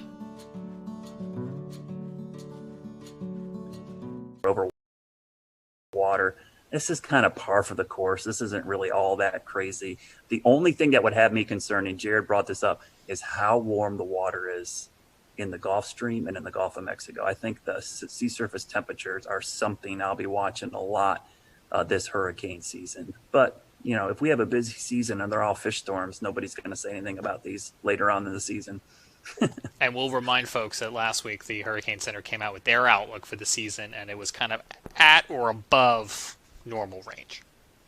Yeah, it looked a lot like last season. Honestly, when you look at the numbers, it's almost like a regurgitation of last season's exact numbers we got. So, yeah, those above the seasonal forecasts get a lot of publicity, and there is some skill in them. Some of the forecasters do an amazing job, but the thing I always caution the public is the number of storms does not mean anything to you. One storm hitting you is a bad season.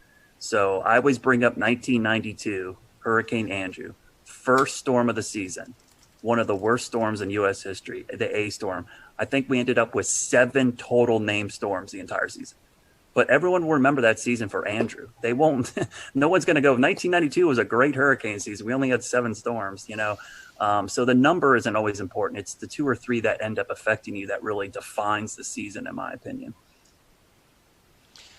Brad, let me ask you a non-hurricane question, a lifestyle question for Charlotte and I think beyond. It's been raining so much lately, I haven't been able to get out and cut my lawn, tend to the garden. Oh, when am I going to be able to do that? I think this weekend, this cold front, you know, I think this, if we didn't have all this rain and all this other stuff going on, we'd be talking a lot about this cold front in early June. I mean, it's going to, Monday and Tuesday, we're going to be in the low to mid 70s in Charlotte, morning lows in the 50s. That's the first 2 days of June. And dew points in the 40s, that's like heaven. So it is interesting to see that after this rainy pattern, we're going to get this great treat of weather to kick off the meteorological summer. So people will get the chance to mow their lawn and let their yard dry out. I've been pretty happy because my lawn looks amazing this year. If you do say so yourself. Yeah, we got so warm so early. I was able to get the fescue like in shape, and then getting rain. I haven't turned my irrigation on once. It's been amazing. The problem is just getting out in the yard to work on it. It's just been so wet, and if you're trying to do a garden, it's been tough. Your plants are getting drowned out. So this weekend things dry out, and next week looks a lot better, and we get back to typical summer weather. It looks like by the end of next week. I think pools will start opening, and now that we're getting to phase 2 of the reopening as well, I think people kind of want it to warm up and dry out so they can enjoy some of those summer activities. Scotty, we had a big NASCAR race kickoff this past weekend in Charlotte. They got in the Coca-Cola 600. It went to overtime after a long weather delay, but there's still some more races they're trying to get in, right? Can you give us a weather sports update? Can you see the bags under my eyes? I mean, it's been a long couple of days. We had rain for the Coca-Cola 600, made it the longest race, 607 miles. I think it was almost a 6-hour race with that hour and about 15-minute rain delay. Tuesday and Wednesday, we got off without a hitch. Tonight, tonight we had rain ending around the 8 o'clock start time, but the problem was it's going to take about 2.5, 3 hours to dry the track with all the humidity around. So that would be a start time of about 11:30, and that's just not the best for folks who are wanting to watch on TV. So we're going to try again tomorrow evening at 7 p.m. out at Charlotte Motor Speedway.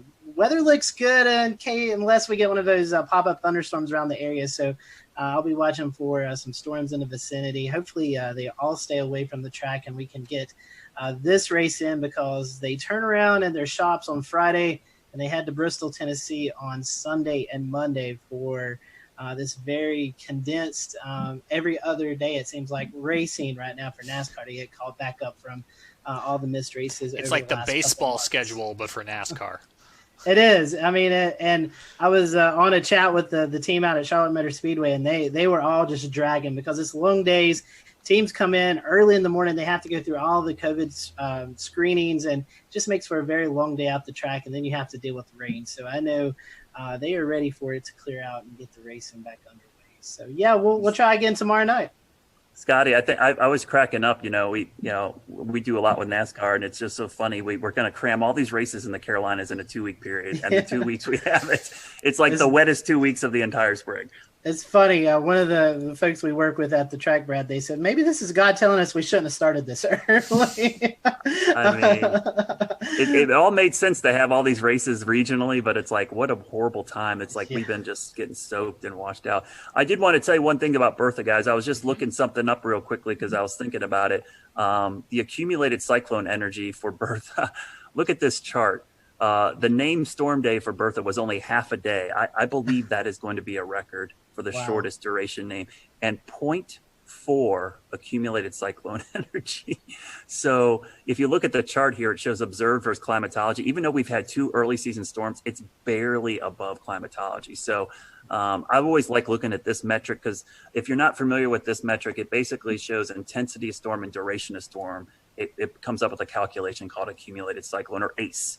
And I think it's a really good metric for trying to see how active a hurricane season is. So even though we've had 2 storms, you can see it's kind of accumulated cyclone energy of almost nothing.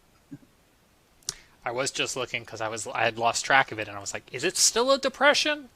It is still a depression right now, because I was like, I wonder how long it's going to actually hold on to this Bertha name. But I guess one of the naming regimes for the Hurricane Center, once a storm is downgraded to a depression, it keeps the name even as a depression until it becomes a remnant low. So it will be Tropical Depression Bertha, and probably till at 2 a.m. I bet the 2 a.m. advisory tonight it'll get dumped, if not earlier, maybe 11.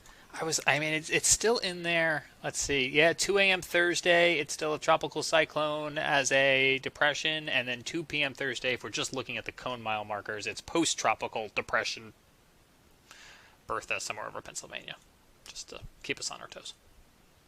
So we'll see.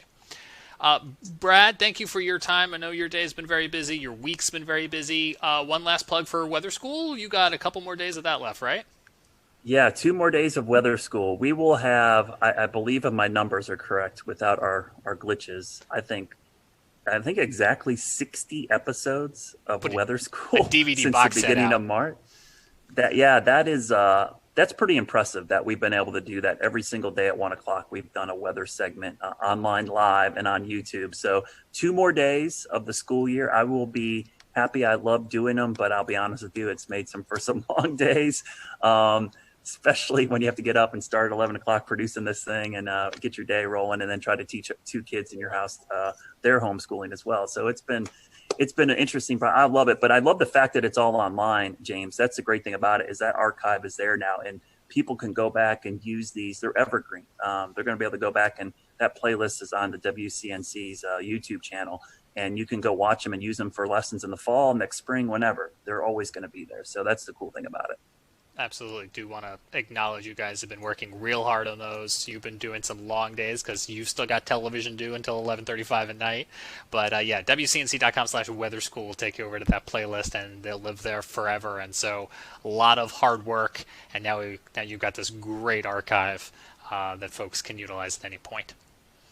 We'll let folks know that, as always, you can check out the Carolina Weather Group podcast, the audio version of the podcast, on Spotify or on Apple Podcasts. If you're on Apple Podcasts, we'd love for you to leave us a rating and a review. It certainly does help. You can always watch the show live when we do these roundtable discussions by joining into the conversation on YouTube, Facebook, Periscope, Twitch, and as I mentioned earlier, we're experimenting with a new nonstop channel called the Carolina Weather Net on YouTube, so you may see episodes just like this one repeating at a future time in a wheel. We will be back on all of our streaming platforms this weekend for the launch of SpaceX Demo 2, and we leave you tonight with some sound from astronaut Christina Cook. She spent almost a year aboard that International Space Station starting in 2019, and she is a graduate of NC State, and she had this to say about the mission, and she spoke earlier today with NASA TV.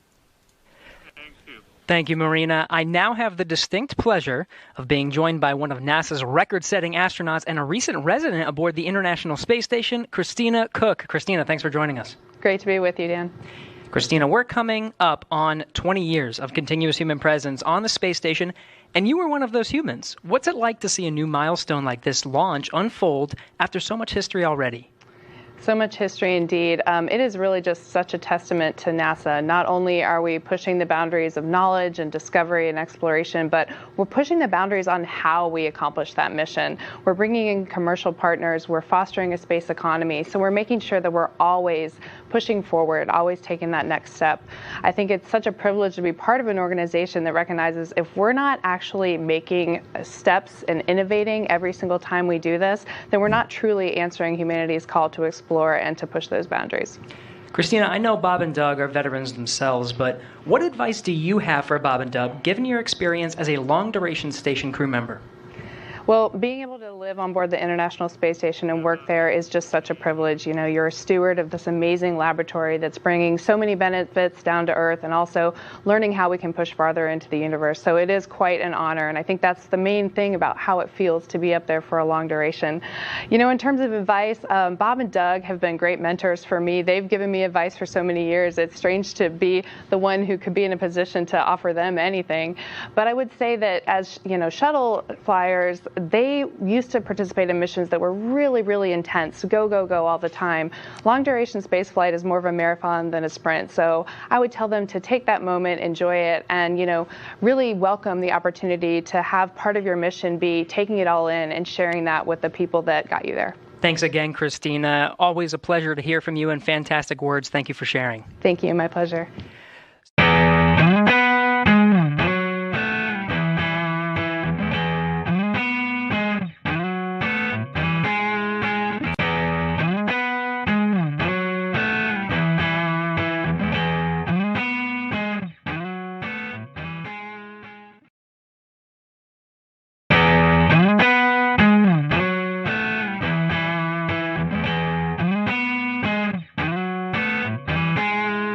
Hello, everyone. Welcome to the Carolina Weather Group. We're happy to have you this evening, and we want to bring in Alex Forbes, meteorologist student at Mississippi State University. And Alex has got a really cool project that he's been working on and was able to present over the last few months, and we're happy to have him on tonight. We're going to be talking about the SPC and the different risk levels.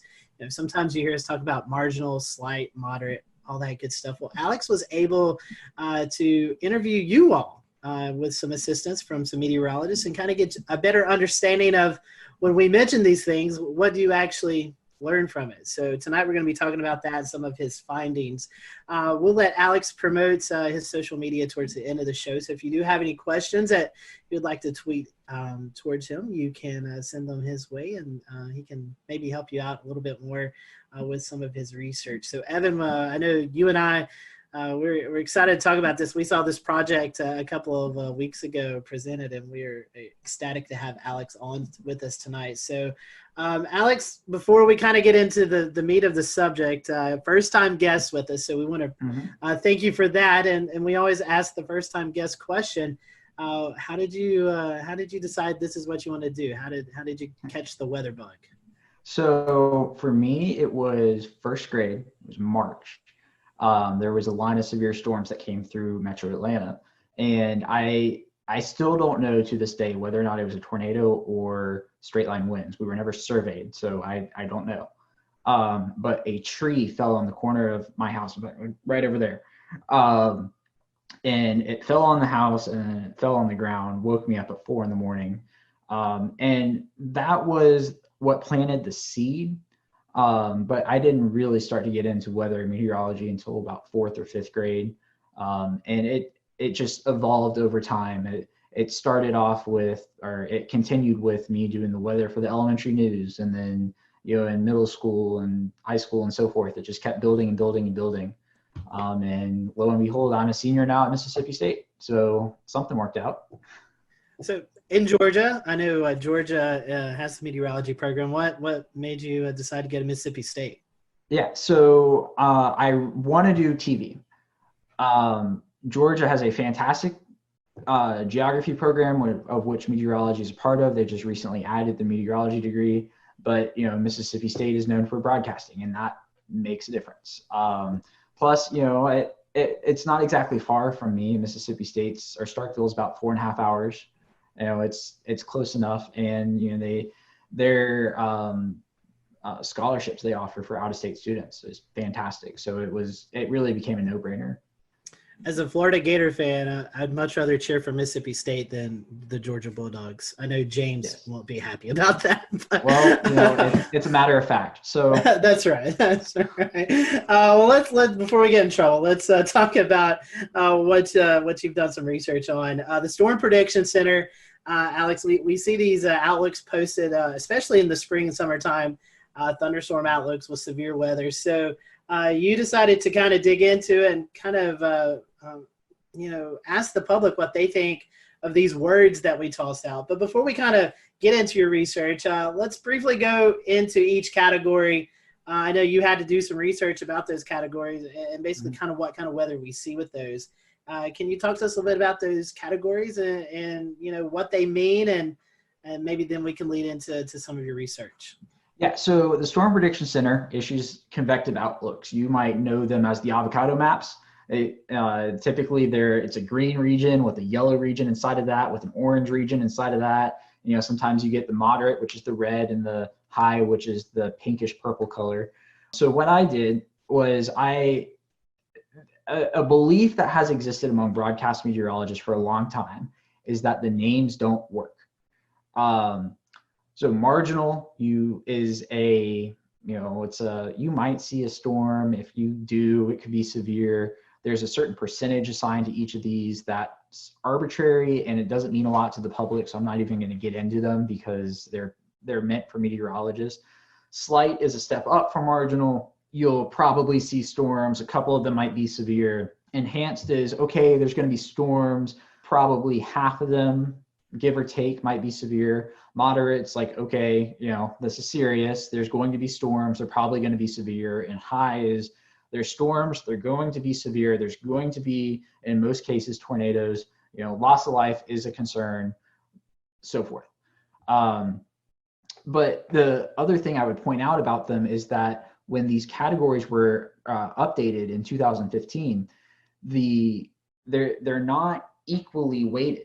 Right. So the marginal was the old C text. It wasn't a category before this. It's not like an old slight is now marginal. It's new category. Slight was split into two. They kept slight for the the lower end of the threat, and they added enhanced for the upper end. And then moderate is still moderate and high is still high. So if you jump from a slight to enhanced, that's not the same from jumping from an enhanced to a moderate. And that's part of what confuses a lot of people, is that, meteorologists understand that an enhanced to a moderate is a much bigger jump from a slight to enhanced.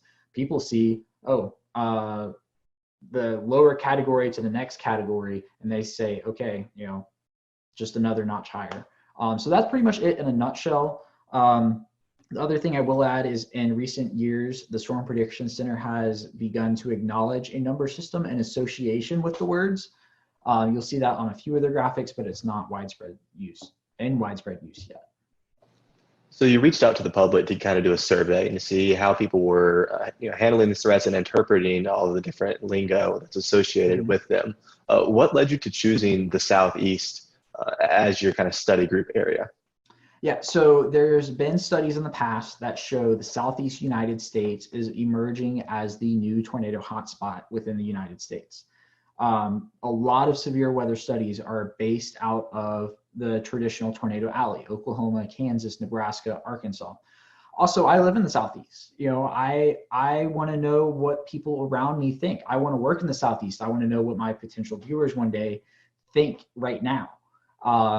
I think there's a tremendous value added about knowing that the data is from a specific region, so such that I am not conflating people's understanding of the outlook terminology in Georgia versus New York, because we get convective outlooks almost every day in the spring and summer. In New York, they get them 5-10 times a year, maybe. That's an estimate. I don't know for sure. So I think there's tremendous value added in having a specific area and understanding that and what those people think in that spot. So what'd you find? I know that's kind of a big question with a big answer, but tell us about it. 4,000 responses culminated into this. And the headline is that what meteorologists, the hierarchy of the words that the Storm Prediction Center uses, that the meteorologists understand, is not understood by the public. Now, I will throw this caveat in there, in that the convective outlooks technically are not designed for the public. They never were, they still aren't. They are designed for meteorologists to take and then interpret and relate to the public. But that does not negate the fact that they are used on TV channels, social media, everything that the public sees almost in terms of weather on a regular basis. So what the biggest thing is that the current hierarchy, the marginal, slight, enhanced, moderate, high, is what the SPC uses, and what the public perceives as the hierarchy of those words with no context is slight as the first level, marginal, which is the second, moderate, the third, enhanced, which is the fourth, and the fifth being high. So the high is the only category that translates from one to the other. So it's a problem. The results even surprised me to an extent. I expected the moderate and enhanced flip, but I did not expect the slight and marginal flip. It's something that needs to be taken into account, because whether we like it or not, the public has become the primary consumers of the convective outlooks. And if there's a disparity in what people believe, especially when it's conveying life-threatening information, perhaps days in advance, it matters. So that's the SPC part in a nutshell. There were some other pieces of the puzzle that was good news.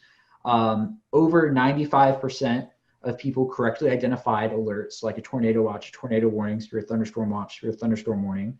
82% either agreed or strongly agreed that a severe thunderstorm, the term severe thunderstorm, means that the storm is capable of causing as much damage as a tornado. So, something's getting through to these people with those terms. So that just brings up another conclusion that I had, that people should use the term severe thunderstorm, warning watch, as opposed to thunderstorm warning or watch, which I see on occasion. It's not widespread use, but I just thought I'd throw that in there. And how people receive alerts. was also measured in this. Close to 70% of people received an alert through their mobile weather app. So, I mean, that is more than 2/3 of the respondents to this survey who, keep in mind, are weather savvy because they most likely found this on a social media channel through a meteorologist. But still, we are at 70% of people now. Now, I will include that I did not specify the wireless emergency alerts as a different option because I don't think people know the difference. But still, 70% of people are dependent on their phones for an alert, and that's where they receive it first. And when an alert is issued, 61.8% of people say they turn to local television, which is a meaningful number.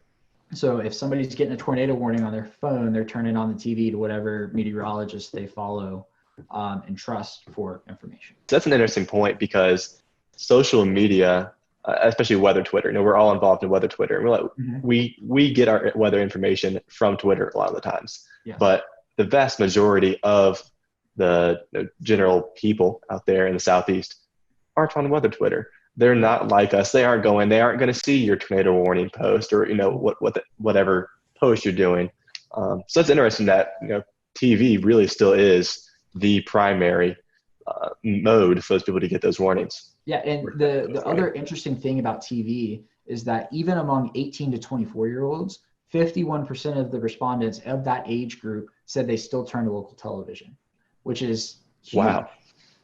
Because, I honestly expected that number to be low, but not for the same reason I think that a lot of other people think. It's that, people have this mantra of people our age aren't going to watch TV.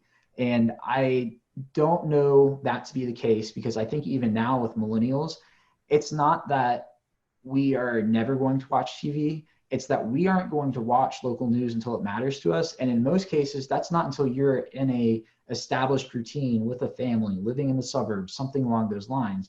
And I think the groundwork is there for local TV to prosper, actually, within, as our age group becomes older, if 51% of people now are already turning to local television whenever they receive an alert like this.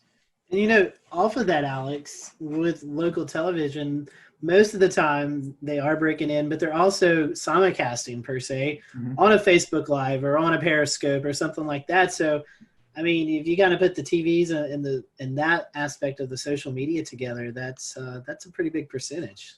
Yes, absolutely. I found it interesting. I've got some of your. We'll return to Best of the Carolina Weather Group in a moment. Now your Carolina weather forecast.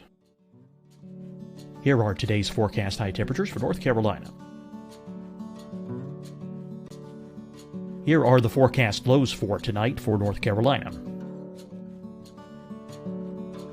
Here are tomorrow's forecast high temperatures.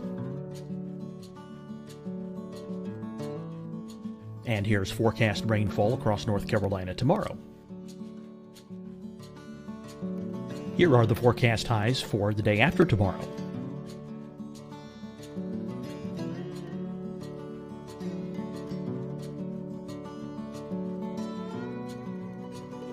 And here's the forecast rainfall across North Carolina for the day after tomorrow. This is the total rainfall forecast across North Carolina for the next 3 days. Here's the severe thunderstorm outlook for today from the Storm Prediction Center.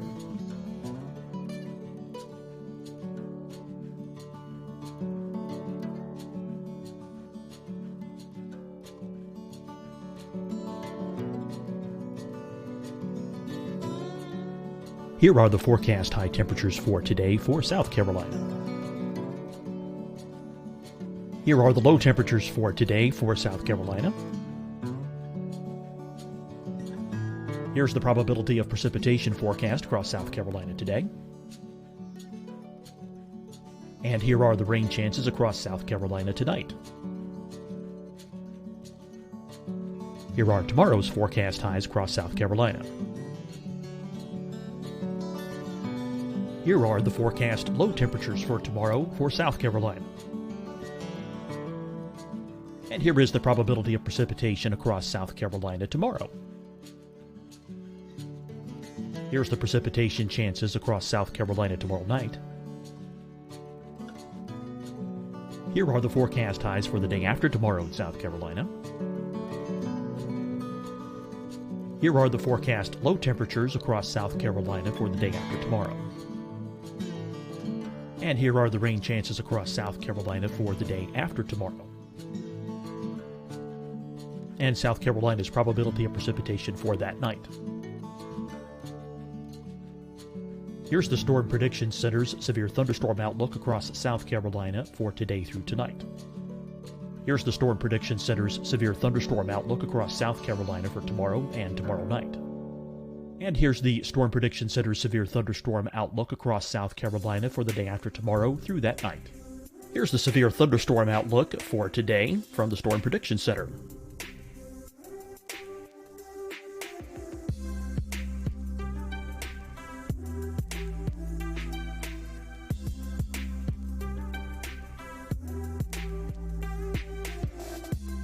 And now here's a live look at weather radar across the southeast. Hi, everyone. I'm Dr. Mandy Cohen, Secretary of the North Carolina Department of Health and Human Services. And when you follow the 3 W's, you protect your family and your neighbors from COVID-19. When you leave your home, practice your W's. Wear a cloth face covering, wait 6 feet apart, wash your hands often. Wear, wait, wash. We're in this together. Stay strong, North Carolina. Deciding when to wear a mask isn't about who you know or how well you know them. Just ask yourself, will I be with anyone I don't live with? If the answer is yes, get behind the mask. Help slow the spread of COVID-19. Get behind the mask. Learn more at covid19.ncdhhs.gov. Fight the spread and take a stand against coronavirus. Wear a mask in public. Stay at least 6 feet apart from others. And get tested. Join us and fight the spread. Visit scdhec.gov/COVID-19. Getting tested for COVID-19 helps you to take the steps needed to protect yourself, your loved ones, and your community. Find the testing location at scdhec.gov/COVID-19 testing. You'll see your Carolina weather forecast at 25 and 55 past. And now back to the best of the Carolina Weather Group on the all-new Carolina WeatherNet.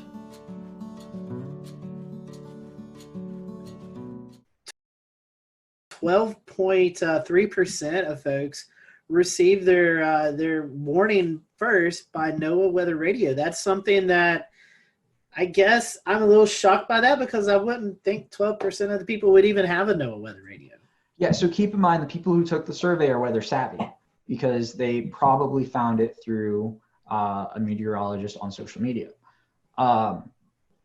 I would point out, though, is I don't remember exactly who did the study, what year it was. I just remember it was 10 plus years ago that the NOAA Weather Radio number was at like 60%, and it's down to 12. And, you know, I do not see a path forward for NOAA Weather Radio being the predominant way of people receiving information, simply because it's a cost barrier. Why am I going to go buy a $29 weather radio when this thing right here is going to give me the same information?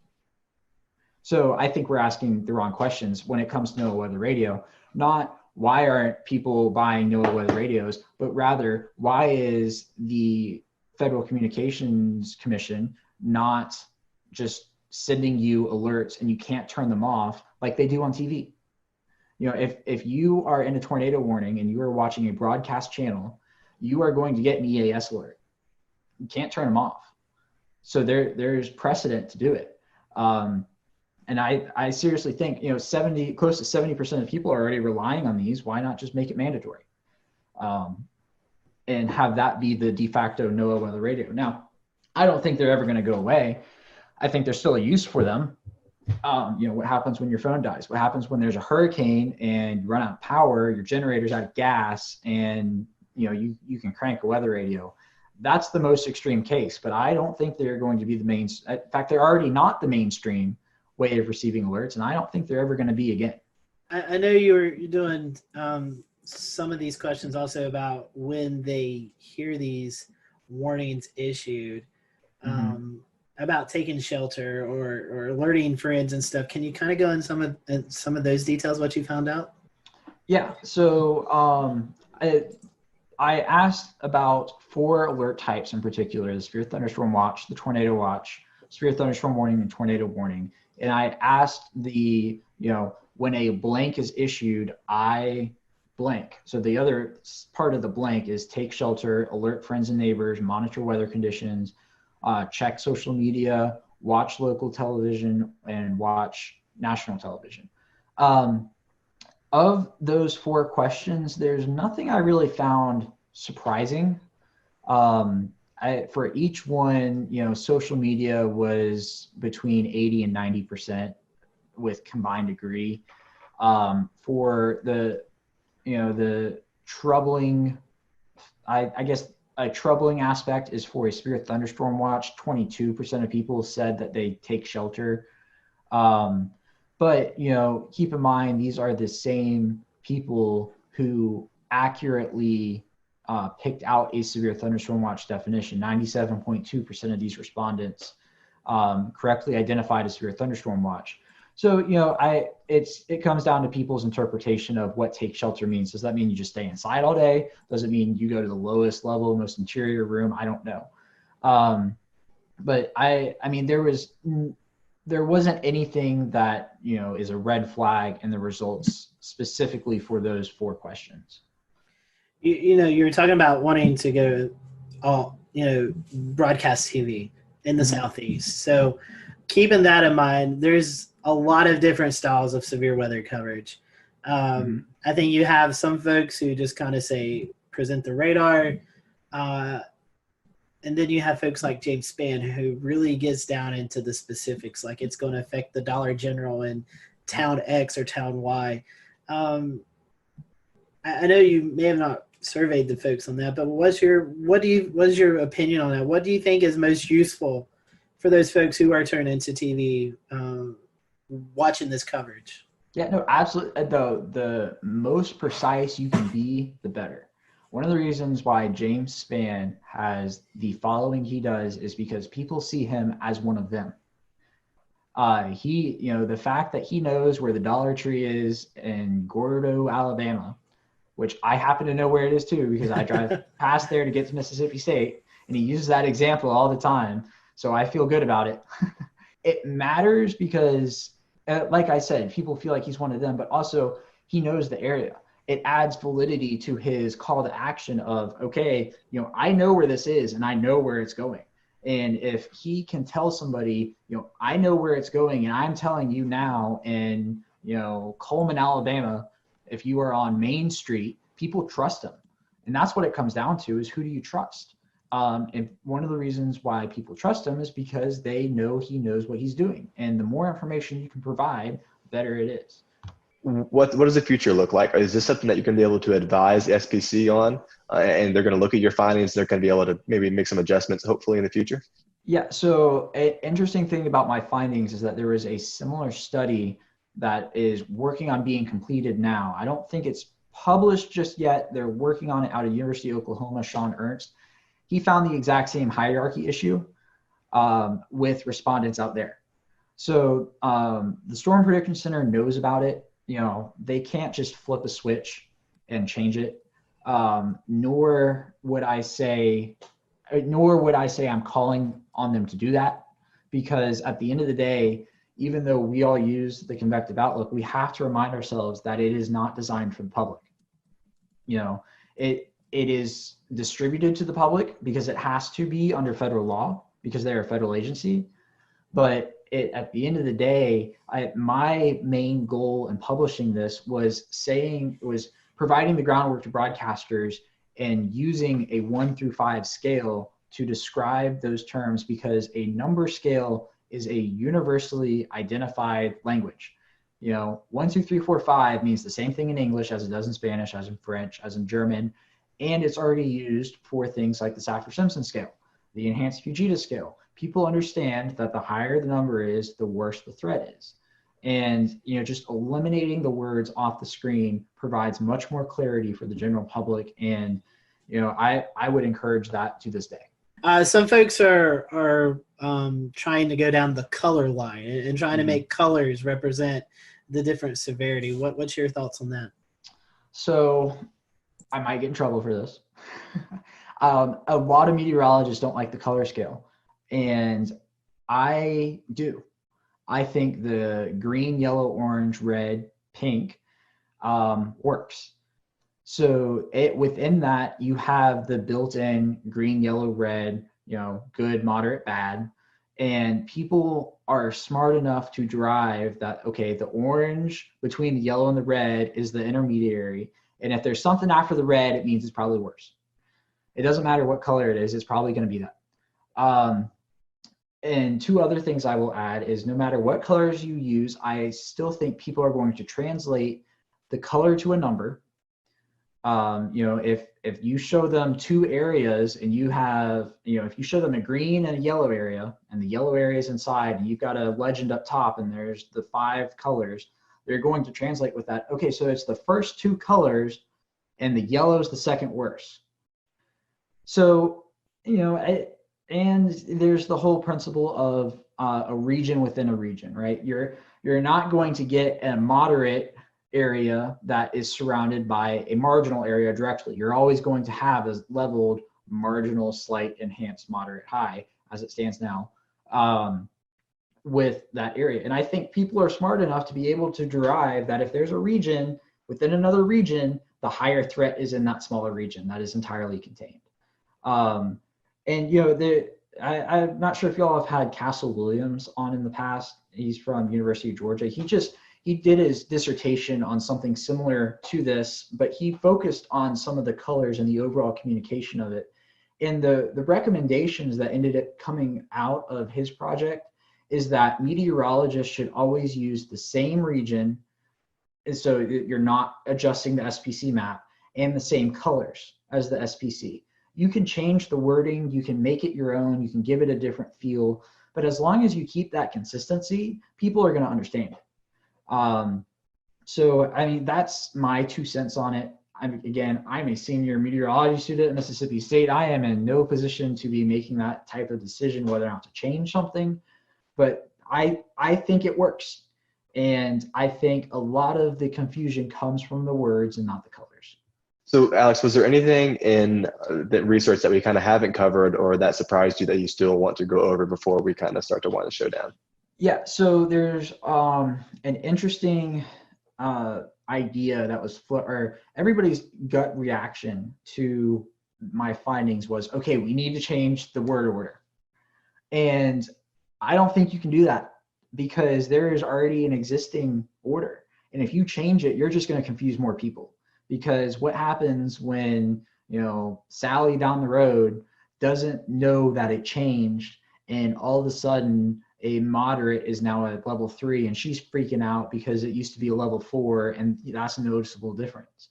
The other piece of data I would put to back that up is that sure, even though 50.4% of people, a majority of people saw slight as number 1, 49.6% of people did not. The biggest disparity was that was the biggest disparity. That 61.9% of people saw moderate as a level 3. 38.1% of people did not see moderate as a level 3. So even if you reconfigure the words, you're still going to have a problem. And I think those numbers would go up because you would just cause more confusion with a change. So that's why I advocate for an entirely number-based scale. I think it works. Just dump the words completely. You will confuse far less people. I think it's a very interesting topic because, as you were saying, I think it's hard to change the names. But I love the idea of the numbers, and I hope, I know SPC is looking at some stuff. And hopefully, with your research and the research that's going on out of Oklahoma, hopefully we can start to incorporate these number scales because I do believe people relate well or maybe even more better with numbers than compared to these words, because, in my mind, enhanced and moderate automatically should be switched. Just that doesn't make sense to me. But I really do hope we can latch onto the number aspect, because I do think it conveys a more simple message. And when you're talking to people who are not weather savvy, they just want to know the information.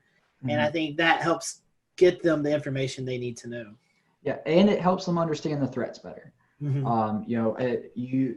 You probably noticed in the beginning, I had a little trouble describing the words, and I think everybody does, because the definition of them is percentage based. It's not based off of a certain type of storm that is expected, or a certain setup, or something along those lines. It's entirely arbitrary that people aren't going to understand. I mean, think about this. People don't understand chance of rain. All they do is formulate 50% is the halfway mark, and if it's below 50%, it's not going to rain. If it's above 50%, it's going to rain. That's literally what they do. I have asked people who are not meteorologists this question, and I have gotten that answer more often than not. So that's part of the issue, in that the groundwork for this is percentage based. But I would just circle back to one other thing, is that while the SPC cannot change their outlook with the flip of a switch, a chief meteorologist at a station can, as long as their news director is on board. I will use Atlanta as an example. Even though I was an intern at Fox 5, what they do is they show the numbers and the words, which is most common for now. We're working on that. Channel 2 WSB here in Atlanta has dropped words completely. All they do is show the colors. They use a slightly different color scale.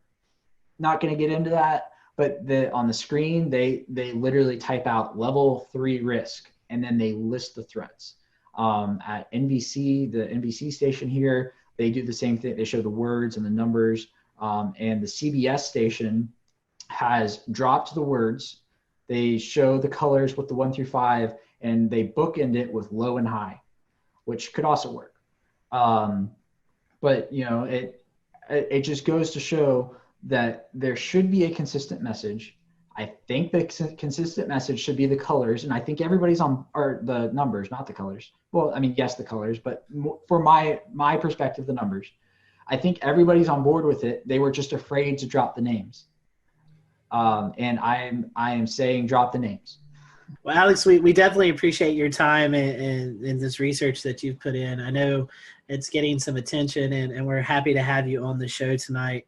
We want to wish you well there at Mississippi State. And for those who may want to learn more about this project, or just kind of follow you throughout your career, how can they follow you?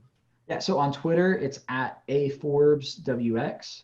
On Facebook, if you just search my name, Alex Forbes, my page will pop up. And on Instagram, same as Twitter, @AForbesWX. I have a drone. I love to fly drones. Half of my tweets and Instagram videos are drone videos.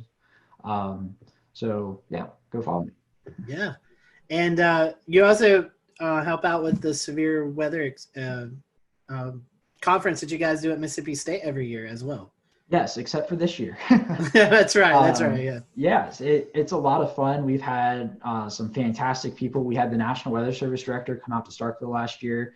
We were going to have the National Hurricane Center director this year, but our conference was scheduled for March 22nd and 23rd, I think, or 21st and 22nd, one of the two.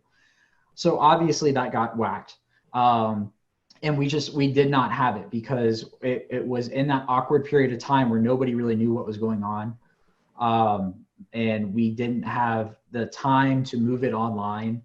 So we just, skipped it this year. It will be back next year, Corona, as long as that's gone.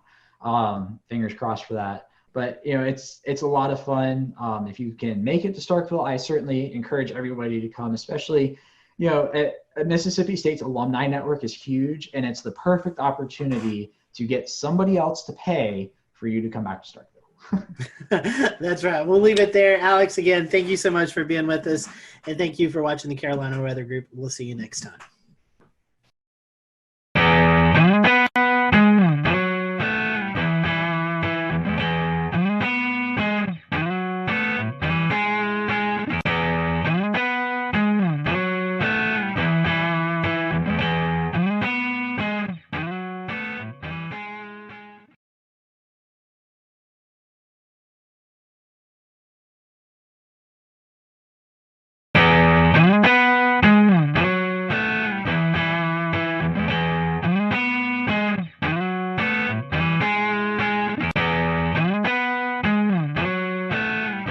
Hello, everyone. Welcome to the Carolina Weather Group, show number 304. We all hope you've had a great start to the new year. Tonight, we have on with us Aubrey Urbanowitz. She is the chief meteorologist at WHSV in Harrisonburg, Virginia. And so you may know Aubrey if you listen to a lot of weather podcasts. Aubrey is a panelist on the Weather Brains, and we're going to definitely dig into that.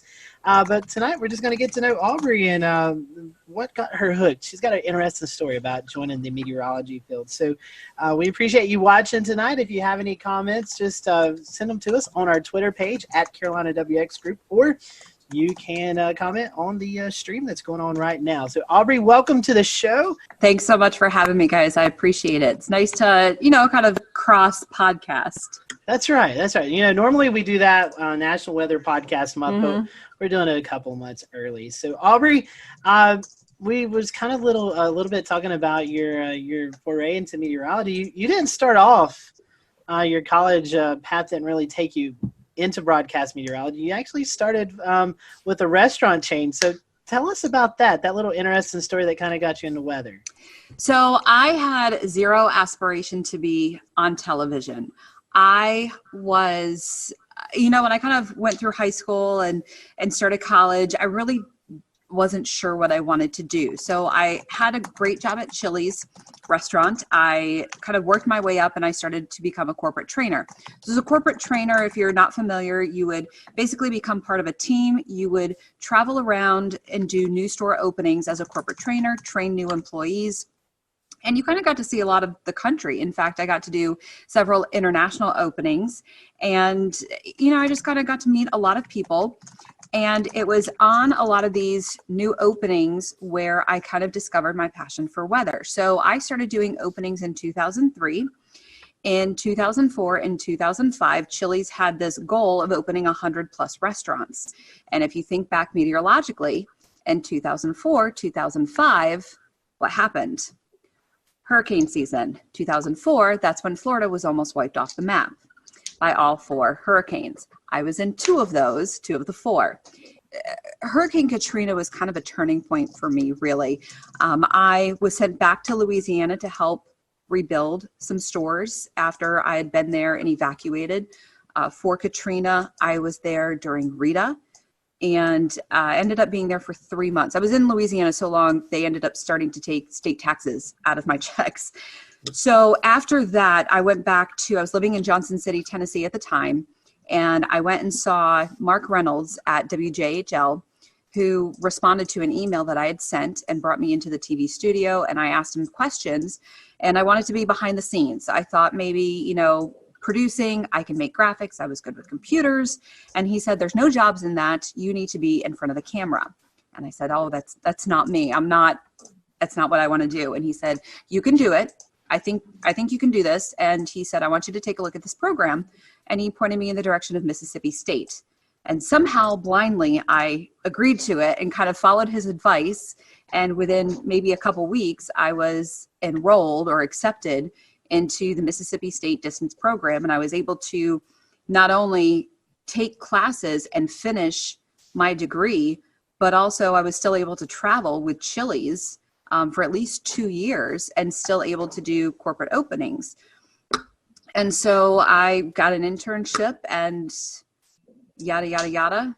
I got my first job at WHSV in Harrisonburg, Virginia, and fell in love with this place. Absolutely never intended to be here past my 2-year contract, and re-signed, got promoted. Here's the thing. I got promoted to a Monday through Friday position from weekends after I think 7 or 8 months. After working in a restaurant for 12 years, meaning weekends and nights for 12 years, I thought, wow, I have weekends off.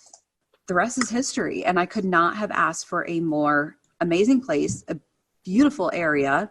And now my brother moved here 4 years ago. My parents just moved here in May.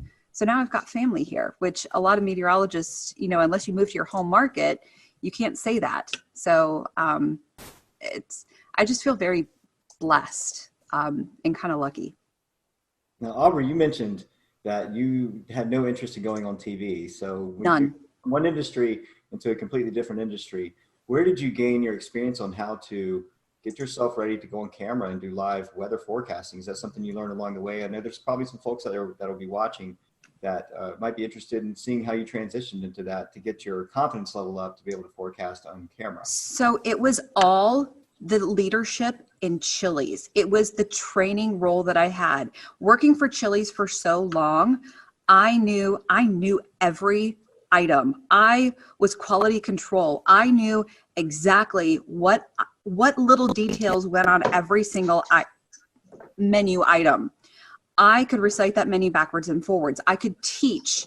And so when I started training and teaching these menu items the Chili's way and how to serve and how to bartend, I was confident in that because I knew that material. So when I learned how to present and train, I was confident in that material. So when I finally was able to teach that, that's what gave me the confidence as I became a leader in that material. And so it was actually kind of that transition that I learned to be able to present myself on camera. Once I was comfortable and kind of was able to, I guess, get used to the fact that I was on camera, learn some breathing exercises and not think about the fact that I was on camera, it just kind of transitioned because I just envisioned myself talking to people like I'm talking to a group, like I'm training people, giving them the information that I know, like I'm teaching them the menu items, I'm teaching them the forecast. And so it was kind of that.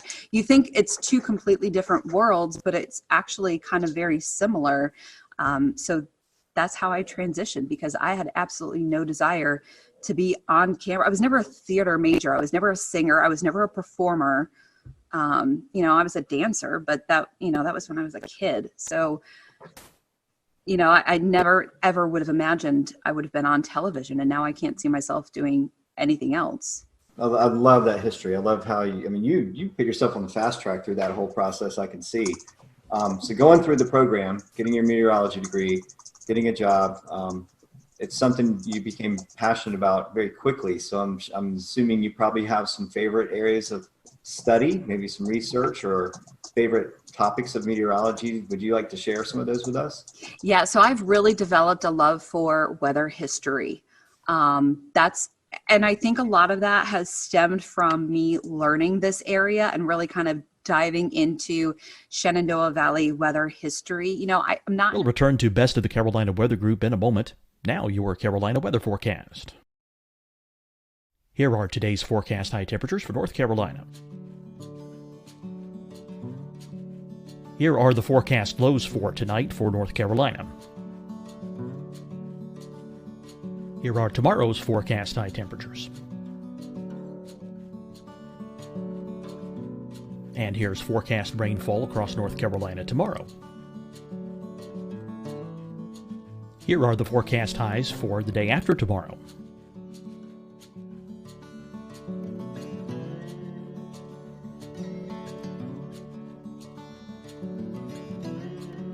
And here's the forecast rainfall across North Carolina for the day after tomorrow. This is the total rainfall forecast across North Carolina for the next 3 days. Here's the severe thunderstorm outlook for today from the Storm Prediction Center.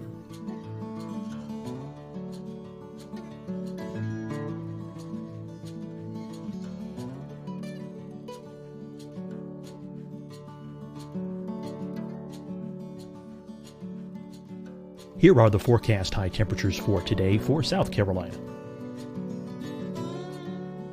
Here are the low temperatures for today for South Carolina. Here's the probability of precipitation forecast across South Carolina today. And here are the rain chances across South Carolina tonight. Here are tomorrow's forecast highs across South Carolina. Here are the forecast low temperatures for tomorrow for South Carolina. And here is the probability of precipitation across South Carolina tomorrow. Here's the precipitation chances across South Carolina tomorrow night. Here are the forecast highs for the day after tomorrow in South Carolina. Here are the forecast low temperatures across South Carolina for the day after tomorrow. And here are the rain chances across South Carolina for the day after tomorrow. And South Carolina's probability of precipitation for that night. Here's the Storm Prediction Center's severe thunderstorm outlook across South Carolina for today through tonight. Here's the Storm Prediction Center's severe thunderstorm outlook across South Carolina for tomorrow and tomorrow night. And here's the Storm Prediction Center's severe thunderstorm outlook across South Carolina for the day after tomorrow through that night. Here's the severe thunderstorm outlook for today from the Storm Prediction Center.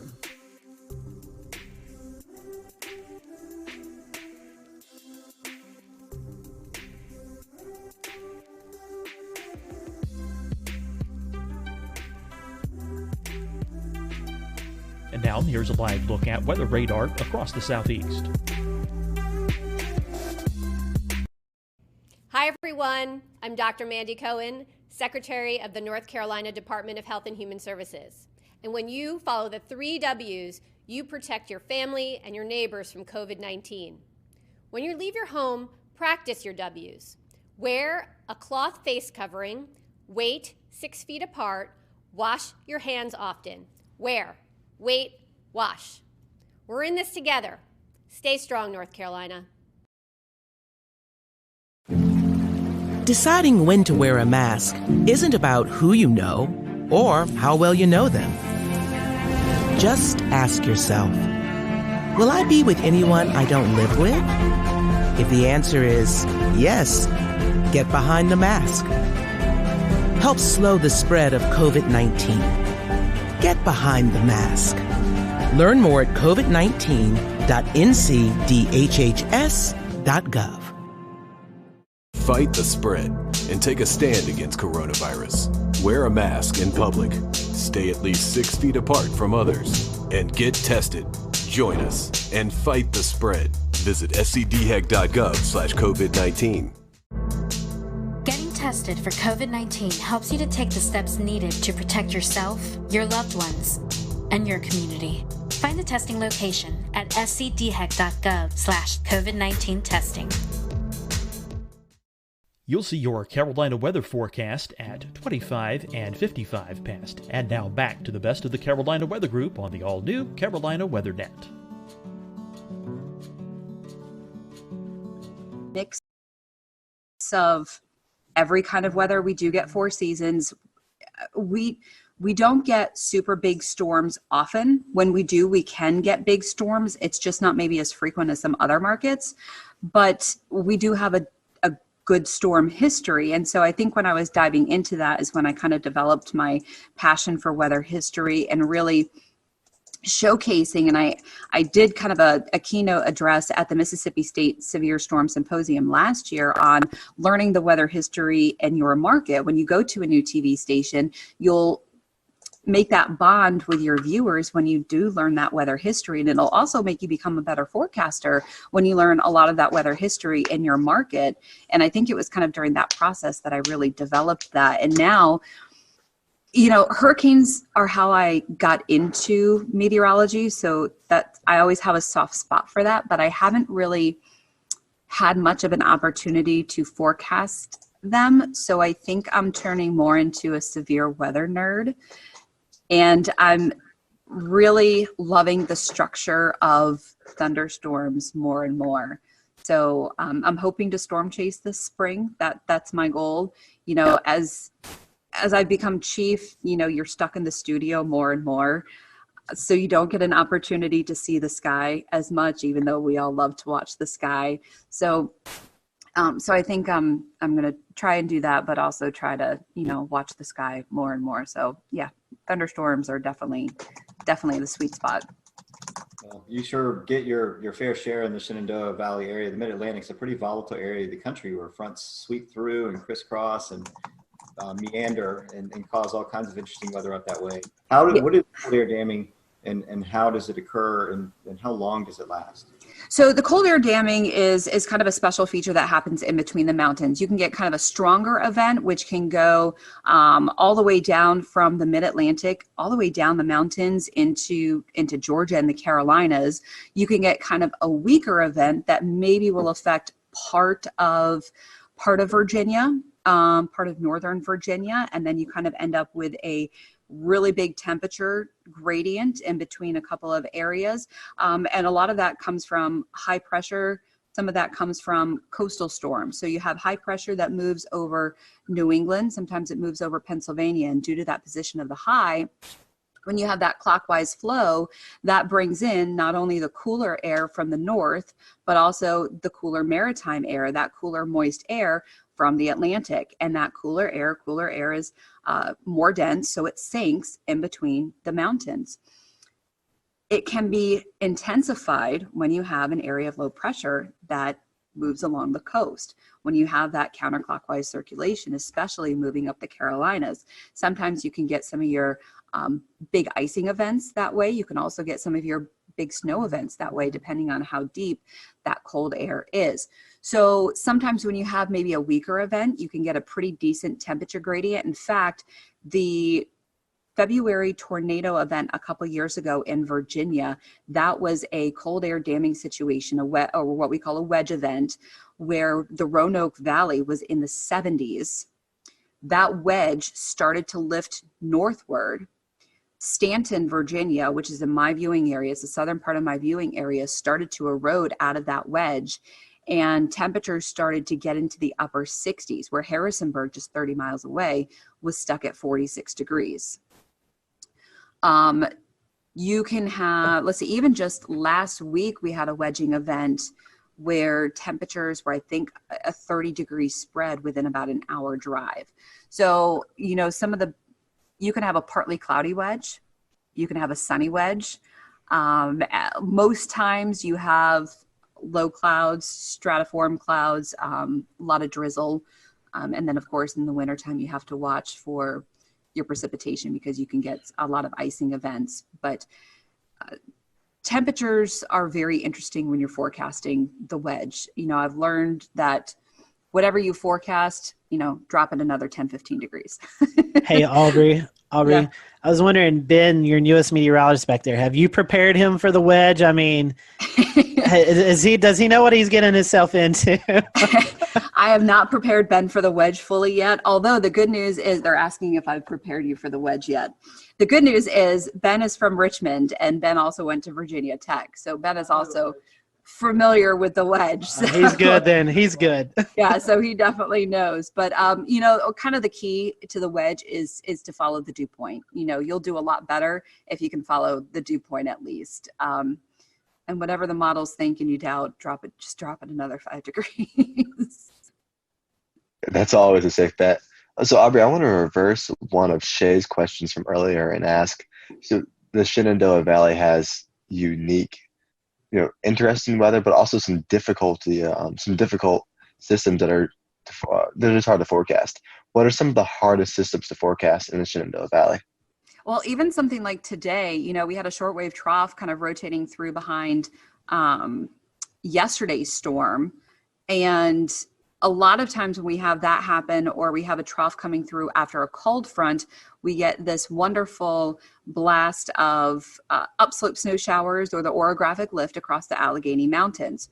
So where I am in the Shenandoah Valley, we average about 20 to 25 inches of snow a year. Within a 2-hour drive, the Alleghenies average 100 to 110 inches of snow a year. So you have quite the difference with they get lake effect snow all the time. So when you have these shortwave troughs moving through, or you have the orographic lift, especially when you have strong wind and just enough of that maybe vorticity or upper level energy rotating through, you can get these snow squalls, these snow bands. So you have to watch out for those. And what happened this morning was I expected some of those snow bands. One, it was more intense. And two, they dropped a lot farther south, about 45 miles further south than I expected. So I'm always cautious of those. And so it's kind of just more about communication, because a lot of times the models don't fully pick up on those. You have to kind of watch for the hints. And so it's kind of one of those things where, okay, I'm looking for some snow squalls. Maybe I'll kind of generalize it instead of specifically saying, okay, I'm expecting some of these mainly in the Northern Valley. Maybe I'll say, you know, this is what's possible tomorrow. this is what snow squalls are capable of. And, if you get in a snow squall, it can drop a dusting to an inch in some areas. But if you don't get one, you're going to have sunshine. So I think the snow squalls are definitely a little bit challenging. The other thing is precipitation, because a lot of surface fronts don't give us anything. If there's not that upper level oomph, if we don't get, shortwave energy, if we don't get a jet streak, if we don't get any sort of vorticity or any sort of upper level support, the front just fizzles and we just don't get any precipitation. So because of downsloping can really kill a lot of our precipitation. So that's always challenging unless you have a derecho coming through like in 2012. So that's always a challenge, is precipitation. The one great thing here is that we're usually we are not as humid as east of the Blue Ridge. The Blue Ridge Mountains are not that tall, but what they do is they block a lot of that Atlantic moisture. So we don't get as severe storms. If you ever watch the radar in the summertime, we'll get some storms, but watch them light up like a Christmas tree as they move east of the Blue Ridge. If you watch the heat advisories come out in the summertime, 99% of the time, they're all east of the Blue Ridge because of that humidity. We get a dew point of 66. That is a bad day here. So that's always kind of interesting. Well, that's interesting because I'm from Asheville originally. So a lot of the things that you're mentioning right now are exactly what we deal with. The downsloping, making Asheville the driest place in North Carolina. As well as we call it our northwest flow snow showers and the snow squalls. So that's interesting how it connects to Virginia weather and North Carolina weather.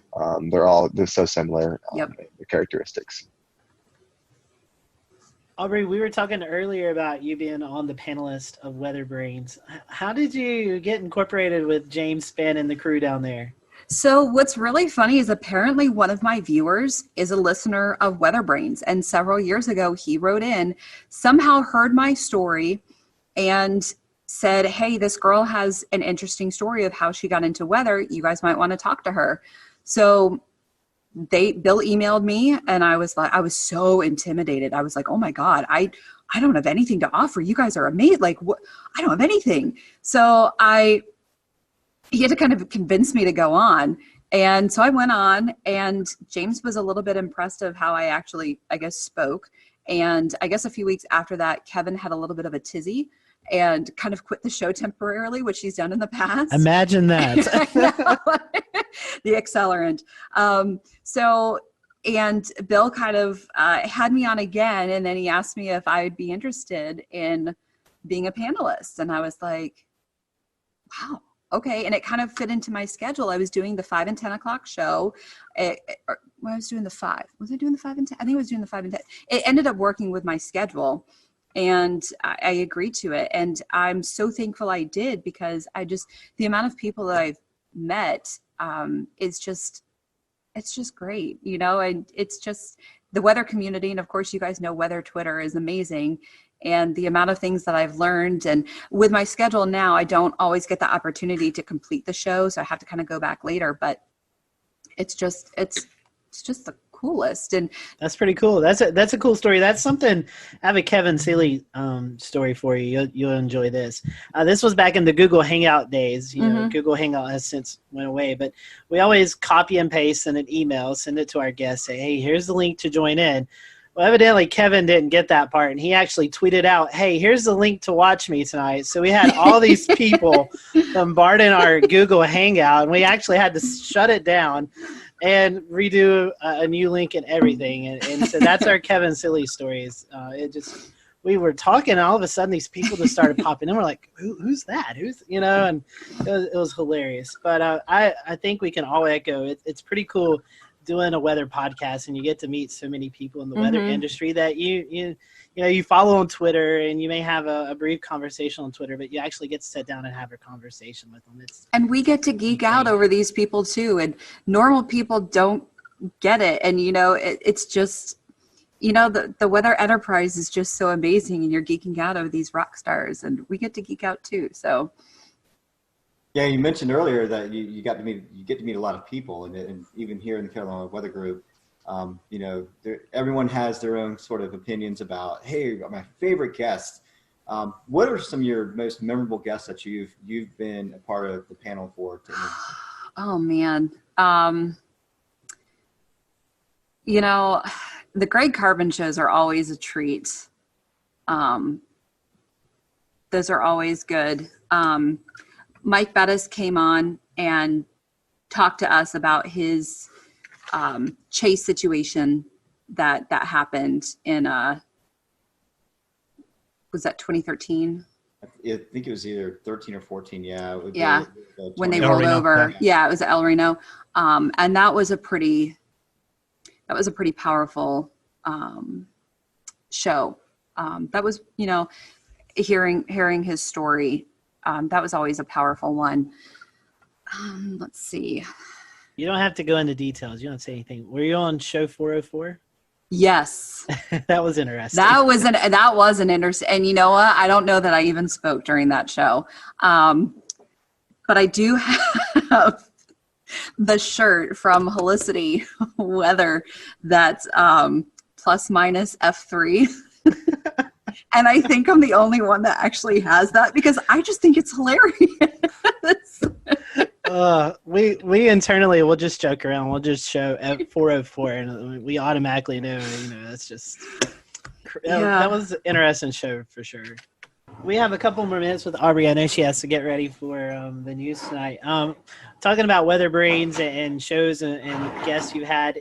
A lot of us have mentors in the weather world. Do you have any weather mentors? I would assume maybe James Spann might be one. Any others that my biggest mentor is Mark Reynolds. I would not be where I am without him. Not only did he kind of blow my mind, he answered my email. I was just asking to come in and view a studio to see if this was even a field that I might even want to pursue. And he brought me in as someone who is curious, told me after only meeting me for 20 minutes, told me he thought I had the voice for this and I could do this, and talked me into the Mississippi State program.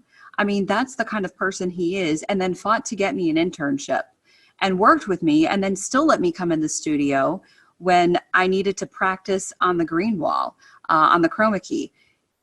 I would not be where I am without Mark Reynolds, and I still keep in touch with him. And he's given me advice over the years, and I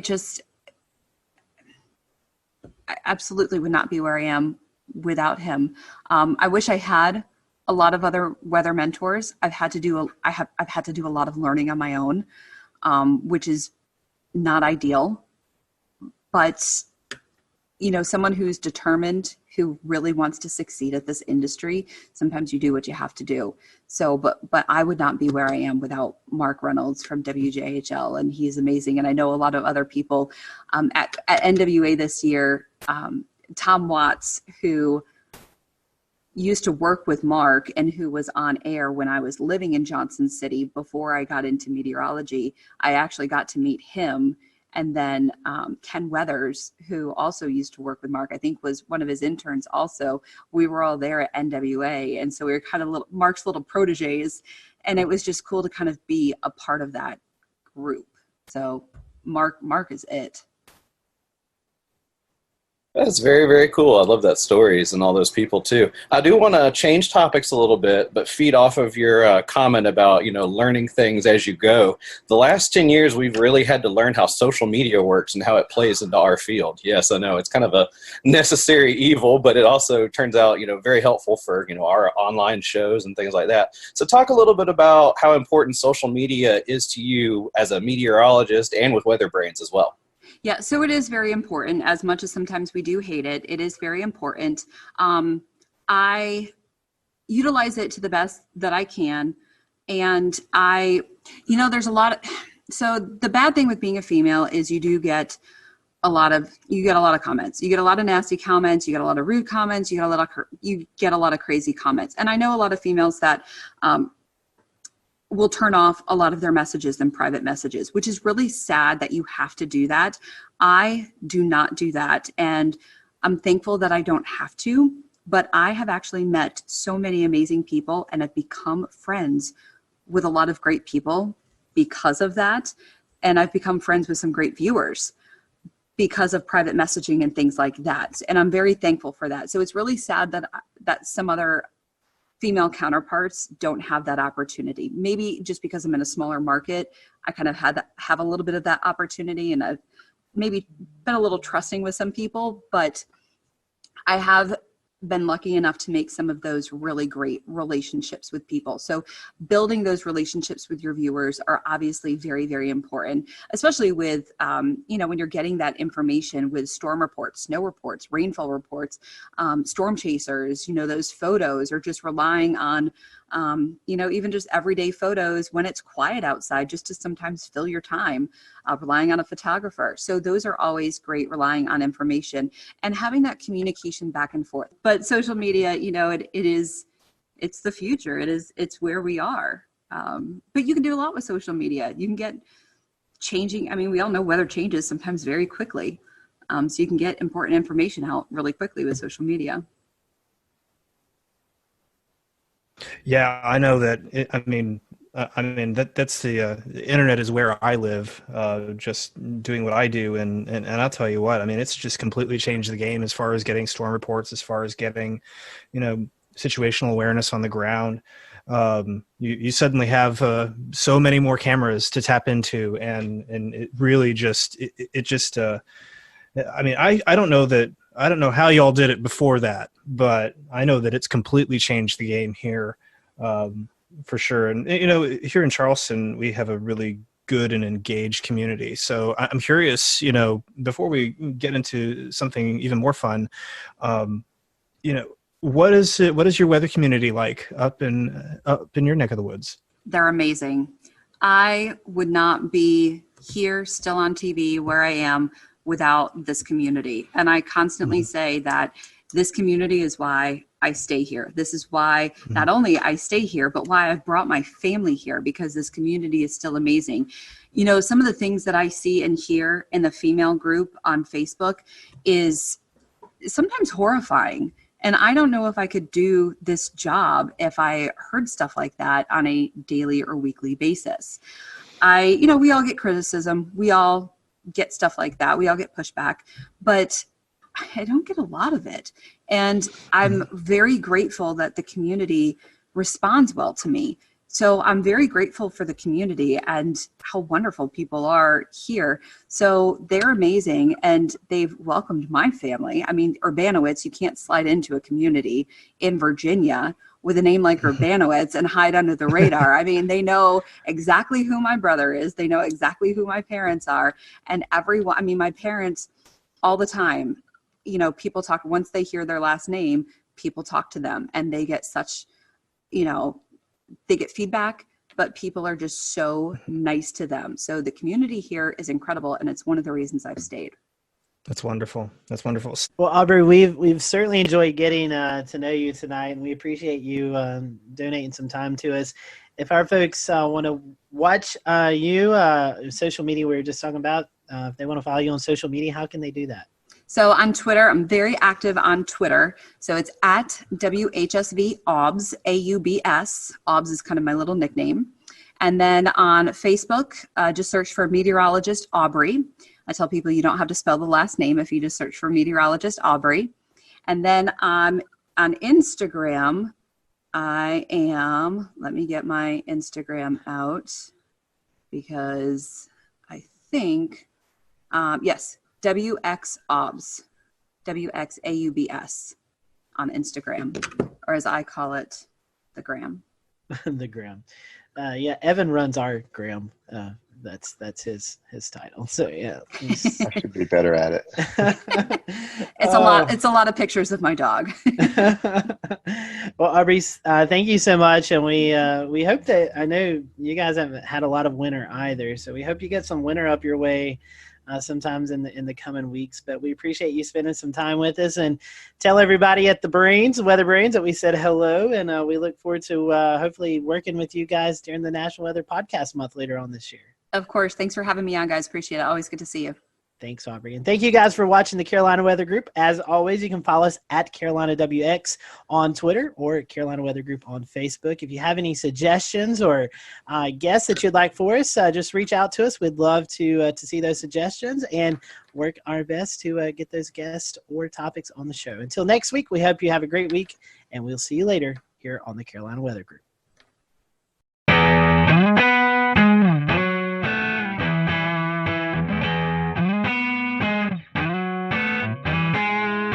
Hello, everyone. Welcome to the Carolina Weather Group. I'm Scotty Powell. We're happy to have you this evening. We have with us Stephen Paff. He is the warning coordinator meteorologist at the National Weather Service in Wilmington, North Carolina. And tonight we're going to be talking about ocean hazards.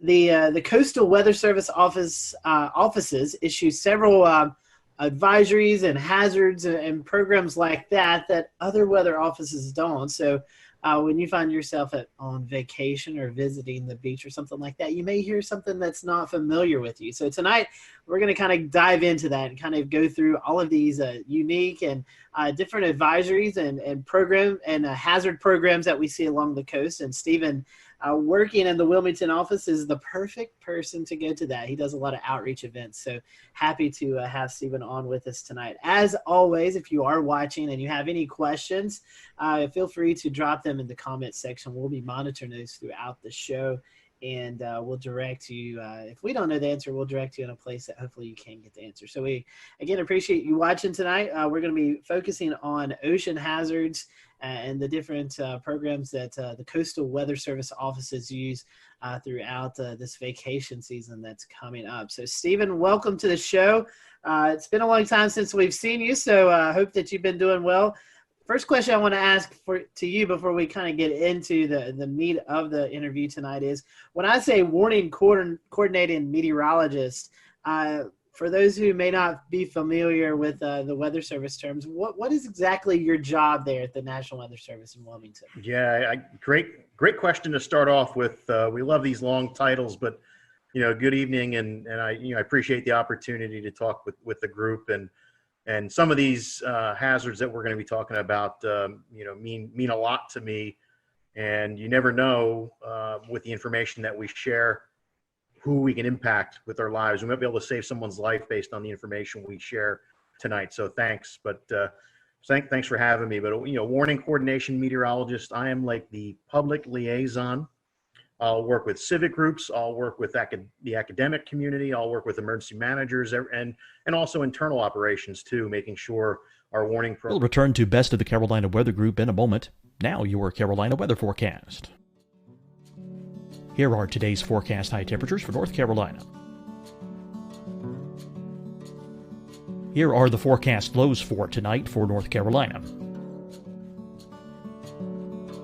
Here are tomorrow's forecast high temperatures. And here's forecast rainfall across North Carolina tomorrow. Here are the forecast highs for the day after tomorrow.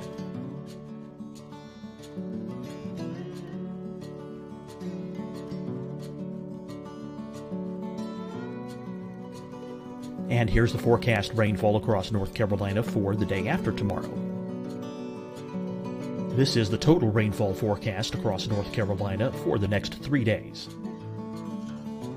Here's the severe thunderstorm outlook for today from the Storm Prediction Center.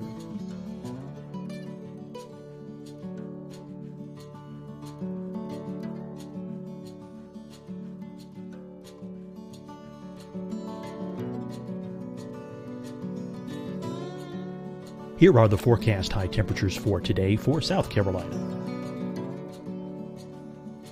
Here are the low temperatures for today for South Carolina. Here's the probability of precipitation forecast across South Carolina today.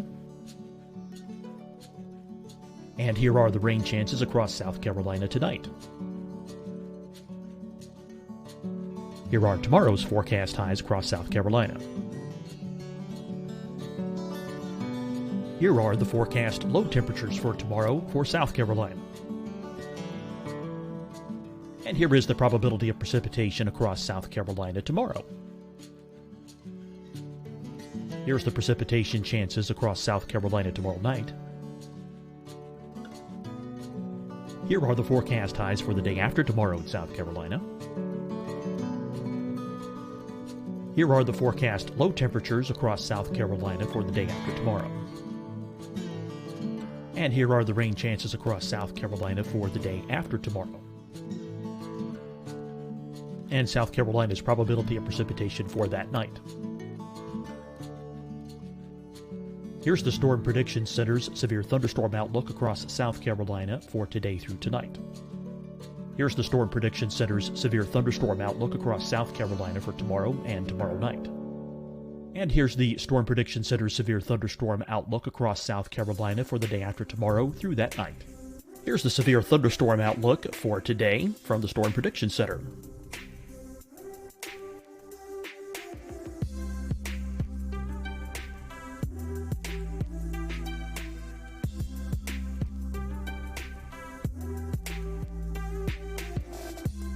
And now, here's a live look at weather radar across the southeast. Hi, everyone. I'm Dr. Mandy Cohen, Secretary of the North Carolina Department of Health and Human Services. And when you follow the 3 W's, you protect your family and your neighbors from COVID-19. When you leave your home, practice your W's.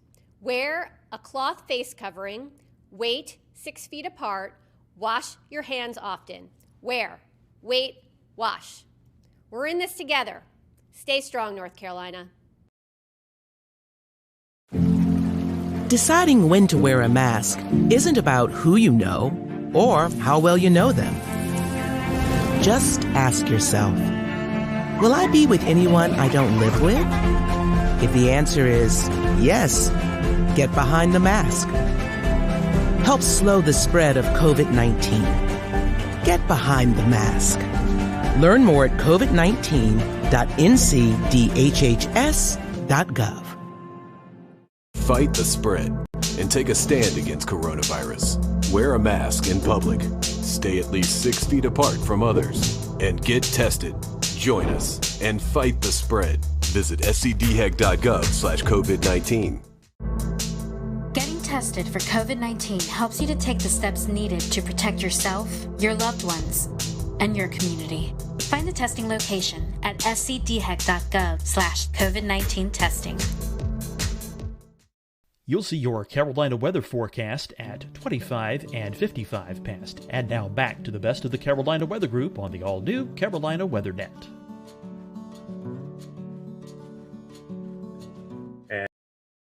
And the information needed, provide training. So it's absolutely amazing to me because one day I can be working with a group of second graders. The next day I can be giving a stand-up briefing at an annual hurricane exercise, to working with the power squadron, working with the nuclear industry. It's absolutely amazing how many people that are impacted by weather in unique and specific ways and have unique needs that we can learn about and be able to help them as best we can. And I guess I'll go ahead and start off with our topics tonight. We look at ocean hazards, ocean and coastal hazards for what you do. And so we start breaking down into different categories as what is relayed to the public as far as warnings go, as far as safety concerns. And usually one of the things that sticks out the most is rip currents, because that one claims sort of the most lives on the beaches every year with rip currents and drowning. So I guess we'll start out with rip currents. Give us a little bit of explanation about what those are and what to look for. Yeah, what a great one to start out with, because when you look at the data and look at all the weather-related fatalities in the Carolinas, rip currents lead the way for us. We have a lot of coastline. We have a lot of people that visit our beaches that aren't taught anything about rip currents, and the first day they go to the beach, they might get caught in one. So that's a challenge in itself. And in addition to that public awareness type of thing that we have to do, forecasting them is often a challenge too. So, rip currents, again, more than tornado fatalities, more than lightning fatalities, more than flooding fatalities. That's the number one weather issue for us, not to discount any of the other ones. Another interesting stat too, nationally, people often, when you ask them what is the biggest weather related hazard, they miss it because you can't see it. You can feel it.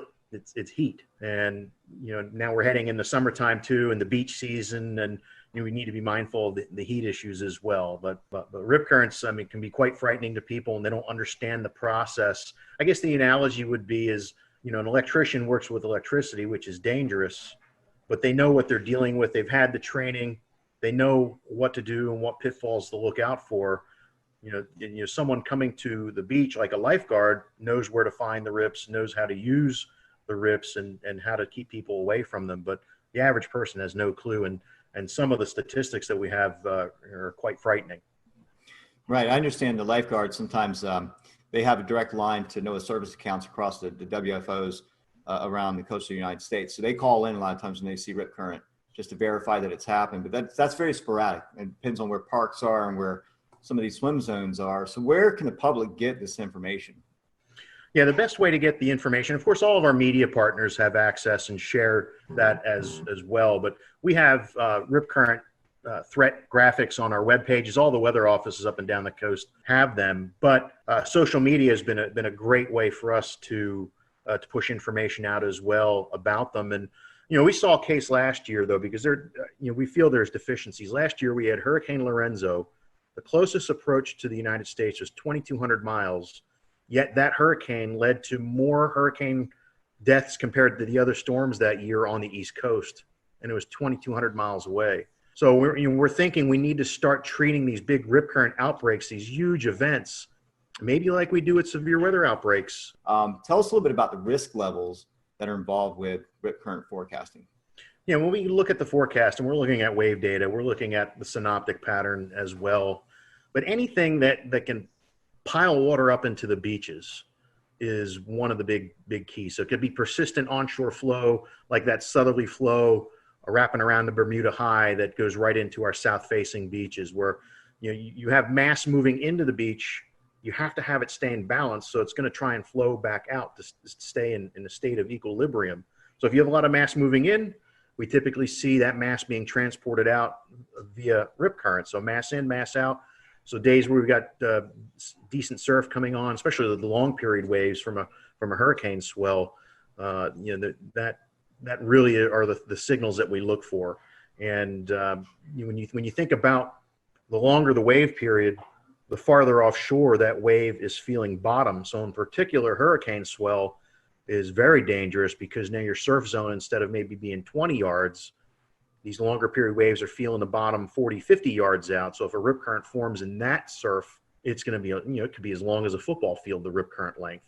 So there's a lot of things that we have to consider when we deal with these events. What about the stats? What do the stats tell us on, like, say, demographically, where might these occur more around and again, the coast of the United States? The Weather Service maintains statistics like you wouldn't believe about tornadoes and the EF rating and microbursts and all sorts of different things, because it's so important what you can learn from them. And with rip currents in the Carolinas, we've kept statistics since 2000. So we've got a pretty healthy database, unfortunately, a healthy database. And we've had, since that time, 143 people drown from rip currents in the Carolinas. And when we start breaking the data down a little bit more, what's really interesting is that 25% of the drownings are people that are bystander trying to be the good Samaritan. They see someone in trouble with a rip current, have no training whatsoever, go rushing in, and they end up drowning in that. So, I mean, a lot of times, classic call to action information that we've given has been about the person in the rip current, and we need to do a better job of messaging that risk to someone who's on a beach watching someone in a rip current. The other interesting statistics that we see are the demographics that are hardest hit are males between 31 and 50 years old. And, I'm in that demographic now, and mentally I might think I'm a little more physically capable than I am, but the reality is that I'm not. And 31 to 50-year-old males have kids, some have grandkids, so there's a better chance they're going to be at the beach with a kid who gets into trouble and has to go and make a rescue too. Females, it's a little bit younger. It's 31 to 40 is the biggest group there. And if I break down the males, it's really 41 to 50, but that big group there. But males are 5 times more likely to drown based on our statistics. And when you look at where people are coming from, about 84% of the drownings are people from inland areas. That's exactly right. A lot of folks come here, they have no idea that there's several factors in play. In fact, another topic to bring up is longshore currents. We know that we have tidal swings here in the Carolinas up to 6 feet for South Carolina, even 8 feet down into Jekyll Island, Georgia. So that's about the highest tidal swing on the southeast coast, but it makes for some pretty nasty currents along the beaches, along with waves and the potential for the riptides. We talk about currents, right? And how strong these currents are. Yeah. And how does that factor into what your forecasts go? That's a great point too, because every year it seems, especially when there's more of a lunar influence, the higher high tides, lower low tides, a lot of our inlets, you can walk across them during low tide during these more of these lunar astronomical ranges. So you got people walk across to an island and they're having a great time, not paying attention. The tide's coming in, it's going to come in quick in that type of situation.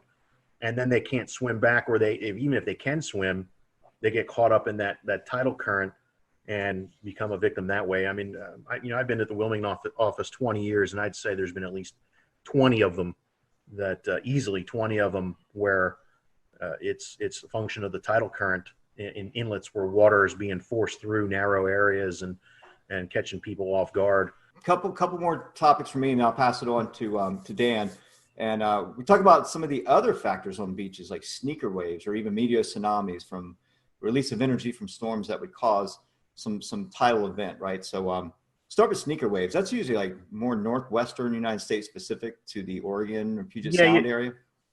We do get them. We have records of them, and even video of some sneaker waves. I think when Hurricane Irene, with off Daytona Beach with the pier getting swamped. The phasing of different wave energy or the spectral distribution of waves, and when they have constructive interference, if you can get a couple of them where they phase up just right, you might get an anomalously higher wave, the 1 in 1,000 wave, based on wave distribution versus what your average wave that's out there. And if the timing of these sneaker waves is just right, you might, if it happens on 4th of July versus December, the impacts are, it doesn't matter. It's like the F5 tornado going through open field versus an F0 going through a city.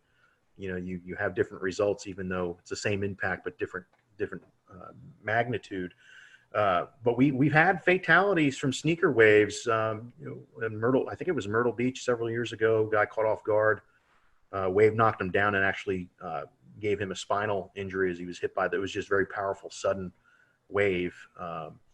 But yes, I mean, they're mainly West Coast. I mean, you think about the West Coast, just the distribution of waves is phenomenal compared to what we see in the Atlantic Ocean. There's so many different wave swell systems that are out there, and you have a better chance for having that interference come into play. And you hear stories, people fishing out like on a ledge on the West Coast on a rocky shoreline, and you look over at them again a little bit later, and they're swept away and they're never found again. So it certainly is more of an issue there. The meteor tsunamis, we've had record of them, especially mid-Atlantic. Northward, you hear of some. You hear of the one down in Daytona, I think in 1992, associated with the collapse of a tropical squall line. But I guess the best analogy I can say with the meteor tsunamis is if you're ever in the pool and you have a raft and you have it out in front of you and you're pushing up and down on that raft, and how long does it take before you start feeling wave energy throughout the pool? It's no different. These meteor tsunamis, it can be significant atmospheric changes or large scale area macro burst type of thing, and all that air pushing right down on top of that wave, and then as it releases and you start getting a longer period wave. Usually they result in not much in the way of wave run up or inundation. Usually get rough currents. There was I think at Barnegat Inlet, New Jersey, a few years ago when that big derecho moved off the coast from like Midwest to the Jersey Shore and Delmarva. There was someone snorkeling in Barnegat Inlet, and on the backside of that derecho that went through, there was a meteor tsunami that caused everything to become real turbid and very rough currents. So that's, I don't usually lose sleep over the meteor tsunamis. I lose sleep over the submarine landslide tsunamis that could be lurking right on. I mean, there's a history of them off our coast. But either way, that type of wave is the predictability is we have a long ways to go before we can do that. It's hard enough getting the significant waves right, 5 days out, let alone try and forecast a meteor tsunami. Can you tell us a little bit about gale warnings and kind of what goes into those and how those are used? We have weather systems that result in 34 knots to 47 knots of sustained winds, nor'easter or winter storm, maybe a strong gradient between two systems, non-tropical. Then that would be the warning that we issue for that. There's no sea requirement with that. Like small craft advisory is at least 6 foot seas in the Carolinas is the minimum threshold for seas. So that could be a swell that's from a distant storm that generates those waves. But more than likely, we're issuing a small craft advisory because we're seeing winds around 25 to 34 knots. And that's about the level really starts making navigation dangerous. A 6 foot swell wave in the open ocean versus a 6 foot 4 second wave, a locally generated wind wave, big difference. You can have boats roll over with the higher frequency waves. They're very steep. We call them steep waves. Now that 6 foot swell coming in could be a hazard, especially as it starts shoaling. So around inlet entrances, so picture a boater trying to get out the inlet or come back in through the inlet. If you have those big swells coming in, they're feeling bottom, especially with a falling tide. Now you've got waves going counter to the current. They can be extremely steep, almost look like cliffs before they spill or plunge over.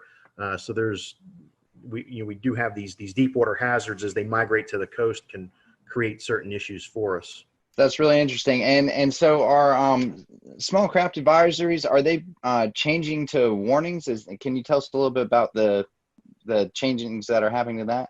Yeah, there might be some. We're going through hazard simplification where we're taking a look at a variety of products and trying to make it a little bit easier. When you look at the weather.gov map and you see all the advisories and hazards and warnings going on, sometimes the thing's lit up like a Christmas tree. So the agency has invested a lot of effort with social scientists, with core partners to try and find a better way. So we will see some changes with that. I don't know to the extent how small craft advisories will change.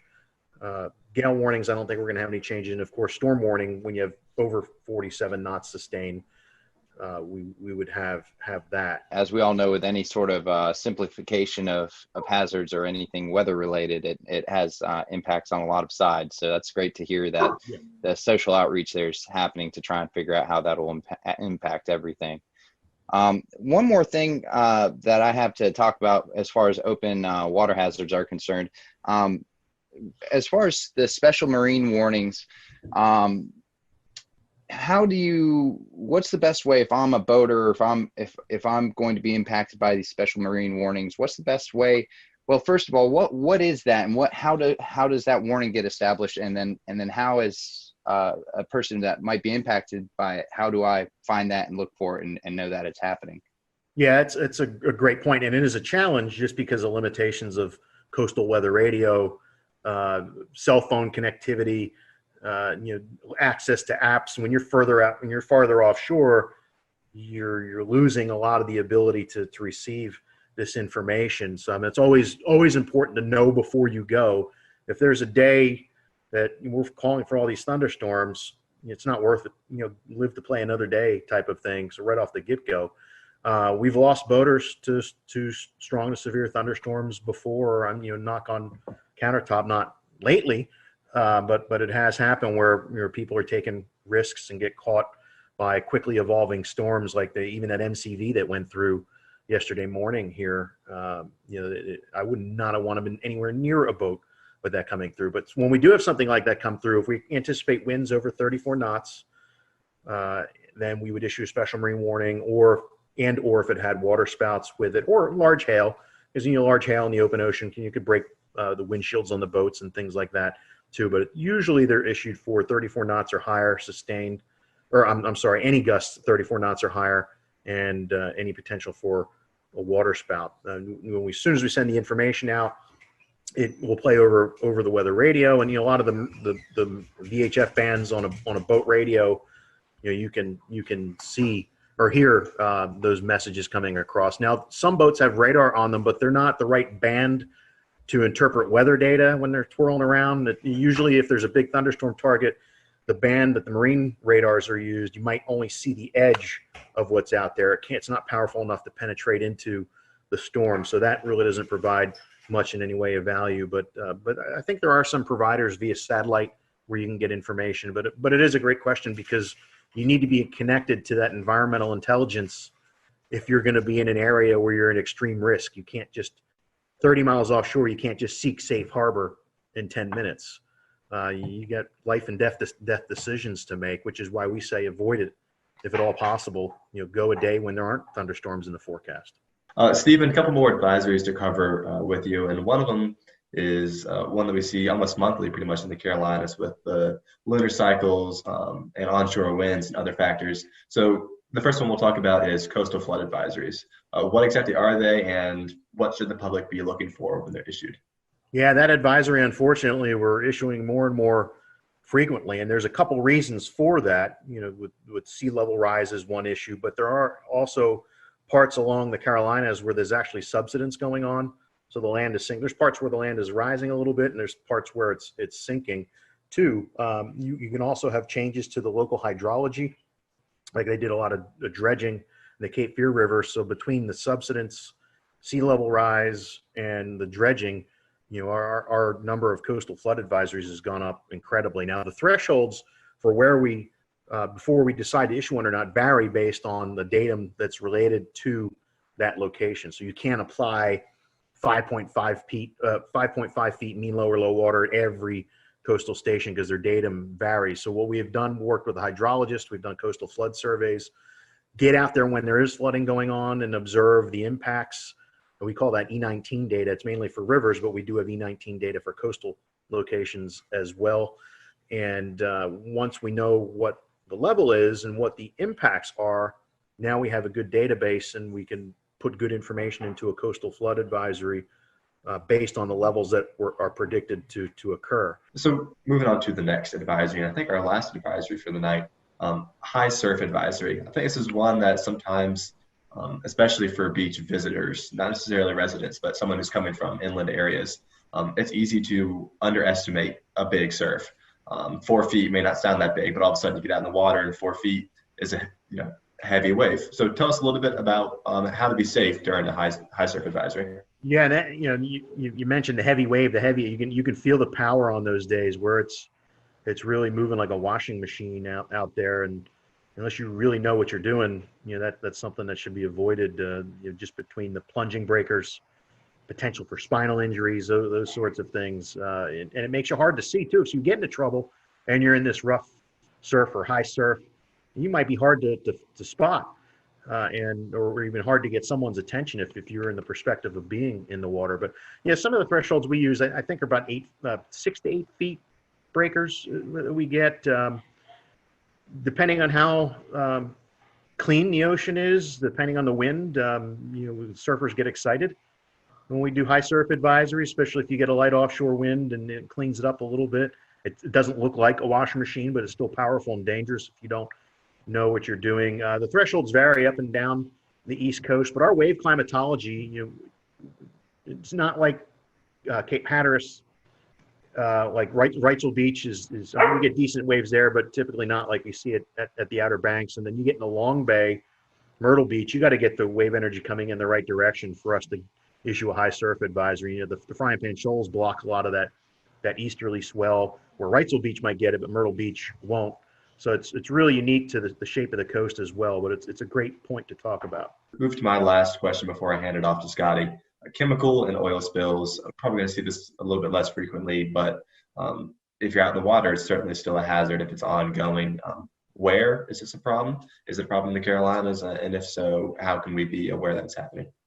Well, it's frightening how many tankers bring all sorts of scary things just off the coast. And the 21 years I've been in Wilmington, there have been a couple close calls, especially I think one time a barge with maybe number 6 broke loose off of Cape Fear, and luckily in a storm, and luckily they were able to get a hold of it and make sure it didn't cause any problems. But with oil rigs, it isn't a big issue for us because we don't deal with any. I mean, more for the Gulf Coast. I mean, I'm more concerned with maybe a ship with hitting a shoal or a collision, sea fog event, and you got ships carrying xylene or some other terrible chemical that collides with another one, and now we have to deal with the decision support thing, working with emergency managers. And that's why, I mean, it doesn't matter. It could be severe clear weather. We always have to be ready.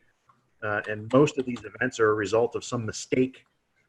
And when we talk about oil spills, but at least what I'm proud, part of NOAA is the National Ocean Service, and they have scientific service coordinators that have responsibility for each part of the coast. So it's important for us to have a good relationship with the coordinators in our area, which we do. So we've exercised with the Coast Guard, going through their incident command training, doing their oil spill exercises, and working with the scientific services coordinator, because it's all about knowing who the players are, not just showing up going, okay, what do I do? How can I help you? These are hazards that have come about from out in the water. What about any of the hazards that have originated from within inland? I think one of the biggest examples we've all seen is after, I believe it was Hurricane Matthew and maybe Florence as well, seeing a lot of stuff being carried out from the rivers and satellite imagery showing it making its way into the water. Was there any sort of response to that as far as keeping people off the beaches for a period of time, or any sort of hazards associated with that might happen again the next time we get a big hurricane? It's a great point too. There's the debris hazards too for boaters. There's the biological type of hazards too. There's a lot of things washing down pollutants that, I think the rule of thumb is, I mean, you really don't want to be messing with the water after a hurricane or a huge flood event. Bacterial counts are high, the other pollutants that are out there, give time for it to flush out. And what's amazing is that after a hurricane, the fishing is usually tremendous along the waterways and just offshore for that month or two afterwards. One thing that very photogenic around the Carolina coast, and we see these events happen, are water spouts. So can you talk to us about maybe the conditions that warrant to these water spouts? And I know you guys monitor these and you give out surf hazards. It's kind of like a beach day forecast, and you give out water spout threat, lightning threat. So talk a little bit about that forecast you give out, but also the conditions that are really able to produce these water spouts off the coast. Yeah, and I got to give props to one of our lead forecasters, Tim Armstrong, who developed this water spout risk, where he went back and looked at a catalog. We'll return to Best of the Carolina Weather Group in a moment. Now your Carolina weather forecast. Here are today's forecast high temperatures for North Carolina. Here are the forecast lows for tonight for North Carolina. Here are tomorrow's forecast high temperatures. And here's forecast rainfall across North Carolina tomorrow. Here are the forecast highs for the day after tomorrow.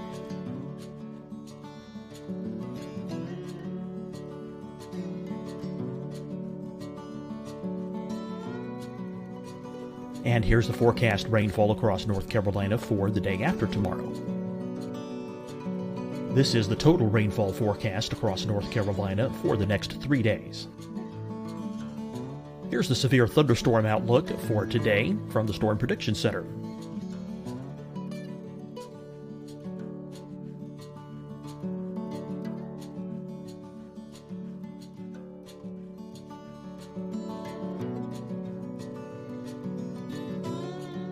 Here are the forecast high temperatures for today for South Carolina. Here are the low temperatures for today for South Carolina.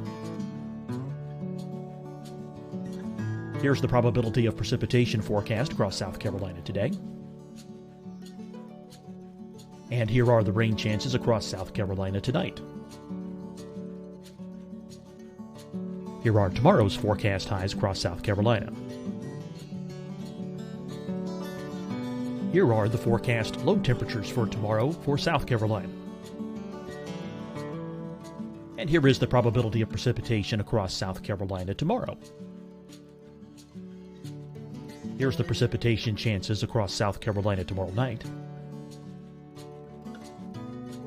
Here are the forecast highs for the day after tomorrow in South Carolina. Here are the forecast low temperatures across South Carolina for the day after tomorrow. And here are the rain chances across South Carolina for the day after tomorrow. And South Carolina's probability of precipitation for that night. Here's the Storm Prediction Center's severe thunderstorm outlook across South Carolina for today through tonight. Here's the Storm Prediction Center's severe thunderstorm outlook across South Carolina for tomorrow and tomorrow night. And here's the Storm Prediction Center's severe thunderstorm outlook across South Carolina for the day after tomorrow through that night. Here's the severe thunderstorm outlook for today from the Storm Prediction Center.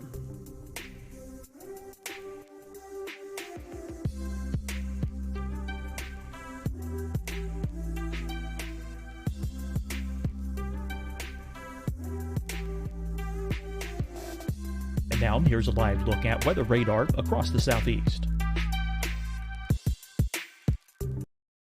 Hi, everyone. I'm Dr. Mandy Cohen, Secretary of the North Carolina Department of Health and Human Services. And when you follow the 3 W's, you protect your family and your neighbors from COVID-19. When you leave your home, practice your W's. Wear a cloth face covering, wait 6 feet apart, wash your hands often. Wear, wait, wash. We're in this together. Stay strong, North Carolina. Deciding when to wear a mask isn't about who you know or how well you know them. Just ask yourself, will I be with anyone I don't live with?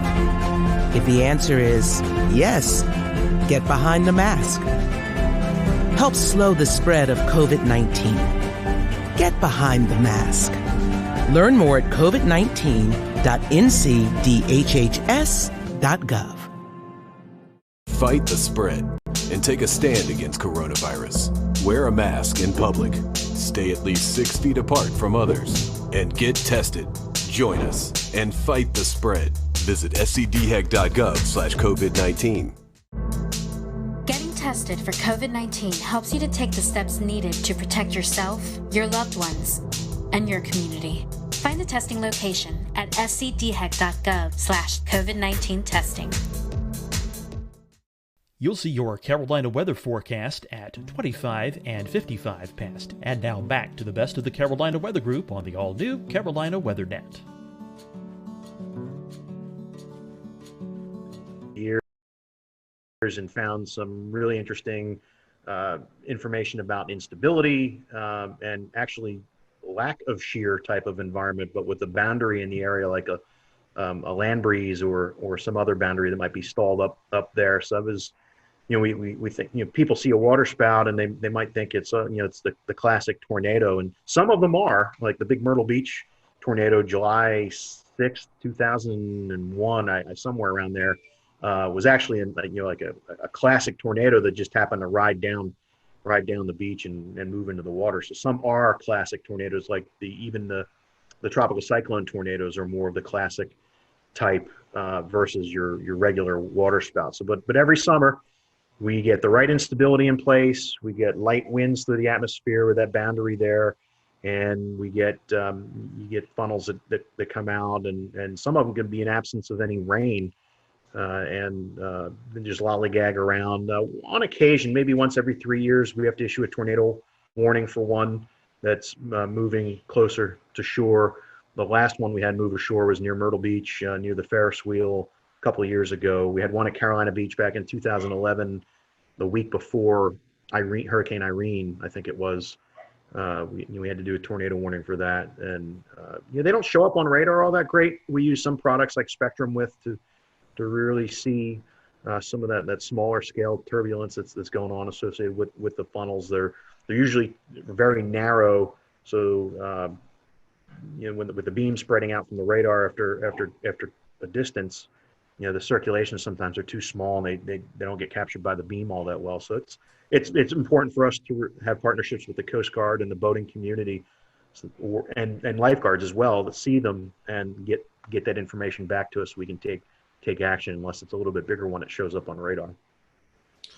Well, Stephen, we've certainly appreciated this all useful information as our listeners and followers head out to the beach for some relaxation time, and we hope tonight's program will help you all who are listening and watching to know these hazards, that on a sunny beach day there's still things that we need to pay attention to.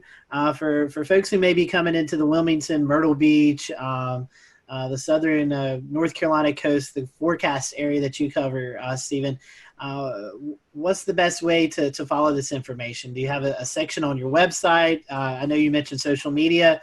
Where can our followers and listeners find that info at? Yeah, each office on their webpage, like Wilmington, weather.gov/ILM, or Charleston is weather.gov/CHS. We have a surf zone forecast link on the webpage there. It's not as pronounced as we'd like to be. It's usually towards the bottom, but there's good information there. But I would recommend tapping into us on Twitter or on Facebook, and especially with Twitter, because some of these beach hazard statements that we issue for when the risk is moderate or high for rip currents, I mean, you would get that information that way, and you might learn about some other things too. So if you're heading to the beach, make sure you follow National Weather Service Wilmington, Charleston, Morehead City, I think, and those I think are that's the three. Yeah, Greenfield, Virginia has a little bit of North Carolina. Yeah, so follow those accounts if you're heading to the beach. That way you're up to date on all that's going on along the ocean. So Stephen, thank you for your time.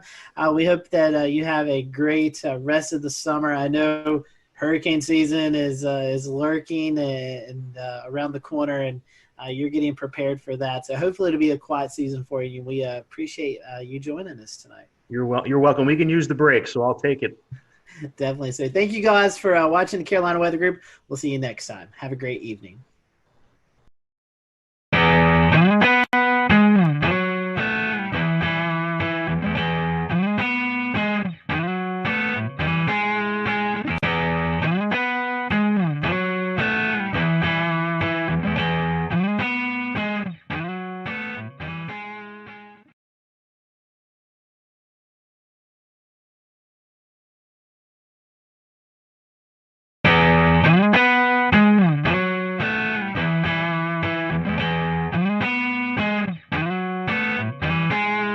Good evening, everyone. Welcome to the Carolina Weather Group. We're happy to have you tonight, and we have a special treat for you. Chief Meteorologist Bill Wash from WCSC in Charleston, South Carolina, Emmy Award-winning Chief Meteorologist, who's also an author, a Lieutenant Colonel in the U.S. Air Force Reserve, and much more. We're looking forward to having Bill with us tonight, and Bill just celebrated his 34th year in broadcast meteorology, and we're just going to look back over those moments for this next little bit. So we're happy to have you. And towards the end of the show, we'll let Bill give out some of his social media information. So if you're not following Bill on Twitter or Facebook, definitely want to give him a follow, especially if you're in the Charleston area, if you plan to visit. So Bill, welcome to the show. I know we've had you on before, normally talking about hurricanes or landfalling tropical systems, but we wanted to get you on tonight just when the weather's calm, and well, when we're recording this, the weather's calm, and we'll put that out there. But we just want to kind of get to know you. So our first time question for a lot of our first time guests is, how did you get hooked into this crazy career that we all love to do here in the weather world? Great to be here, by the way. It's so cool to be with everybody. And I definitely watch love the podcast. It's funny. It's just kind of an accident, actually, believe it or not. I was really into aviation, into, flying airplanes. And I got my pilot's license when I was 16 years old. So I actually got my license to fly before I got my license to drive. So I had to get a ride to the airport to take my check ride. But anyway, I was really thinking about going the aviation route for a while. And my sister's boyfriend at the time was working in radio. And I really was fascinated by broadcasting. And he was about 3 years older than me, 3 or 4 years older. And she ended up marrying the guy. But, this was back in high school. And and then he wanted to be a broadcaster, and he went into television. And I would hang around the radio stations with him when I was in high school. And I was like, this is cool. I like this. I like the broadcast is cool, but I really am fascinated by flying and weather, and really aviation weather was really what I was interested in, and thunderstorms and snow. Of course, I grew up in the snow belt, with the blizzard of '78 was the biggest thing that hit us when I was a kid. And I was like, by the way, I just dated myself there, but that's okay. So this big giant blizzard comes along. We have 52 inches of snow. I'm fascinated by the weather. I'm saying, I got to get into this. I got to figure it out. So I ended up, believe it or not, I ended up taking a bus. I lived in Rhode Island, and I took a bus downtown Providence. I probably was a sophomore in high school, maybe something. And I snuck up to the TV station, which was Channel 10 WJAR. And the station was way up on top of the outlet. It was kind of like a Macy's type store, right? So it was on the top floor, and back those days, there's no security. There was no, it's just like the door opens in the elevator. I walk out. There was one woman there, and she said hello, and I just looked like I knew what I was doing. So I walked like right into the studio, and there was, the guy I watched growing up on TV, John Giorgi. I'm like, oh, look, there's John Giorgi. Look at that green wall. Wow. Well, what is that thing? Look, wow, a satellite picture. Holy mackerel. One satellite picture. It was, oh, look at, those are the maps that they put the little stickies on. How about that?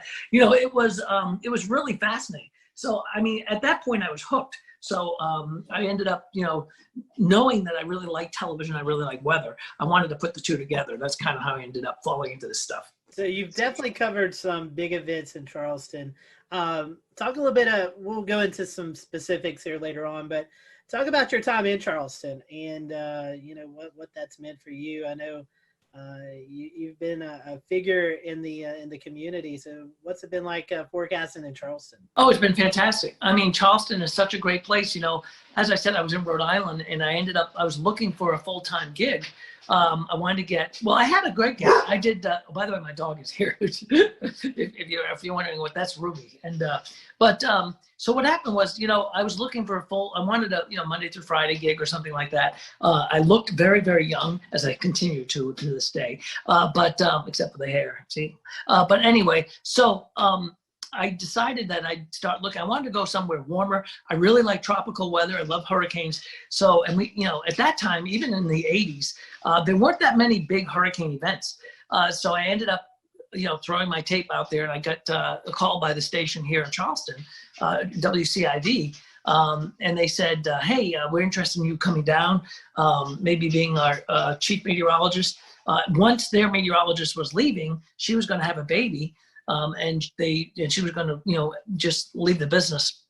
So I came down here, they offered me the job, and when I flew down for the interview, I actually, they took me out to Wild Dunes for lunch, and I saw a dolphin and I saw a palm tree. And I was saying, wow, those are the two. That's like, I really was kind of like in Florida, but I'm like, this is like Florida without the traffic, So I'm thinking, let's go down there. So I got a chance to come down here. To work at Channel 4, and I did for, that was in '86. And then, of course, in 1989, Hurricane Hugo comes along. Well, the worst strike on the U.S. in years and decades that came up and really slammed right into us perpendicular-wise, right up the coast, right into the coast.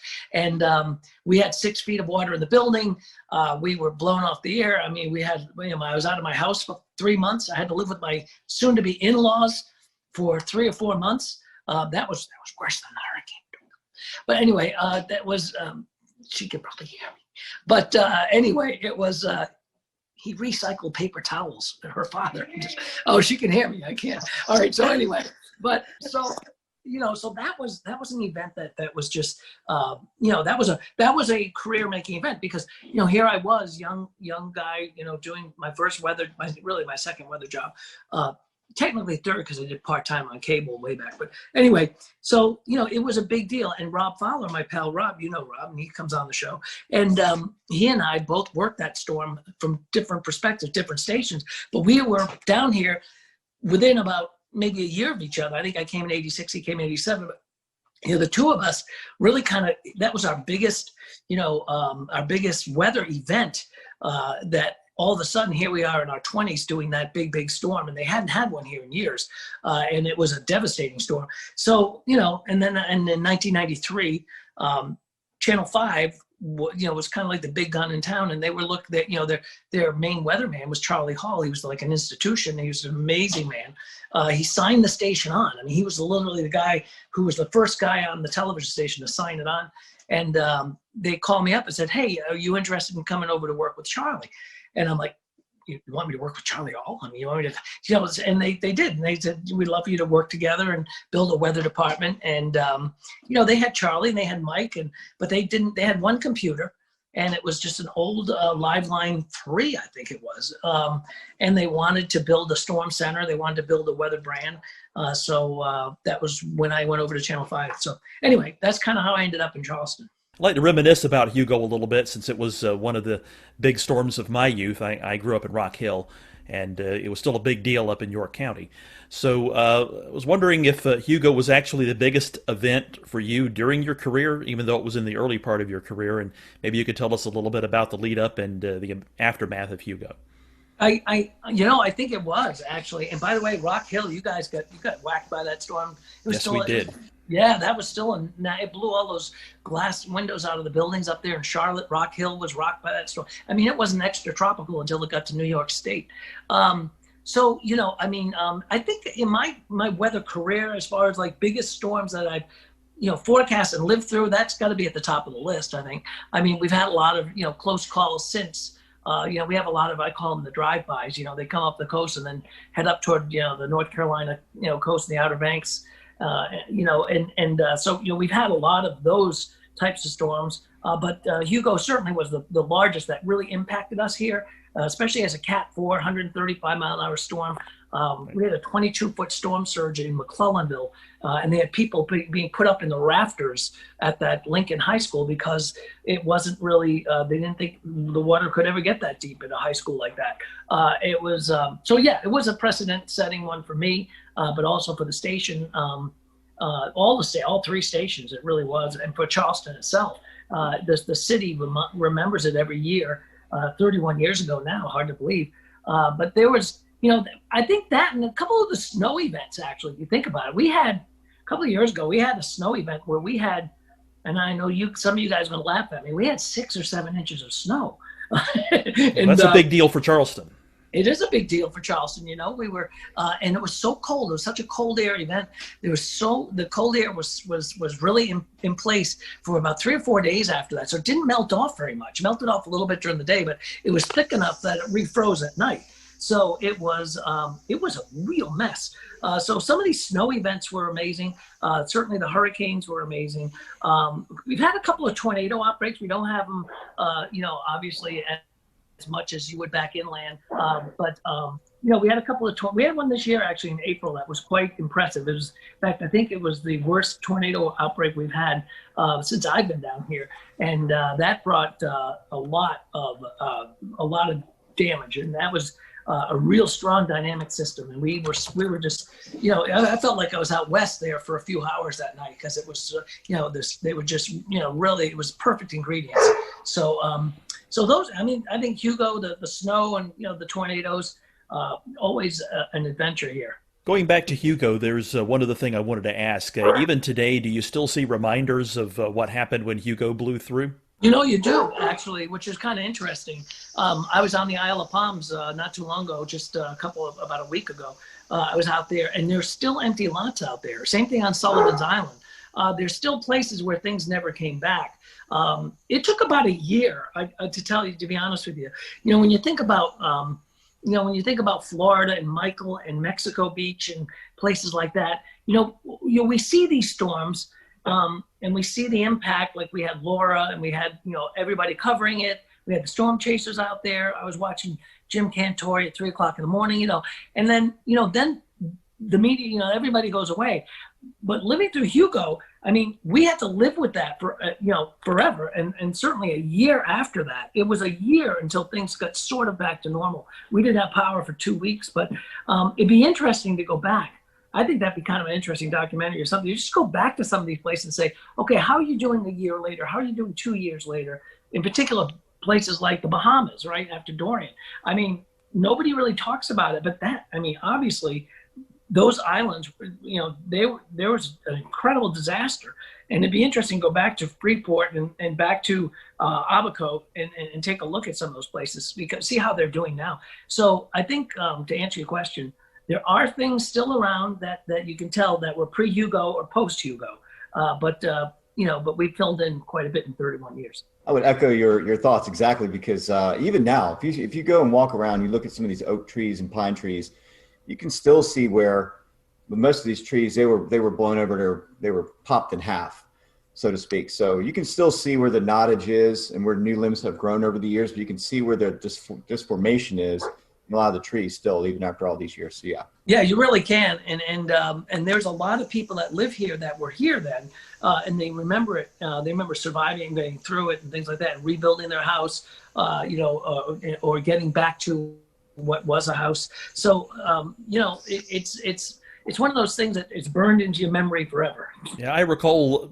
I don't remember the exact percentage, but I remember hearing that a sizable percentage of the trees, of all the trees, were knocked down or badly damaged and would soon die in the wake of Hugo. It was amazing. We were the morning after, we went back to the television station, and the pine trees were snapped at about maybe 20 feet up, 30, 25 feet up. They were all snapped almost at a uniformly, a uniform height, all in the same direction. In one way, and then you'd see them all in the other direction, the other way, depending on where you were. And it was fascinating to look at the damage, because it was just so widespread.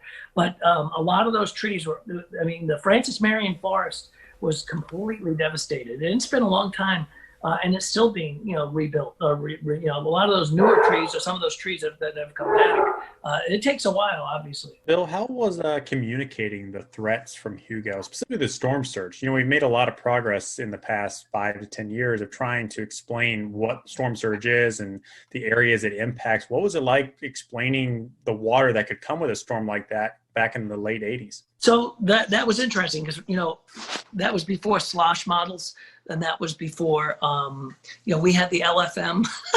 And we didn't have a lot of the great tools we have today. And at the time, remember, the Hurricane Center only went out 3 days. They didn't go out 5 days, and we didn't have the Euro. We didn't have all of these great products that push us out so many days in advance. So it was really kind of using that technology, what we had, but letting people know about the storm surge was because it was kind of alien to these folks. They knew, remember, they haven't had a hurricane strike since, at least I think it was David maybe that came by in it was a 79. Anyway, they hadn't had a major hurricane strike really since Hazel and Gracie, way back in the 50s.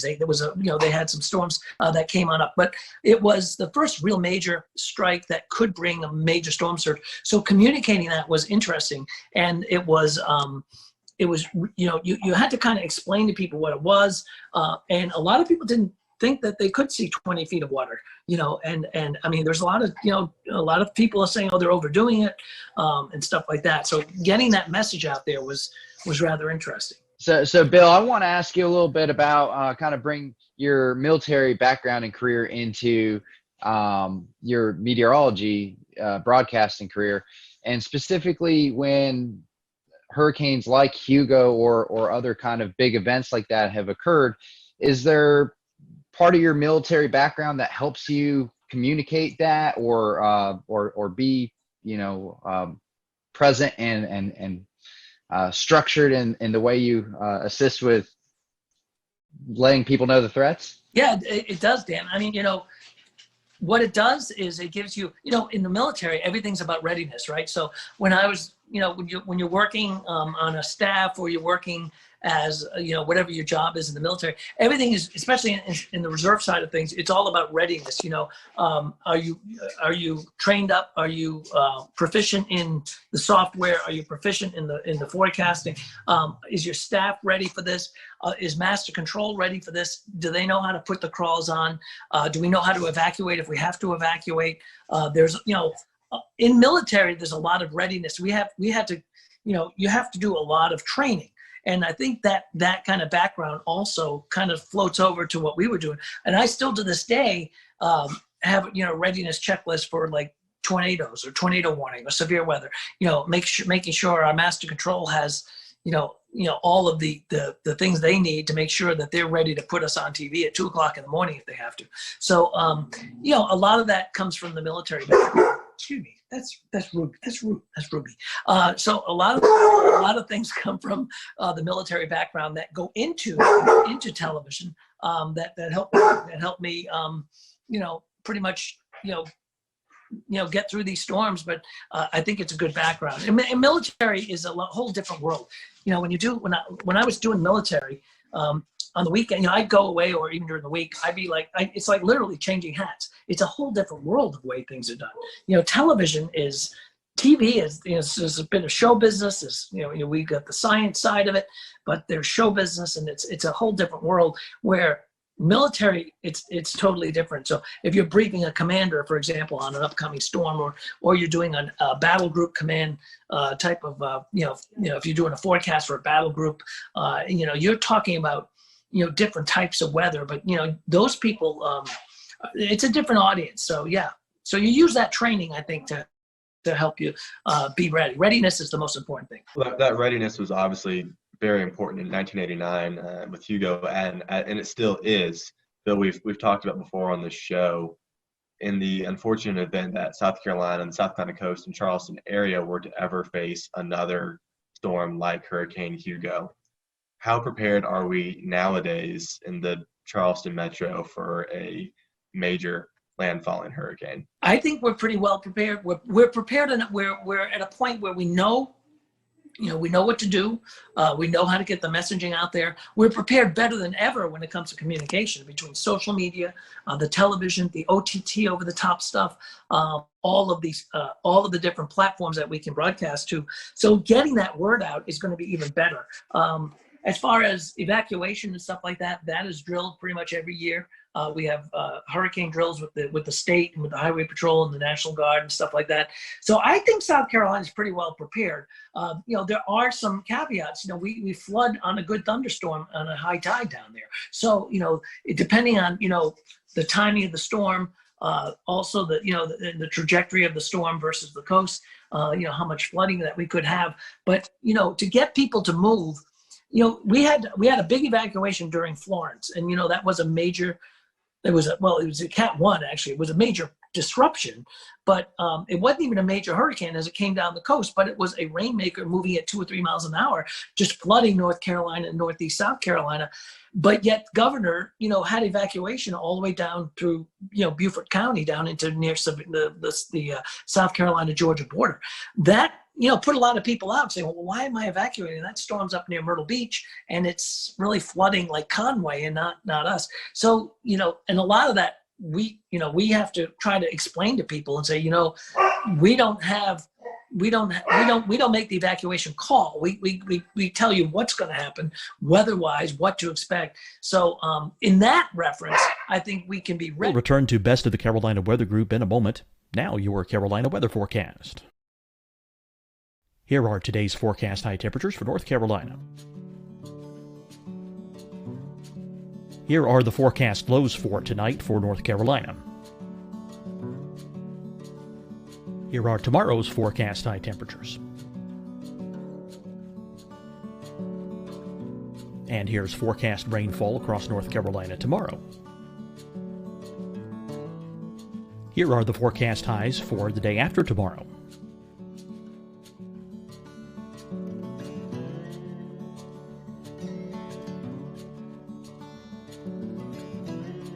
And here's the forecast rainfall across North Carolina for the day after tomorrow. This is the total rainfall forecast across North Carolina for the next 3 days. Here's the severe thunderstorm outlook for today from the Storm Prediction Center.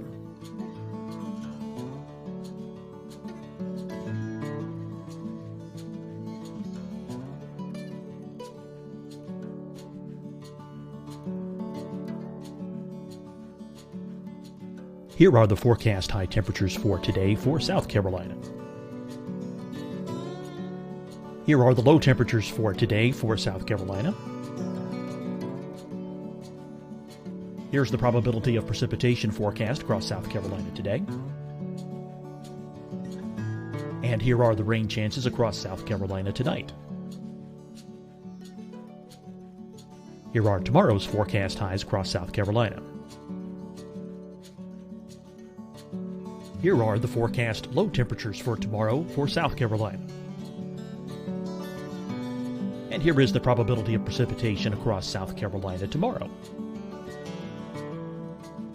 Here's the precipitation chances across South Carolina tomorrow night. Here are the forecast highs for the day after tomorrow in South Carolina. Here are the forecast low temperatures across South Carolina for the day after tomorrow. And here are the rain chances across South Carolina for the day after tomorrow. And South Carolina's probability of precipitation for that night. Here's the Storm Prediction Center's severe thunderstorm outlook across South Carolina for today through tonight. Here's the Storm Prediction Center's severe thunderstorm outlook across South Carolina for tomorrow and tomorrow night. And here's the Storm Prediction Center's severe thunderstorm outlook across South Carolina for the day after tomorrow through that night. Here's the severe thunderstorm outlook for today from the Storm Prediction Center.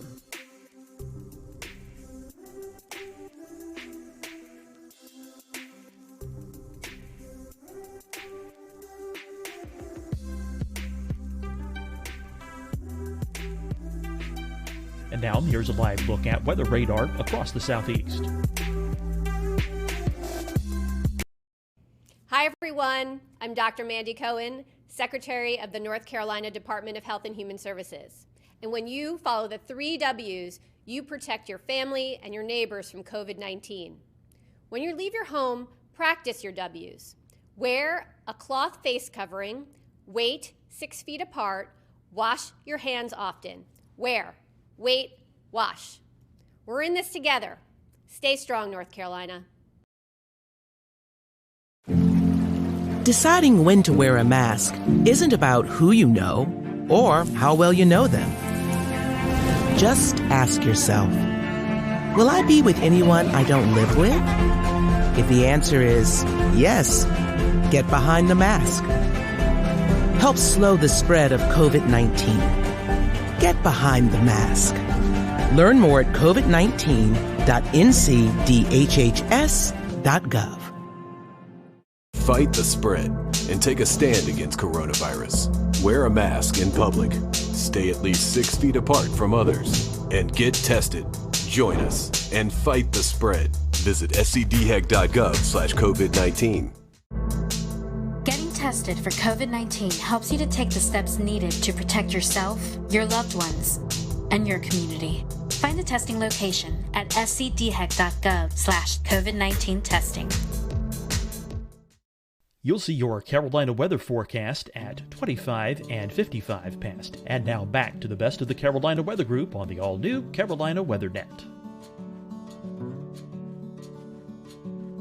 I will guarantee you guys there will be people that stay on the beach, and they did, and they have stayed through storms like Hugo or like Michael or like Laura and stuff, and they may or may not even survive, but they did. I remember during when we had a couple of storms in Florida, down in along the Keys, people staying, I'm staying through it, and then they come back to them like, afterwards, like, I'll never stay again, never, I'm out, I'm gone.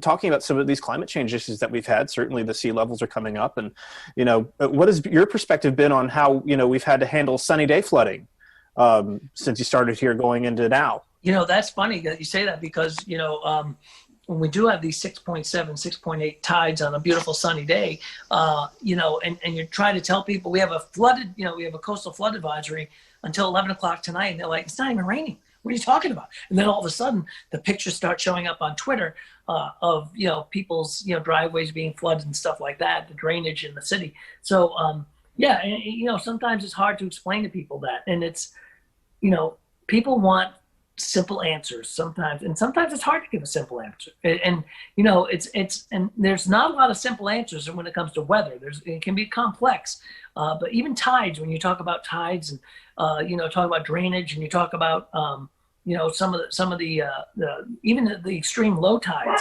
Why boats are sitting up on when you have these blowout tides, boats are sitting up on the on sand, and they're like, did you say that was going to happen? Well, yeah, we did, but don't, so it's, it's just a matter of really schooling people. And sometimes it takes people by surprise a lot of times. It's difficult to communicate that sometimes too in the low country because you have a bunch of visitors. Like I remember when I was there for the NWA meeting in 2013, there was a king tide going on at the time, and you could go down East Bay Street and there was an area that was flooded, and sometimes I think getting the word out to people who aren't local to the area and know this kind of thing can happen every now and then makes things even more challenging. Yeah, that was a great meeting, by the way, Frank. We had a blast. That was a wonderful NWA meeting, and we'd love to have another NWA. We had an AMS meeting here too before that, and it's a great city for that. There's our shameless plug right there. We love to see everybody come back, but when we ever have conventions again. But yeah, I mean, it is, and it's hard to explain that to people that they say, hey, look, this is, this is not a rain event. This is not, we're not seeing a, major storm along the coast. Why are we getting flooding? And it's a beautiful blue sky day. So, a lot of it's education. The TV folks will tell you all the time that, they give us 2.5 minutes to do the weather and say, oh, by the way, could you explain how this stuff works? So it can be, it's challenging. And I always, when I coach people and doing weather, I'm like, you're taking such a complex thing and you're making it simple, but you have to cherry pick the most important things and let people know about them. What's good about today though, is that we have things like this podcast, things like social media, Facebook, and I'm sure you guys know, when we have big storms, and ask like Rob and everybody, Ricky will tell you, I mean, we're not only doing television, we're doing Facebook, and it's like you'll do six shows and they'll say, by the way, can you do another Facebook Live in a half hour? And it's like, wow, I just went through all this, but I have to go through all this again. But again, it's sometimes for a totally different audience. So we're kind of schooling people along the way as well. Well, Bill, besides the whole weather TV gig, besides the military gig, you've also done some writing, right? I have. That's kind of like a hobby, more fun than everything. Yeah, I did. I write some novels, and had one come out recently. It was right before the COVID thing. So we were setting up these like we would do like Panera Breads we ended up going to different places to do some book events just to promote the book and whatnot.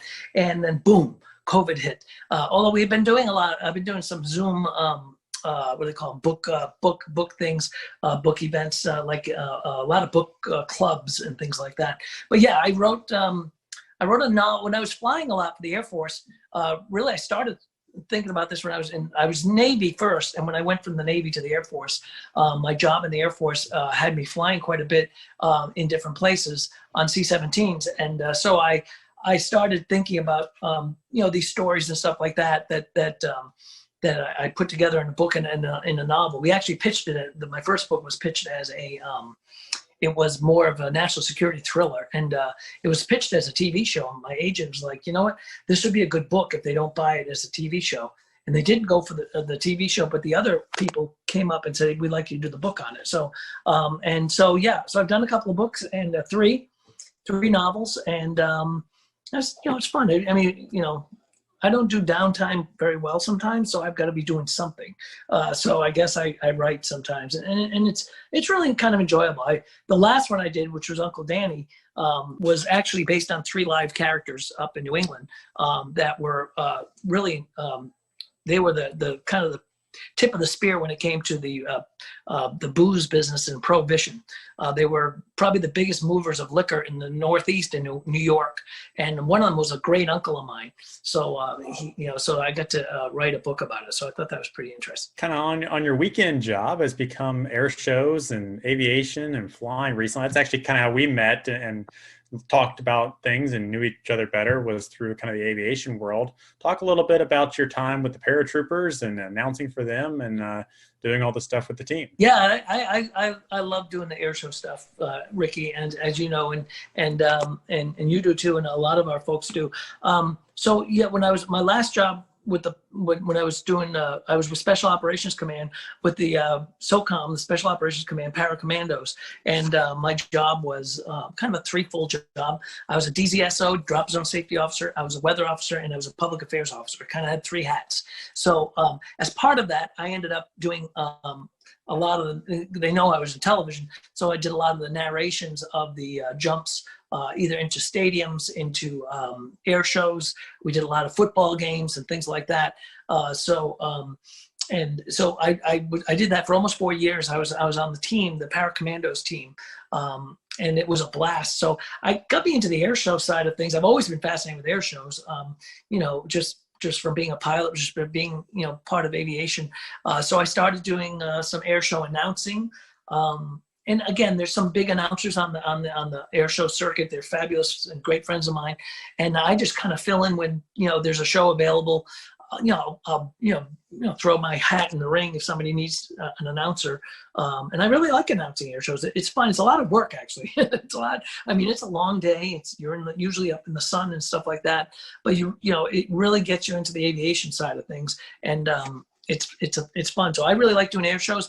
I've been working with Airshow 360, a team that does a lot of air show broadcasting. We're kind of trying to take that announcing thing and do like Airshow Live, which is another broadcast company that does air shows.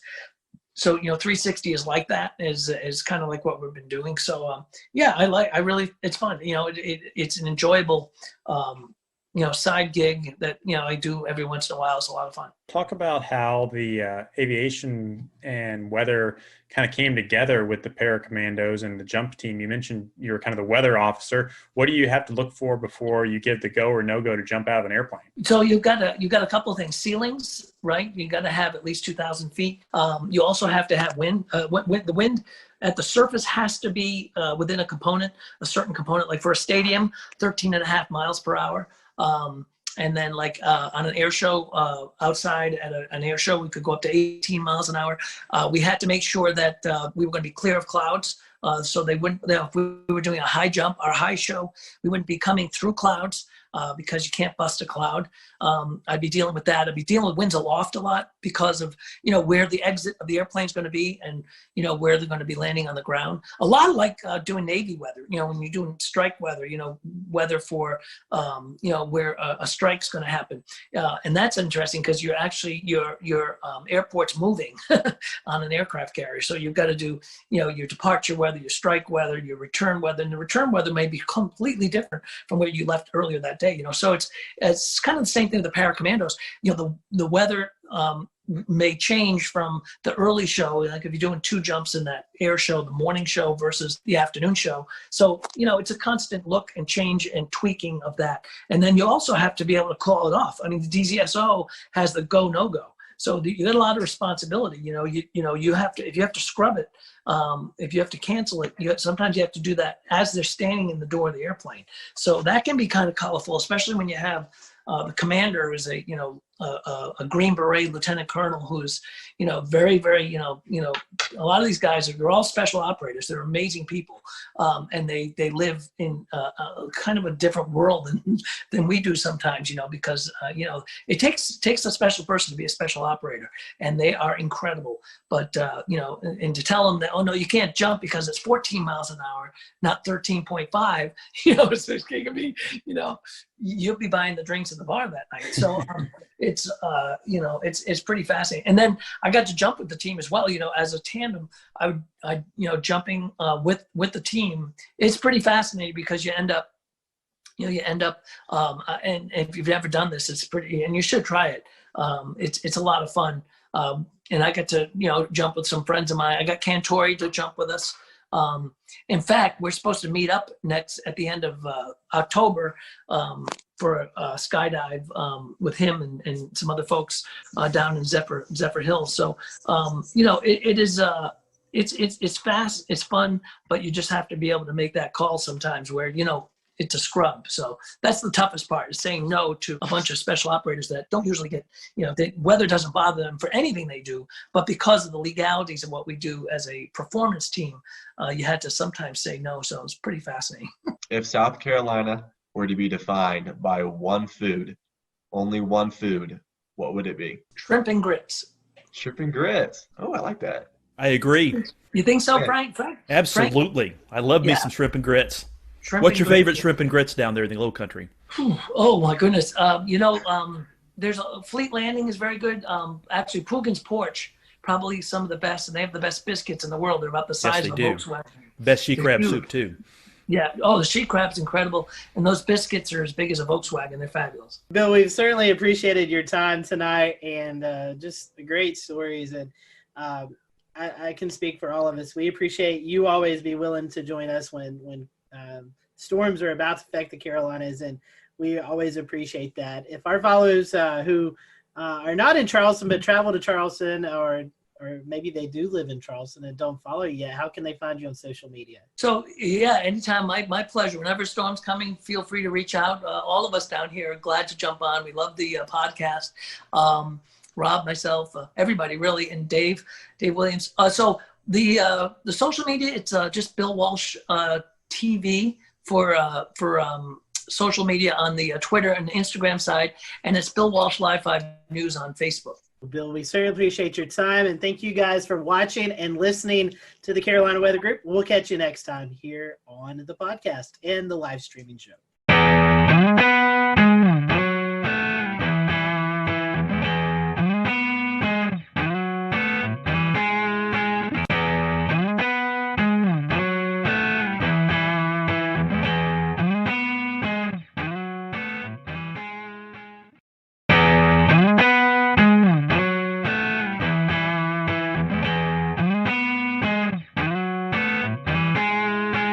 Hello, everyone. Welcome to the Carolina Weather Group. We're happy to have you this evening. Tonight, we have a very special guest with us. Former FEMA Administrator Craig Fugate is joining us. And Craig, we welcome you to the show. We're happy to have you this evening. Appreciate you wanting to spend some time with us to talk all things weather. You've experienced a lot from your journey in Florida to all the way up into Washington, D.C., being the FEMA Administrator. So we look forward to hearing your conversations tonight. For those who are watching, feel free to follow along with us on social media. Tell us what you think about the show. Let us know if you have any comments. So, Craig, welcome to the show. Our first question to our guests who've never been on is, what is your weather journey? Do you have a weather story? But I'm just going to ask you, what is your journey? I know you started off in Florida where a lot of weather affects you, but did you have a little bit of a weather bug growing up, or was it all in emergency management? No, I can remember as a kid,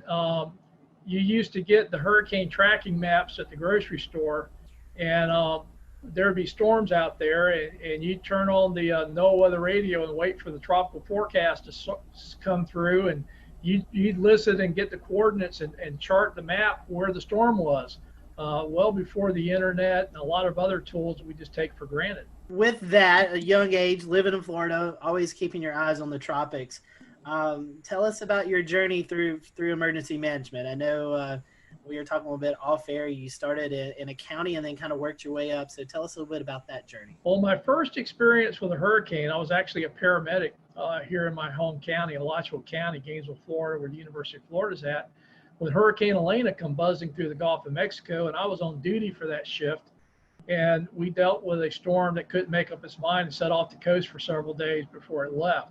But I started out in 1987, moving from fire rescue to emergency management.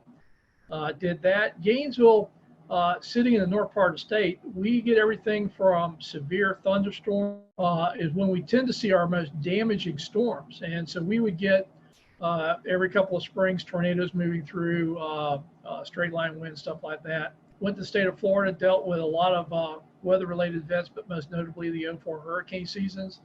And then I went to FEMA. And again, a lot of what FEMA responds to is weather-related disasters. A lot of flooding, tornadoes, Tuscaloosa, Joplin, hurricanes, most notably was Superstorm Sandy. So pretty much throughout my career in emergency management, probably more than anything else, has been weather-related hazards. Tell us a little bit about emergency management and FEMA and how they work together to mitigate after serious storms and other types of disasters. Well, the first thing I think people need to understand that the reason we have emergency management in the first place is the org chart of government's not built for disasters. And that's true at the local, state, and federal level. So what happened in the late 70s was the National Government Association began to realize that every one of these big events was almost reinventing wheels. It was never clear who the federal agencies were. what the roles were constantly changed. And that really drove the formation of FEMA under a reorganization order that President Carter issued. But the relationship is the way states are set up is they're the primary response to all disasters. Depending upon how that state's organized, generally our first line is local governments, mutual aid, state mutual aid with the federal government in case of FEMA, supporting governors. So every time I hear somebody saying, well, FEMA ought to be in charge, I remind folks, our government's actually a federal government where states have the primary role in domestic emergencies with the federal government supporting them. And I like to point out that if FEMA was in charge of everything, it would have been hard to imagine an agency that could have responded to all the disasters that we saw during my term there without the leadership role of the governors, because FEMA just couldn't have handled all that. It really is this idea that all disasters are local. It doesn't mean we're abandoning everybody, but there are key roles and responsibilities. But like I like to tell people, when the disaster hits, we all work as one team. And so, Craig, how hands-on were you with some of these departments, like the Storm Prediction Center, the National Hurricane Center? Well, I'll give you an example. Both at the state of Florida and at FEMA, our practice was when we had storm threats, we would have the National Hurricane Center, Storm Prediction Center. Sometimes, once we saw the rainfall forecast, Weather Prediction Center, relevant river forecast, and the affected National Weather Service offices all on those briefings. And I think, one of the things that I found when I got to FEMA was they were only talking to the Hurricane Center. And I'm like, you guys do realize there are other hazards, that there are forecast centers that deal with that. And the Weather Service in general, I think, really appreciated the fact that they finally had somebody that understood that the Hurricane Center isn't the only products that are being issued during these storm threats, and that, if we were seeing a significant flood risk from heavy rainfall, having the Weather Prediction Center now talking about that and amplifying that message. What do you envision a response might look like to a hurricane in the age of coronavirus? If you listen to what Mike said, and you go back several years ago and listen to him talking about hurricanes, he said the same thing. We've always recommended that people evacuate their friends and families, hotels and motels, and shelters as a last resort. So I think I'm less concerned about that messaging as the messaging we've been hearing, that people have been told to stay home, socially isolate, the risk of COVID, and not understand that if you're in an evacuation zone, you still need to evacuate. I think it gives more emphasis to the fact that we've always said friends and families are a much better option than shelters, that you don't have to go hundreds of miles. You just need to get inland away from the storm surge areas. And the other message, which is kind of a tricky one, is particularly in Florida, we've seen a lot of evacuations that aren't in evacuation zones. Essentially, people are trying to run away from the storm itself versus the storm surge. And Florida's trying to do some messaging around that, of know your zone, know your home. That if you're not in an evacuation zone and your home's relatively in good shape, built to current codes, to consider staying home and putting up your shelters and riding the storm out, again, reducing the number of people evacuate. But the biggest thing I'm telling people about this hurricane season is, if you're in an evacuation zone, your plan is to evacuate, COVID or no COVID. And about the only real additions you need to make is add masks, hand sanitizer, disinfectants, and wipes to your go kits. If you could find the disinfecting wipes. If anybody finds them, let me know. I will trade you toilet paper. I've got plenty of it. What is your idea of what the plan is going to be for the rollout from emergency management perspective on shelters? Well, the Red Cross and FEMA and the national organizations, voluntary organizations active in disasters, have a website.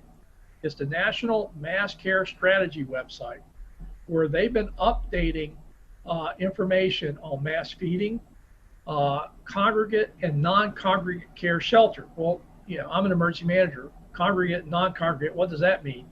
Congregate care is your traditional mass care shelters, where they're looking at how to screen, maintain social distancing, and minimize the spread of COVID in those shelters. But the other thing is looking at more utilization of hotels and motels, dorms, other spaces that usually weren't going to be picked for shelters. And I think there's an opportunity here. Everybody keeps telling me how hard it's going to be. And I'm like going, well, last time I checked, most hotels and motels are not really doing well. And FEMA will reimburse if you put people in hotels and motels. And I hear how hard it is to plan, but the reality is we have a lot of capacity, particularly in my home state of Florida, with putting people up in hotels and motels. And FEMA will reimburse for that under protective measures. So we're still going to need mass care shelters. There's good information out there. It's updated fairly frequently as we learn more about COVID, and now that we're seeing cases increase. But the alternatives are, do you really want people not to evacuate because they're so fearful they have nowhere to go? Or do you prepare the shelters and understand that you're going to have to manage that with COVID and take the steps to minimize the spread? Craig, the current administrator to FEMA testified earlier today before Congress. We're taping this, but today, earlier on the 22nd of July, you had an opportunity as well to provide some feedback to members of Congress. What did you tell them about what you're seeing in the state of the ongoing coronavirus response?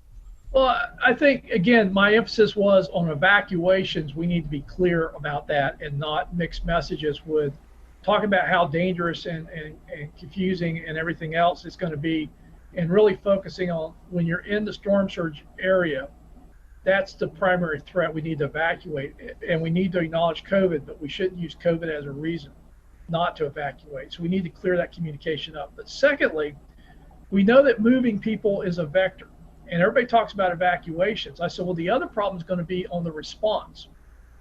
We're still going to need to move utility crews. We're still going to need to move search and rescue crews. But if you think about a lot of these disasters, we see a lot of volunteers moving, and that may not be our best tool. And everybody says, well, what are you going to do? I says, well, I don't know about you, but we got pretty high unemployment rates right now in Florida. So my question is, and having done this for a long time, there's not that much that requires people to have extensive training to be able to help in a disaster. And again, it's reimbursable. Why don't we hire people and put them to work locally? We've already seen this with COVID in states where local governments had actually hired restaurants to cook and prepare meals under contracts to feed people that were shut in or isolated or couldn't get to stuff.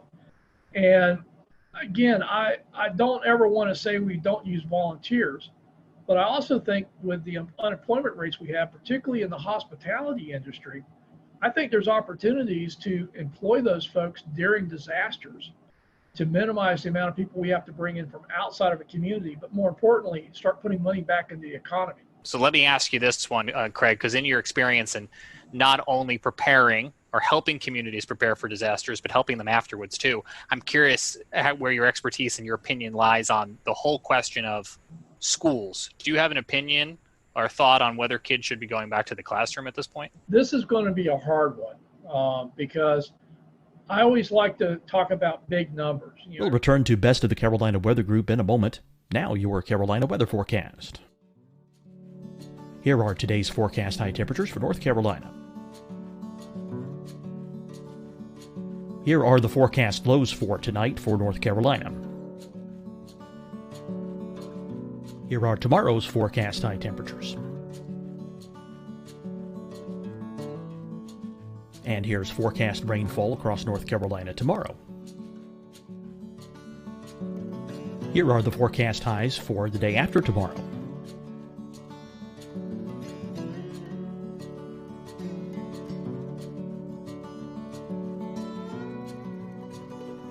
And here's the forecast rainfall across North Carolina for the day after tomorrow. This is the total rainfall forecast across North Carolina for the next 3 days. Here's the severe thunderstorm outlook for today from the Storm Prediction Center.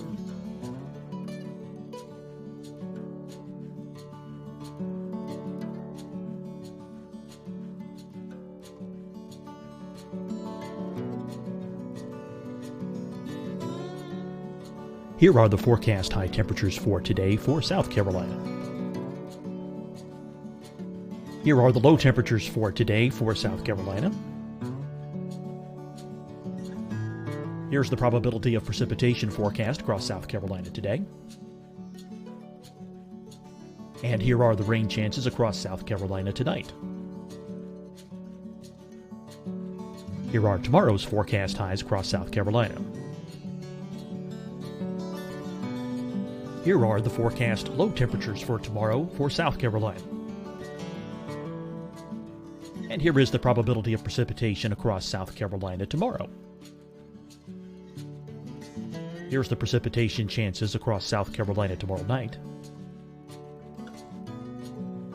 Here are the forecast highs for the day after tomorrow in South Carolina. Here are the forecast low temperatures across South Carolina for the day after tomorrow. And here are the rain chances across South Carolina for the day after tomorrow. And South Carolina's probability of precipitation for that night. Here's the Storm Prediction Center's severe thunderstorm outlook across South Carolina for today through tonight. Here's the Storm Prediction Center's severe thunderstorm outlook across South Carolina for tomorrow and tomorrow night. And here's the Storm Prediction Center's severe thunderstorm outlook across South Carolina for the day after tomorrow through that night. Here's the severe thunderstorm outlook for today from the Storm Prediction Center.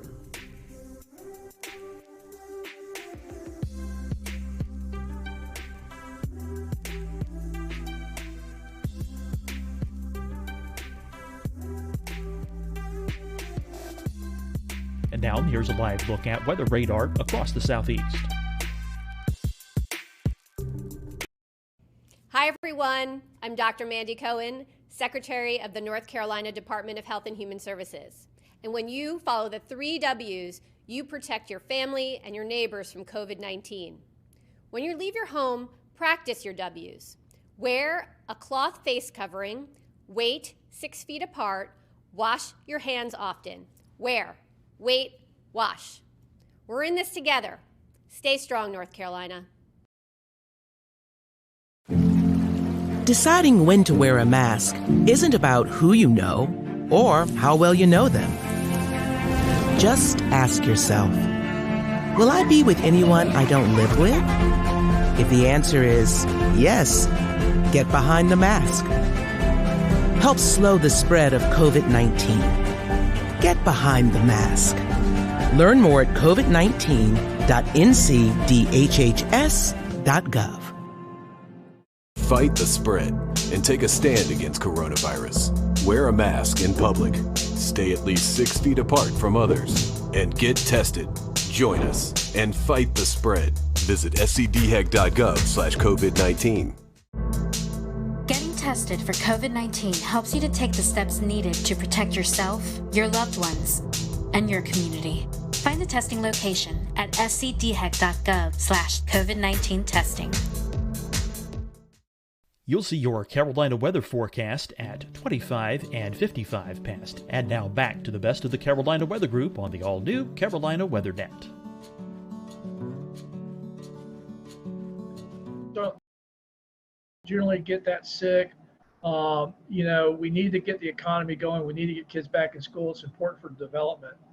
And I'm like, nobody's really answering this question. If the rate at which kids get sick and potentially the rate at which kids have serious complications or deaths are even like small percentages, like less than 0.1%. When you're talking about thousands of children going back to school, those are real people and those are real numbers. And I don't think we have a good answer for that. I also think that there is opportunities to look at how we go back to the classroom setting. Everything from a lot of schools don't have enough room to do social distancing. So what if we split the day in half and we split the school up where half the school goes in the morning, half the classes go in the afternoon? What if we started doing more classrooms, weather permitting, outside? And again, because we're learning more about this is airborne and why masks are so critical in minimizing spread. How is that going to all happen? And I'm not sure we have enough answers, because in Florida, some of the schools will open up in the middle of August. So I think it would be prudent to think this through, get some consensus on ways to do this. And again, I just don't think saying you're going to open schools is the answer. But I also don't think that keeping schools closed indefinitely is going to work either. Shifting gears a little bit, you're passionate about the resilience divide. I see this here in Charleston a lot, where we have, sunny day flooding, and it often affects places that are less affluent than places that are more affluent. A lot of the more affluent places are getting, they're getting some of the things like check valves. They're getting a seawall at the battery.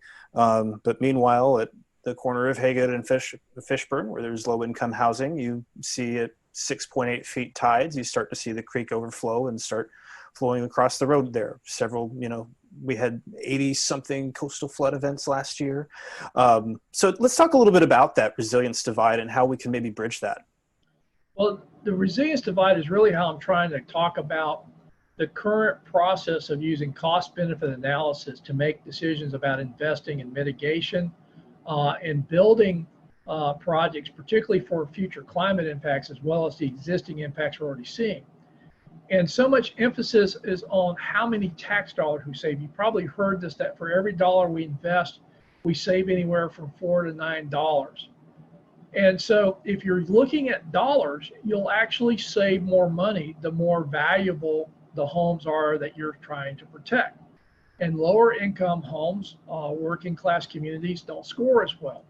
So the bias, I don't think, was intended to short the most vulnerable communities, but by only looking at the cost benefit analysis of dollars saved versus dollar invested, we're going to see that divide go towards the more affluent communities, particularly those that can afford the cost share match of, in many cases, a minimum of 25% against the federal dollars. And I think we need to broaden the definition of cost benefit analysis to actually talk about the functional impacts to families and communities, not just to dollars saved on property. Jared, I want to take what you just said and talk about Charleston and the resilience divide and just roll that into talking about climate change and climate change adaptation. Craig, what does that look like from a FEMA standpoint? Climate's already changed. I think one of the problems we have is we keep talking about climate change as something that's going to occur in the future. And quite honestly, that's the way we talked about it in the majority of the Obama administration, was something that we were going to deal with in the future. But when Sandy hit, President Obama, and we'd already seen a lot of tornado and flooding activity and a pace that we'd not seen before. And we kept getting these record-setting events, which I remind people, if it's record-setting, we've never measured it before. And these weren't just isolated incidents. It was like a drumbeat. And the president said something that really, I think, shaped where we were going to go at FEMA. He says, the discussion about climate change is over. We need to start talking about climate adaptation. And the problem is our infrastructure was built for the past century of weather-related events. And climate is changing faster than our ability to keep up with infrastructure, to keep up with the improvements needed. And this is why I think it's so important as we talk about federal investments, big infrastructure, federal highway bill, HUD dollars, the alphabet soup of funding, including the FEMA disaster dollars. We have got to move away from building to our last 100 years worth of weather data and start building the future risk. And I think there are more and more people that get that we can't keep building the way we've been building if we're going to survive. But I think there's some urgency that, as much as people talk about reducing greenhouse gases, on our end of the spectrum, I think the change has already happened and we're not going back anytime soon. So adapting to what's happened, particularly our coastal communities, areas subject to flooding. We know that the extreme rainfall events is one of the clearest signals we've seen in the last decade from climate impacts. And we are way behind on both identifying, mapping, and explaining that risk, and then making the investments to start bending that curve. And I want to kind of back up a step in keeping that same direction. We talked about Horry County. We talked about some of these areas that have been hit very hard by the watershed events from the hurricanes that have hit over time, things have built up, Matthew, and so on and so forth. Things have just gotten worse and worse over time. So these property values are down, and we get back to the resiliency divide and demographics.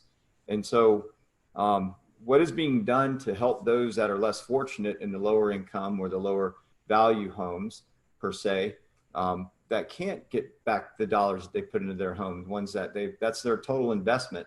And then others are getting funded for their properties, whereas these folks over here are not.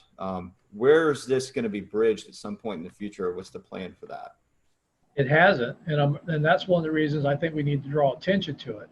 The Miami Herald ran an article a couple of months ago that looked at the National Flood Insurance Program, their buyout program, where they go in and buy homes out that are repetitive loss.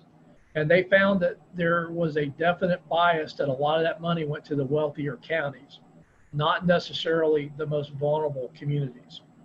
And I think that's why we need to talk about the resiliency divide. We need to get Congress to get behind this and really look at funding an adequate buyout program and focusing on the vulnerable populations, not just the property values or the cost savings that we may see in more affluent properties. How in tune is Washington to how weather affects people? We live here in the Carolinas, the Charlotte metropolitan area, Winston-Salem, Greensboro. Over 2 million people live in that general area, and there's no adequate radar coverage to detect tornadoes, flash flooding. We hear these stories of folks who are continuing to have homes flooded, and they're not really getting the attention we need. Is this something that the Washington culture, the senators, the House representatives, they kind of push the weather and what it does off to the side? I know everything should be focused on, but do you think sometimes weather and their issues kind of get pushed to the side a little bit? A little bit. The only time they get serious about weather is when there's a catastrophic failure in their district. I mean, think about it. The Weather Service couldn't even get a supercomputer to run better models until after Hurricane Sandy or Superstorm Sandy showed how inadequate their computational powers were. So unfortunately, everything from getting WSR 88s, which was the result of several airplane crashes due to microshear, to the latest funding for the Weather Service in this Superstorm Sandy stimulus package, Washington tends to be reactive. And so until a member gets hit in their district, then it becomes a big issue. But overall, most people treat the weather, and again, it was always amazing to me, members of Congress that thought you could defund the Weather Service because you had other private meteorologists issuing forecasts, and the Weather Service shouldn't be competing with them. And they actually were promoting defunding the Weather Service and letting other organizations do it. Craig, do you think we have a radar crisis on the horizon?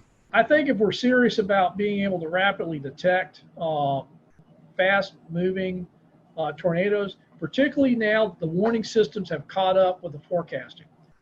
Just having better resolution on forecast, but we can't tell people more precisely, I don't think would have been a good match. But if you think about it now, we're moving away from county-wide warnings to polygons.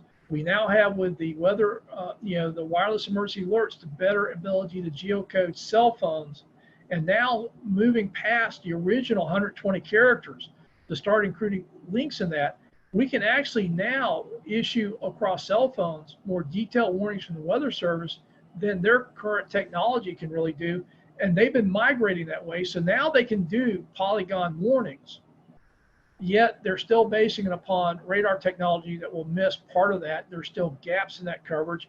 And everybody forgets, unless you're in severe storm mode, those things are scanning. Everything you're seeing is delayed. It's not what's actually happening. So, we've seen this before where the tornadoes will actually drop, hit, and pop back up before the radar completes its circle and it gets the updated forecast information. So by the time you see a hook echo, it's already done its business and dropped back in the sky. Well, Craig, I want to transition us away from this last topic, and as we're kind of running short on time here, talk about something that is near and dear to all of our hearts here at the Carolina Weather Group, the Waffle House Index. That's something that we've talked about before. We had the PR director, Pat Warner from Waffle House, on last year in 2019 to discuss what exactly it is from the Waffle House perspective, but I'd like to hear about it from the FEMA perspective and how the Waffle House Index works its way all the way up to the president. Well, FEMA will tell you that the Waffle House Index really isn't their index, and that was just me trying to be folksy. But it actually started in Hurricane Charlie. I'd been out on several disasters, and the thing I could just it was just accepted was if there was anything open, it was going to be a Waffle House. But in Charlie, we had gone down to Charlotte County, and I ended up staying down there for about 2 weeks. So we'd get up around 4:30, 5 o'clock in the morning, try to find something to eat, and we'd spend the rest of the day working. And, we're doing 18-hour days, so if you didn't get breakfast, you may not eat. The first morning we get up, and we were down near Fort Myers. We had to get on the interstate and head south because there was nothing open where we were at. And the first thing we get to is Waffle House. We go in and sit down, and this lady comes out with a mimeograph menu. You're so used to the big plastic menus, and I already knew what I was going to order. But she says, the only thing we have is on this. And that was like, well, okay. And so we ordered, but, we got coffee, we got our eggs, we got a good breakfast. But it wasn't everything you would normally expect there. Next morning, we get up, and the actual interchange we're at, now Waffle House was now open. Went in there, same deal, mimeograph menu. So the folks I was with, Ben Nelson, who was our state meteorologist in 2004, he's now with the Jacksonville Weather Service office as a forecaster there. And at that time, Major Tad Warfel, now Colonel Warfel with the Florida National Guard, with me. And we were color coding the counties after Charlie, red, yellow, and green, using a stoplight to show indicators, EOC activation, search and rescue, schools, stuff like that. And they put into the slide deck the Waffle House Index. And that's where it came from. Green was open with a full menu, yellow was open with a limited menu, and red was closed. And I guess it would have stopped there, except we had changed how we operated in Florida. We weren't waiting for the counties to do assessments to say they needed help after these hurricanes, because I kept asking, well, why don't we just respond like it's bad? We'll get there faster, and if they don't need us, we'll go home quicker. Well, the question was, if you're responding out on the Panhandle, like with Hurricane Ivan, and you're driving out I-10, and literally we were going right as soon as the hurricane force winds passed, I told guys, we're going to be safe, but we ain't going to stay dry. We're not waiting for blue skies. So we were going right as the storm was moving out. And the question was, where do you stop? And that was kind of how the Waffle House Index got used. If you got there and the Waffle House was open, it ain't bad. Keep going.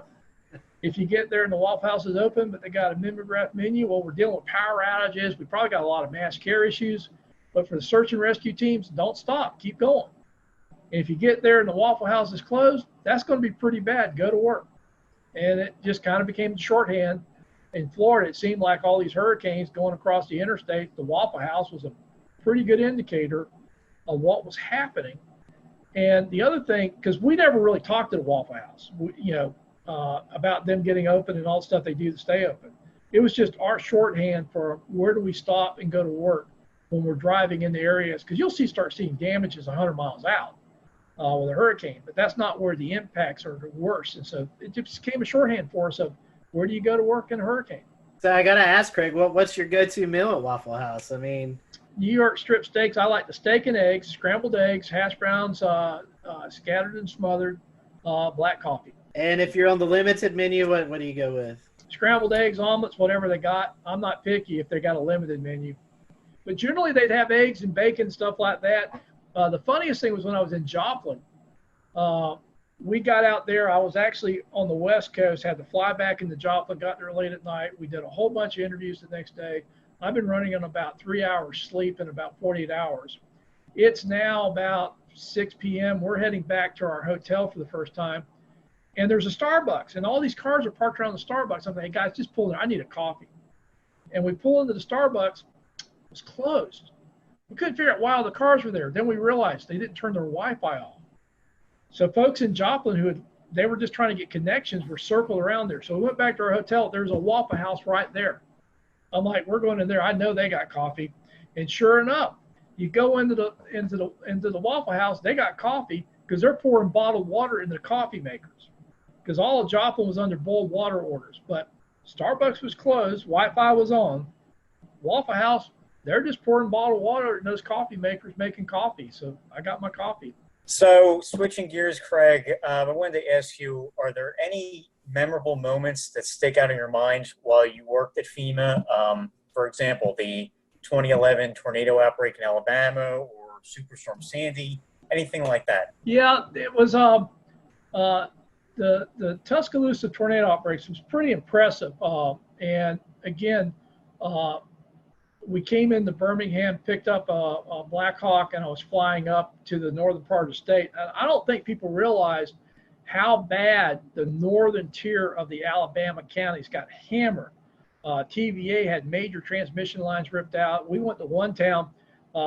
They were basically lost everything. They had brought a command post from the southern counties. They used to go the other way during hurricanes. They'd all go south, but that thing, everybody from the south was going north. And they literally had 911 in this mobile command post, and they were dispatching, and everything, all their equipment was lined up on the side of the road because the station was just gone. And I remember, the president was coming in. He gets on, how bad it is. I'm trying to describe it, but it really was. It was hard to describe. He got there, he saw it, and that became shorthand. So Joplin happens, and I'm on the ground in Joplin. I get the same call. He's going to come in a couple of days. He was always very respectful that he didn't want to get there when it would have interfered with the response, because he knew what happens when he comes in as far as security and stuff like that. But he didn't want to wait too late. So it was always, the governor, working with local officials, and essentially, my recommendation. So he's calling me about Joplin, and he's going, how is it? And I said, it's worse than Tuscaloosa. And he's like, worse? And I have to say, Joplin, as far as total devastation, is the first time I've seen total devastation. When you were down where that hospital was, think about a tornado that's powerful enough to rotate a steel frame building and actually turn it. Literally the area a mile wide, close to 10 miles long, varying in width. Anything in there was totally destroyed. Anything outside of it pretty quickly got to the point where you didn't even know a tornado had hit. And I just remember that, describing it to him, and he's going, how bad is it? I said, it's worse than Tuscaloosa. And he was just taken aback, because the impacts in Tuscaloosa were pretty dramatic. And I'm like, yeah, it's worse here in Joplin. Well, Craig, one last question, kind of a fun question. You kind of, a little bit discussed it just a few seconds ago. You and President Obama, Vice President Cheney, you're sitting around. Did y'all ever talk about weather? Weather's a thing that a lot of people talk about. Did you guys just ever, talk about the weather, what's going on? No, but, between I went out on a couple of disasters with Vice President Biden, and I remember going up into Scranton, Pennsylvania. And it was really funny because he's like, Craig, these are my people. And I knew he was from the area, but I didn't realize that, people on the street knew Joe and called him that. I'm like, Mr. Vice President. They go, hey, Joe, how's your, I haven't seen you. And Joe would be going, how's your grandfather, your dad, cousin, uncle? He knew people. So that was the thing that really struck me about Vice President Biden was, in a lot of these communities we go into, he had a very personal connection, and particularly in that part of the country, they knew he was from there. They knew the families. They knew each other. President Obama, I remember two things. One, I was meeting him down in New Orleans. It was the anniversary of Katrina, and he's asked me how it's going. I said, well, we got hurricanes in the Pacific, hurricanes in the Atlantic, and fires in between. And he just looks at me and says, you're a smart ass. I'm like, hey, I'm just reporting what's happening. But the other cool thing about the president was, I was told early on that they wanted me to wear my logo wear when I was at the White House during disasters. So during Matthew, I'm giving a briefing to the president in the Oval Office, wearing khakis and my FEMA logo shirt and my FEMA windbreaker, and everybody else is in suits. And there's this great picture of the president. I'm sitting next to the president wearing my blazer and my logo wear. Everybody else in suits for the briefing, and people said, how do you get away from that? Everybody else dressed up to go in there says, they basically told me to look like I was doing what I was supposed to be doing. So I wore what I wore when I was at FEMA headquarters when I went to the White House to brief. In fact, if I was wearing a suit, they'd always, look at me kind of excused. I said, hey, this is camouflage. When I'm wearing a suit, I just blend in with everybody else running around with a White House badge. We certainly enjoyed having you. If you have a website, social media that account or anything like that, that our listeners and people who are viewing this can follow, how can they do that? Well, I tweet a little bit. I guess that's, you should be aware of that. So that's how we met. Yes. No, I'll tweet it, Facebook it, and LinkedIn it. Again, I've seen you guys out there. I've just, thrilled to be invited. Hey, we're now I feel like I've made it. I've been on the weather group, Well, we appreciate your time, and again, I just sent Marshall Shepard an email. Says, I've been on your podcast, but it wasn't half as much fun as the Carolina. Craig, thank you for being with us tonight. Interesting conversation, and folks, again, it's very important to know the risk as we enter the COVID season or the hurricane season mixed in with the COVID, and hopefully you'll take Craig's advice as you prepare. So until next time, we hope you have a great week, and we'll see you back here on the Carolina Weather Group.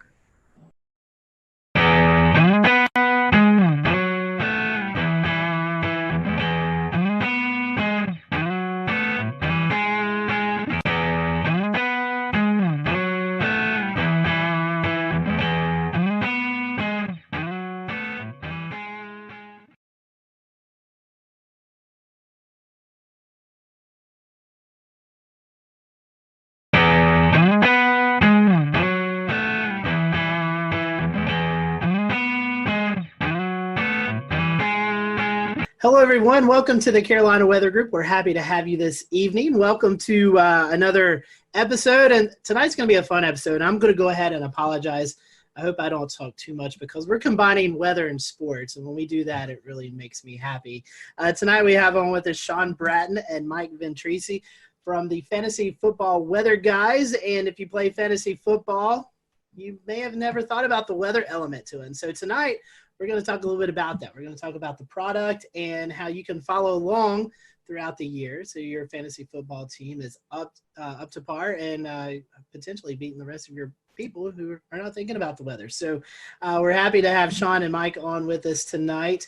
And guys, we appreciate your time. We'll go ahead into the conversation since both of you guys are first-time guests with us. We always start off our questions like this.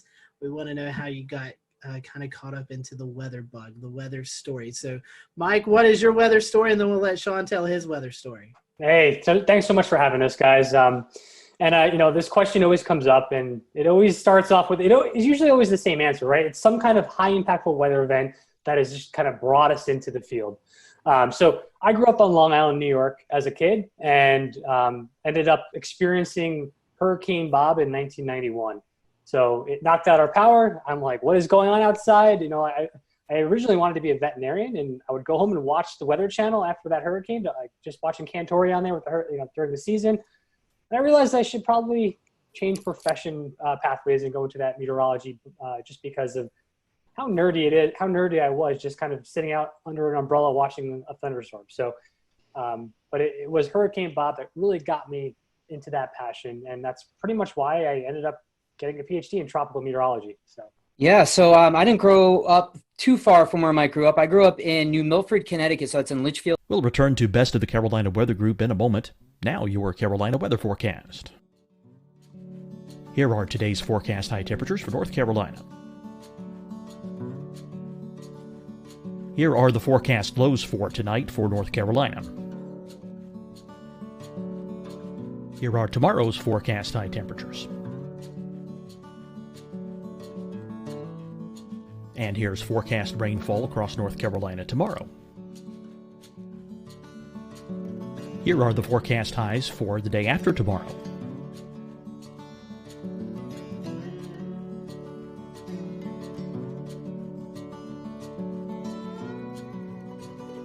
And here's the forecast rainfall across North Carolina for the day after tomorrow. This is the total rainfall forecast across North Carolina for the next 3 days. Here's the severe thunderstorm outlook for today from the Storm Prediction Center.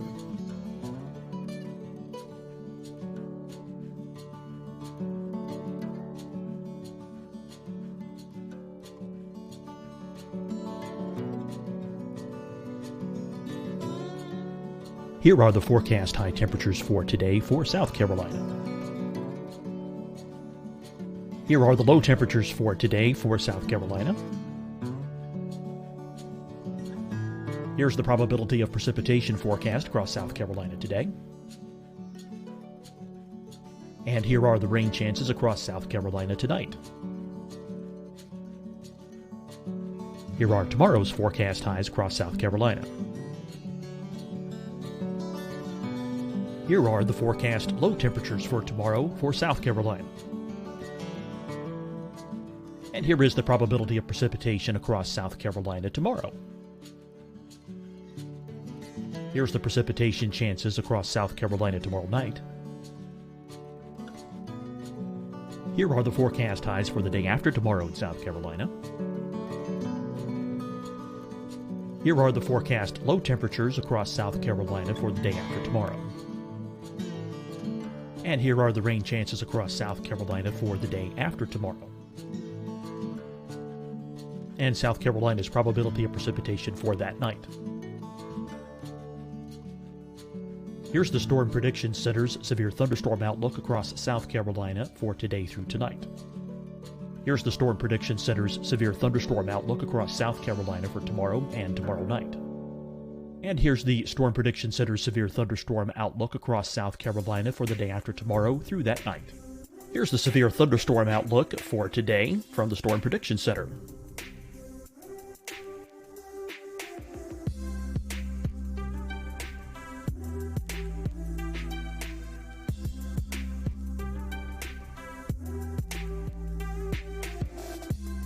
And now here's a live look at weather radar across the southeast.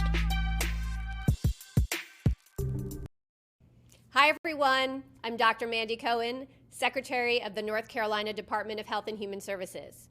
And when you follow the 3 W's, you protect your family and your neighbors from COVID-19. When you leave your home, practice your W's. Wear a cloth face covering, wait 6 feet apart, wash your hands often. Wear, wait, wash. We're in this together. Stay strong, North Carolina. Deciding when to wear a mask isn't about who you know or how well you know them. Just ask yourself, will I be with anyone I don't live with? If the answer is yes, get behind the mask. Help slow the spread of COVID-19. Get behind the mask. Learn more at covid19.ncdhhs.gov. Fight the spread and take a stand against coronavirus. Wear a mask in public. Stay at least 6 feet apart from others. And get tested. Join us and fight the spread. Visit scdhec.gov/COVID-19. Getting tested for COVID-19 helps you to take the steps needed to protect yourself, your loved ones, and your community. Find the testing location at scdhec.gov/COVID-19 testing. You'll see your Carolina weather forecast at 25 and 55 past. And now back to the best of the Carolina Weather Group on the all-new Carolina Weather Net.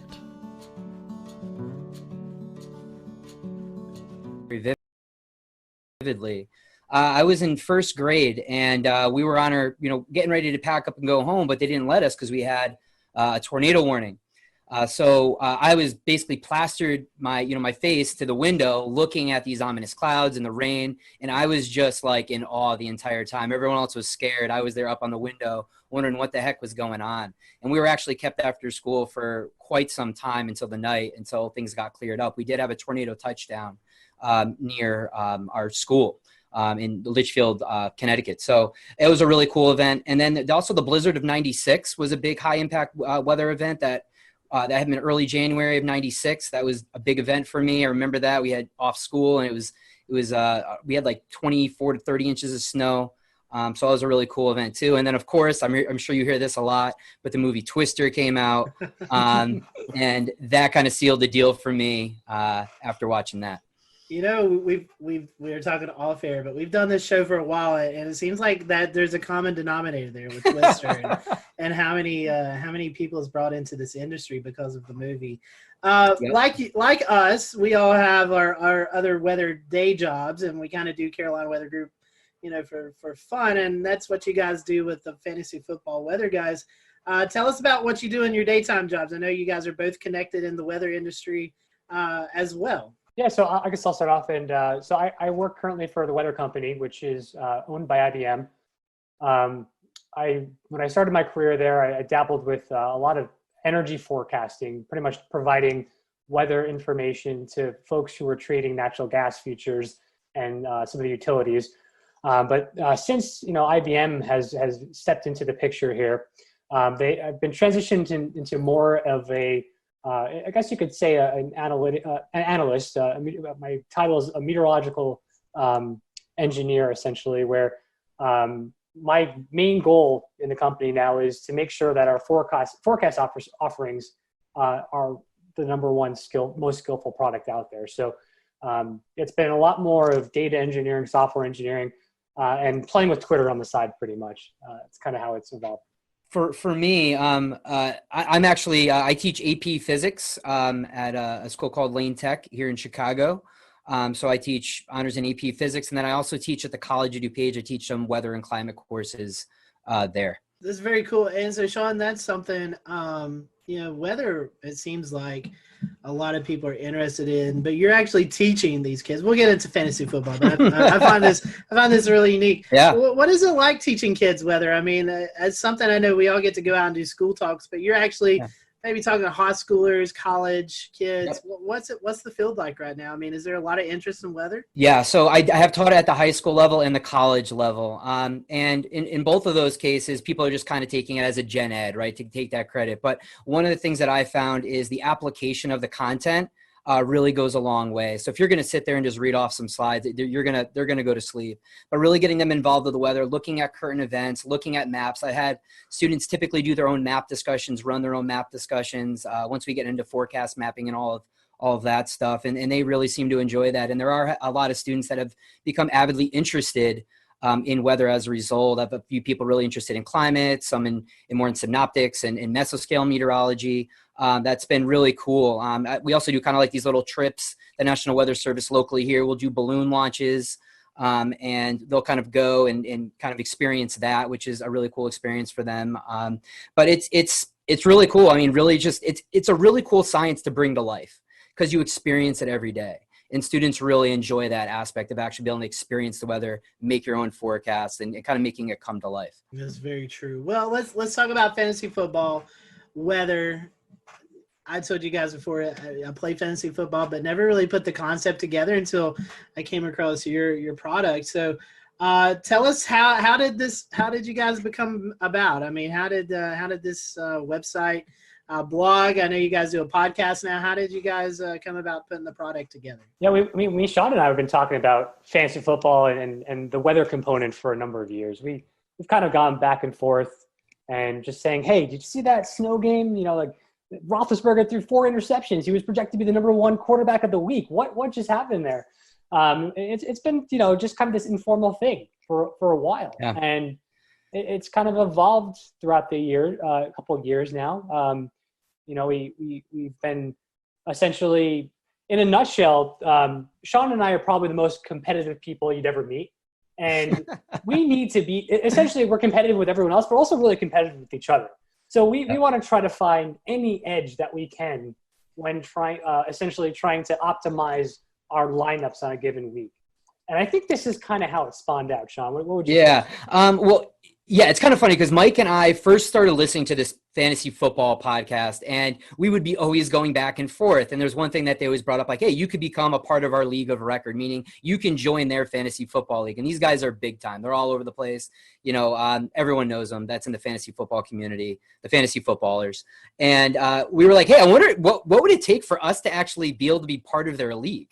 And we were like, well, we're really in tune with the weather and what's going on week to week. Maybe we can trade our experience with weather and letting them know what the forecast is, and maybe they'll let us be in our league. And so Mike and I were actually kind of just pitching this idea, and we're like, wait, as Mike explained, we were thinking about all these events in which weather has played a major role. And we're like, we may have something here.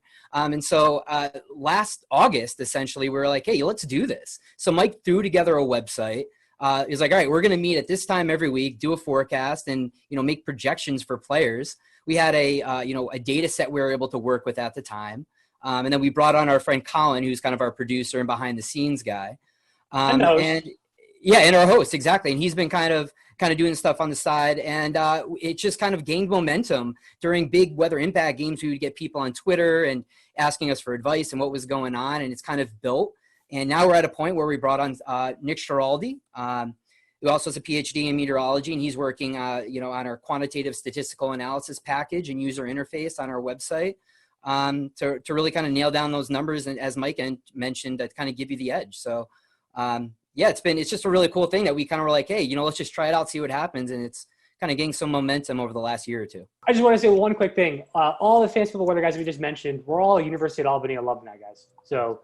That's our deep root connection. Well, I'm going to go ahead and share your website. Let's take a look at what you guys have created here. And I mean, this is pretty impressive because it looks like you guys have developed your own modeling within for the continental United States, or what we call CONUS. And so you have U.S. winds and precipits primarily for these, with the key, of course. And it looks pretty simple to understand for the average person, right? I mean, for lay terms, this will show a forecast. If we take like west wind, if we have games out west, I assume there's a little bit of a learning curve here, but who came up with this idea, and how does it help enhance your the experience for fantasy football if folks want to get plugged into the weather to maybe determine their outcomes? Yeah, so when we were thinking about these to try to bring up some kind of weather maps here, the first thing we thought about is how do we identify where the stadiums are for people to see what type of weather impacts they could actually be. So essentially, wherever you see those circles with the X in the middle, that's essentially the location of a stadium that actually is predicted is in the upcoming week of games. So you can see here that the Titans there must have a game coming up here. So those stadiums will actually change each week depending on where the home game is. So if you see a little circle with a dot in the middle, that's actually a game where a home game that usually has like a cover on it, so a dome or some kind of retractable roof, so weather won't be an impact there. But the way that we wanted to really get these maps to be helpful is when there are high weather impacted events, those circles will change colors. So you can see often when an area of heavy precipitation or some stronger winds moves in, you'll see that circle turn to an orange or even a red. So like the orange would represent there's a possibility of some impactful conditions from weather if there's a football game taking place during that hour forecast lead you're looking at. If it turns red, it means there's a high chance for some impacts. If I were to pick east wind and go forward, you can just go forward. We would see, there's orange right there. So we're showing the folks out there, if you just hit forward on these buttons, you'll see these impacts in time. And I'm trying to see how far out these go. Do these go out? Yeah, they'll go all the way to Sunday. I think recently, the most recent model run, 18Z on Sunday. We got right there. We got one in Miami. I think they're supposed to get some precipitation and maybe some wind. So I think I was on 0Z Monday or 18Z Sunday for this upcoming week. I think that's the only caution that we have for upcoming weeks. It's going to be a relatively quiet week this week, but there it is right there. So it popped up. Looks like Tuesday evening. So it looks like that timeline got pushed back a little bit. But yeah, I mean that's pretty neat how you've integrated weather into a forecast impact for a specific area, and it could be anything. It could be anything going on for that area too. So football games in particular, but that's pretty neat. I really like that format. Now tell us a little bit about the fantasy impact table. Yeah, sure. So this is a table that will outline each set of games for the week. And to be honest, there's been so many changes with the schedule here because of all the impacts from COVID. But so we try to make sure this is up to date. And I think I did update this on Tuesday. So essentially, it'll show out the slate of games here, and it'll be in chronological order. There are a time and weather impact there. And you can see for the weather, if it says fair, this is the predicted weather for the time of the game. then the impact will show none, right? If you have good conditions, there won't be any real impacts from weather. But if you do see certain criteria met in the wind or precipitation, that's where essentially you could see things like a caution, where essentially winds might be and precipitation might be like this marginal type of event where there's probably going to be some weather, but it doesn't look like it's going to really be a stunter or a significant impact on all the players in the game. But if you do see like some criteria, let's say you have winds 20 miles per hour with heavy rain for the duration of the game, that's where you would see an extreme impact. And this table would update that this updates probably twice a day. So this is a way to kind of come back to the site and look at it. And this kind of gives us a bird's eye view as to what to expect. So what we do is we use this as kind of a template, and then we'll expand on this during our podcast, and we'll let people know what players we're interested in, because we do have historical stats for specific players and also by position in general. And we can elaborate on, okay, we have, forecast at 18, 25 mile an hour winds, whatever it may be. Well, this player in windy conditions, this is how they perform statistically. So we kind of update them on the expectations based on the weather. We are in the process of updating this. Hopefully over the next several weeks. Again, our buddy Nick Schiraldi is going to actually customize this by position and also possibly by players. So the ultimate thing is people want to know, how is my fantasy team going to be impacted? That's bottom line, right? So we're going to have fantasy point differentials based on those weather conditions that we're going to be adding to this table hopefully soon here. And Sean, you were talking a little bit earlier, you guys actually are doing a lot of the analytics and numbers, and you're talking about specific players who may see the effects. You're talking about Roethlisberger throwing 4 INTs in a snowstorm, or it could be Denver. It's an extremely windy day, so Drew Lock, the wind may affect his performance. So how do you guys talk to us a little bit about that? How you're breaking down how it's affecting individual players? Yeah, I can lead on this one. So we have basically archive data that we're able to use that breaks it down basically almost every play for every game going back to 2009. So what we're able to do is look at those fantasy stats. So we have fantasy point projections for half point PPR, full point PPR, standard leagues, and we're able to look at how that player has performed statistically during those weather-like events. So, hey, how is this quarterback performed in 20 to 30 mile an hour winds? Okay, well, we see a decrease in fantasy points by 4. And they throw their TD or their touchdown interception ratio has changed X, Y, and Z amount. And then we also kind of have another stats package that we'll use based on weather conditions as well. So what we try to do is say, all right, our forecast is this for the weather. Let's look at the specific players and, the positional players that we're interested in for that game and see if there's actually going to be an impact. Because quite frankly, for some players like an Aaron Rodgers, maybe we don't see as much of an impact for them. So we're not going to be as concerned about that player. For other players like a Jared Goff or something like that, or Kirk Cousins, for example, who played in Seattle this week during rainy games, there's an impact there we've seen statistically. So we really got to kind of decipher. We just, we kind of do this by position, but even a little bit more specifically by player when appropriate. That's really awesome. You guys have been doing this. Obviously, you started the website last year when we're recording this, it's October 14th. So we're about week 5, I think, into the season, maybe week 6. I can't remember with COVID and all that stuff going on. But talk about how the fans, how have you guys, the outreach? I mean, have you got a lot of positive responses from fantasy footballers? How's that went? So I think our biggest interaction with folks right now is on our Twitter handle at FF Weather Guys, where it typically the interaction is most prevalent during weeks where there is predicted weather and the folks are aware of those impacts. Usually when you see like some of the mainstream media or sports channels talking about weather impacts, and usually I guess that as you get up into later in the season, as we know, winter storms or late fall storms can get more energy from the jet streams. That's where we typically see those larger weather impacts. And I think that's where the draws start to come in, especially when people are fighting for those playoff positions, right? They want to make sure that they don't make a mistake, and people start to get really meticulous with their lineups.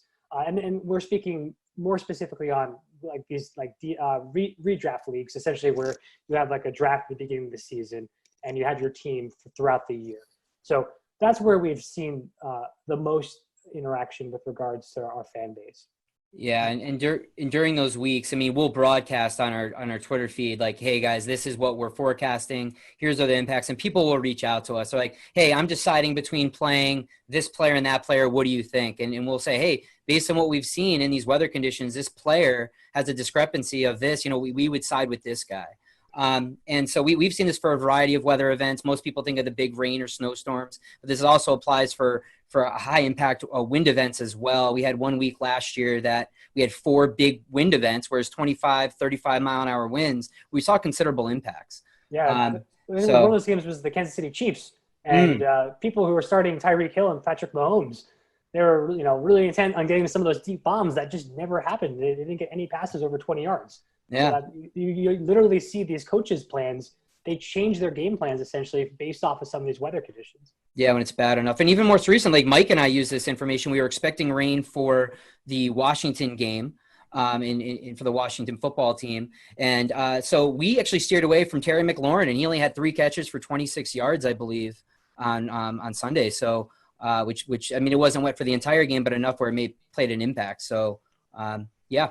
You mentioned mainstream media. You don't have to drop any names, but have you found maybe a few of those folks sliding into the DM saying, hey, what's the weather going to be like? Everybody's always asking for fantasy football advice. Who should I start? Who should I sit? Have you ever had any messages from folks maybe on the TV that's asked for your opinion? So I don't think we've had any essentially any folks reach out for start-sit decisions regarding that, but we have some interaction with some of the folks from Fantasy Pros and the Fantasy Footballers, and I think there was a couple of folks from Yahoo. It's Yahoo that are all involved in the industry that will kind of interact time to time with us on Twitter.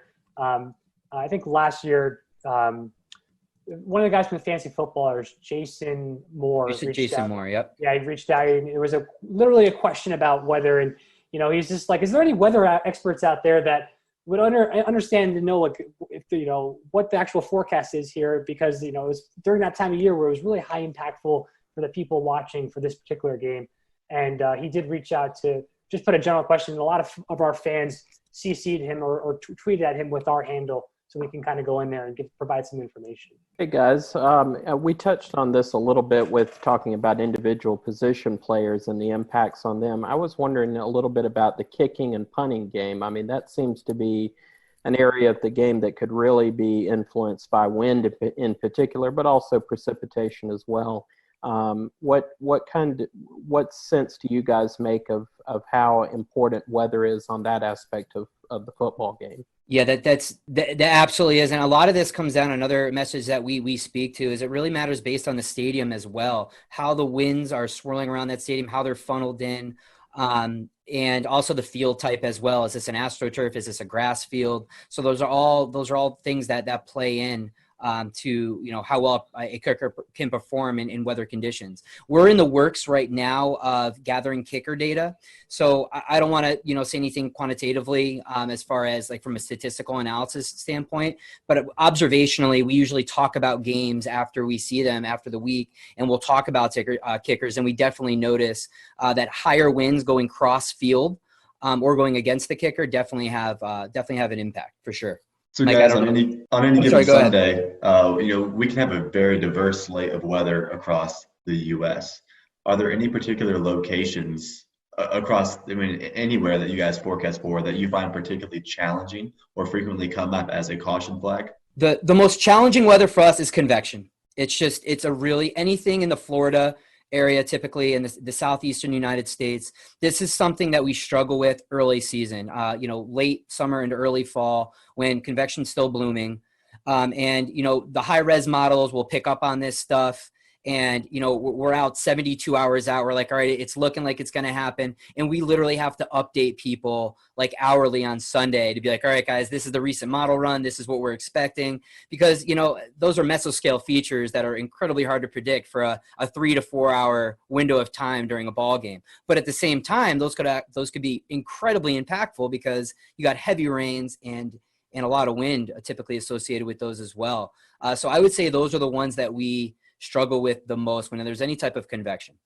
Yeah, those are the events that typically trip our algorithms in our fancy impact table, and some of our maps. You look at those circles, and when we change different colors, you'll see certain model runs show the impacts, and then all of a sudden they take them away because the models are having a hard time resolving the convective features. And sometimes they can sneak under the radar. I remember there was a game last year in Jacksonville where we had this strong northeasterly flow off the ocean that was just bringing these shallow convective cells across the stadium. And it was just like the popcorn variety. And it was just causing, you would hear we didn't talk about it much in the podcast that week because the models didn't see it. And then all of a sudden they'd be raining on and off during the game. And Sean was sending us messages. Do you see this rain? It's going. It's the announcers are talking about it. We missed this. I'm like, oh my God. The joys of forecasting Florida weather. I can only imagine your models.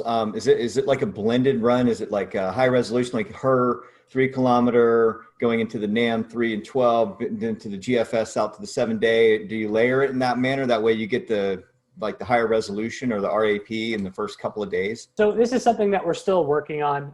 And right now, as we were kind of spinning up things here, we've been relying mainly on GFS data at first, but we are shifting over to leverage the national weather blend of models from the National Weather Service. So we are going to be shifting over to that because obviously those are the guys that are paying attention more to each location and try to be as skillful as possible. And then we can take that information and convert it into the impact or how that impacts specific players. So it takes some of the burden off of us in the forecasting world and allows us to focus on that impact piece. And then we can also elaborate on that. I mean, because we may use that from the National Weather Service, but obviously we have access to the different high resolution models. And again, that's something that we typically expand on during our podcast. And there may be some games that don't even come up as a caution on our table necessarily because they may not meet a certain threshold. But for us, just observationally, we know these are things that we need to monitor. So we'll mention them during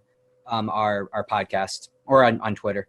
You're talking about Southeast convection. I would also imagine maybe lake effect snow, Buffalo, Chicago, Cleveland, Green Bay, all locations that could see that, where one side of town could get 6 feet and the other side could get like 2 inches, Getting back to your social media outreach and your fans, the football fans in general, and how you integrate, how you kind of mesh with everything. How do your fans respond to your products, right? Because it looks like you do everything kind of for free. You're sort of providing that kind of service. And do you find that a lot of fans are really into what you do and share it out, and you get a lot of good response and positive feedback out of it? Or how does all that work? How do you get your how do you know how you're doing overall? Yeah, no, we always appreciate the feedback. We'll have some people that'll reach out like, oh, I really wish I knew this, or I really wish you approached it this way or offered this kind of information. And again, that's kind of how we're working in developing our webpage and our user interface. So most people have been really constructive and just really helpful and really nice, which is not always the case in the weather world, as we know. Mm-hmm. But yeah, no, it's been a really good experience. We used to even do a photo contest where people would, obviously not the case now, at least for most stadiums, but if you were at a game where there was weather, take a picture for us and, we'll put it on our website or show it during our podcast. And people seem to appreciate that as well. Yeah, on our website, we do have something called a mail bag where some folks can come in and write us a question, and we can essentially take that feedback and discuss it and respond back. So that's something that's also an option